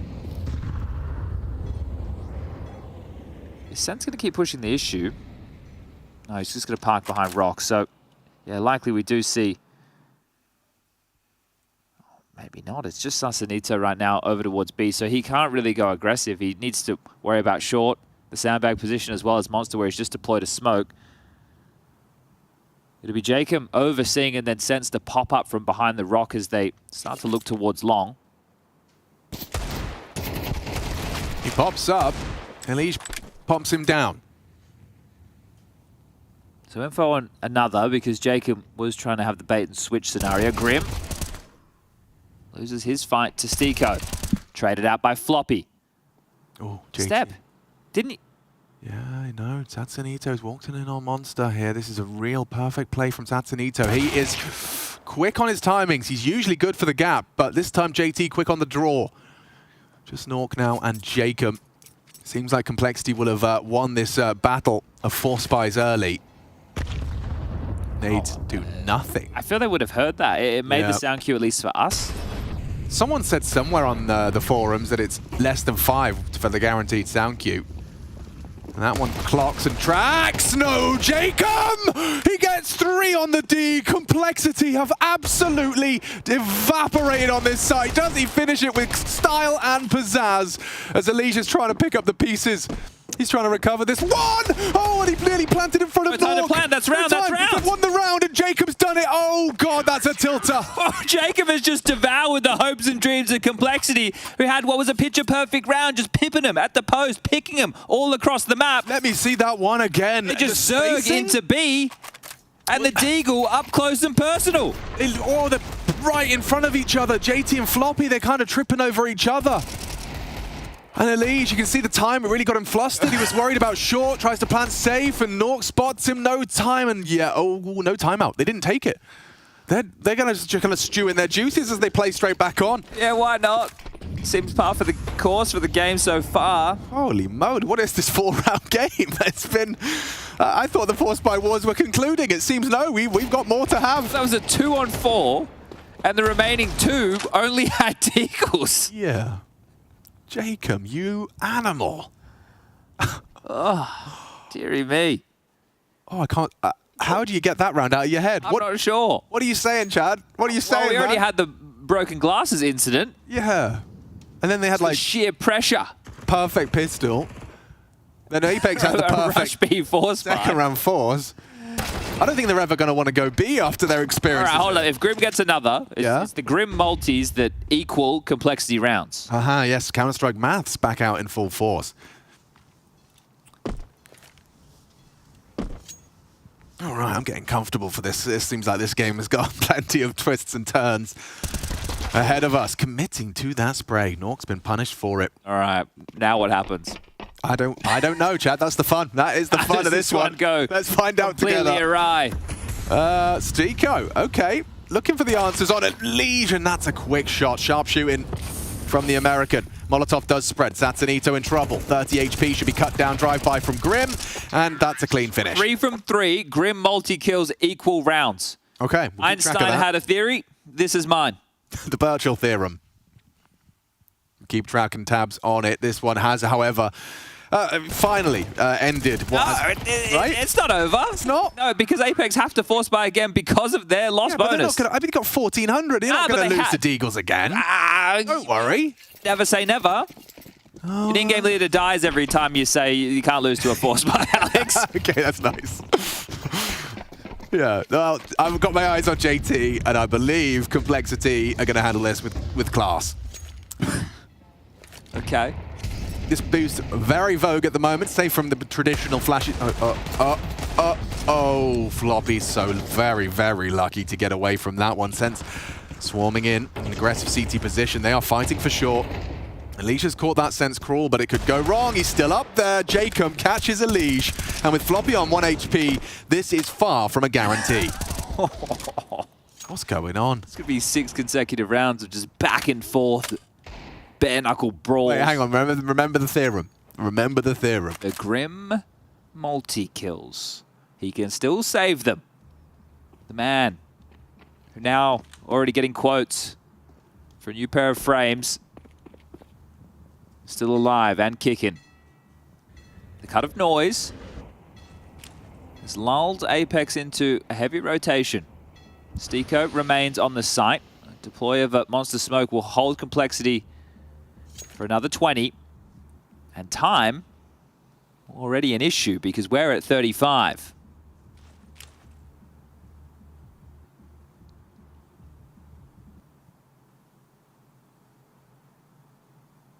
Steeko, he's going to start calling for backup. It's going to be on its way. 20 seconds. Hiding on the site. Needs to be a deep clear from Halzuk. No one's looking. Fires off a warning shot. Still finds the frag. If he gets another, it's over. Satsunito cut down. Should be the plant from JT. Complexity. They get that bomb down this time. And Nuke and Jacob struggling to find lethality. Cole, break the cycle. Break this trading blows that we've seen for 5 rounds straight. And it is just going to peter out, get out of there with their Kevlar and their Desert Eagles. Whew, I mean, by the skin of their teeth, it got so sketchy. If you lost Floppy earlier as well, it's a different round. 1 HP on him. Yeah, and this is the problem when Jacob goes back and he has a look and he's like, 1 HP, are you serious? But that boost, deadly. Lots of damage done. Not teeing Apex up to keep the force buy wars going. They will have to concede. It will just be 2 $700 hand cannons carried into the next. The rest of the team likely have to take the full economical and just keep these USPs. 2,400 lost into the next. We're not going to see a Nuke AWP for some time. Might want to operate with a scout, something that can find an awful lot of damage on a map like Overpass. So the primary Swedish sniper will need to operate without it.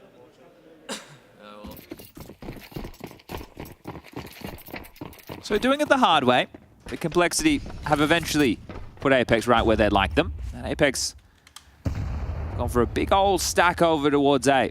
It's not the all-in through Monster, but they should be able to find themselves an empty bomb site. I'm surprised that with Jacob peeking so deep to Playground that they're not on the move yet. Like, you didn't see anyone cross. Haven't heard anything. And you're hearing util on B now then. What's the go? Well, this is one of the things we noted yesterday when we were watching this team play against Big. Big would always go for like obviously we've had a lot of force buys here, but they were on the ecos. They were more than happy sometimes, not all the time. There was that Inferno round where they were just ran down mid, looking for exits. That's right. Just sit, and we had a unicorn round where nobody went down on Vertigo. So happy just to stay alive and disallow Complexity from getting the kill rewards. No, this is like that Inferno round where they will charge out, look for damage. Halzuk takes 2, JT gets the $600 bonus on the MAC-10. Might even want to pick himself up that AK-47. And will do, gets his hands on it. So no harm, no foul. They don't carry the SMG across. The rifles now come out for Apex, but Complexity are already up to 5 rounds on the T side of Overpass. So they've already gone great guns. This is fantastic. Complexity will be very happy with this. 5 rounds already, and they can post a whole bunch more. Now coming into this, the discussion from the desk was about Complexity on a downward trend. Pimp found some positivity to talk about with the team after that Vertigo game. He was happy with what he's seen. And Apex, the sentiment was, kind of feels like they're quite content to be here at this stage. after a 0-13 score against Spirit. Oh, Jacob, he's sharp tonight. He looks pissed off. Yeah, he is mad. Double kill, but it's still equalized very swiftly. It's Nuke that tilts once again the scales in their favor. Floppy disconnected from the action. He's going to be potentially walked upon as this two-man B duo. Don't even get one here, surely. Crosshairs on Stiko. And yeah, just between the wickets. He goes down. Halzerk trying to catch a little bit of a gap here between the defense. And Satsanito's good for it. Nice double kill from him. So Apex successful on that one. And it was, yeah, I mean, just the fact that Jacob welcomed that duel. He saw the nades and he just, you know, some would react differently. He decided to just stand and delivers. Yeah, massive stuff from Jacob. And I was just taking a look at the finances and complexity as we are about to get underway with round number 9. JT had 8K. And I was thinking, does he want to drop Halzerk and AWP? He'd probably get dropped a Galil here back from Halzerk. He's actually able to get him into an AK, so all good. The buy looking very tidy for Cole. Jacob opting for Con this time, so he'll have a bit of a head-to-head with Grim as this round transpires. 2-1-2 once again. Oh, the flash. Halzerk had an opportunity. All posted for any B aggression and was offered up something, but now we'll have to reroute. Look elsewhere for a pick is establishing the map control. Elige, one of these players who definitely backs his aim. We saw him hitting a few bangers up long already in this matchup. Resides over towards the party position, so that's going to help usher them back over towards A if they'd like. Another smoke deployed towards connector, this one being used as a wall in lieu of the door. Connector being cleared out with some nice protocol utility. This is important, right, with the Liege up towards party as they're flushing out, because you only got 2 ways to go, either forward in towards the connector players or back up into that difficult headshot angle. So yeah, step by step. 1 by 1. And with the absence of the door, no sound cue required, a nice silent descent from JT. Now he has the bomb. And he's been spotted now by Sense. 35 seconds. Now what happens? You're staring at a smoke on short. Have to go through Monster. No more smokes to delay. Satsanito has a molly. Gonna have to be one hell of a duel into the tunnel of flames and fire. Stiko double spray, 20 seconds, they're locked out. There's nothing to do. All of that map control, they have to back away. Jacob even here in that retreat. Gonna try and take whatever he can away from them. JT just about rounds the corner in time to survive. What do you reckon happened there, you know, through the lens of Cole? Because it seemed like, you know, protocols, map control. Was it just a little slow? Well, two things. Obviously not enough pressure to be threatening to Apex. Yeah. Right, so you have to highlight Apex for good economy of utility here. Right, the fact that they haven't just been throwing their nades willy-nilly. They're not blocking until they feel the need for the threat. That's really important because a lot of teams will just block areas on the map. It's like, all right, well, if I smoke this, they can't come for 20 seconds. But you have a minute and 55 to deal with. So you want to set yourself up for advantageous fights in certain areas. You know, they went aggressive towards short. That means that Complexity are going to have to spend a bit more time clearing that out. And while the time got away from them, this is a map where a lot of teams like to finish late. Very, very late. And not everybody can stick the landing. So great job from Apex to be able to resist Complexity. We saved a bunch of rifles, the AWP. Now we're bouncing back in, but this time completely lacking utility. About to get a fight is Jacob. Whoa-wee, Grim. Beautiful pre-aim.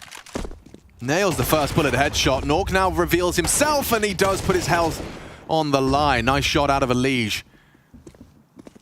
Sense. He did manage to right the ship onto JT, so do they commit to this? With full 60 seconds left, Satsanito rotates through and spotting them out, taking the duel, hits the spray. No rebuttal from Elige. He could get 2 here as Halzerk pushes up. Last on truck, 50 seconds.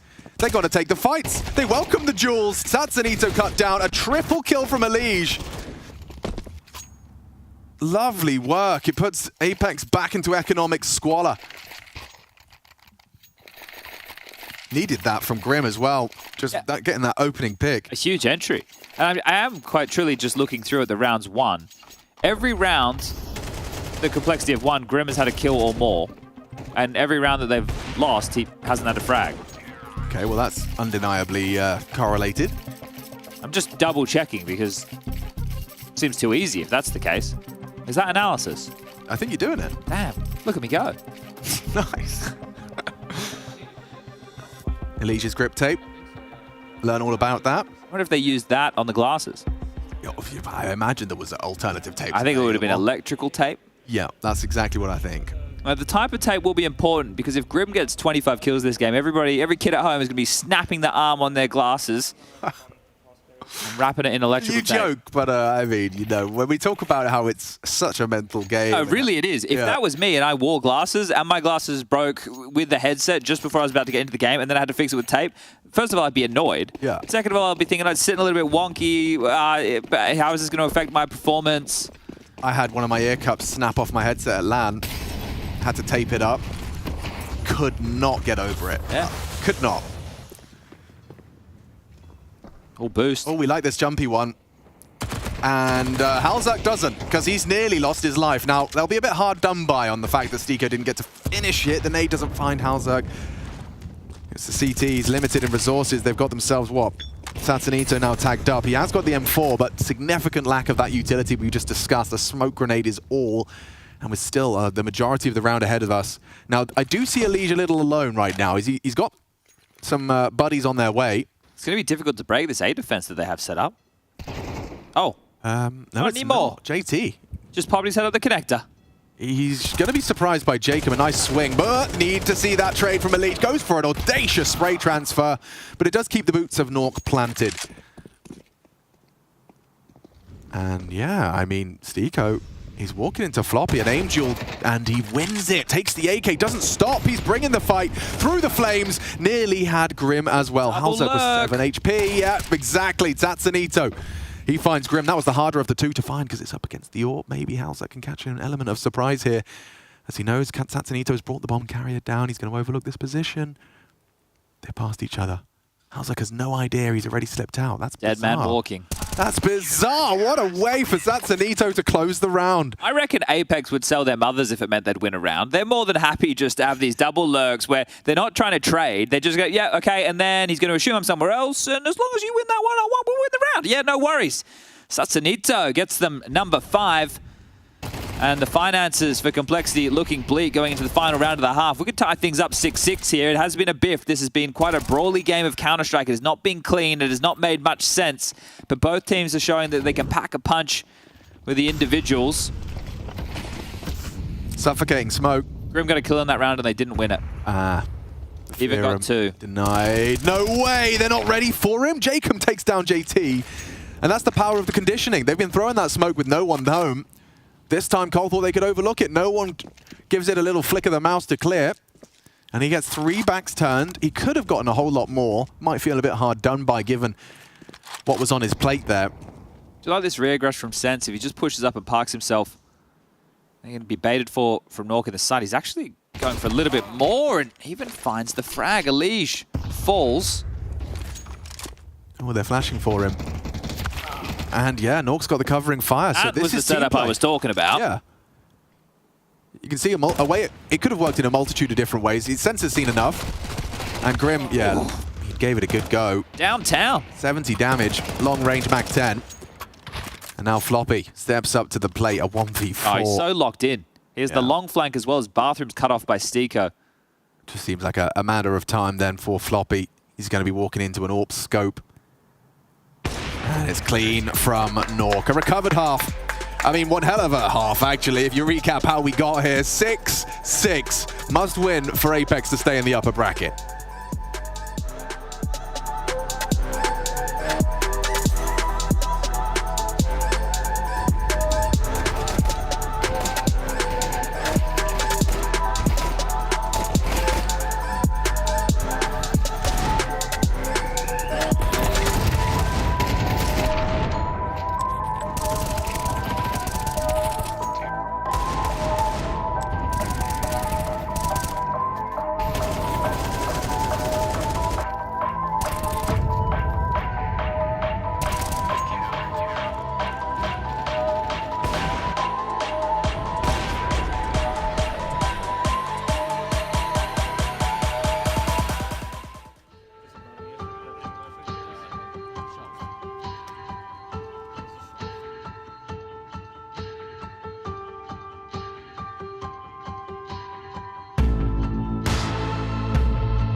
the opening round of Group A.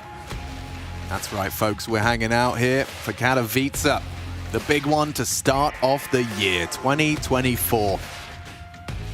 And my New Year's resolution is to cast more Counter-Strike. So let's get it going. Map 2, second half, and Apex, fresh out of the play-in, surprising us all with an intense 3-map affair versus Big to secure this spot. And now it's Complexity that are looking to send them straight down to the lower bracket. This might be a fast beat, looking very likely, charging straight through Monster 2 to deal with. Yeah, Lige and JT. He's here with the dualies.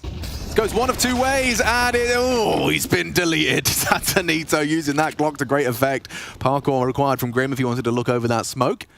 And Stiko's holding the flank nicely. Is Floppy really going to overlook this? Ooh, actually spots him out. Doesn't matter. Nice shot out of Stiko. Puts 2 bullets in the right direction to cut Floppy down. Jose. I say no. That's what they say. It will not happen. Oh, well, Halzox has got 1, but as Chad has already said, no way. So there's no way. Not a way. Not a single way. Okay, not a single way. Nork confirms your suspicions. Chad and Jacob finding 2 on the pistol. Interesting to see just how quickly that B site was rustled. Now, there was a point within that first half of play where Complexity had 5, and I said they're very happy with 5. 5's great for the T half of Overpass. Things are looking good. If they get anything more, they'll be very happy with this, and then it ended up 6-6. Now they've lost the pistol. Now they're down 7-6, and they're force buying in. If Complexity lose this, the score will be 8-6, and have to eco, and it'll be a 3-round differential, and Apex will only be 3 rounds away from winning this map, and they're a team who have battled through a roller coaster of emotions so far, from the lowest of lows, a 0-13 versus Spirit, a back-and-forth affair versus Furia where it felt like they were dominating and then they weren't, and then a game against Big that was more emotional than Bambi. Phew, and that's saying something.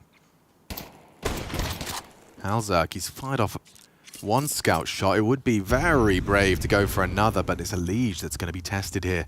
He likes to back himself into these corners if he's got the aim to bail himself out. Sends his first victim, anticipating more, turning the flash. Satsanito challenges, a Lige thrives, 17 and counting, as this is exactly what Complexity needed. The biggest gun on the bite, and they are hunting him for sure. Lige, oh, he's just averted his gaze. Great timing from Stiko, caught off guard. 1 back. I think the positive 50 seconds, if they rotate back down, there's also the push from Grim out towards Sewer. Yes, well highlighted here by Mr. J Raz. Great job, Jay, making sure we cover off any loose ends. So this allows them to stay somewhat 3 towards A. Floppy forward, Halzerk overseeing business, and that support, if necessary, of JT. Feels like at this point, with 30 seconds now, Apex will be committed to this A finish. Smokes are plenty, rifles good, need to hit some shots. It's really in Floppy's interest if the scout takes that first shot. Otherwise, yeah, this is a hard duel. Shadow, oh, beautiful from Floppy's MP9. And just like that, it's fallen even further out of reach for Nork. No time for this. 4 to find, bomb disconnected from you. Goes out, finds the first. JT down, 7 seconds and a scout tag to repel him. You ain't running anywhere. Yeah, he doesn't want to die after time. Oh, he is. He's gone up. He's gone up. Down. That is a sucker punch to Nork. $450. It looks like my bank account after a Friday night. Nork is feeling sour. Oy. Was it in his interest there to just kind of, you know... He was trying. He was trying to die. And then he realized, well, the scout's just going to toy with me. Maybe he won't finish me off. Could have run in and put his hands up. Right. But then still, Halzak could have toyed with him, killed him after the time. So, yeah, between 2 minds there. That one is going to sting. Apex, they're going to try their luck at the Force by Wars. Yeah, essentially just means he doesn't get Kev for this one. And Lige has already got the whole of mid under his remit. Great from Grim. Threatening angle. Not even on the Tech 9s, but he's handling it with class. Great angle as well from Lige. You're not clearing that one, are you? Alex, I will say I have the cheat code right now of watching Counter-Strike that nobody else can experience. Because I'm in the Go TV, you are as well. Yeah. But I am watching the game without X-Ray, with the PGM next to it with X-Ray on. So I am going, there's about to be a fight. Let's look at it from this guy's POV without the X-ray. To truly appreciate it. And I'm really enjoying it. Wow, I hadn't even considered it, but I've definitely noticed that without X-ray, you have a much greater appreciation for like players with good positioning and awareness. That Elige double kill towards Lone that he just got was very difficult the first fight, and then you could see how much pressure he was under. With X-Ray, we can see the bodies are coming. Right. You know, he doesn't know what's on the other side. Maybe a few sound cues, maybe an inkling. Here's Nork, the man without the Kev. Yeah, go to Galil. Needs to die before the time. Definitely. I mean, I'm sure he's extra aware of that one. And we can go X-ray off for this, so you can see that he doesn't see a thing. Elige posts his 19th. Good to see him in form. I mean, we all know that it's a necessity for Complexity if they want to have hopes of run here. Him and Grim. Yeah. I think those two can be the star riflers of this team, and then that's where Halzerk, it'd be better if he could play towards the tippy top of his ceiling, but that's, you know, not possible for players most of the time. It's about elevating that floor, so he doesn't have those off games where he's punching deaths, missing easy shots, and hemorrhaging opening advantages. As now this will be the full eco, or the closest thing to just eco with the P250. We might see time so off the clock by Apex, just allowing Complexity to run through their protocol utility, limp through those smokes, flashes, HEs. As we have a minute 30 remaining. This one should be a chance as well for Apex to catch their breath. Those frustrations from winning the pistol and losing the force still lingering, but you get into the guns in a moment's time. And again, they've been through the full cycle of emotions during IEM Katowice so far. I'm sure they believe that, you know, one good gun round, they can get themselves back into the mix. As Elige gets his 20th.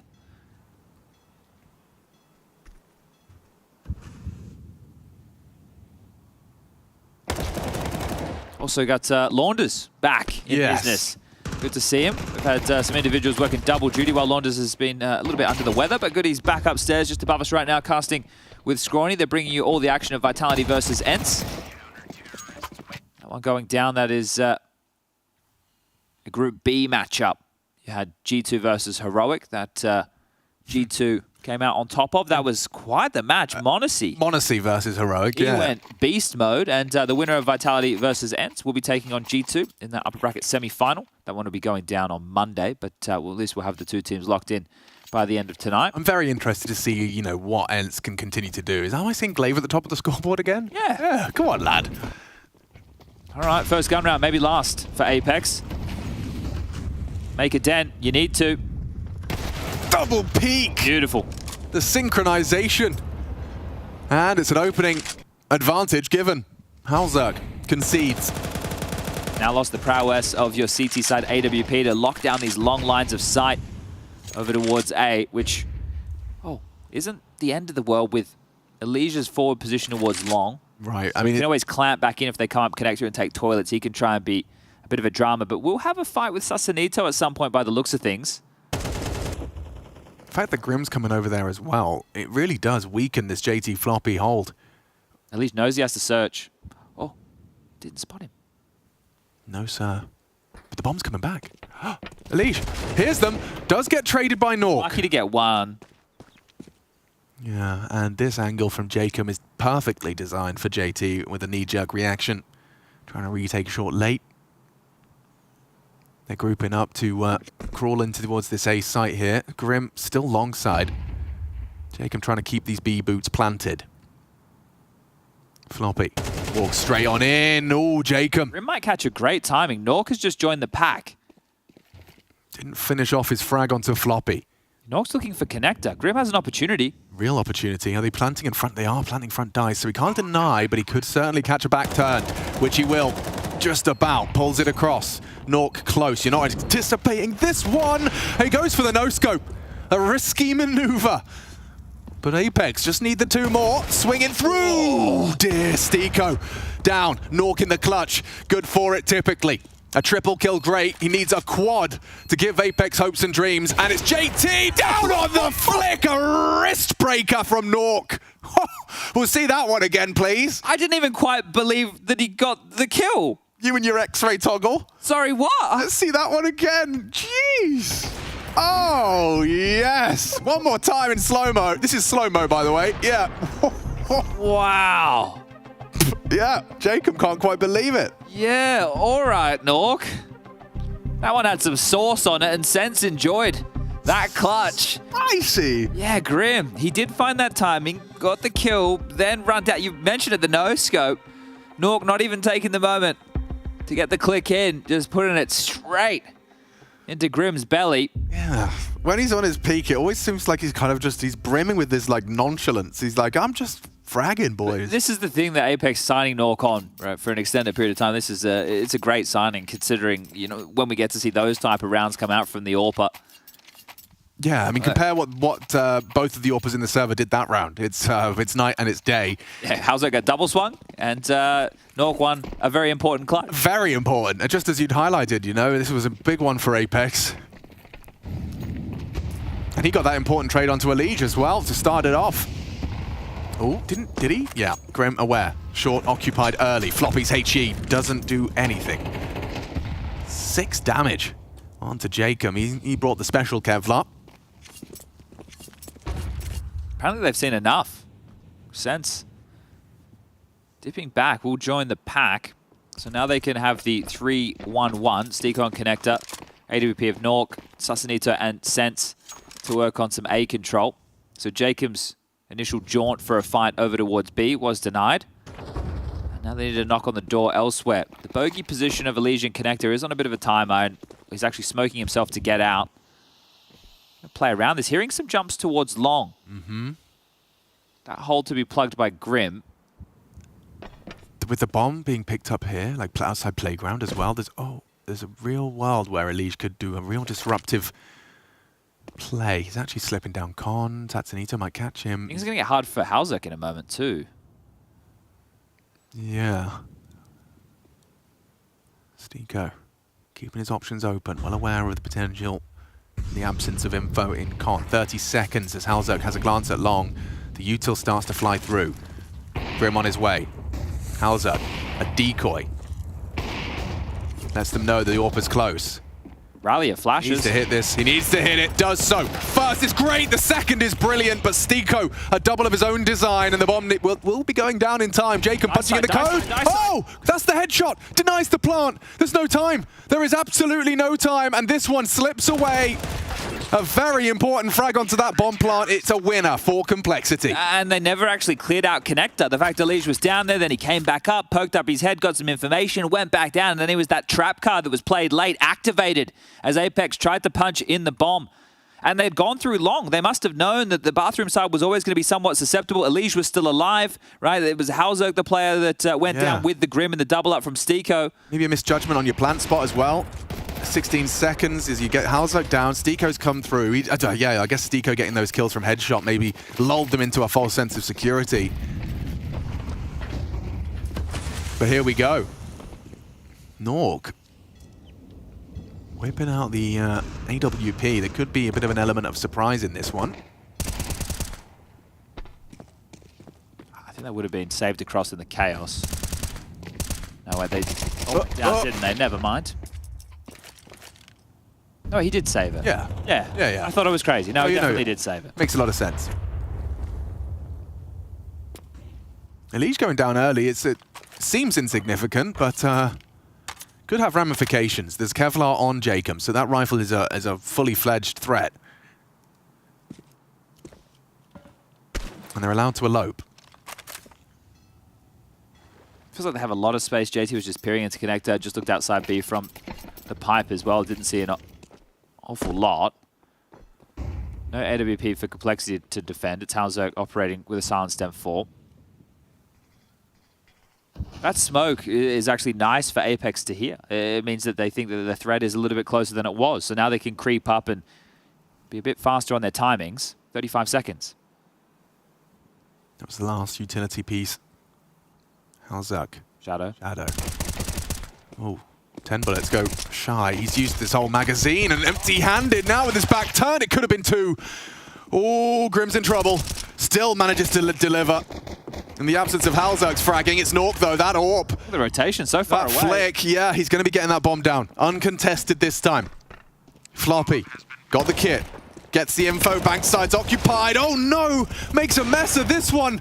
And they only started this with a single threat on Nuke. He's going to need them both. JT can't. It's Satsanito to close.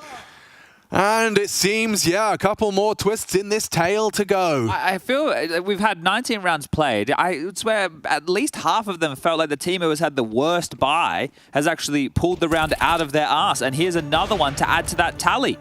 Insane. And you were bang on, right? That rifle gets picked up. This is Sasanito, though, without any Kevlar, getting it done in a 1-on-2 situation. JT takes down the bigger threat of Nuke with the AWP and the armor. Another Listerine phase from Jacob. You see him there holding on tight. Very stressful game, I'm sure. Hey, More complexity. You've got Elijah on 23, Grim on 20, 11 for Halzerk, 9 for JT, and 8 for Floppy. They were just so far away from that rotation as well. And yeah, Halzerk made a meal of that kill. Spotted the shadow, used all his bullets. Grim was lucky to get one. Yeah, that not on. And you had Pimp on the desk after the Vertigo game kind of highlighting the fact that Halzerk was getting it done with the rifles, right? There wasn't too much need for the AWP over there on Vertigo. Well, needed to hit that shot, didn't he? As Complexity, they're the ones who are going to be having a rubbishy looking buy. This was what their second round of this second half looked like. You know, Apex, the fact that they're so plucky and they keep having to battle in these type of rounds might be taking us to that third map of Ancient. Yeah, very well. I mean, this can slip through their fingers now, Colt, on the back foot, especially considering a full investment of what little they could get together. And he's going for a forward maneuver. And they're ready for him. 2 tags. Some damage. Yeah, the scout of Halzerk could capitalize on that, but would need to find some clear sight lines. Should be removed. You can take a look at all the utility that Apex has remaining. I feel a gamble will have to be called from Complexity, stacking one of these 2 sites. But we just know how intrusive Apex feel across the map. Always somebody lurking somewhere. This time it's Jacob out Monster. He's giving it a look in. Floppy does a lot of damage, and yeah, ooh, at least he finishes it off, but Nuke was quick on the draw to catch JT's swing. Keeping their options open still. Sasanito's heading towards A. Surely you head down the connector. We've got 30 seconds, boys. Are you going up or are you going in? Make the call. The bomb's on the back of Sense. If he wants to go, he has to go now. Stiko's pivoting. It does seem like they're going A. And he's done so silently. Sasanito can just drop this smoke. They're using Nuke as a bit of a lure. Pulls Complexity into the site. And A wide open for business. Fires off the warning shot. He's running away. Does get run down by Grim. Good frag. But I mean, yeah, it's not a particularly appealing retake. I think with these upgrades, right? So there's a Famas that Halzerk can get into instead. Definitely go back for the Famas, son. You've already got the AWP in the hands of Grim. I would love to see Halzerk find the rifle instead of having the scout in play. Got time to do so as well. Yeah, I'm just going to see if I can go and find it because it shouldn't be that hard to find. One of his teammates just had it. So hopefully he goes back and looks to pick it up. Yeah, it's in the monster pipe. It's just there in front of him, in front of that little cinder block. Well, yeah, perfect, Jay. He's kind of running out. Is he going to go grab you? Oh, okay. Maybe just uncomfortable on the rifle after that previous round. No, but he's going to get the AWP from Grim. So it would have been nice for someone. If you had the Famas, then they could, you know, and then at this point you've got the AK as well, so you could have had 2 rifles and an and the AWP, sorry, and you don't really need to upgrade anything else. You could just maybe get to a 5.7, a P250, something along those lines. Now Grim's going to hold on to the AWP. Halzerk's going to wield the scout. Maybe it'll work. 10-10. Grim's trying the connector play. Forced away by the flame. Sasanito hearing this. Space conceded. Staying active is Grim, well aware of the power position he currently occupies. Jump spot out of Sasanito, goes a step too wide. It's Grim, first blood. Apparently it's Grim and Elijah having to do everything. Oh yeah, they got these boys in their backpack, 22 and 23 respectively. Well, they're rotating towards B, away from that AWP quite swiftly. Denied towards Monster with the smoke. Grim's joined the party. Floppy is here with the AK, and this would be a time for him to get a multi. They're having a dialogue. Nuke shaking his head. 3 members of Col on this side, and Jacob taking a closer look at his AK. Now was not the time. 2 left. It seems like Colt making it work. That may be Chad. It hinges on Nuke. Can he disrupt? 20 HP. Senses hit a great shot. JT's the down as well. They're equalizing nicely. And now only the Deagle on Elige. That scout on Halzerk. It is falling apart. It's falling. It's fallen. And only Halzerk left to try and do the damage. What? It's the first shot on the bomb. One more wallbang could finish off the job onto the planter. Nuke 20 HP. He's dropped on in. P2K as well as the sidearm. No kit. Good scout tag. They've vacated the bomb site by virtue of that smoke. Needs to troll them in. Needs to offer himself a fight somehow. Someone's going to have to react to that. And a Molotov from Nuke covers it off, and that's a missed shot. That could have been the way back in. It could have. But it seems like it's all for naught.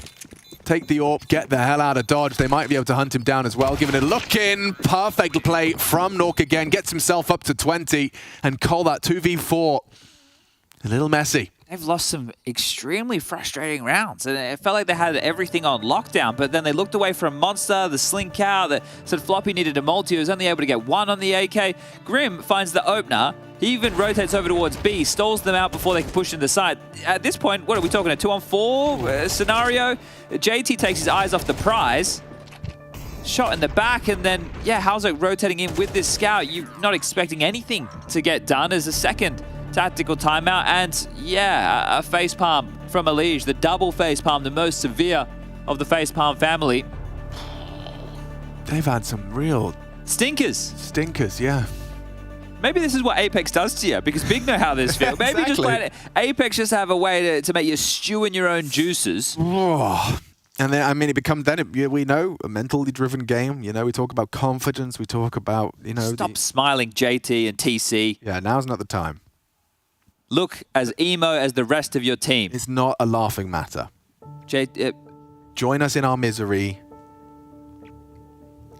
And this music does feel like we're kind of doing like an obituary to Complexity right now. And their map choice of Overpass. They're 1-0 up in the series.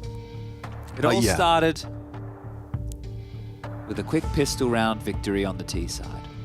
JT followed it up with a fast B call.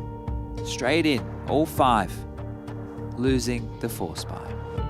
Back and forth we tussled for round after round in a relenting battle of the economy that felt like it would never subside.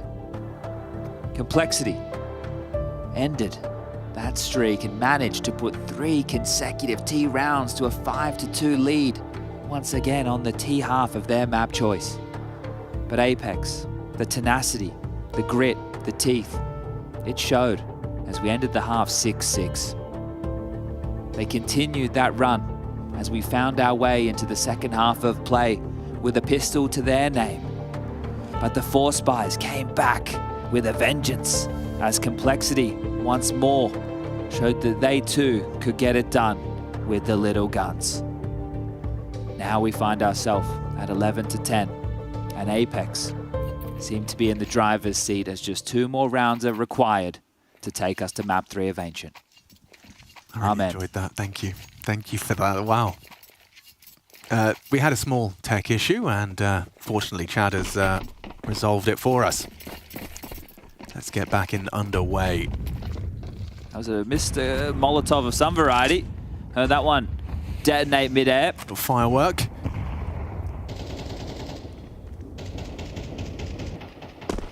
More standard mid-crawl now. Tell you who I don't feel envious of in a round like this is Halzerk, having to patrol the party area with just an M4 in hand as opposed to a scope rifle. So as soon as you feel any heat exactly like that, you're dipping back. You don't have the advantage of weaponry whatsoever.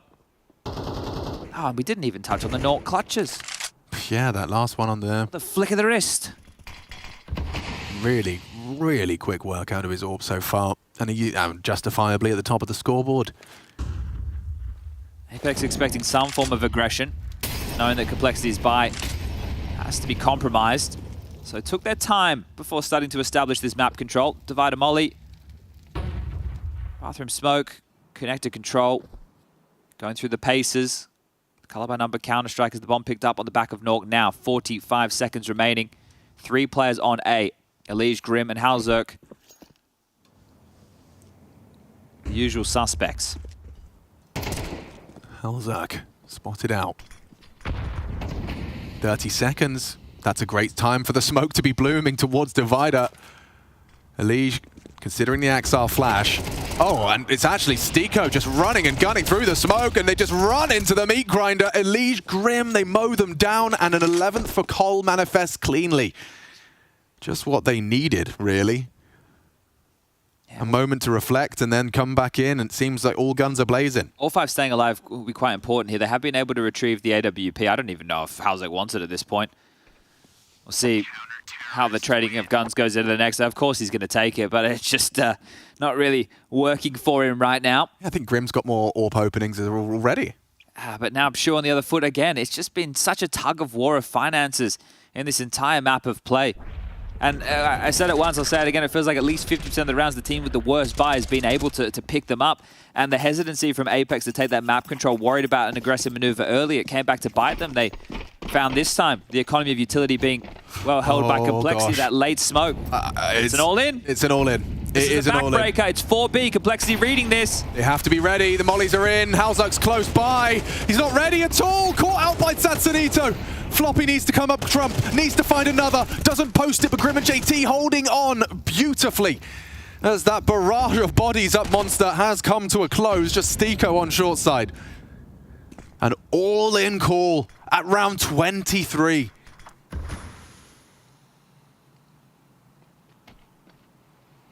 And Grim finding impact when they need him to. Nice to see Elige put the cherry on top. It's 12 for Complexity, 1 round away from meeting Spirit and keeping themselves in that upper bracket. And again, we just returned to the overarching storyline for Complexity. They've been on a bit of a downward tumble ever since IEM Sydney. Things have not been looking too hot to trot. They went from being in the conversation of an elite level team to anything but. They get quite the gift getting to go up against an Apex who haven't shown the most polished Counter-Strike, but have definitely shown some Counter-Strike that can bite back with clutches, never giving up, some individuals that can start to deliver multi-kill after multi-kill. That's really been the story of this team, and plays being made from the likes of Sasanito on your screen. This is just the opening round of Group A of the group stage. And this is a good victory for Complexity to get under their belt for confidence sake, but some of these rounds, some of these wobbles, JT spoke about lifting their floor, making sure they work on their fundamentals, the type of rounds that they're losing. Well, there's a bunch of them here that they can go and look at the tape of, but positive signs. Grim on 27, Elige on 25. And just one more round to get it done in a 2-0 fashion. A win's a win, the old adage goes. Wow, yeah, that all-in has put them into Tech 9 territory for the force of overtime. An incredibly heavy advantage to Complexity to finish here in regulation. We played 4B again in case of another B rush. And Elige, does manage to get away. Did go get caught wide, and now they start to charging him down. Speed this up. Cavalry on its way. Elige is being run down, but he stands his ground. Sprays down. Sense. Gone. JT delivers onto Jacob. Nade right between the two of them. Stiko and Satsunito softened up. And with a 2-man advantage already, it seems like Apex's dreams have taken us to 3 end here.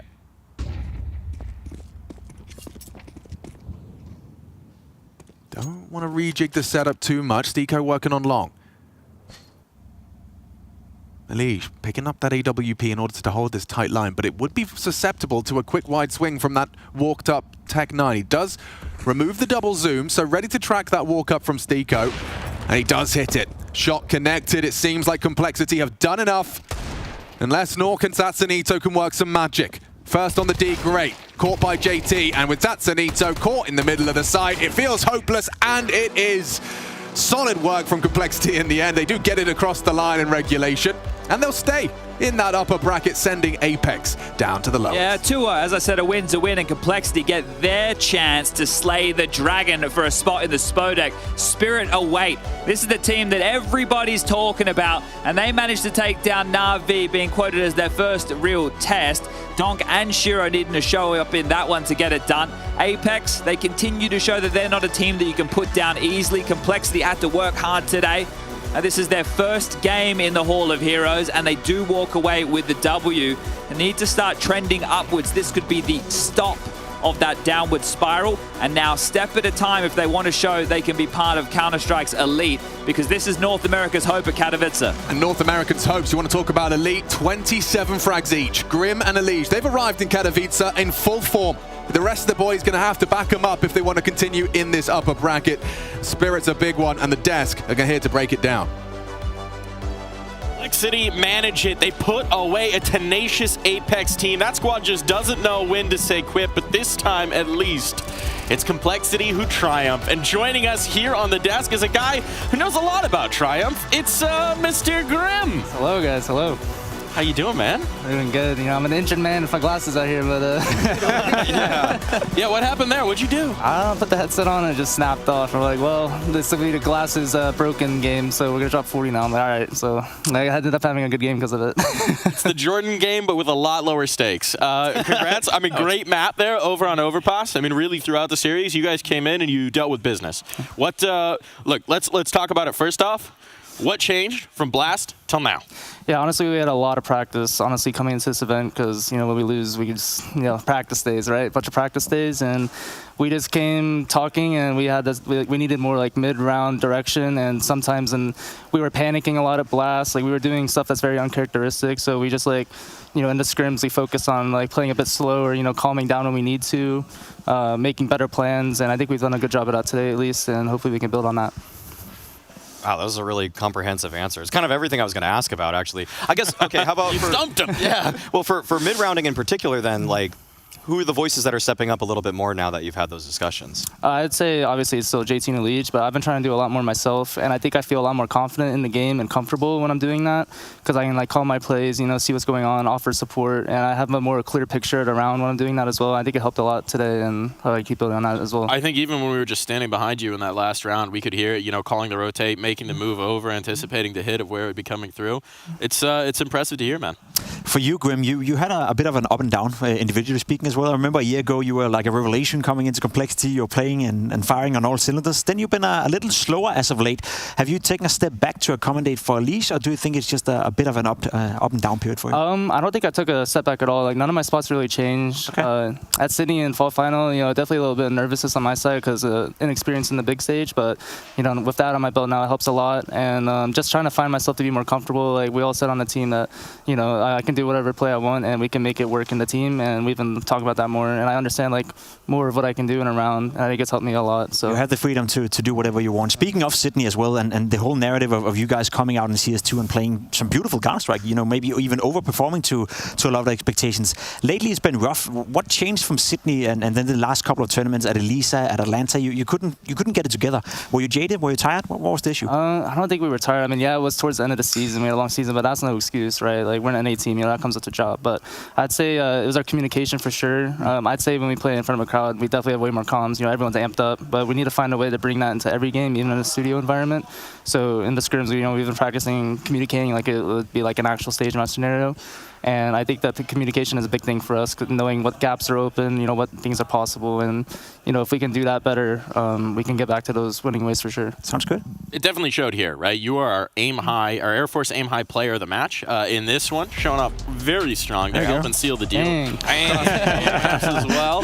It's looking good, you know, chain out, dripped up. How do you feel about these stats, about these numbers? I feel pretty good because honestly, I've been in like a little slump with my confidence levels and my mechanical ability, but I know like what I can do when I'm out having a good day, and you know, I just need to like have more confidence in my gut feelings in the match because sometimes I doubt myself and that half second gets you killed. You know, like someone will be coming around the corner, but you didn't trust your gut, so you end up getting shot in the sides. Even picking up the AWP at times there, right? Yeah, oh, actually, yeah. What was that round where you kept the AWP and, you know, Hakon stuck on the scout? I had a good spawn to pick connector. I knew he was mauling every round at the start, so I wanted to see if I can get a good shot off. And once I got the kill mid, I just wanted to go B, see if they'd react over there. And they did. I almost got a clad, I think. I think that I legged one for 80, but yeah, it was a good round, I think. Do you think there's anything to shaving your head you get better? Maybe. I mean, I haven't proved it enough yet, you know, in one game, but we'll have to build on it. But I like it, you know. It's a lot faster in the mornings. Yeah, exactly.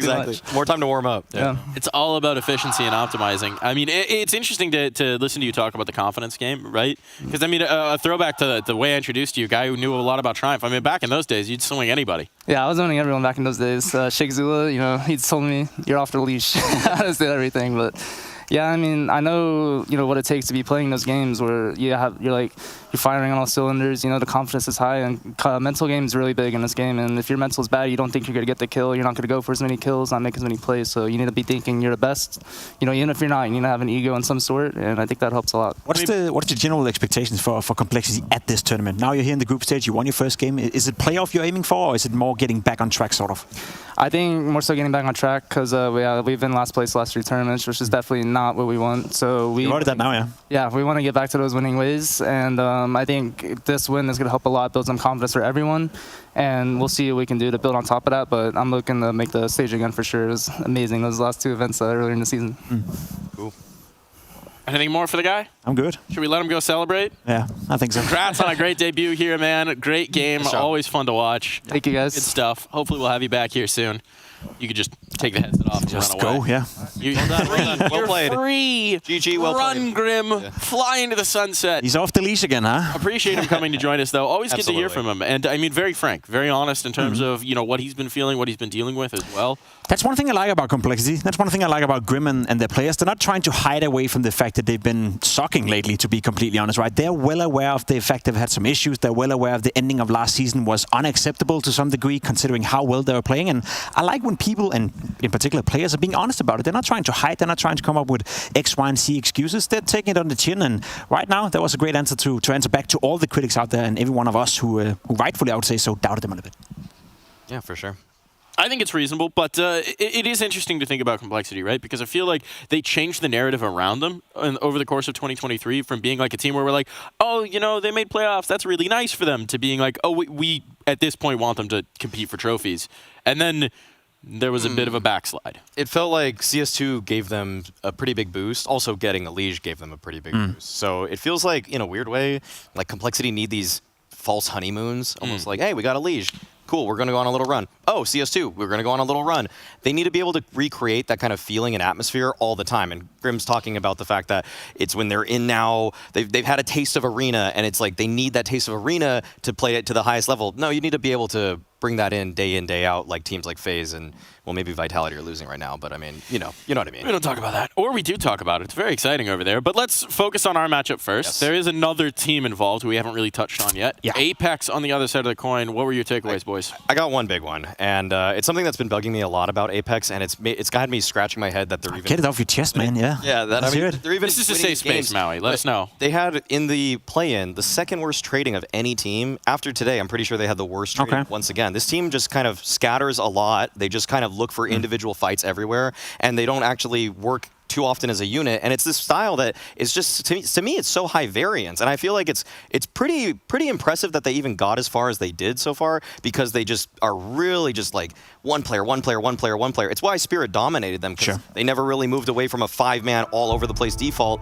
and somehow it beat Furia, it beat Big, but Complexity, they were able to hold on. We spoke about it. I think there's a limitation to how well you can do against some of the better teams out there. When you play a style like that, you need great individuals who can win their 1v1 duels, or sometimes even win duels they're not supposed to win, who can turn around a certain duel that is not favorable for yourself. If you play 1-by-1, you got to be the better players on the server, and they were perhaps that against Furia. Maybe you could argue the same against Big. In particular, Nuke, I think, has been very impressive in this tournament.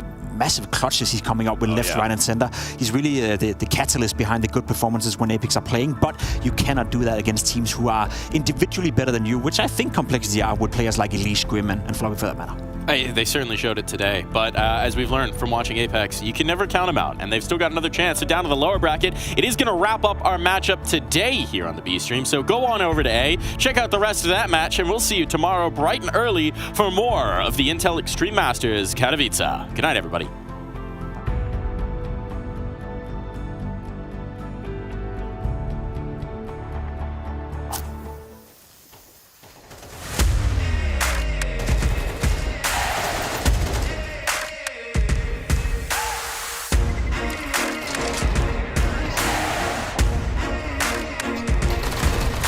Scrutiny, people twisting up the truth, this ain't new to me. Since the age of 22, I've been using it like it's fuel to level up, like it's champagne in my cup, like there's nothing interrupting my pursuit of dreams. There's a vision in my mind, it's consuming me. Take my confidence combined with opportunity, mix it up with unity, soon to be the greatest of my generation, Operation Victory. Fight or fly, we will stay, through the perils we dare not to stray.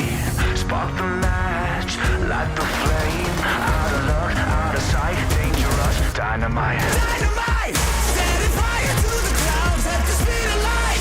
Going up, not coming down, screaming. Superman's kryptonite. Blowing up, dynamite, dynamite. Setting fire to the clouds at the speed of light. Going up, not coming down, screaming. Superman's kryptonite. Blowing up, dynamite.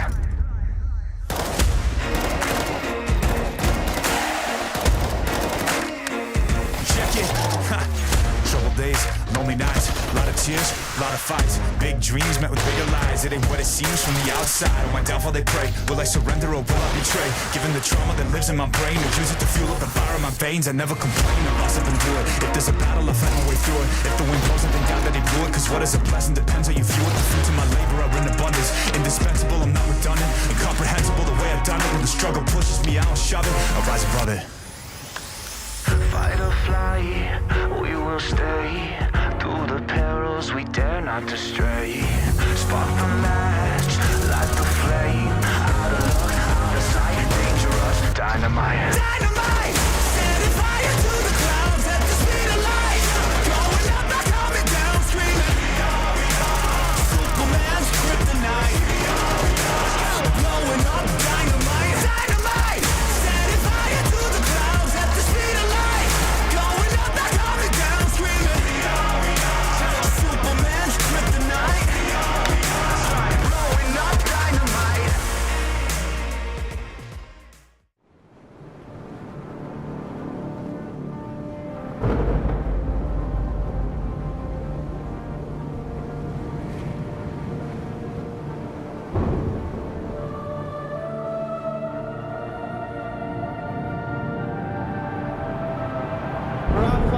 Really making history. Absolutely phenomenal. And Ace is the champion of the Intel Extreme Masters World Finals.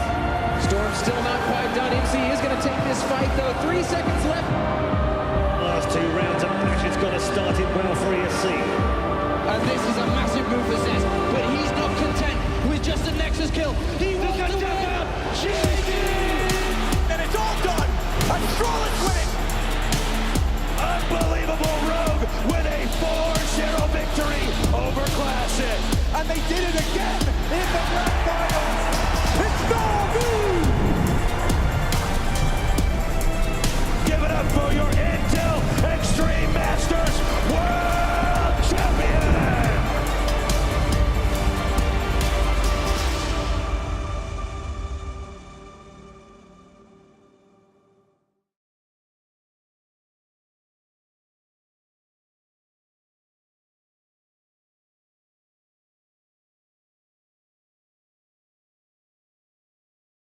Welcome, my friends, to the Cathedral of Counter-Strike! Elevated, level up, way to the top, headed to the peak. All them boys want it tall, hit them out of love, but don't got receipts. I ain't gonna lose it now. Gotta keep it moving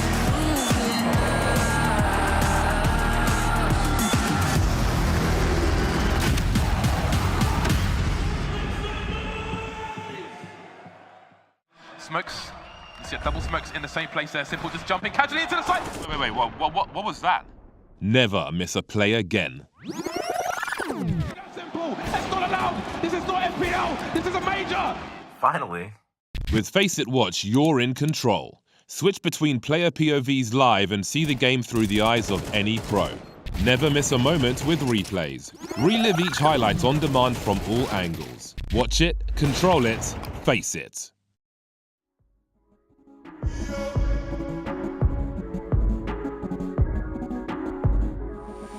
There's a million shining stars, and I don't wanna be alone tonight in this darkness. They keep on selling us dreams to get this higher. It's in the energy all around us, but it's divine. The sun went down, I made my home. I rested my head on a stone. I see the stairway in front of me. Who is this being in my dream? I was tripping, uneducated, buzzing, riding the wave, spaced out. I left the room, came back again. It's almost noon. A sea of people, their hearts beat. They saw the sounds, witness the crease. They're impatient, couldn't take the weight. And after 40 days, and they met their graves. From when a new generation rises, the truth in their hearts reside. From the east to the western lights, they'll rise up and claim their right. It's in the stars, my friend. Look up again. No time to pretend until we're dead. We fly when we can. Get down with the plan. Adrenaline. There's a million shining stars, and I don't wanna be alone tonight in this darkness. They keep on selling us dreams to get this higher. It's in the energy all around us, but it's divine. There's a million shining stars, and I don't wanna be alone tonight in this darkness. There's a million shining stars, and but it's divine.